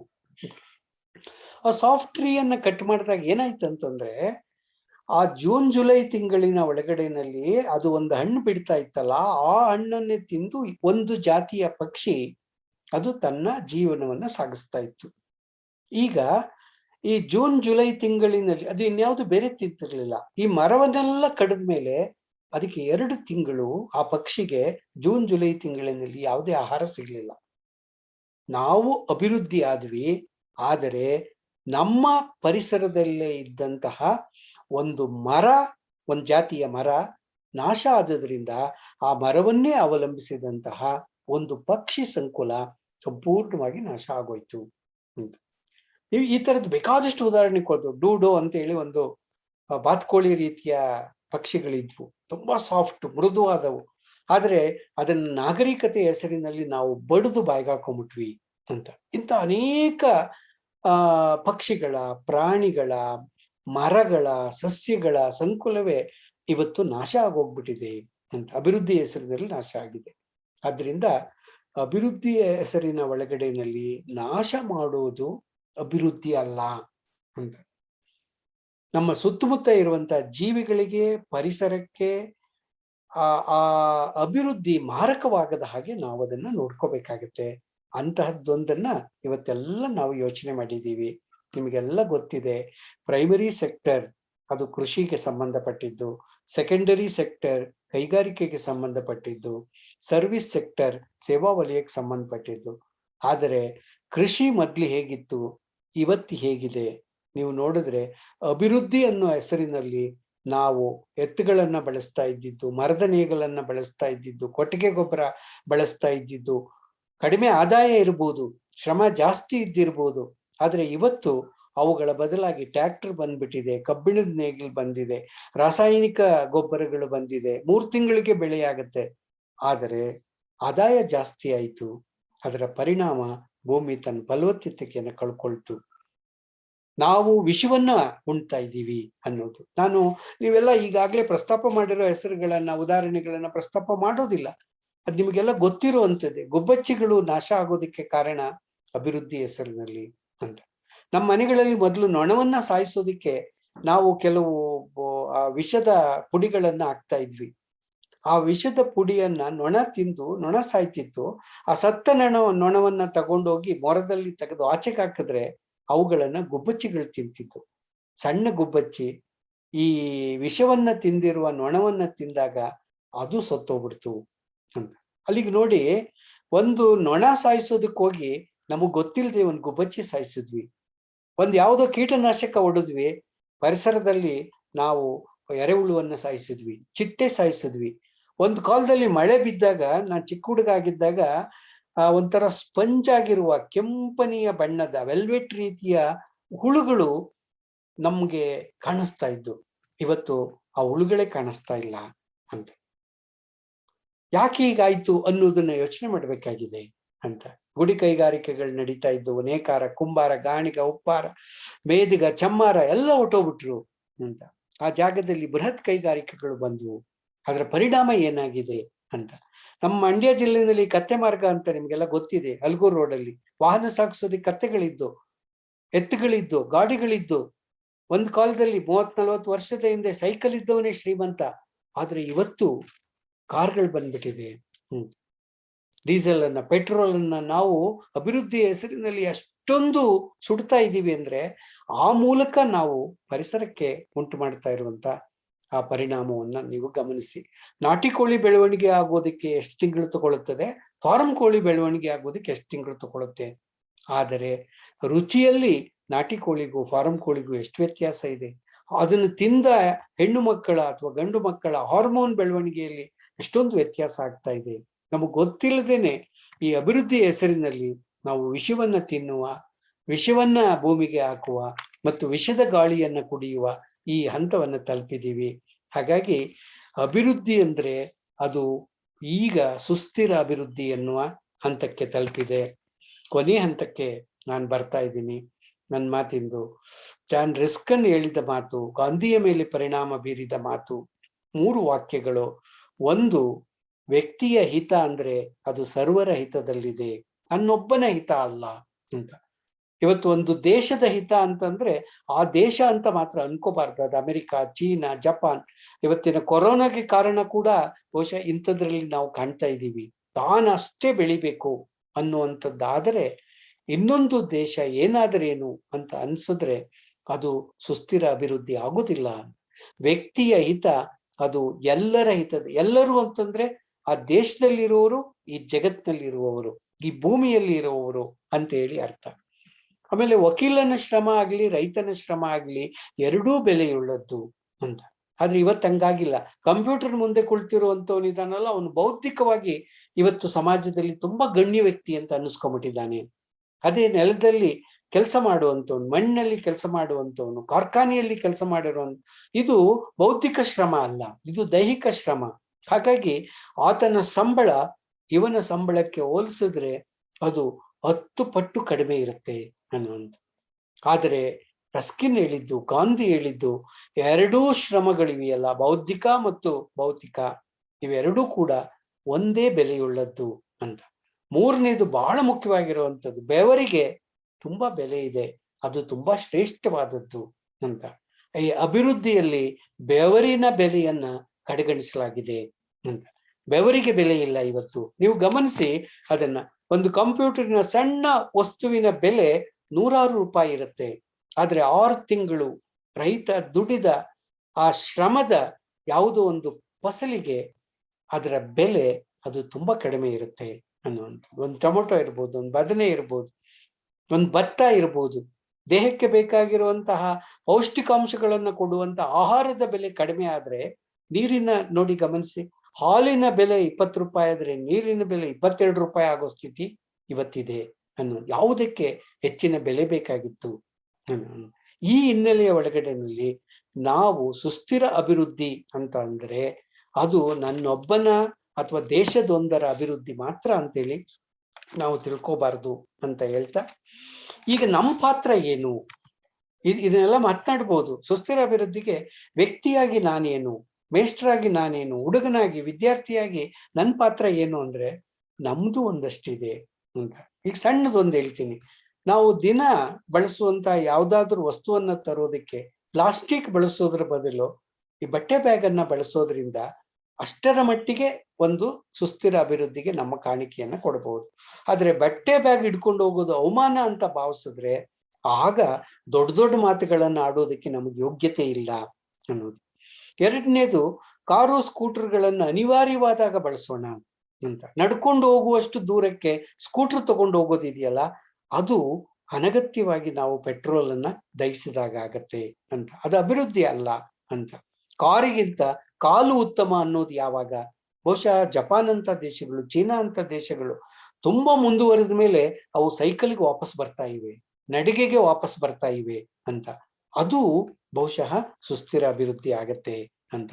ಹುಟ್ಟು ಹಬ್ಬದಲ್ಲಿ 1000 ರೂಪಾಯಿ ಕೊಟ್ಟು ಕೇಕ್ ಅನ್ನ ಕಟ್ ಮಾಡೋ ನಾವು ಒಂದು ಗಿಡವನ್ನ ತಂದು ಅದನ್ನ ಮನೆ ಮುಂದೋ ಪಕ್ಕದಲ್ಲೋ ನೆಡುವಂತಹ ಒಂದು ಸಣ್ಣ ಆಲೋಚನೆ ಮಾಡಿದ್ರು ಕೂಡ ಅದು ಸುಸ್ಥಿರ ಅಭಿವೃದ್ಧಿಯಲ್ಲಿ ನಮ್ಮ ಪಾತ್ರ ಬಹಳ ಮುಖ್ಯ ಅಂತೇಳಿ ಅನ್ನಿಸ್ತದೆ ಅಂತ ಹೇಳ್ತಾ, ಈಗ ನಾನು ಶಿವನಿಂದ ಒಂದು ಹೋಲಿಕೆಯ ಮೂಲಕ ನಾನು ಪ್ರಾರಂಭ ಮಾಡಿದ್ದೆ. ಅದೇ ರೀತಿಯಲ್ಲಿ ಇನ್ನೊಂದು ತ್ರಿವಿಕ್ರಮನ ಹೋಲಿಕೆಯ ಅಥವಾ ಸಂಕೇತದ ಮೂಲಕ ನನ್ನ ಮಾತನ್ನ ಮುಗಿಸ್ತೇನೆ. ನೋಡಿ, ನಾವು ಬೆಳವಣಿಗೆ ಹೊಂದಿದೆ ಕುಬ್ಜರಾಗ್ಬಿಟ್ರೆ ನಮ್ಮನ್ನ ತುಳಿದಾಕ್ಬಿಡ್ತಾರೆ, ಅಂದ್ರೆ ನಾವು ತುಳಿತಕ್ಕೊಳಗಾಗ್ತೀವಿ ಅಂತ. ಎರಡನೇದು, ನಾವು ತುಂಬಾ ಬೆಳೆದ್ಬಿಟ್ರೆ ಅಮೆರಿಕಾದಂಥವು, ಚೀನಾದಂಥವು, ಜಪಾನ್ ಅಂತವು ತ್ರಿವಿಕ್ರಮನ ಹಾಗೆ ಬೆಳೆದ್ಬಿಟ್ಟಿವೆ, ಅವು ಇನ್ನುಳಿದವರನ್ನ ತುಳಿದಾಕ್ಬಿಡ್ತವೆ ಅಂತ. ಬೆಳೆದೇ ಇದ್ರೆ ತುಳಿತಕ್ಕೊಳಗಾಗ್ತೀವಿ, ಬೆಳೆದು ಬಿಟ್ರೆ ಯಾರನ್ನು ತುಳಿಯೋದು ಅಂತ ಹೇಳಿ ತುಮಲಕ್ಕೊಳಗಾಗ್ಬಿಡ್ತೀವಿ. ಆದ್ರಿಂದ ನಾವು ಕುಬ್ಜರೂ ಆಗ್ಬಾರ್ದು, ನಾವು ತ್ರಿವಿಕ್ರಮನ ಹಾಗೆಯೂ ಬೆಳಿಬಾರ್ದು ಅಂತ. ನಮ್ಮ ಬೆಳವಣಿಗೆ ಸಮ ಪ್ರಮಾಣದಲ್ಲಿ ಇರಬೇಕು. ಇದನ್ನೇ ಸುಸ್ಥಿರ ಅಭಿವೃದ್ಧಿ ಅಂತೇಳಿ ನಾನು ಭಾವಿಸಿದ್ದೇನೆ. ಇಷ್ಟು ಮಾತನಾಡ್ಲಿಕ್ಕೆ ಅವಕಾಶ ಮಾಡಿಕೊಟ್ಟಂತಹ ಕೊಪ್ಪ ಕಾಲೇಜಿನ ಎಲ್ಲ ಅಧ್ಯಾಪಕ ಮಿತ್ರರುಗಳಿಗೆ ಮತ್ತು ಈ ಸೆಮಿನಾರ್ನಲ್ಲಿ ಭಾಗವಹಿಸಿರುವಂತ ನನ್ನೆಲ್ಲ ಸ್ನೇಹಿತರಿಗೆ, ಕೇಳುಗರಿಗೆ ನನ್ನ ಹೃತ್ಪೂರ್ವಕವಾದಂತಹ ವಂದನೆಗಳನ್ನ ಸಲ್ಲಿಸ್ತೇನೆ. Thank you, sir, for sharing your practical knowledge on sustainable development and also highlighting the need for collective development and not just the individual development, and how even by doing small changes one can contribute to the sustainable development. I now have a small request to the participants. Please switch on your video in Zoom so that we can have a group photo. We'll take screenshots. Please switch on your videos.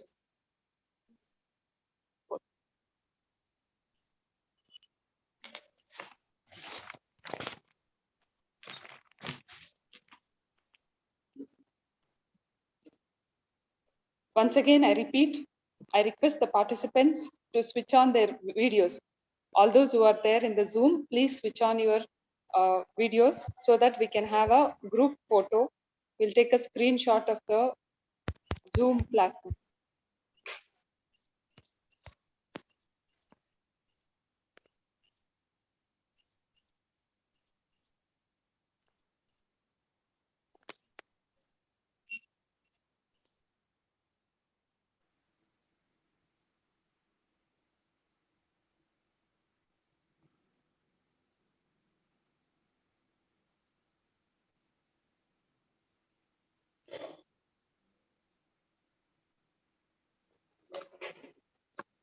Sir. Sir ಅದೇನ್ photo ತೆಗಿತಾ ಇದ್ರ? Okay.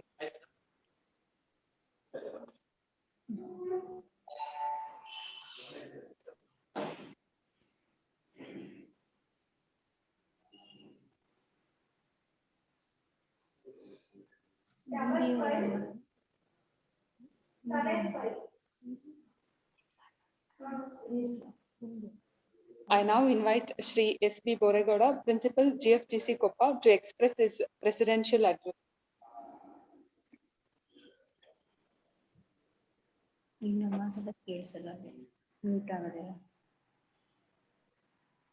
ಎಲ್ಲರಿಗೂ ಸಂಜೆಯ ನಮಸ್ಕಾರಗಳನ್ನು ಹೇಳ್ತಾ, ಇಂದು ನಮ್ಮ ಕಾಲೇಜಿನಲ್ಲಿ ರಾಷ್ಟ್ರೀಯ ಮಟ್ಟದ ಆನ್ಲೈನ್ನಲ್ಲಿ ವಿಚಾರ ಸಂಕಿರಣವನ್ನ ಏರ್ಪಡಿಸಲಾಗಿತ್ತು. ಈ ಕಾರ್ಯಕ್ರಮದ ಉದ್ಘಾಟನೆಯನ್ನ ಮಾನ್ಯ ಶಾಸಕರು ನೆರವೇರಿಸಿಕೊಟ್ರು. ಅದೇ ರೀತಿಯಾಗಿ ಪ್ರೊಸೀಡಿಂಗ್ಸ್ ಅನ್ನ PGK ದತ್ತಾರವರು ಬಿಡುಗಡೆ ಮಾಡಿದರು.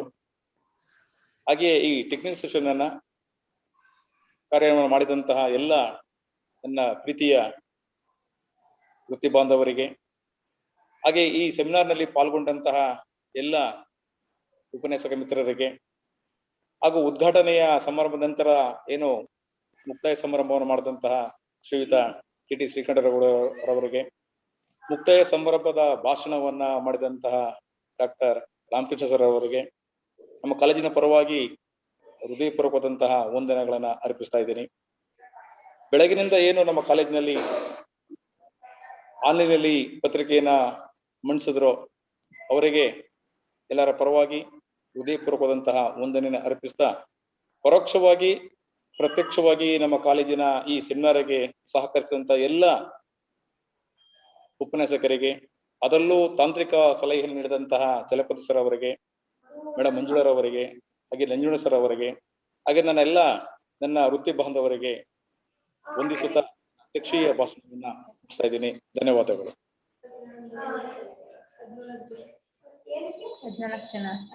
Thank you, sir. I now call upon Shri Srinivas V, Organizing Secretary of the conference, to deliver vote of thanks. Good evening, everybody.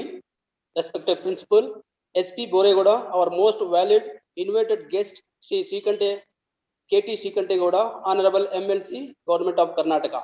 Shri Maritibegoda, Honorable MLC, Government of Karnataka.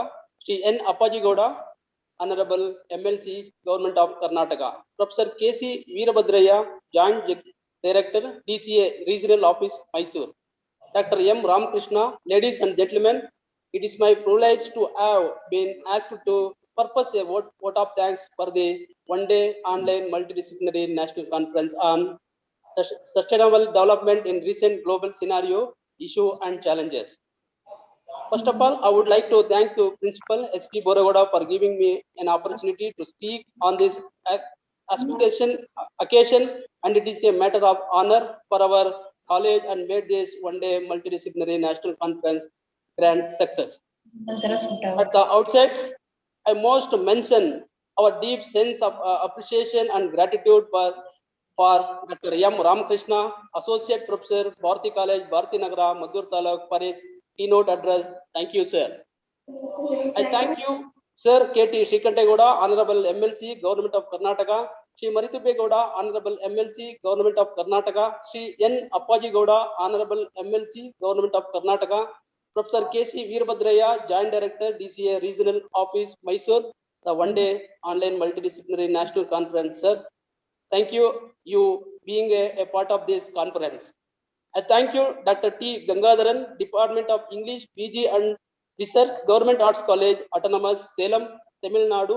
From the bottom of my heart, also I want to express my heartfelt gratitude, Dr.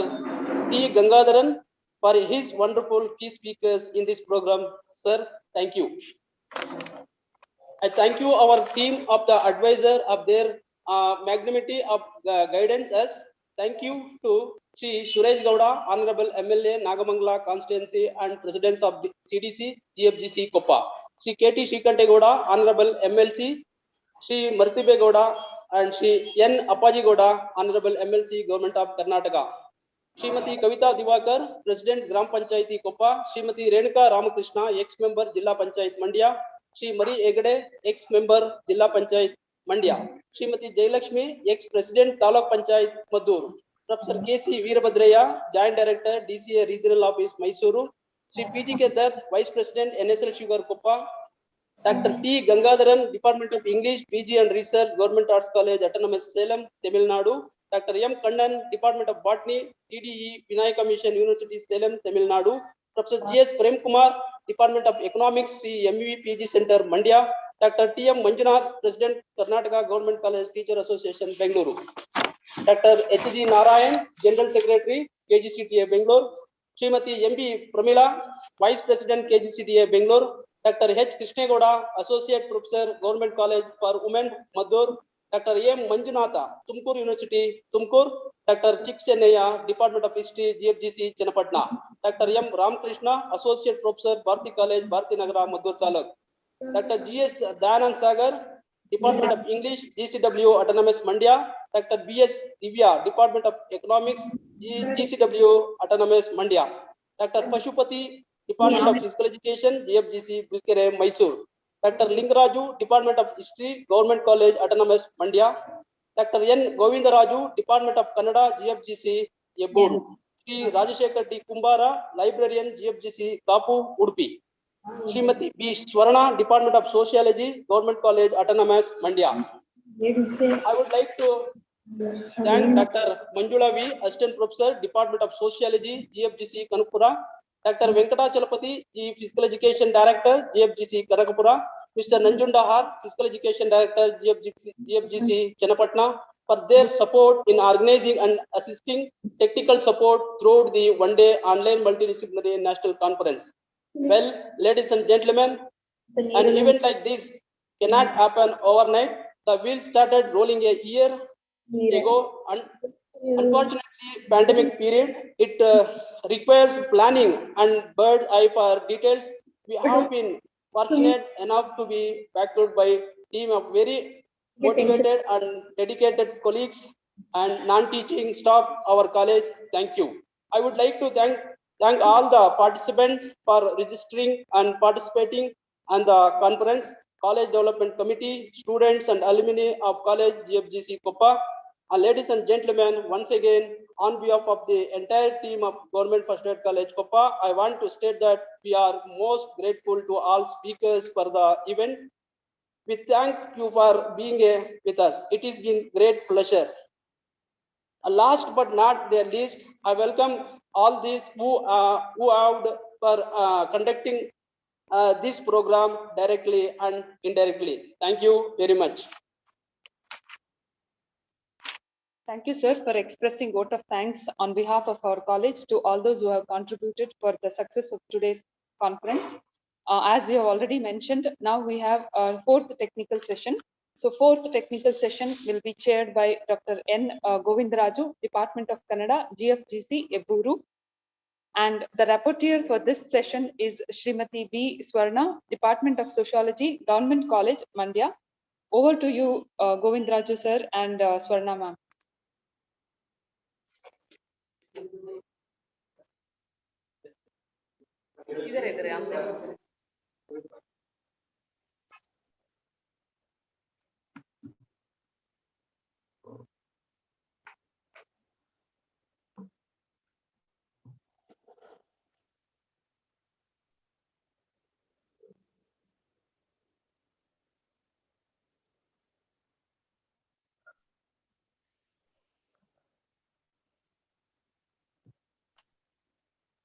I request Dr. N. Govindaraju sir and Swarna ma'am to unmute themselves and carry on the session.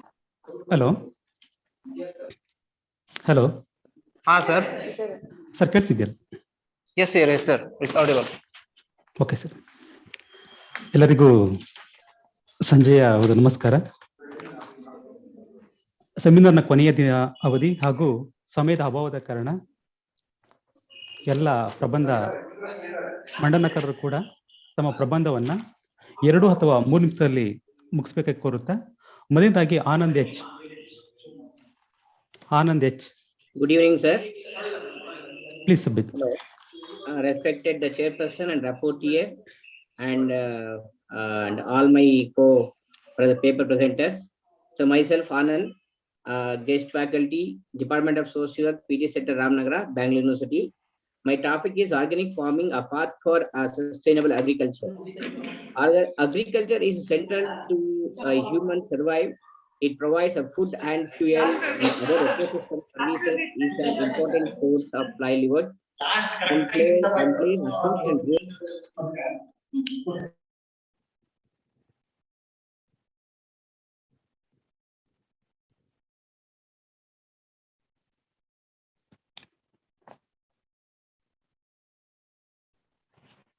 Anand sir, unmute ಮಾಡಿ sir. Anand, presenter, please unmute. Yes. Okay. And this form of agriculture conserves our soil and water resource and protects our climate, improve agro diversities, ensure biodiversity, meets the demand for food and safeguard livelihood. And my paper objectives are to elaborate the concept of sustainable agriculture, to examine the needs of organic farming in sustainable agriculture, to identify the existing challenges of sustainable agriculture, and to suggest the suitable measures in sustainable agriculture throughout organic farming. And this is a secondary data kinds of study. And the need of organic farming, the most important aspects of organic farming is ecological balance, maintaining the abilities compared to traditional farming techniques. Organic farming tends to be cheaper and can be easily grown locally, and the organic outputs are healthier. Organic techniques are more labor intensive, and export organic outputs affects high price because of their healthy benefit, and chemical fertilizers and pesticides accumulation degrade the soil fertility and the land to soil erosion. And there are some challenges of sustainable agriculture. The conversational and enhancement of ecological foundations for sustainable agriculture. They are not economically sound and lack market attachments, and the net income from agriculture for small and marginal farmers quite low, and the contribution of private sectors in agriculture investment quite low, and agriculture productivity is very low and hampered income and the farmers. The lack of competitiveness in Indian farmers to with the other country agriculture, and the lack of government programs and support.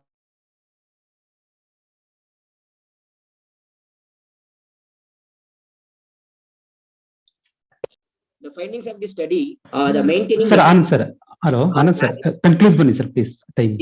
Help in reducing soil, water, and air pollution, and composting for soil management and crop diversity, genetic modification, weed management, controlling other organisms and livestock. The findings comes from this organic farming by using in sustainable agriculture.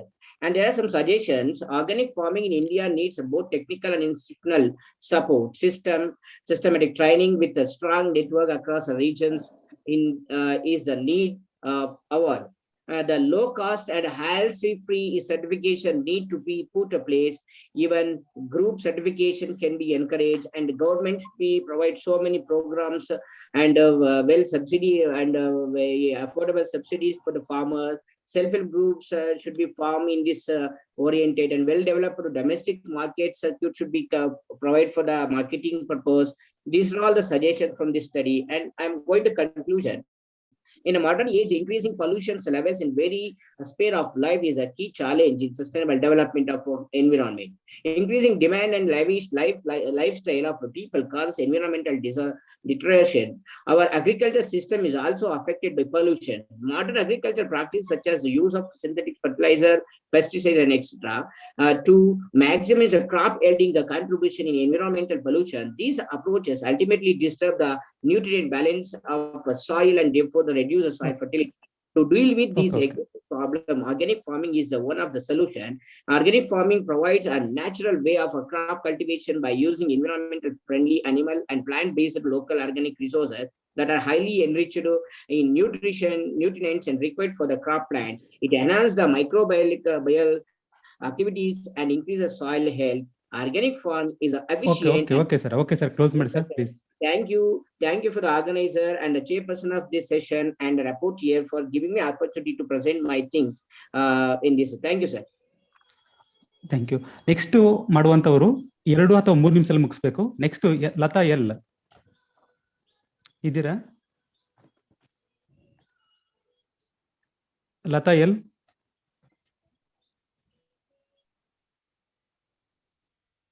Okay, next Lohith P. ಇದೀನಿ sir. Please. Sir ನಮಸ್ತೆ. ನಾನು ತೆಗೆದುಕೊಂಡಿರುವಂತ ವಿಷಯ ಸಂತ ಹಾಗೂ ಶರಣ ಸಾಹಿತ್ಯದಲ್ಲಿ ಸಾಮಾಜಿಕ ಚಿಂತನೆ.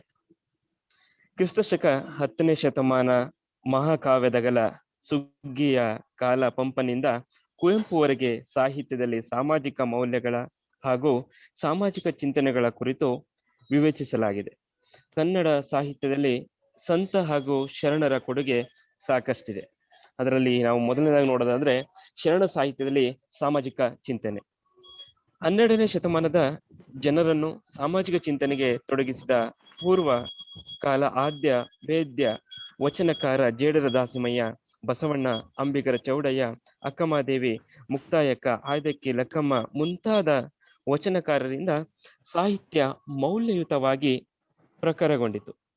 ಸಮಕಾಲೀನ ಸಂದರ್ಭದಲ್ಲಿ ಸಮಾಜ ಭ್ರಷ್ಟಾಚಾರ, ವರದಕ್ಷಿಣೆ, ಬಾಲ್ಯ ವಿವಾಹದಂತ ಅನಿಷ್ಟ ಪದ್ಧತಿಗಳನ್ನು ದೂರವಾಗಿಸುವ ಸಾಮಾಜಿಕ ಚಿಂತನೆಯ ರಚನೆಯ ವಚನಗಳು ಸರ್ವಕಾಲಕ್ಕೂ ಸಮ್ಮತವಾಗಿರುವುದು ಶ್ಲಾಘನೀಯವಾಗಿದೆ.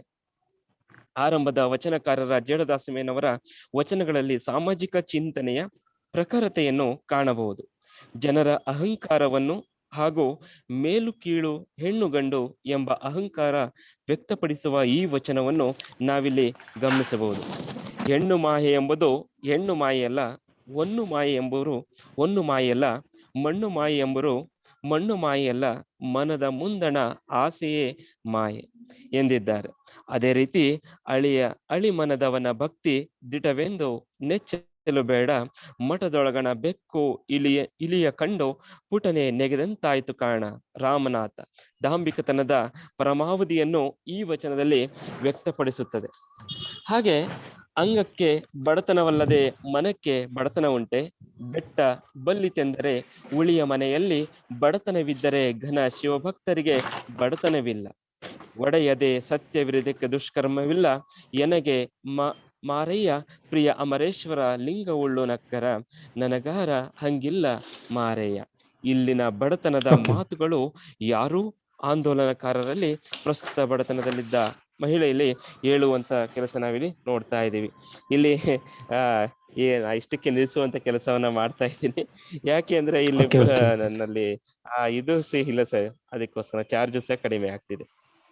ಧನ್ಯವಾದ ಸರ್, ಧನ್ಯವಾದಗಳು. Okay. Next Ramya Y P. Ramya Y P ಇದ್ದೀರಾ? Please ma'am.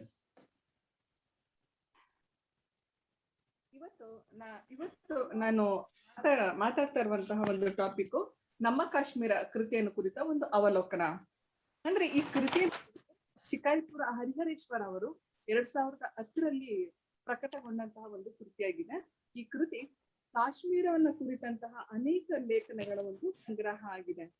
ಈ ಕಾಶ್ಮೀರದಲ್ಲಿ ಬರುವಂತಹ ಒಂದು ವಿಶೇಷತೆ, ಸಂಸ್ಕೃತಿ, ಧರ್ಮ, ಕವಿಗಳು, ಆಚರಣೆ, ಕವಯತ್ರಿ, ಸಂಪ್ರದಾಯ, ಮದುವೆ ಮತ್ತೆ ಶಿವಶರಣರ ಬಗ್ಗೆ ಒಂದು ಅರ್ಥಪೂರ್ಣವಾದಂತಹ ಮಾಹಿತಿಯನ್ನ ಈ ನಮ್ಮ ಕಾಶ್ಮೀರ ಅನ್ನುವಂತಹ ಕೃತಿಯಲ್ಲಿ ಶಿಕಾರಿಪುರ ಹರಿಹರೇಶ್ವರ ಅವರು ಒದಗಿಸ್ಕೊಡ್ತಾ ಹೋಗ್ತಾರೆ. ಅಂದ್ರೆ ಈ ಅನೇಕ ಸಂಕಲನಗಳ ಮೂಲಕ, ಅನೇಕ ಲೇಖನಗಳ ಮೂಲಕ ಕಾಶ್ಮೀರವನ್ನ ಒಂದು ಸಮಗ್ರವಾಗಿ ತಂದುಕೊಡುವಂತ ಒಂದು ಪ್ರಯತ್ನವನ್ನ ಮಾಡುವಾಗ ಅವರು ಅನೇಕ ರೀತಿಯ ಒಂದು ಆಕಾರಗಳನ್ನ ಬೆರೆತಿದ್ದಾರೆ ಮತ್ತು ಅನೇಕ ರಸಬುತ್ತಿಗಳನ್ನ ಚಾಚ್ಕೊಳ್ಳೋ ರೀತಿಯಲ್ಲಿ ಒಂದು ಕೃತಿಯ ಅಧ್ಯಯನ ಹಿನ್ನೆಲೆಯಲ್ಲಿ ನಾವು ಅದನ್ನ ಕಾಣ್ತಾ ಹೋಗ್ಬೋದು. ಅನೇಕ ಲೇಖನಗಳಿದ್ರೆ ಒಂದು ವಿಶೇಷವಾದಂತಹ ಲೇಖನಗಳ ಹಿನ್ನೆಲೆಯಲ್ಲಿ ನಾನು ಮಾತಾಡ್ತಾ ಹೋಗ್ತೀನಿ. ಅದರಲ್ಲಿ ನಮ್ಮ ಕಾಶ್ಮೀರದ ಪ್ರಸ್ತಾವನೆ ಅನ್ನುವಂತಹದ್ದು ಪ್ರಾರಂಭದಲ್ಲಿ ಬರುವಂತಹ ಒಂದು ಲೇಖನ ಆಗಿದೆ. ಈ ಲೇಖನದಲ್ಲಿ ಅವರು ಕಾಶ್ಮೀರವನ್ನ ಕುರಿತು ನಮ್ಮ ವಿಶ್ವದ ಮೇಲುಪ್ಪರಿಕೆಗೆ ಎಂಬಂತೆ ಎತ್ತರದಲ್ಲಿರುವಂತಹ ಕಾಶ್ಮೀರ ಎಂಬುದಾಗಿ ಹರಿಹರೇಶ್ವರ್ ಅವರು ಕಾಶ್ಮೀರವನ್ನ ಕುರಿತು ಅವರು ವರ್ಣನೆಯನ್ನ ಮಾಡ್ತಾ ಹೋಗ್ತಾರೆ. ಅಷ್ಟೇ ಅಲ್ಲದೆ ಕಾಶ್ಮೀರದ ಒಂದು ಸಾಂಸ್ಕೃತಿಕ ವಿಶೇಷಗಳನ್ನು ಸುಧಾ ನಮ್ಗೆ ಅದನ್ನ ಮಂದಕ್ ಮಾಡ್ಕೊಳ್ತಾರೆ. ಅದರಲ್ಲಿ ಉಣ್ಣೆಯ ಬಣ್ಣ ಬಣ್ಣದ ಶಾಲುಗಳು, ಕಸೂತಿಯ ಕರವಸ್ತ್ರಗಳು, ವಿವಿಧ ವಿನ್ಯಾಸದ ಚಿತ್ರಮಯ ಒಂದು ರತ್ನಗಂಬಳಿಗಳು, ಸುಗಂಧ ಪಸರಿಸುವಂತಹ ಕೇಸರಿ ಇವೇ ಮೊದಲಾದ ವಿಶೇಷಗಳನ್ನ ಕುರಿತು ಅವರು ಈ ಲೇಖನದ ಮೂಲಕ ಚಿತ್ರಣವನ್ನ ನೀಡ್ತಾ ಹೋಗ್ತಾರೆ. ಈ ಕಾಶ್ಮೀರ ಅನ್ನುವಂತಹದ್ದು ಕವಿಗಳಿಗೆ ಒಂದು ಕನಸಿನ ತಾಣ ಆಗಿರುವಂತಹದ್ದು, ಚಿತ್ರಕಾರರಿಗೆ ಮತ್ತು ರೂಪದರ್ಶಿಗಳಿಗೆ, ಹಾಡುಗಾರರಿಗೆ ಕೂಜನ ಎಂಬುದಾಗಿ ಕಾಶ್ಮೀರದ ಆಕರ್ಷಣೆ ಎಂತಹದ್ದು ಎಂಬುದನ್ನ ಈ ಕೃತಿಯ ಮೂಲಕ ಅವರು ನಿರೂಪಿಸ್ತಾ ಹೋಗ್ತಾರೆ. ಈ ಕಾಶ್ಮೀರವನ್ನ ಭಾರತದ ಕಿರೀಟಪ್ರಾಯವಾದ ರಾಜ್ಯ ಎಂಬುದಾಗೂ ಸಹ ಅವರು ಚಿತ್ರಿಸ್ತಾ ಹೋಗ್ತಾರೆ. ಹಾಗೆ ಕಾಶ್ಮೀರಿ ಭಾಷೆ, ಜಮ್ಮುವಿನಲ್ಲಿ ಪ್ರಚಲಿತದಲ್ಲಿರುವಂತಹ ಆಡು ನುಡಿ ಡೊಂಗ್ರಿಯನ್ನ ಕುರಿತು ಅವರು ಉಲ್ಲೇಖ ಮಾಡ್ತಾ ಹೋಗ್ತಾರೆ. ಈ ಕಾಶ್ಮೀರವನ್ನ ಕುರಿತು ಕ್ರಿಸ್ತ ಶಕ 6ನೇ ಶತಮಾನದಲ್ಲಿ ಇದ್ದಂತಹ ಸಂಸ್ಕೃತ ಕವಿ ವರಹಮಿಹಿರನ ಬೃಹ ಸಮಿತಿಯಲ್ಲಿ ಕಾಶ್ಮೀರದ ಪ್ರಸ್ತಾಪವಿರುವುದನ್ನು ಅವರು ಉಲ್ಲೇಖವನ್ನ ಮಾಡ್ತಾರೆ. ಇದರ ಜೊತೆಗೆ ಮಹಾಭಾರತದ ಭೀಷ್ಮ ಪರ್ವ, ಸಭಾ ಪರ್ವ, ಕಾಶ್ಮೀರಿ ಕವಿಯಾದಂತಹ ಕ್ಷೇಮೇಂದ್ರನ ಭಾರತ ಮಂಜರಿ, ವ್ಯಾಸ ಭಾರತದ ದ್ರೋಣ ಪರ್ವ, ಕಾಳಿದಾಸನ ರಘುವಂಶಗಳಲ್ಲಿ ಕಾಶ್ಮೀರದ ಉಲ್ಲೇಖ ಇರುವುದರ ಬಗ್ಗೆ ನಮ್ಗೆ ಗಮನವನ್ನು ಸೆಳೀತಾರೆ. ಸಾಹಿತ್ಯದ ದೃಷ್ಟಿಯಿಂದ ಕಾಶ್ಮೀರವನ್ನ ಕುರಿತು ಅಭ್ಯಾಸ ಮಾಡುವಂತಹ ಒಂದು ಪ್ರಯತ್ನ ತಮ್ಮದು ಎಂಬುದಾಗಿ ಹೇಳ್ತಾ ಹೋಗ್ತಾರೆ. ಯಾಕೆಂದ್ರೆ ಕನ್ನಡಕ್ಕೂ ಕಾಶ್ಮೀರಕ್ಕೂ ಇರುವಂತಹ ಒಂದು ಅಪೂರ್ವವಾದ ಒಂದು ಸ್ವಲ್ಪ ನಂಟು ಉಂಟು ಎನ್ನುವುದನ್ನ ಅವರು ಸಾಧಾರ ಪೂರ್ವಕವಾಗಿ ಈ ಲೇಖನದ ಮೂಲಕ ಅವರು ವಿವರಿಸ್ತಾ ಹೋಗ್ತಾರೆ. ಇದರ ಜೊತೆಗೆ ಕಾಶ್ಮೀರ ಹುಟ್ಟಿನ ಕಥೆ ಎನ್ನುವಂತಹ ಲೇಖನದಲ್ಲಿ ಕನ್ನಡನ ರಾಜತರಂಗಣಿಯಲ್ಲಿ ಕಾಶ್ಮೀರದ ಹುಟ್ಟನ್ನ, ಮತ್ತೆ ಬೌದ್ಧ ಗ್ರಂಥವಾದಂತಹ ವಿನಯದಲ್ಲಿ ಚೀನಿ ಭಾಷೆ ಆವೃತ್ತಿಯಲ್ಲಿ ಮಹಾ ವಂಶದಲ್ಲಿ ಬರುವಂತಹ ಒಂದು ಕಾಶ್ಮೀರದ ಹುಟ್ಟಿನ ಕಥೆಯನ್ನ, ಮತ್ತೆ ಉಯೆಂಗ್ಸಾಂಗ್ನ ಪ್ರವಾಸ ಕಥನದಲ್ಲಿ ಬರುವಂತಹ ಒಂದು ಕಾಶ್ಮೀರ ಹುಟ್ಟಿನ ಕಥೆ ಎಲ್ಲದರಲ್ಲೂ ಸ್ವಲ್ಪ ಬದಲಾವಣೆಯನ್ನ ಕಂಡಿದೆ ಅನ್ನೋದ್ರ ಕಡೆ ಅವರು ತೌಲನಿಕವಾದಂತಹ ಒಂದು ಅಧ್ಯಯನ ನಡೆಸಿರೋದನ್ನ ನಾವಿಲ್ಲಿ ಕಾಣ್ತಾ ಹೋಗ್ಬೋದು. ಮತ್ತೆ ಅವ್ರಿಗೆ ವಿಶೇಷವಾದಂತಹ ಆಸಕ್ತಿ ಸೆಳೆದಂತಹ ಕಾಳಿದಾಸ, ಈ ಕಾಳಿದಾಸ ಅನ್ನೋನು ಕಾಶ್ಮೀರದಲ್ಲಿ ಹುಟ್ಟಿ ಬೆಳೆದಿದ್ನ ಅನ್ನುವಂತಹ ಒಂದು ಲೇಖನದಲ್ಲಿ ಅವನನ್ನ ಒಂದು ಪ್ರಶ್ನೆಗೆ ಎತ್ಕೊಂಡು ಅವನ ಒಂದು ಕಾಲವನ್ನ ಹೇಳುವುದಕ್ಕೆ ಅವರು ಪ್ರಯತ್ನವನ್ನ ಪಡ್ತಾರೆ. ಆದ್ರೆ ಅವ್ರು ಹೇಳ್ತಾರೆ, ನನ್ನ ಪಟ್ಟ ಶ್ರಮ ಸಫಲ ಆಗ್ಲಿಲ್ಲ. ಯಾಕೆಂದ್ರೆ ರಾಧಾಕೃಷ್ಣ ಮೊದಲಾದ ವಿದ್ವಾಂಸರು ತಾತ್ಕಾಲಿಕವಾಗಿ ಕಾಳಿದಾಸನ ಒಂದು ಕಾಲವನ್ನ ಕ್ರಿಸ್ತ ಶಕ 354ರಿಂದ 414 ಎಂಬುದಾಗಿ ಒಪ್ಕೊಂಡಿದ್ದಾರೆ. ಕಾಶ್ಮೀರದಲ್ಲಿ ಮಾತ್ರ ಬೆಳೆಯುವಂತಹ ಕುಂಕುಮ ಕೇಸರಿ ಗಿಡಗಳನ್ನ ಕಾಳಿದಾಸ ವರ್ಣಿಸಿರುವುದನ್ನ ಅವರು ಉಲ್ಲೇಖವನ್ನ ಮಾಡ್ತಾರೆ. ಮತ್ತೆ ಕಾಳಿದಾಸ ತನ್ನ ರಘುವಂಶ ಅನ್ನುವಂತ ಕೃತಿಯಲ್ಲಿ ಕಾಶ್ಮೀರದಲ್ಲಿ ಆಚರಿಸುವ ವಿಶೇಷ ಪದ್ಧತಿಯಾದ ನೀರಂಜನ ವಿಧಿ ಎನ್ನುವಂತಹ ಪದ್ಧತಿಯ ಬಗ್ಗೆ ಅವರು ಒಂದು ಅನುಮಾನವನ್ನ ಸಹ ಇಲ್ಲಿ ಲೇಖಕರು ವ್ಯಕ್ತಪಡಿಸ್ತಾ ಹೋಗ್ತಾರೆ. ಅಂದ್ರೆ ಈಗ ಕಾಳಿದಾಸ ಹುಟ್ಟಿದ್ದು ಕಾಶ್ಮೀರದಲ್ಲೇ, ಬೆಳೆದಿದ್ದು ಅಲ್ಲಿಯೇ, ಮತ್ತೆ ವಿಕ್ರಮಾದಿತ್ಯ ಆಸ್ಥಾನದಲ್ಲಿ ನವಮಣಿಗಳಲ್ಲಿ ಕಾಳಿದಾಸ ಇದ್ದಿರ್ಬೋದು ಅನ್ನುವಂತಹ ಒಂದು ವಿಚಾರವನ್ನ ಫರ್ಗೂಸನ್ ಮತ್ತೆ ಪ್ರೊಫೆಸರ್ ಮುಲ್ಲರ್ ಅವರ ನಿಲುವನ್ನ ಅವರು ವ್ಯಕ್ತಪಡಿಸ್ತಾ ಹೋಗ್ತಾರೆ. ಹೀಗೆ ಅವರು ಮುಂದುವರೆದು ಕನ್ನಡ ನಾಡಿಗೆ ವಲಸೆ ಬಂದಂತಹ ಕಾಶ್ಮೀರದ ಶಿವಶರಣರು ಅನ್ನುವಂತ ಒಂದು ಲೇಖನದಲ್ಲಿ ಬನವಾಸಿಯ ಮಧುಕೇಶ್ವರ ದೇವಸ್ಥಾನದಲ್ಲಿ ಇರುವಂತಹ ಶಿವಲಿಂಗ ಸಮಾನದ ಕೆಲವು ಶಿವಶರಣರ ವಿಗ್ರಹಗಳನ್ನ ಅಲ್ಲಿ ಕೆತ್ತಿದ್ದಾರೆ. ಆತ ಮೋಳಿಗೆ ಮಾರಯ್ಯ ಎಲ್ಲಿ ಅವನು, ಕಾಶ್ಮೀರಕ್ಕೂ ಅವನಿಗೆ ಸಂಬಂಧ ಇದೆ ಅನ್ನುವಂತ ಪ್ರಶ್ನೆ ಇಟ್ಕೊಂಡು ಅನೇಕ ಸಂಶೋಧನೆಯ ಮಗ್ಗಲುಗಳನ್ನ ವಿಸ್ತರಿಸ್ತಾ ಹೋಗ್ತಾರೆ. ಅಂತಂದ್ರೆ ನಮ್ಮ ಕಾಶ್ಮೀರದಲ್ಲಿ ಕಾಶ್ಮೀರದ ಅನುಭವ ಅಲ್ಲೇಶ್ವರಿ ಇಲ್ಲಿಯ ಒಬ್ಬ ವಾಕ್ ವಿಚಾರವನ್ನು ಪ್ಲೀಸ್ ಕನ್ಕ್ಲೂಸ್ ಮೇಡಮ್.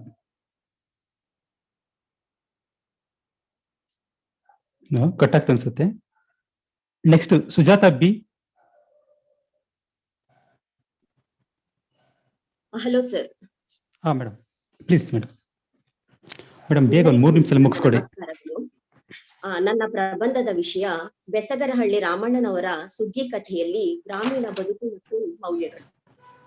ಬೆಸಗರಹಳ್ಳಿ ರಾಮಣ್ಣನವರು ಕನ್ನಡದ ಮಹತ್ವದ ಕಥೆಗಾರರಲ್ಲಿ ಒಬ್ಬರು. ಹಲವು ಶ್ರೇಷ್ಠ ತಮ್ಮ ಸಮಕಾಲೀನ ಕಥೆಗಾರರ ನಡುವೆ ತಮ್ಮತನವನ್ನು ಉಳಿಸಿಕೊಂಡಿದ್ದಾರೆ. ಗಾಂಧಿ, ಪೆರಿಯಾರ್, ಕುವೆಂಪು ಅವರ ವಿಚಾರಧಾರೆಗಳಿಂದ ಪ್ರೇರಿತರಾಗಿರುವ ರಾಮಣ್ಣ ಪ್ರಗತಿಪರರಾಗಿದ್ದು ಇವರ ಕಥೆಗಳಲ್ಲಿ ಪ್ರಗತಿಪರ ಮನೋಧೋರಣೆಯ ಜೊತೆಗೆ ಅರಾಜಕ ರಾಜಕೀಯ ಮತ್ತು ಸಾಮಾಜಿಕ ವ್ಯವಸ್ಥೆಯ ವಿರುದ್ಧ ಬಂಡಾಯದ ಅಂಶಗಳನ್ನು ಕಾಣಬಹುದು. ವೃತ್ತಿಯಲ್ಲಿ ವೈದ್ಯರಾಗಿದ್ದ ಇವರು ಪ್ರವೃತ್ತಿಯಲ್ಲಿ ಮಾನವೀಯ ಮೌಲ್ಯಗಳುಳ್ಳ ಕಥೆಗಾರರು. ಗ್ರಾಮೀಣ ಹಿನ್ನೆಲೆಯಿಂದ ಬಂದ ಇವರ ಕಥೆಗಳ ಮೂಲ ಸೆಲೆ ಗ್ರಾಮೀಣ ಬದುಕು ಮತ್ತು ಮೌಲ್ಯಗಳು. ಸ್ವತಃ ಗ್ರಾಮೀಣ ಹಿನ್ನೆಲೆಯಿಂದ ಬಂದವರಾದ್ದರಿಂದ ಇವರ ಕಥೆಗಳಲ್ಲಿ ಗ್ರಾಮೀಣ ಬದುಕಿನ ವಿವಿಧ ಮುಖಗಳ ಚಿತ್ರಣ ನೈಜತೆ ಹಾಗೂ ಜೀವಂತಿಕೆಯಿಂದ ಕೂಡಿರುತ್ತದೆ. ಭಾರತ ಮೂಲತಃ ಗ್ರಾಮಗಳ ದೇಶ. ಭಾರತದ ಸಾಂಸ್ಕೃತಿಕ ಮೌಲ್ಯಗಳು ಜೀವಂತವಾಗಿರುವುದೇ ಗ್ರಾಮಗಳಲ್ಲಿ. ಗ್ರಾಮಗಳ ಉದ್ಧಾರವೇ ದೇಶದ ಉದ್ಧಾರ ಎಂಬ ಗಾಂಧಿ ತತ್ವದಲ್ಲಿ ನಂಬಿಕೆ ಇರಿಸಿದ್ದವರು ಇವರು. ಇವರ ಸುಗ್ಗಿ ಕಥೆಯನ್ನು ಗಮನಿಸಿದಾಗ ಈ ಅಂಶ ಸ್ಪಷ್ಟವಾಗುತ್ತದೆ. ಕನ್ನಡ ಕಥಾಲೋಕವನ್ನು ಶ್ರೀಮಂತಗೊಳಿಸಿರುವ ರಾಮಣ್ಣನವರ ಸುಗ್ಗಿ ಕಥೆ 1965ರಲ್ಲಿ ಪ್ರಜಾವಾಣಿ ಪತ್ರಿಕೆಯ ದೀಪಾವಳಿ ಕಥಾ ಸ್ಪರ್ಧೆಯಲ್ಲಿ ಪ್ರಥಮ ಬಹುಮಾನ ಪಡೆಯುವ ಮೂಲಕ ಇವರು ಕನ್ನಡ ಓದುಗರಿಗೆ ಪರಿಚಿತರಾಗುವುದರ ಜೊತೆಗೆ ಮಹತ್ವದ ಕಥೆಗಾರರಾಗಿ ಗುರುತಿಸಿಕೊಳ್ಳಲು ಕಾರಣವಾಯಿತು. ಕಥೆಗಾರರು ತಮಗೆ ಪರಿಚಿತವಾದ ಗ್ರಾಮೀಣ ಜೀವನದ ಚೌಕಟ್ಟಿನೊಳಗೆ ಮನುಷ್ಯ ಜೀವನದ ಹಲವು ಪದರಗಳನ್ನು, ಸಾಮಾಜಿಕ ಮತ್ತು ಕೌಟುಂಬಿಕ ಮೌಲ್ಯಗಳನ್ನು ಈ ಕಥೆಯಲ್ಲಿ ಕಟ್ಟಿಕೊಡುವ ಪ್ರಯತ್ನ ಮಾಡಿದ್ದಾರೆ. ಉತ್ಪ್ರೇಕ್ಷೆಗೆ ಅವಕಾಶವಿಲ್ಲದಂತೆ ತಣ್ಣಗೆ ವಾಸ್ತವವನ್ನು ಚಿತ್ರಿಸುವ ನೇರ, ಸರಳ, ನೈಜ ಶೈಲಿಯ ಚಿತ್ರಣ ಈ ಕಥೆಯ ಬಗ್ಗೆ ಆಪ್ತತೆಯನ್ನು ಬೆಳೆಸುತ್ತದೆ. ಕಥೆಗಾರರು ಮಂಡ್ಯ ಜಿಲ್ಲೆಯವರಾದ್ದರಿಂದ ಸ್ವಾಭಾವಿಕವಾಗಿ ಈ ಕಥೆ ಆ ಜಿಲ್ಲೆಯ ಪ್ರಾದೇಶಿಕ ಸ್ವರೂಪವನ್ನು ಪಡೆದುಕೊಂಡಿದೆ. ಮಂಡ್ಯ ಜಿಲ್ಲೆಯ ಒಕ್ಕಲಿಗ ಜನಾಂಗದ ಜೀವಾಳವಾದ ಕೃಷಿ, ಅದರ ಸಂಬಂಧಿತವಾದ ಸಾಂಸ್ಕೃತಿಕ ಆಚರಣೆಗಳು, ಕೌಟುಂಬಿಕ ಬಾಂಧವ್ಯಗಳು, ದುಡಿಯುವ ಜನರ ಮುಗ್ಧತೆ, ಅವರ ನಡುವಿನ ಒಡನಾಟ, ಜೀವನದ ಆಗು ಹೋಗುಗಳಿಗೆ ಸ್ಪಂದಿಸುವ ರೀತಿ ಮನ ಮುಟ್ಟುವಂತೆ ಚಿತ್ರಿತವಾಗಿದೆ. ರೈತನ ವರ್ಷ ಪೂರ್ತಿಯ ಶ್ರಮ ಕೈಸೇರುವ ಸಂಭ್ರಮದ ಪ್ರತೀಕವಾದ ಸುಗ್ಗಿ, ಒಡೆದು ಹೋದ ಅಣ್ಣ ತಮ್ಮಂದಿರ ಬಾಂಧವ್ಯ ಸರಿಹೋಗಲು, ಆ ಮೂಲಕ ಒಡೆದು ಹೋದ ಕುಟುಂಬ ಒಂದುಗೂಡಲು ಕಾರಣವಾಗುವುದು ಅತ್ಯಂತ ಅರ್ಥಪೂರ್ಣ. ಆ ನಿಟ್ಟಿನಲ್ಲಿ ಕಥೆಯ ಶೀರ್ಷಿಕೆ ಸಾರ್ಥಕ ಎನಿಸಿಕೊಳ್ಳುತ್ತದೆ. ಸುಗ್ಗಿ ಕಥೆಯ ಘಟನೆಗಳು ನಮ್ಮ ಸುತ್ತಮುತ್ತಲೇ ನಡೆದಂತೆ ನೈಜ ಅನುಭವವನ್ನು ಕೊಡುತ್ತವೆ. 60ರ ದಶಕದ ಗ್ರಾಮೀಣ ಬದುಕು ನಮ್ಮ ಕಣ್ಮುಂದೆ ಬಂದಂತೆ ಭಾಸವಾಗುತ್ತದೆ. ಈ ಕಥೆಯಲ್ಲಿ ಮನಸೆಳೆಯುವುದು ಗ್ರಾಮೀಣ ಜನರ ಅಂತಃಕರಣ, ಮುಗ್ಧತೆ ಮತ್ತು ಬಾಂಧವ್ಯ. ಸಹೋದರರಾದ ಶಿವರಾಮಣ್ಣ ಮತ್ತು ಪುಟ್ಟಸ್ವಾಮಣ್ಣನವರ ಬಾಂಧವ್ಯವೇ ಇದಕ್ಕೆ ಸಾಕ್ಷಿ. ಆಗದವರ ಕುತಂತ್ರಕ್ಕೆ ಸಿಲುಕಿ ಅಂತಃಕರಣ ಕಲುಷಿತಗೊಂಡರೂ, ಬಾಂಧವ್ಯಗಳು ಹಾಳಾದರೂ ಕದಡಿದ ನೀರು ತಾನೇ ತಿಳಿಯಾಗುವಂತೆ ಅಂತಃಕರಣ ತಿಳಿಯಾಗಿ ಹಾಳಾದ ಬಾಂಧವ್ಯ ತನ್ನಷ್ಟಕ್ಕೆ ತಾನೇ ಸರಿಯಾಗುವುದು ಈ ಕಥೆಯ ವಿಶೇಷತೆ. ಮಾನವ ಸಹಜವಾಗಿ ತಪ್ಪು ಮಾಡಿದರೂ ತಪ್ಪನ್ನು ಅರಿತು ತಿದ್ದುಕೊಳ್ಳುವ ದೊಡ್ಡತನ ಕಥೆಯ ಸೊಗಸನ್ನು ಹೆಚ್ಚಿಸುತ್ತದೆ. ರಾಮಣ್ಣನವರು ಜೀವನದ ಬಗ್ಗೆ, ಸಂಬಂಧಗಳ ಬಗ್ಗೆ ಸಕಾರಾತ್ಮಕ ಧೋರಣೆಯುಳ್ಳವರು. ಎಲ್ಲವನ್ನೂ ತುಸು ಭಾವುಕತೆಯಿಂದಲೇ ನೋಡುವವರು.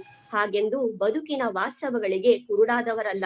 ಆದ್ದರಿಂದಲೇ ಸರಳವಾಗಿ ಕಥೆ ಹೇಳುತ್ತಲೇ ಗ್ರಾಮೀಣ ಬದುಕಿನ ಮೂಲಭೂತ ಸತ್ಯಗಳನ್ನು ಧ್ವನಿಸುತ್ತಾರೆ. ಗ್ರಾಮಗಳಲ್ಲೂ ಒಳ್ಳೆಯವರು ಮುಗ್ಧರು ಇರುವಂತೆ ಕೆಟ್ಟವರು ಕುತಂತ್ರಿಗಳು ಇರುತ್ತಾರೆ ಎಂಬ ಸತ್ಯವನ್ನು ಕೆಂಪಣ್ಣ ಮತ್ತು ಮರಿದಿಮ್ಮನ ಪಾತ್ರಗಳ ಮೂಲಕ ತಿಳಿಸಿಕೊಟ್ಟಿದ್ದಾರೆ. ಸಹೋದರರಾದ ಶಿವರಾಮಣ್ಣ ಮತ್ತು ಪುಟ್ಟಸ್ವಾಮಣ್ಣನವರ ಹಾಲಿನಂತಹ ಸಂಬಂಧದಲ್ಲಿ ಹುಳಿ ಹಿಂಡಿ ಆ ಮೂಲಕ ಅವರ ಮನೆಗಳಲ್ಲಿ ಗೋಡೆ ಏಳಿಸುವಲ್ಲಿ ಯಶಸ್ವಿಯಾಗುತ್ತಾರೆ. ಇಲ್ಲಿ ಕಥೆಗಾರರು ಸಮಸ್ಯೆ ವೈಯಕ್ತಿಕವಾದದ್ದರಿಂದ ವೈಯಕ್ತಿಕ ನೆಲೆಯಲ್ಲಿಯೇ ಪರಿಹಾರ ದೊರಕಿಸಲು ಪ್ರಯತ್ನಿಸಿದ್ದಾರೆ. ಹಾಳಾದ ಸಂಬಂಧ ಸರಿ ಹೋಗಲು ಬೇಕಾಗಿರುವುದು ಸ್ವಲ್ಪ ಸಮಯ ಮತ್ತು ಎಲ್ಲವನ್ನು ಸರಿಯಾಗಿ ಅರ್ಥ ಮಾಡಿಕೊಳ್ಳುವ ಅಂತಃಕರಣ. ಕಾಲ ಸರಿದಂತೆ, ತಪ್ಪಿನ ಅರಿವಾದಂತೆ ಸಂಬಂಧ ತನ್ನಷ್ಟಕ್ಕೆ ತಾನೇ ಸರಿ ಹೋಗುತ್ತದೆ ಎಂಬುದು ರಾಮಣ್ಣನವರ ನಂಬಿಕೆ. ಅಂತೆಯೇ ಅಣ್ಣ ತಮ್ಮಂದಿರ ಬಾಂಧವ್ಯ ಮತ್ತೆ ಬೆಸೆಯಲ್ಪಡುತ್ತದೆ. ಸುಗ್ಗಿ ಕಥೆ ಸರಳವಾದರೂ ಅದು ಬೀರುವ ಪ್ರಭಾವ ಮಾತ್ರ ಗುರುತರವಾದದ್ದು. ನಗರ ಸಂಸ್ಕೃತಿ ಮತ್ತು ಆಧುನಿಕತೆ ಗ್ರಾಮಗಳನ್ನು ಮತ್ತು ಗ್ರಾಮೀಣ ಮೌಲ್ಯಗಳನ್ನು ನುಂಗಿ ಹಾಕುತ್ತಿರುವ ಪ್ರಸ್ತುತ ಸಂದರ್ಭದಲ್ಲಿ ಈ ಕಥೆ ಅತ್ಯಂತ ಮಹತ್ವದೆನಿಸುತ್ತದೆ. ಕುಟುಂಬ ವಿಕೇಂದ್ರೀಕರಣಗೊಳ್ಳುತ್ತಿರುವ ಇಂದಿನ ಗ್ರಾಮೀಣ ಸಮಾಜಕ್ಕೆ ಈ ಕಥೆ ಅತ್ಯಂತ ಪ್ರಸ್ತುತವೆನಿಸುತ್ತದೆ. ಕೂಡು ಕುಟುಂಬದ ಆಧಾರವಾದ ಪ್ರೀತಿ, ಹೊಂದಾಣಿಕೆ, ಕ್ಷಮೆ, ಬಾಂಧವ್ಯಗಳ ಮಹತ್ವವನ್ನು ತಿಳಿಸಿಕೊಡುತ್ತದೆ. ಗ್ರಾಮೀಣ ಸಂಸ್ಕೃತಿಯ ಹೆಗ್ಗುರುತಾದ ಸುಗ್ಗಿಯ ದಿನವೇ ಚಿವುಟಿ ಹೋಗಿದ್ದ ಸಹೋದರರ ಸಂಬಂಧದ ಕುಡಿ ಪುನಃ ಚಿಗುರುವುದು, ಹೊಸ ಜೀವದ ಆಗಮನದ ಸಿಹಿ ಸುದ್ದಿ ಬರುವುದು ಕಥೆಯ ಮೌಲ್ಯವನ್ನು ಹೆಚ್ಚಿಸುತ್ತದೆ. ಸುಗ್ಗಿಯ ಸಂಭ್ರಮ ಮುಗಿಲು ಮುಟ್ಟುವಂತೆ ಮಾಡುತ್ತದೆ. Okay madam. ಧನ್ಯವಾದಗಳು. Thank you madam. Next doctor D K Saraswathi madam ಇದ್ದೀರಾ ಮೇಡಮ್? ಇದ್ದೀನಿ ಸರ್. Please madam. ಸರ್ ನಮಸ್ತೆ. ನನ್ನ ಪ್ರಬಂಧದ ಶೀರ್ಷಿಕೆ ಕೊಡಗು ಗೌಡ ಜನಪದ ಸಾಹಿತ್ಯ, ದೇಸಿತನ ಮತ್ತು ಆಧುನಿಕತೆಯ ಸವಾಲುಗಳು. 21ನೇ ಶತಮಾನ ಎನ್ನುವುದು ಜಾಗತೀಕರಣದ ಮತ್ತು ಆಧುನಿಕತೆಯ ಪರಾಕಾಷ್ಠೆಯನ್ನು ಮುಟ್ಟಿದ ಶತಮಾನ. ಇದರಿಂದಾಗಿ ನಮ್ಮ ದೇಶದ ಪರಂಪರಾಗತವಾದ ಸಂಸ್ಕೃತಿಯ ಎಲ್ಲಾ ಅವಯವಗಳು ಕೊಚ್ಚಿ ಹೋಗುವ ಅಪಾಯದ ಸ್ಥಿತಿಯನ್ನು ಮುಟ್ಟಿವೆ. ನಮ್ಮ ನಾಡಿನ ಸಂಸ್ಕೃತಿಯ ಬೇರಾದ ಕೃಷಿ, ಅದರ ಪೂರಕ ಆವರಣವಾದ ಗುಡಿ ಕೈಗಾರಿಕೆಗಳು ಅಳಿವಿನ ಅಂಚನ್ನ ತಲುಪಿದೆ. ಹಳ್ಳಿ ಮತ್ತು ಪಟ್ಟಣಗಳ ನಡುವಿನ ಭೌಗೋಳಿಕ ಗಡಿರೇಖೆಯಷ್ಟೇ ಅಲ್ಲದೆ ಸಾಂಸ್ಕೃತಿಕ ಮೇರೆಗಳು ಕಣ್ಮರೆಯಾಗಿ ಆಧುನಿಕ ಯಂತ್ರ ಸಾಧನೆಗಳು ನಮ್ಮ ಜನರ ಮನೆಯೊಳಗೆ ಪ್ರವೇಶಿಸಿ ಅವರನ್ನು ಸಂಪೂರ್ಣ ಗುಲಾಮರನ್ನಾಗಿಸಿದೆ. ಟಿವಿ, ಕಂಪ್ಯೂಟರ್ ಮತ್ತು ಮೊಬೈಲ್ಗಳು ನಮ್ಮ ಬದುಕಿನ ಸರ್ವಸ್ವನ್ನ ಆವರಿಸಿಕೊಂಡಿದೆ. ಕಂಪ್ಯೂಟರ್ ಮತ್ತು ಮೊಬೈಲ್ ಜಗತ್ತು ಕಾಣುವ ಈ ಸಂದರ್ಭದಲ್ಲಿ ಸಾವಿರಾರು ವರ್ಷಗಳಿಂದ ನಮ್ಮ ಜನಪದವನ್ನ ಕಾಯ್ದುಕೊಂಡು ಬಂದ ಜನಪದ ಸಾಹಿತ್ಯ ಮತ್ತು ಆಚರಣೆಗಳ ಕಡೆಗೆ ಸಿಂಹಾವಲೋಕನವನ್ನು ಮಾಡಿ ಅವುಗಳ ಅನನ್ಯತೆಯನ್ನು ಗುರುತಿಸಿ ಅವುಗಳ ಸಂರಕ್ಷಣೆಯನ್ನ ಮಾಡ್ಲಿಕ್ಕೆ ನಾವು ಕೈಗೊಳ್ಳಬಹುದಾದ ಕಾರ್ಯತಂತ್ರಗಳ ಬಗ್ಗೆ ಯೋಚಿಸುವ ಹೊತ್ತು ಇದು. ಕೊಡಗು ಪ್ರಾಕೃತಿಕ ಸೌಂದರ್ಯ ಮತ್ತು ಸಂಪನ್ಮೂಲಗಳಿಂದ ಕೂಡಿದಂತಹ ರಮಣೀಯವಾದಂತಹ ಜಿಲ್ಲೆ. ಪ್ರಕೃತಿಯ ಬೆಡಗು ಬಿನ್ನಾಣ ಲಾಸ್ಯ ಲಾವಣ್ಯಗಳಿಗೆ ದೇಶ ವಿದೇಶಗಳನ್ನ ಪ್ರಸಿದ್ಧಿಯನ್ನ ಪಡೆದಿದೆ. ಇದಕ್ಕೆ ಮತ್ಸ್ಯ ದೇಶ, ಬ್ರಹ್ಮದೇಶ, ಕ್ರೋಡ ದೇಶ ಎಂಬ ಪೌರಾಣಿಕ ಹೆಸರುಗಳಿದ್ದುವೆಂದು ತಿಳಿದು ಬರುತ್ತದೆ. ಕೊಡಗಿನಲ್ಲಿ ಅರೆಭಾಷೆ, ಕೊಡವ, ತುಳು, ಮಲಯಾಳಂ, ತಮಿಳು, ತೆಲುಗು ಹೀಗೆ ವಿಭಿನ್ನ ಭಾಷೆಗಳನ್ನು ಆಡುವ ಜನರು ಇರುವಂತೆ ವಿಭಿನ್ನ ಜಾತಿ, ಧರ್ಮ, ಪಂಗಡಗಳಿಂದ ಸೇರಿದ ಜನರು ನೆಲೆಸಿದ್ದಾರೆ. ಇಲ್ಲಿ ನೆಲೆಸಿದ ಪ್ರಮುಖ ಸಮುದಾಯದಲ್ಲಿ ಗೌಡರು ಮುಖ್ಯರು. ಗೌಡ ಎಂದರೆ ಭೂಮಿಗೆ ಒಡೆಯ ಮತ್ತು ಊರಿಗೆ ಮುಖ್ಯಸ್ಥ ಎಂಬ ಅರ್ಥವನ್ನು ಹೊಂದುತ್ತದೆ. ಕೊಡಗಿನ ಗೌಡರು 18ನೇ ಶತಮಾನದ ಕೊನೆ ಮತ್ತು 19ನೇ ಶತಮಾನದ ಪ್ರಾರಂಭದಲ್ಲಿ ದೊಡ್ಡ ವೀರ ರಾಜೇಂದ್ರನ ಕೋರಿಕೆಯಂತೆ ಬಂದು ನೆಲೆಸಿದವರು. ಹಾಗೆ ಕೊಡಗಿನ ಜಮ್ಮ, ಉಂಬಳಿಯನ್ನ ಪಡ್ಕೊಂಡವರು. ಇವರು ಆಡುವಂತಹ ಭಾಷೆಯನ್ನ ಅರೆಭಾಷೆ, ಅರೆಗನ್ನಡ, ಗೌಡ ಕನ್ನಡ ಎಂದು ಕರೆಯುತ್ತಾರೆ. ಈ ಭಾಷೆ ಶಾಲಾ ಕಾಲೇಜುಗಳು ವ್ಯಾಪಾರ ಹಾಗೆ ಸರ್ಕಾರದ ವ್ಯವಹಾರಗಳಲ್ಲಿ ಬಳಸುವ ಭಾಷೆಗಿಂತ ಭಿನ್ನವಾಗಿದೆ. ಕನ್ನಡದ ಉಪಭಾಷೆಗಳಲ್ಲಿ ಇದು ಒಂದಾಗಿದೆ. ಇದರ ಪ್ರಾಚೀನತೆಯನ್ನ ನಿಖರವಾದ ಆಧಾರಗಳು ಇಲ್ಲ. ಪಿತೃಪ್ರಧಾನ ಕುಟುಂಬ ವ್ಯವಸ್ಥೆಯನ್ನು ಹೊಂದಿರುವ ಕೊಡಗು ಗೌಡರ ವಾರ್ಷಿಕ ಆವರ್ತನ, ಜೀವನ ಆವರ್ತನಗಳ ಕ್ರಿಯೆಗಳು ಸಂಸ್ಕೃತಿಯ ಅನನ್ಯತೆಯ ರೂಪಿಸುವಂತಹ ಆವರ್ತನಗಳಾಗಿದೆ. ಇನ್ನು ಇವರ ಜನಪದದ ಕೆಲವು ವಿಶೇಷಾಂಶಗಳನ್ನ ನಾನು ಇಲ್ಲಿ ಹೇಳೋದಾದ್ರೆ, ಇಲ್ಲಿ ಮಕ್ಕಳ ಹಾಡುಗಳು, ಮುಖ್ಯವಾಗಿ ಗೌಡ ಕನ್ನಡದಲ್ಲಿ ಕ್ವಚಿತ್ತಾಗಿ ಮಕ್ಕಳ ಹಾಡುಗಳು ಸಿಗ್ತದೆ. ಮಕ್ಕಳೆಲ್ಲ ಜೊತೆ ಸೇರಿದಾಗ ಪರಸ್ಪರ ತಮಾಷೆ ಮಾಡಿಕೊಳ್ಳುವುದಕ್ಕೂ ಹಾಗೆ ಮದುವೆ ಸಂದರ್ಭದಲ್ಲಿ ಮದುಮಕ್ಕಳನ್ನ ಚುಡಾಯಿಸುವುದಕ್ಕೆ ಸೀಮಿತವಾದ ಚಿಕ್ಕ ಚಿಕ್ಕ ಹಾಡುಗಳನ್ನ ನಾವು ಮಕ್ಕಳ ಹಾಡುಗಳಲ್ಲಿ ಗಮನಿಸ್ತೇವೆ. ಹಾಗೆ ಇನ್ನು ಮದುವೆ ಹಾಡುಗಳು, ಕೊಡಗು ಗೌಡರ ಮದುವೆ ಹಾಡುಗಳಿಂದ ಅವರ ಸಂಸ್ಕೃತಿಯ ವಿವಿಧ ಪದರಗಳನ್ನ ಹೊರಹಾಕಬಹುದು. ಈ ಹಾಡುಗಳನ್ನ ಸೋಬಾನೆ ಹಾಡುಗಳೆಂದು ಕರೆಯುತ್ತಾರೆ. ಗೌಡರ ಮದುವೆಗಳಲ್ಲಿ ಸೋಬಾನೆ ಇಲ್ಲದೆ ಯಾವ ಕ್ರಿಯೆಯೂ ಮುಂದುವರಿಯಲಾರದು. 2 ಜೀವಗಳು ಸತಿಪತಿಯಾಗುವ ಈ ಹಾಡುಗಳು ಮುಖ್ಯ ಸಾಧನಗಳು. ಯಾವುದೇ ಶಾಸ್ತ್ರ ತಪ್ಪಿ ಹೋಗದಂತೆ ಮೊದಲಿನಿಂದ ಕೊನೆಯವರೆಗೂ ಒಂದೊಂದು ಶಾಸ್ತ್ರಕ್ಕೂ ಒಂದೊಂದು ಹಾಡುಗಳಿರ್ತದೆ. ಈ ಹಾಡುಗಳು ಶಿವಪಾರ್ವತಿ, ಕೃಷ್ಣ ರುಕ್ಮಿಣಿ, ರಾಮಸೀತೆಯರಿಗೆ ಸಂಬಂಧಿಸಿದಾದರೂ ಮದುವೆ ಆಗುತ್ತಿರುವ ಗಂಡು ಹೆಣ್ಣು ಅಷ್ಟೇ ಮುಖ್ಯರೆಂಬ ಭಾವನೆಯನ್ನ ಹಾಡುಗಳು ಮೂಡಿಸುತ್ತದೆ. ಹಾಗೆ ಇನ್ನು ಹರಿಸೇವೆಯ ಹಾಡುಗಳು. ಕೊಡಗು ಗೌಡರ ಮನೆ ದೇವರು ವೆಂಕಟರಮಣ ದೇವರು. ಪ್ರತಿ ಕುಟುಂಬಗಳಲ್ಲಿ ವೆಂಕಟರಮಣನ ವಿಶೇಷವಾದಂತಹ ಪೂಜೆಯನ್ನ ಮಾಡಲಾಗ್ತದೆ. ಇದನ್ನ ಹರಿಸೇವೆ ಎಂಬುದಾಗಿ ಕರೀತಾರೆ. ಈ ಸಂದರ್ಭದಲ್ಲಿ ಹೆಂಗಸರು ಹಾಡುವ ಹರಿಸೇವೆಯ ಹಾಡುಗಳು ದೀರ್ಘವಾದಂತಹ ಹಾಡಿನಲ್ಲಿ ವೆಂಕಟರಮಣ ದೇವರು ಗಿರಿರಾಯರ ಮಗಳಾದ ಗೌರಿಯನ್ನು ಹರಿಸಿಕೊಂಡು ಹೋಗುವಂತಹ ಸಂದರ್ಭ ಇದೆ. ಇನ್ನು ಜನಪದ ಕಥೆಗಳು. ಅರೆಭಾಷೆಯಲ್ಲಿ ಇವುಗಳನ್ನ ಅಜ್ಜಿ ಕಥೆಗಳು ಅಂತ ಕರೀತಾರೆ. ಈ ಕಥೆಗಳಲ್ಲಿ ಎದ್ದು ಕಾಣುವ ವಿಶೇಷ ಗುಣವೆಂದರೆ ಕಥೆಗಳ ಒಡಲಲ್ಲಿರುವ ಕ್ರಿಯಾಶೀಲತೆ ಮತ್ತು ನಾಟಕೀಯತೆ. ಗೌಡ ಜನಪದ ಕಥೆಗಳಲ್ಲಿ ಮುಖ್ಯವಾಗಿ ಪ್ರಾಣಿ ಕಥೆಗಳು, ಸಾಮಾನ್ಯ ಕಥೆಗಳು, ಹಾಸ್ಯ ಮತ್ತು ಹನಿಕಥೆಗಳು, ಸೂತ್ರ ಕಥೆಗಳು, ಅಪೂರ್ವ ಕಥೆಗಳೆಂದು ಇವುಗಳನ್ನ ವರ್ಗೀಕರಿಸಲಾಗ್ತದೆ. ಇನ್ನು ಗಾದೆಗಳು ಗೌಡ ಜನಪದ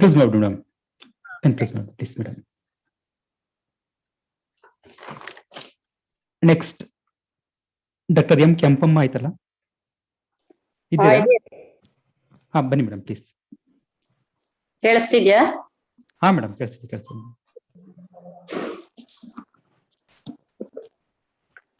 ಎಲ್ಲರಿಗೂ ನಮಸ್ಕಾರ. ನಾನು ಮಂಡನೆ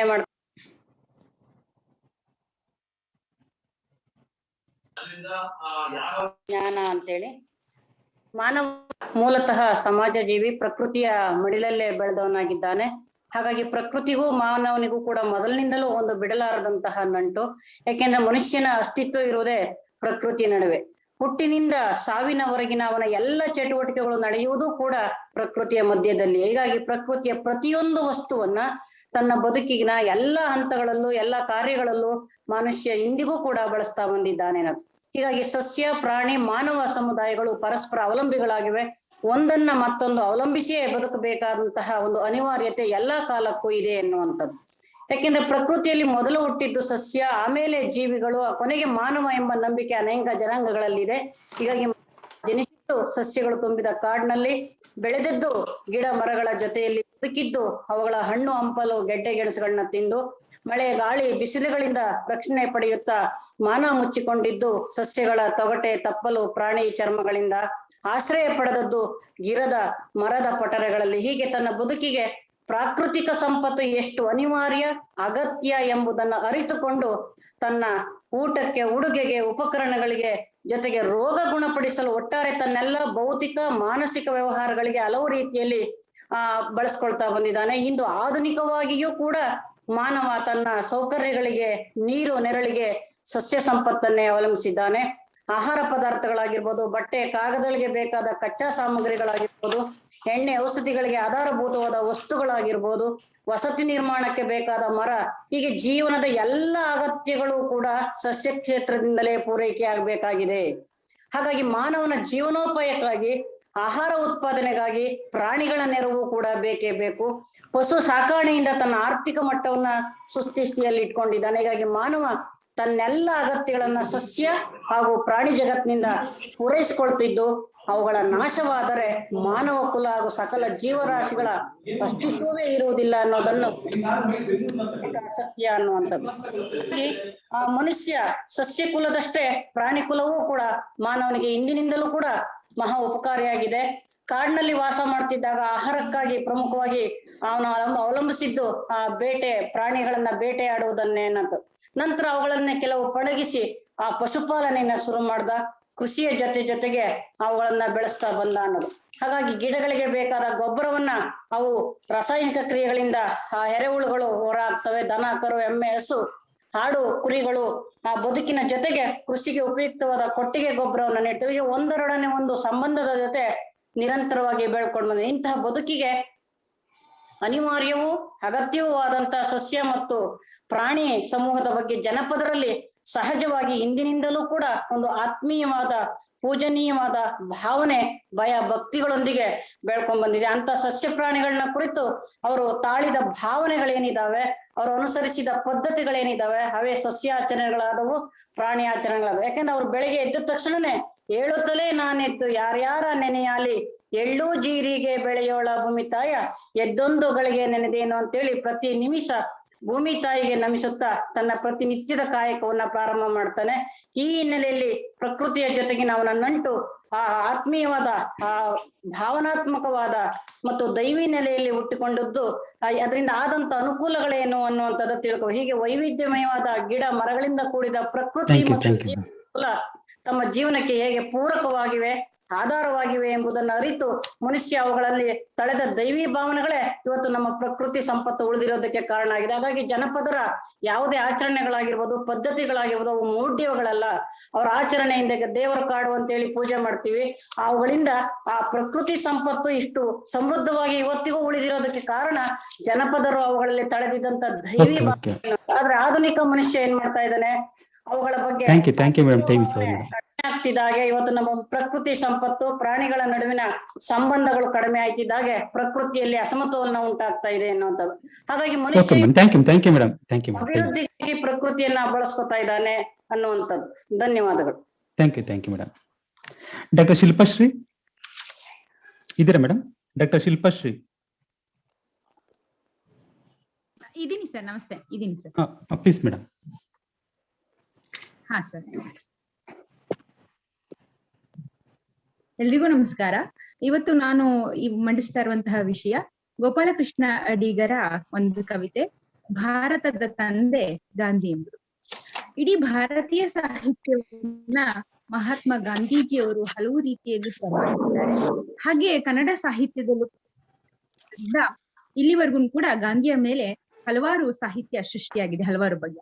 ಕನ್ನಡ ಸಾಹಿತ್ಯದಲ್ಲಿ ವಿಭಿನ್ನ ಶೈಲಿಯ ವಿಶಿಷ್ಟ ಭಾಷೆಯ ಕವಿ ಎಂದು ಗುರುತಿಸಿರುವಂತಹ ಗೋಪಾಲಕೃಷ್ಣ ಅಡಿಗರು ಸಹ ಗಾಂಧಿಯನ್ನು ಕುರಿತಂತೆ ಹಲವಾರು ಕವಿತೆಗಳನ್ನ ರಚನೆ ಮಾಡಿದ್ದಾರೆ. ಅದರಲ್ಲಿ ಕಟ್ಟುವೆವು ನಾವು ಕವನ ಸಂಕಲನದಲ್ಲಿ ಇರುವಂತಹ ಭಾರತದ ತಂದೆ ಗಾಂಧಿ ಅನ್ನೋದು ಕೂಡ ಬಹಳ ಮುಖ್ಯವಾದದ್ದು. ಇವತ್ತಿಗೆ ನಾವು ಈಗಾಗಲೇ ಗಾಂಧೀಜಿಯವರ ಜನ್ಮ ಜಯಂತಿಯನ್ನ 150 ವರ್ಷಗಳ ಜಯಂತಿಯನ್ನ ಆಚರಿಸಿಯಾಗಿದೆ. ಗಾಂಧೀಜಿಯವರನ್ನ ಕುರಿತಂತೆ ಹಲವಾರು ಚರ್ಚೆಗಳು ನಮ್ಮ ನಡುವೆ ನಡೆದಿವೆ. ಗಾಂಧೀಜಿಯವರ ಆದರ್ಶವಾದ ಬದುಕು, ಅವರ ಪ್ರಯೋಗಶೀಲವಾದ ಬದುಕು, ಅವರ ಸತ್ಯಾನ್ವೇಷಣೆ ವಿವಿಧ ರೀತಿಯಲ್ಲಿ ವಿವಿಧ ಕ್ಷೇತ್ರಗಳಲ್ಲಿ ಪ್ರಭಾವವನ್ನ ಬೀರಿದೆ. ಅಂತ ಮಹಾತ್ಮರನ್ನ ನಾವು ಗ್ರಹಿಸುವುದಾದರೂ ಹೇಗೆ ಅನ್ನೋದು ನಮ್ಮೆಲ್ಲರ ಮುಂದಿರುವ ಯಾವತ್ತಿಗೂ ಕಾಡುವಂತಹ ಒಂದು ವಿಷಯ. ಇದು ಅಡಿಗರನ್ನೂ ಸಹ ಕಾಡಿದೆ. ಅಡಿಗರು ಕವಿತೆಯನ್ನ ಬರೆಯುವಾಗ್ಲೇನೆ ಅಂತಹ ಮಹಾತ್ಮರನ್ನ ನಾನು ಹೇಗೆ ಬರೆಯೋದು ಅನ್ನೋ ಒಂದು ವಿನಯದಿಂದಲೇ ಕವಿತೆಯನ್ನ ಆರಂಭ ಮಾಡ್ತಾರೆ. ಇಂತಹ ಬೃಹತ್ ಭಾರತದಲ್ಲಿ ಸ್ವಾತಂತ್ರ್ಯವನ್ನ ತಂದು ಕೊಟ್ಟಂತ ಅವರ ಋಣದಲ್ಲಿ ಇರ್ಬೇಕಾದಂತಹ ಹೊಸ ಪೀಳಿಗೆಯವರು ಗಾಂಧಿಯವರನ್ನ ಹೇಗೆ ನಡೆಸ್ಕೊತಿದ್ದೀವಿ ಅನ್ನೋ ಒಂದು ಚಿಂತನೆಯನ್ನು ಕೂಡ ಈ ಕವಿತೆಯಲ್ಲಿ ನಮಗೆ ಕಟ್ಟಿಕೊಟ್ಟಿದ್ದಾರೆ. ಈ ಕವಿತೆಯಲ್ಲಿ ಗಾಂಧೀಜಿಯವರನ್ನ ಕುರಿತಂತೆ ಅಡಿಗರು ಹೇಳುವ ಸಾಲುಗಳು ಬಹಳ ಮುಖ್ಯವಾದದ್ದು. ಏಕೆಂತಂದ್ರೆ ಗಾಂಧಿಯವರನ್ನ ತಾನು ಬೆಂದು ತಾನೇ ನೊಂದು ಎದೆಯನ್ನು ಅರಸಬಲ್ಲ ಮಹಾತ್ಮ ಅಂತ ಗುರ್ತಿಸಿರೋರು ಕವಿ. ಅವರನ್ನ ಸತ್ತ ಜನರಿಗೆ ಸಂಜೀವಿನಿ ಮತ್ತೆ ಉತ್ತುವ ಒಲವ ಬಿತ್ತಿದ ಅಮರ ದೀಪ್ತಿ, ಬೆಳಕಿನ ಬಾವುಟ, ದೇವದೀಪ ಅಂತ ವರ್ಣಿಸಿದ್ದಾರೆ. ಇವೆಲ್ಲವೂ ಕೂಡ ಗಾಂಧಿಯವರ ವ್ಯಕ್ತಿತ್ವಕ್ಕೆ ವಿಶೇಷಕ್ಕೆ ಹಿಡಿದಿರುವಂತಹ ಒಂದು ಅಕ್ಷರ ದೀವಿಗೆ, ಅಕ್ಷರ ನಮನ ಅಂತ ಹೇಳ್ಬೋದು. ಅವರ ಬೆಳಕಿನ ಬಾವುಟ ಅನ್ನೋದು ಎಷ್ಟು ಸೂಚ್ಯವಾಗಿದೆ ಅಂತಂದ್ರೆ ಇಡೀ ಭಾರತಕ್ಕೆ ಅವರು ಬಾವುಟದ ರಂಗನ್ನ ಕೊಟ್ಟಿದ್ದು, ಅವರು ಬೆಳಕಾಗಿದ್ದು ನಮ್ಗೆ ಯಾವತ್ತಿಗೂ ವಾಸ್ತವ ಮತ್ತು ಯಾವತ್ತಿಗೂ ನಾವು ಅವರಿಗೆ ಋಣಿಯಾಗ್ಬೇಕಾದವರು ಅನ್ನೋದನ್ನ ನಾವು ಇಲ್ಲಿ ಹೇಳ್ತೀವಿ. ದಕ್ಷಿಣ ಆಫ್ರಿಕಾದಲ್ಲಿ ವರ್ಣಭೇದ ನೀತಿಯ ವಿರುದ್ಧ ಹೋರಾಡಿದಂತಹ ಗಾಂಧಿಯವರನ್ನ ನಮ್ಮ ಕನಸುಗಳಿಗೆ ಹೊಸ ನೀರನ್ನ ಹೆರೆದು ಪೋಷಿಸಿದವರು ಗಾಂಧಿ. ಆದರೆ ಇವತ್ತಿಗೆ ಎಂತ ಪರಿಸ್ಥಿತಿ ಬಂದಿದೆ ಅಂತ ಹೇಳಿ ಅವರನ್ನ ಕಂಡು ಬೆರಗಾದವರು, ಅವರಿಗೆ ಗುಡಿ ಕಟ್ಟದವರು, ಅವರನ್ನ ವಿಸ್ಮಿತರಾಗಿ ನೋಡಿದವರು ಎಲ್ಲರೂ ಇದ್ರೂ ಕೂಡ ಅವರಿಗೆ ದೇವಾಲಯವನ್ನ ಕಟ್ಟಿ ಇವತ್ತಿಗೆ ನಾವೆಲ್ಲ ಎಲ್ಲಿ ನಿಂತಿದ್ದೀವಿ ಅಂದ್ರೆ ಬಚ್ಚಲಲ್ಲೇ ನಿಂತಿದ್ದೀವಿ ಅನ್ನೋದು ಇವತ್ತಿನ ವಾಸ್ತವ. ನಿನಗೆ ಗುಡಿಯ ಕಟ್ಟಿ ತಾವು ಬಚ್ಚಲಲ್ಲೇ ನಿಂತವರು ಅಂತ ಹೇಳಿ ಇಂದಿನ ತಲೆಮಾರನ್ನ ಅಥವಾ ಭಾರತದ ಸ್ವಾತಂತ್ರ್ಯ ನಂತರದ ತಲೆಮಾರನ್ನ ಕವಿ ಹೀಗೆ ಗುರುತಿಸ್ತಿದ್ದಾರೆ. ಅಮೃತ ಮನೆ ಮುಂದೆ ಬಂದು ಹರಿಯುತ್ತಿದ್ದರೂ ನಾವೆಲ್ಲ ವಿಷವನ್ನ ಹರಿಸಿ ಹೊರಟಿದ್ದೇವೆ. ನೀನು ಹರಡಿದ ಬೆಳಕನ್ನ ನಾವೇ ನುಂಗ್ತಾ ಇದೀವಿ, ಕತ್ತಲನ್ನ ನಾವೇ ಅರಸ್ಕೊತಾ ಇದ್ದೀವಿ ಅಂತ ಹೇಳ್ತಾರೆ. ವೇಷಾಗ್ನಿಯು ಕೂಡ ಇಲ್ಲಿ ದಳ್ಳಿಸುತ್ತದೆ, ಕೊಲೆ ಸುಲಿಗೆಯು ಸುತ್ತಲೂ ನಡೀತಾ ಇದೆ ಅಂತ ಹೇಳ್ತೀವಿ. ಯಾಕೆಂತಂದ್ರೆ ಕೋಮು ಸೌಹಾರ್ದವನ್ನ ಬಯಸಿದಂತಹ ಗಾಂಧೀಜಿಯವರ ನಾಡಿನಲ್ಲಿ ಇವತ್ತಿಗೆ ಬಹಳ ಕೌಮು ಸೌಹಾರ್ದವನ್ನ ಮೀರಿದಂತಹ ಘಟನೆಗಳು ನಡೀತಾ ಇದ್ದಾವೆ. ಇವತ್ತಿಗೂ ಸಹ ನಾವು ನೋಡೋದಾದ್ರೆ ಗಾಂಧೀಜಿಯವರನ್ನೇ ಕೊಂದಿರುವ ನಾವು ಯಾರನ್ನು ಬೇಕಾದ್ರೂ ಕೊಲ್ಲಬಹುದು ಅನ್ನೋದನ್ನ ಹಿಂದೂ ಮಹಾಜನ ಸಭೆಯ ನಾಯಕರೊಬ್ಬರು ಇವತ್ತು ಹೇಳಿಕೆಯನ್ನ ಕೊಟ್ಟಿದ್ದಾರೆ.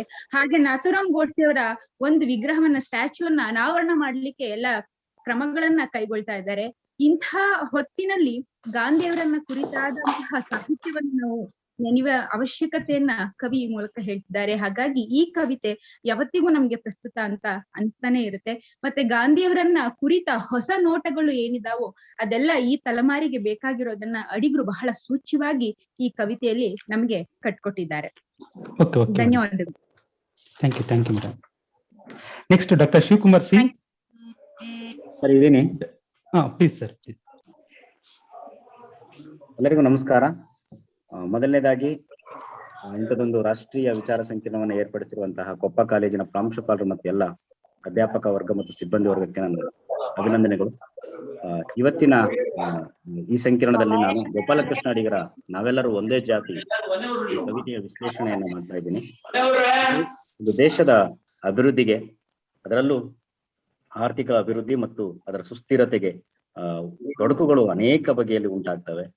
ಹಾಗೆ ಉಂಟಾಗುವಂತ ತೊಡಕುಗಳಲ್ಲಿ ಜಾತಿ ಮತ್ತು ಧರ್ಮದ ಪ್ರಶ್ನೆಗಳು ಮುಖ್ಯವಾಗಿ ನಿಲ್ತವೆ.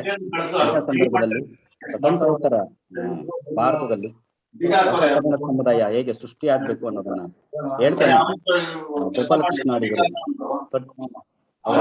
ನಾವು ನಾವೆಲ್ಲರೂ ಒಂದೇ ಜಾತಿ ಅನ್ನುವಂತ ಕವಿತೆಯನ್ನ ಬರೆದಿದ್ದಾರೆ. ಇದು ಅವರ ಅತ್ಯಂತ ಜನಪ್ರಿಯವಾದಂತ ಕವಿತೆ. ನಾವೆಲ್ಲರೂ ಒಂದೇ ಜಾತಿ, ಒಂದೇ ಮತ, ಒಂದೇ ಕುಲ, ನಾವು ಮನುಜರು, ನರರ ನಡುವಿನ ಅಡ್ಡ ಗೋಡೆಗಳನ್ನು ಕುಟ್ಟಿ ಕೆಡಹುವೆವು ನಾವು ವಿಲಯರುದ್ರರು, ಹೊಸಬಾಳಿನ ಹೊಸ ಸಮತೆಯ ಸಮರಸವನ್ನು ಸಮೆವೆವು ನಾವು ನವವಿಧಾತರು. ಇದು ಕವಿಯ ಆಶಯ. ಒಂದು ದೇಶದ ಅಭಿವೃದ್ಧಿಯಲ್ಲಿ ತರುಣ ಸಮುದಾಯ ಹೇಗೆ ಪಾಲ್ಗೊಳ್ಳಬೇಕು ಅನ್ನೋದನ್ನ ಗೋಪಾಲಕೃಷ್ಣ ಅಡಿಗರು ಈ ಮೂಲಕ ಹೇಳೋದ್ರ ಮೂಲಕನೇ ಹೊಸ ಭಾರತವನ್ನ ಕಟ್ಟುವ ದಿಕ್ಕಿನಲ್ಲಿ ಯುವ ಸಮುದಾಯ ಹೇಗೆ ವರ್ತಿಸ್ಬೇಕು, ಅವರ ಜವಾಬ್ದಾರಿಗಳೇನು ಅನ್ನೋದನ್ನ ಈ ಕವಿತೆಯಲ್ಲಿ ಹೇಳ್ತಾ ಇದ್ದಾರೆ.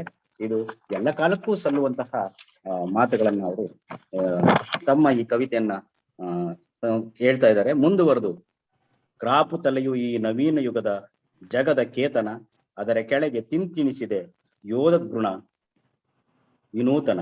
ಹಳೆಯ ಕೊಳೆಯ ಕಳೆಯುವೆವು, ನವವ ಶುಭವ ಬೆಳೆವೆವು, ದಿವನ ಇಲ್ಲಿ ಈ ನೆಲಕ್ಕೆ ಎಳೆದು ಸೆಳೆದು ತರುವೆವು ನಾವು ಸದಾ ತರುಣರು. ಒಂದು ದೇಶದ ಅಭಿವೃದ್ಧಿಯಲ್ಲಿ, ಅದರಲ್ಲೂ ಆರ್ಥಿಕ ಅಭಿವೃದ್ಧಿಯಲ್ಲಿ ಯುವ ಸಮುದಾಯ ಸಕ್ರಿಯವಾಗಿ ಪಾಲ್ಗೊಳ್ಳಬೇಕು.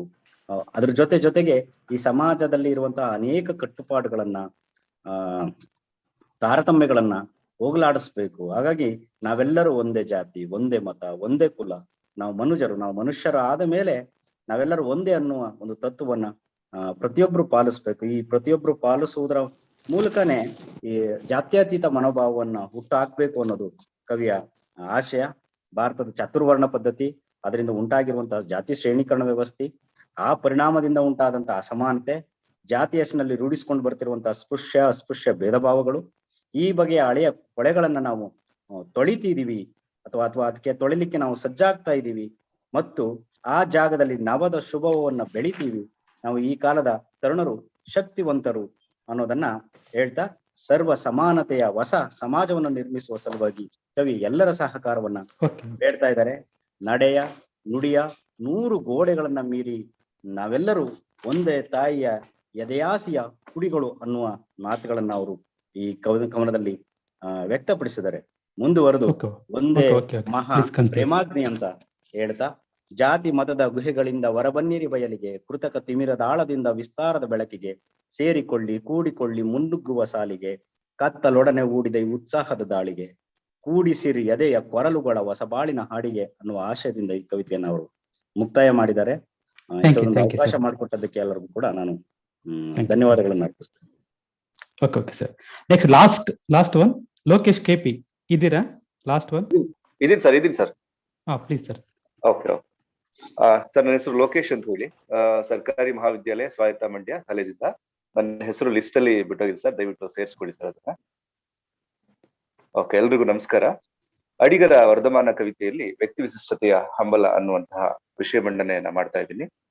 ಅಡಿಗರೇ ಒಂದು ರೀತಿಯಲ್ಲಿ ಅತ್ಯಂತ ವಿಶಿಷ್ಟ ಮತ್ತು ಅತ್ಯಂತ ವಿಭಿನ್ನ.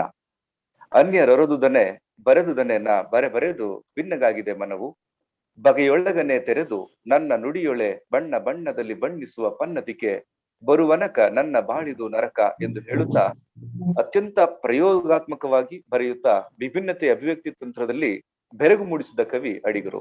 ಈ ಅಡಿಗರ ವರ್ಧಮಾನ ಕವಿತೆಯಲ್ಲಿ ವ್ಯಕ್ತಿ ವಿಶಿಷ್ಟತೆಯ ಹಂಬಲ ಅನ್ನೋದನ್ನ ನಾನು ಉದ್ದೇಶಿಸಿ ಮಾತಾಡ್ತಾ ಇದ್ದೀನಿ. ಬಹಳ ಮುಖ್ಯವಾಗಿ ಈ ಇಡೀ ಇವತ್ತಿನ ದೇಶದಲ್ಲಿ ನಡೀತಾ ಇರ್ತಕ್ಕಂತ ಎಲ್ಲ ಸಂಚಲನಗಳನ್ನ ತಾವು ಮೊದಲು ಅರಿತು ಆನಂತರ ಆಯಾ ಸಂದರ್ಭಗಳಿಗೆ ಅನುಗುಣವಾಗಿ ಕೆಲವು ಭಾವನೆಗಳಿಗೆ ಸ್ಪಂದಿಸುವ ಗುಣವನ್ನ ಅಡಿಗರ ಕವಿತೆಯಲ್ಲಿ ನಾವು ಕಾಣಬಹುದು. ಸಮಾಜ ಭೈರವ ಅನ್ನುವಂತಹ ಕವಿತೆಯಲ್ಲೂ ಕೂಡ ಈ ವ್ಯಕ್ತಿ ವಿಶಿಷ್ಟತೆಯ ಹಂಬಲವನ್ನ ಕಾಣಬಹುದು. ಅದೇ ರೀತಿ ವರ್ಧಮಾನದಲ್ಲೂ ಕೂಡ ನಾವು ಕಾಣಬಹುದು. ಪ್ರಸ್ತುತ ನವ ತಲೆಮಾರು ತಮ್ಮ ಬದುಕಿನಲ್ಲಿ ಸಹಜತೆಯನ್ನ, ಮುಗ್ಧತೆಯನ್ನ, ಬೆರಗನ್ನ ಕಳೆದುಕೊಂಡಿವೆ. ಸ್ನೇಹವನ್ನ, ಪ್ರೀತಿಯನ್ನ, ಸಹ ಸಂಬಂಧಗಳೆಲ್ಲ ಕಳೆದುಕೊಂಡು ಕೃತಕತೆಯ ಕಡೆಗೆ, ಸ್ವಾರ್ಥತೆಯ ಕಡೆಗೆ, ಅಮಾನವೀಯತೆಯ ಕಡೆಗೆ ಸಾಗ್ತಾ ಇದ್ದಾರೆ. ಹಾಗಾಗಿ ಒಂದ್ ಕಡೆ ಕವನದ ಒಳಗಡೆ ಹಿರಿಯ ಹಾಗೂ ಕಿರಿಯ ತಲೆಮಾರಿನ ತಳಮಳಗಳನ್ನ ಹೇಳ್ತಾನೆ ಈ ಎರಡೂ ತಲೆಮಾರುಗಳ ನಡುವೆ ಇರುವಂತಹ ದೇಶ, ಭಾಷೆ, ನಾಡು, ನುಡಿ, ಉಡುಗೆ ತೊಡುಗೆ ಮತ್ತು ಸಾಂಸ್ಕೃತಿಕವಾಗಿ, ವೈಜ್ಞಾನಿಕವಾಗಿ, ಸಾಮಾಜಿಕವಾಗಿ ನಿತ್ಯ ದೈನಂದಿನ ಜೀವನ ಶೈಲಿಯಲ್ಲಿ ಬಹಳ ದೊಡ್ಡ ಜನಾಂಗಿಕ ಅಂತರ ಉಂಟಾಗಿದೆ. ನಂಬಿಕೆಗಳು ನಾಶವಾಗಿದೆ. ಸಮಾಜ ಮತ್ತು ವ್ಯಕ್ತಿಗತ ಮೌಲ್ಯಗಳು ಅಸ್ತಿತ್ವವನ್ನ ಕಳೆದುಕೊಂಡು ನಾಶ ಆಗ್ತಾ ಇದೆ. ಇಂತಹ ಸಂದಿಗ್ಧ ಸನ್ನಿವೇಶದಲ್ಲಿ ವರ್ತಮಾನದಲ್ಲಿ ಬೆಳೆಯುತ್ತಾ ಇರ್ತಕ್ಕಂಥ ವ್ಯಕ್ತಿ, ವರ್ಧಮಾನದ ವ್ಯಕ್ತಿ ಭೂತಕಾಲ, ವರ್ತಮಾನ ಕಾಲ ಮತ್ತು ಭವಿಷ್ಯತ್ ಕಾಲಗಳನ್ನ ಇವುಗಳ ಅರ್ಥಗ್ರಹಿಕೆಯ ಅರಿವಿನ ಅವಶ್ಯಕತೆಯನ್ನ ಈ ಕವಿತೆಯ ಒಳಗಡೆ ಇಟ್ಟಿದ್ದಾರೆ. ಅಂದ್ರೆ ಬೆಳೀತಾ ಇರ್ತಕ್ಕಂಥ ವ್ಯಕ್ತಿಯ ಪೊಗುರು, ಜೀವನೋತ್ಸಾಹ, ಮತ್ತು ರಭಸದಿಂದ ಕೂಡಿದ್ರು ಕೂಡ ಅವನ ಮಾಗುವಿಕೆಗೆ ಇನ್ನೂ ಅವಕಾಶಗಳು ಬೇಕಾಗಿದೆ. ಮಾಗ್ತಾ ಇಲ್ಲ. ಏಕೆಂದ್ರೆ ಅವನು ತನ್ನದೇ ಆದ ವಿಶಿಷ್ಟತೆಯ ಹಂಬಲದೊಳಗಡೆ ಅವನು ಸಿಕ್ಕಾಕೊಂಡಿದ್ದಾನೆ ಇವತ್ತಿನ ಯುವಕ ಅಥವಾ ಇವತ್ತಿನ ಯುವ ಜನತೆ. ಅದಕ್ಕೆ ಒಂದು ಉದಾಹರಣೆಯನ್ನು ನಾನು ಇದ್ರೊಳಗಡೆ ಕೋಟ್ ಮಾಡಿದ್ದೆ. ಈ ಹಿಂದೆ ಪಬ್ಜಿ ಗೇಮ್ ಆಡಲು ಇಂಟರ್ನೆಟ್ ಪ್ಯಾಕ್ ಹಾಕ್ಸ್ಕೊಳ್ಳಿಕ್ಕೆ ಹಣ ಕೊಡದಿದ್ದಕ್ಕೆ ಪಾಪಿ ಮಗನೊಬ್ಬ ತಂದೆಯನ್ನೇ ತುಂಡು ತುಂಡಾಗಿ ಕತ್ತರಿಸಿದ ಘನಘೋರ ಘಟನೆ 2019 ಸೆಪ್ಟೆಂಬರ್ ತಿಂಗಳಲ್ಲಿ ಬೆಳಗಾವಿಯಲ್ಲಿ ನಡೀತದೆ. ಮತ್ತೆಲ್ಲೋ ನಾವೆಲ್ಲೋ ಬೇರೆ ಉತ್ತರ ಪ್ರದೇಶದಲ್ಲೋ ಬೇರೆ ರಾಷ್ಟ್ರಗಳಲ್ಲೋ ನೋಡ್ತಾ ಇದ್ವಿ ಈ ತರದ ಘಟನೆಗಳನ್ನ. 2019 ಸೆಪ್ಟೆಂಬರ್ ನಲ್ಲಿ ಬೆಳಗಾವಿಯಲ್ಲಿ ಒಂದ್ ಘಟನೆ ನಡೆಯುತ್ತೆ. ರಘುವೀರ್ ಕುಮಾರ ಅನ್ನುವಂತಹ ಒಬ್ಬ 21 ವರ್ಷದ ಯುವಕ 60 ವರ್ಷದ ಶಂಕರಪ್ಪ ಕುಂಬಾರ ಅನ್ನುವಂತಹ ತನ್ನ ತಂದೆಯನ್ನೇ ಕೊಲೆ ಮಾಡ್ತಾನೆ. ಯಾಕೆ ಅಂದ್ರೆ ಪಬ್ಜಿ ಆಟ ಆಡ್ಲಿಕ್ಕೆ ಇಂಟರ್ನೆಟ್ ಪ್ಯಾಕ್ ಹಾಕಿಸ್ಕೊಡ್ಲಿಲ್ಲ ಅನ್ನುವ ಕಾರಣಕ್ಕೆ. ಇಂತಹ ಆಧುನಿಕತೆಯ ಸಂದರ್ಭದಲ್ಲಿ, ಇಂತಹ ಯಂತ್ರ ನಾಗರಿಕತೆಯ ಸಂದರ್ಭದಲ್ಲಿ ಈ ತರದ ಘಟನಾವಳಿಗಳು ನಡೀತಾ ಇರೋದು ದುರಂತ. ಈ ಕವಿತೆ ಒಳಗಡೆ ನೀವು ಗಮನಿಸೋದಾದ್ರೆ ಇಲ್ಲಿ ಬರುವ ನಾಣಿ ಮತ್ತು ನಾಣಿಯ ಮಗ ಶೀನಿ ಇವನನ್ನ ಗಮನಿಸಿದ್ರೆ ನಮಗೆ ಗೊತ್ತಾಗ್ಬಿಡುತ್ತೆ. ಅಂದ್ರೆ ಕಿಲಾಡಿ ರಸ್ತೆಯ ಕೊನೆಯ ತಿರುವಿನಲ್ಲಿ ಅಪಘಾತ, ನಾ ಪ್ರಮದಿತವ್ಯ ಬೋರ್ಡಿನ ಕೆಳಗೆ ಹೆದ್ದಾರಿ ಬಿಟ್ಟು ಬಿದ್ದೆದ್ದು ಹೆದ್ದಾರಿ ಇಡುತ್ಪಾತ ವರ್ಧಮಾನದ ವರಾತ ಅಂತ ಹೇಳಿ ಅಡಿಗರು ಮಾತಾಡ್ತಾರೆ. ಅಂದ್ರೆ ಇವತ್ತಿನ ಯುವಕ ಯಾವುದನ್ನ ಮಾಡ್ಬೇಡ ಅಂತ ಹೇಳ್ತೀವೋ ಅದನ್ನೇ ಮಾಡ್ತಿದ್ದಾನೆ. ಅದು ಅವನ ವ್ಯಕ್ತಿ ವಿಶಿಷ್ಟತೆ ಅಂತ ಅನ್ಕೊಂಡ್ಬಿಟ್ಟಿದ್ದಾನೆ. ಅಲ್ಲಿ ನೋಡಿ, ಆ ಕವಿತೆಯ ಸಂದರ್ಭದಲ್ಲಿ ಬರುವಂತಹ ಸಾಲನ್ನು ನಂಬಿಸ್ಕೊಳ್ಳಿ, ಮೀಸೆ ಬಂದವನಿಗೆ ದೇಶ ಕಾಣಲ್ಲ ಅನ್ನುವಂತಹ ನಾಣ್ಣುಡಿನೇ ಇದೆ. ಅಂದ್ರೆ ಏನ್ ಮಾಡ್ತಿದ್ದಾನೆ ಇವತ್ತಿನ ಯುವಕ ಅಂತ ಹೇಳಿದ್ರೆ, ಶಿರಸ್ತ್ರಾಣವಿಲ್ಲದ ಬೈಕ್ ಚಾಲನೆ ಮಾಡುವಂಥದ್ದು, ಟ್ರೋಲ್ ಮಾಡ್ಲಿಕ್ಕೆ ಹೋದಂತಹ ನಮ್ಮ ಚಿಕ್ಕನಾಯಕನಹಳ್ಳಿ ಹುಡುಗ ಕತ್ತು ಮುರ್ಕೊಂಡು ದುರಂತಕ್ಕೆ ಒಳಗಾಗ್ತಾನೆ. ಟ್ರೋಲ್ ಮಾಡ್ಲಿಕ್ಕೆ ಹೋದಂತವನು, ಬೈಕ್ ವೀಲಿಂಗ್ ಮಾಡ್ತಾ ಇರ್ತಕ್ಕಂಥ ಯುವಕರು ಸತ್ತೋಗ್ತಾ ಇದ್ದಾರೆ, ಕಾರ್ ಡ್ಯಾಶಿಂಗ್ ಮಾಡ್ತಕ್ಕಂಥ ಯುವಕರು ಸತ್ತೋಗ್ತಾ ಇದ್ದಾರೆ, ಸೆಲ್ಫಿ ತಗೊಳಕ್ ಹೋದಂತಹ ಮಂಡ್ಯದ ಮೆಡಿಕಲ್ ಸ್ಟೂಡೆಂಟ್ಗಳು ಉಲ್ವಾನದ ಕೆರೆಯಲ್ಲಿ ಬಿದ್ದು ನಾಶ ಆಗ್ಬಿಡ್ತಾರೆ. ಇದೆಲ್ಲ ನೋಡಿದಾಗ ನಮ್ಗೆ ಅನ್ಸುತ್ತೆ ಎಂತಹ ವ್ಯಕ್ತಿ ವಿಶಿಷ್ಟತೆಯ ಹಂತದಲ್ಲಿ ನಾವ್ ಇದೀವಿ ಅಂತ ಅನ್ಕೋತಾರೆ. ಆದ್ರೆ ಅವರು ಸರಿಯಾದ ಜೀವನ ಮಾರ್ಗಗಳನ್ನ ಅವ್ರು ಅನುಸರಿಸ್ಕೊಳ್ಳಿಕ್ ಸಾಧ್ಯ ಆಗ್ತಿಲ್ಲ. ಅಂದ್ರೆ ಕವಿತೆ ಏನ್ ಹೇಳ್ತಾ ಇದೆ ಅಂದ್ರೆ, ಯಾವುದನ್ನ ಹಿರಿಯರು ಮಾಡಬೇಡಿ ಅಂತ ಹೇಳಿದ್ರು ಅದನ್ನ ಇವತ್ತಿನ ಯುವಕರು ಮಾಡ್ಲಿಕ್ಕೆ ಹೊರಟಿದ್ದಾರೆ. ಅದನ್ನ ಮಾಡಬಾರ್ದು, ನಾ ಪ್ರಮದಿತವ್ಯ ಬೋರ್ಡು ಅಂತ ಹೇಳ್ತಾ ಇದ್ದಾರೆ. ಸಂಸ್ಕೃತ ವಾಕ್ಯ ಅದು. ತಪ್ಪದೇ ಮಾಡ್ಬೇಕು ಅಂದ್ರೆ ಯಾವುದನ್ನ ಮಾಡಬಾರ್ದು, ವೇಗವಾಗಿ ಚಾಲನೆ ಮಾಡಬಾರ್ದು ಅಂತ ತಂದೆ ಹೇಳ್ಕೊಟ್ಟಿರ್ತಾನೋ, ಇವನು ಅದೇ ಬೋರ್ಡಿನ ಕೆಳಗಡೆ ಬಿದ್ದು ಕಾಲ್ ಮುರ್ಕೋತಾನೆ. ತನ್ನ ಮಂಡಿ ಯುದ್ಧದ ಸಾಧನೆಗೆ ತಾನೇ ಚಪ್ಪಾಳೆ ತಟ್ಕೊಳ್ತಾನೆ. ಹವ್ಯ ಕವ್ಯಗಳನ್ನ ಪಿತೃಗಳಿಗೆ ನೀಡದೇ ಇರ್ತಕ್ಕಂತಹ ಪರಿಸ್ಥಿತಿ ನಿರ್ಮಾಣ ಆಗಿದೆ ಇವತ್ತು. ಅಂದ್ರೆ ಇವನು ತನ್ನದೇ ಆದ ತನ್ನ ಮನೋಧೋರಣೆಯಲ್ಲಿ ಇವನು ಬೆಳೀತಾ ಇದ್ದಾನೆ. ಹಾಗಾಗಿ ಈ ರಾಮಾಯಣದ ಅನೇಕ ರೂಪಕಗಳನ್ನ, ಅನೇಕ ಅಂಶಗಳನ್ನ ಬಳಕೆ ಮಾಡಿಕೊಳ್ಳುವುದರ ಮೂಲಕ ಕವಿತೆ ಸಾಕ್ತಾ ಹೋಗುತ್ತೆ. ಕವಿತೆ 3ನೇ ಭಾಗಕ್ಕೆ ಹೋದ್ರೆ ತಂದೆ ಮಗನ ಭಾವನೆಗಳನ್ನ ಅರ್ಥ ಮಾಡ್ಕೊಳ್ತಾನೋ ಇಲ್ವಂತಹ ಅಪಾಯ ಸನ್ನಿವೇಶ ಇವತ್ತು ಉಂಟಾಗ್ಬಿಟ್ಟಿದೆ. ಅಂತಹ ಮುತ್ತಜ್ಜ ಕಟ್ಟಿದ ಮನೆಗೆ ದೀಪ ಹಚ್ಚೋರೇ ಇಲ್ಲದ ಸ್ಥಿತಿ ಉಂಟಾಗಿದೆ. ಶ್ರಾದ್ದ ಕೊಡುವ ಸ್ಥಿತಿ ಇಲ್ಲದ ಸ್ಥಿತಿ ಆಗಿದೆ. ಹಾಗಾಗಿ ಇಪ್ಪಿ ಗೆಳೆಯರ ಸಹವಾಸದಿಂದಾಗಿ ಈ ತರ ಆಗ್ತಿರ್ಬೋದೇನೋ, ಅಥವಾ ಈ ಕವಿತೆಯ ನಾಯಕ ಮುಗ್ಗರಿಸ್ತಾ ಇದ್ದಾನೇನೋ, ಕೊನೆಗೂ ಕೂಡ ಅವನ ಅಡ್ಡದಾರಿಯನ್ನ ಹಿಡಿದು ಮತ್ತೆ ಸರಿದಾರಿಗೆ ಬರ್ತಾನೆ ಏನೋ, ಬಯಲ ಬರಾವು ಅನ್ನುವಂತಹ ಶಬ್ದವನ್ನ ಬಳಕೆ ಮಾಡ್ತಾನೆ. ಅಂದ್ರೆ ಒಂದು ರೀತಿಯಲ್ಲಿ ಅಕ್ಷರ ಜ್ಞಾನವನ್ನ ಪಡ್ಕೊಂಡು ಹೇಗೋ ತನ್ನ ಮಂಡಿ ಯುದ್ಧದ ಚಪ್ಪಾಳೆಯನ್ನ ತಟ್ಕೊಂಡು ತಾನೇ ಮೇಲೆ ಬೆರೆಯುವಂತಹ ಅಡ್ಡದಾರಿ ಹಿಡಿದು ಸರಿದಾರಿ. ಥ್ಯಾಂಕ್ ಯು ಸರ್, ಧನ್ಯವಾದಗಳು ಸರ್. Okay sir. ಎಲ್ಲರೂ ಕೂಡ ತುಂಬಾ ಯಶಸ್ವಿಯಾಗಿ ಪ್ರಬಂಧ ಮಂಡಿಸಿದ್ದಾರೆ. ಎಲ್ಲರೂ ಕೂಡ ಅಭಿನಂದನರು. ಈ ಸಮಯದಲ್ಲಿ ಅಂದ್ರೆ ಪ್ರತಿಯೊಬ್ಬರು ಕೂಡ ಪ್ರಬಂಧ ಮಂಡಿಸಿದಂತಹ ಪ್ರತಿಯೊಬ್ಬರಲ್ಲೂ ಈ ಸಾವಯವ ಕೃಷಿಯ ಒಂದು ಮಹತ್ವ, ಶರಣರ ಬದುಕಿನ ಒಂದು ಅನುಭವ ದ್ರವ್ಯತೆ, ಬದುಕಿನ ಈ ಶ್ರೀಮಂತಿಕೆ ಮತ್ತು ಈ ಬೆಸಗರಳ್ಳಿ ರಾಮಣ್ಣವರ ಕಥೆಗಳಲ್ಲಿ ಅನಾವರಣಗೊಳ್ಳುವಂತಹ ಈ ಗ್ರಾಮೀಣ ಬದುಕಿನ ಚಿತ್ರಣಗಳು, ಜನಪದರ ನಾಡಿಮಿಡಿತದ ಸಿಂಹಲೋಕದ ಮೂಲಕ ಕೊಡಗಿನ ಸೌಂದರ್ಯದ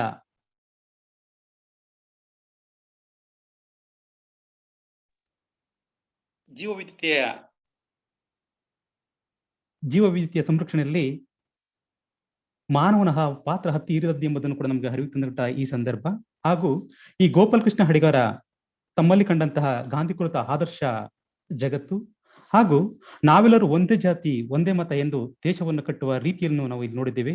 ಕೊನೆಯದಾಗಿ ವ್ಯಕ್ತಿ ವಿಶಿಷ್ಟತೆಯ ಅಂಬಲದಲ್ಲಿ ಮುನ್ನುಗ್ಗಿದ ಅಡಿಗರ ಕಾವ್ಯಸೋಧವನ್ನು ಕೂಡ ನಾವು ಕೊನೆಗೆ ಆಸ್ವಾದಿಸಿದ್ದೀವಿ.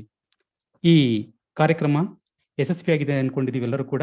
ಈ ಯಶಸ್ವಿ ಕಾರ್ಯಕ್ರಮದಲ್ಲಿ ಭಾಗಿಯಾಗಲು ಅನುವು ಮಾಡಿಕೊಟ್ಟಂತಹ ಕಾಲೇಜಿನ ಪ್ರಾಂಶುಪಾಲರಿಗೂ ಹಾಗೂ ಎಲ್ಲ ಕಾಲೇಜಿನ ಸಿಬ್ಬಂದಿ ವರ್ಗದವರಿಗೂ ಧನ್ಯವಾದಗಳು.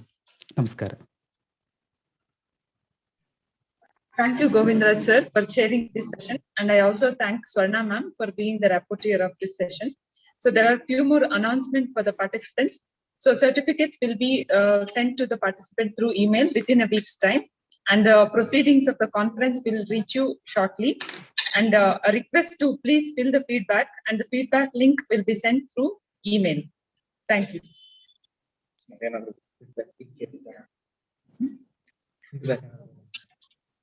If you have anything to ask, if you have any queries, or if you have any feedback to share about the conference, you can unmute yourself and share.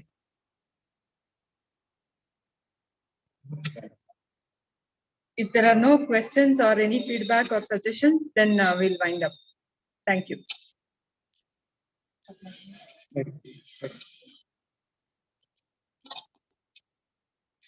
ನಾನು ಹೆಸರು ಭಾರತಿ ಮೇಡಮ್ ಸರ್ ಕ್ಯಾರೆಟ್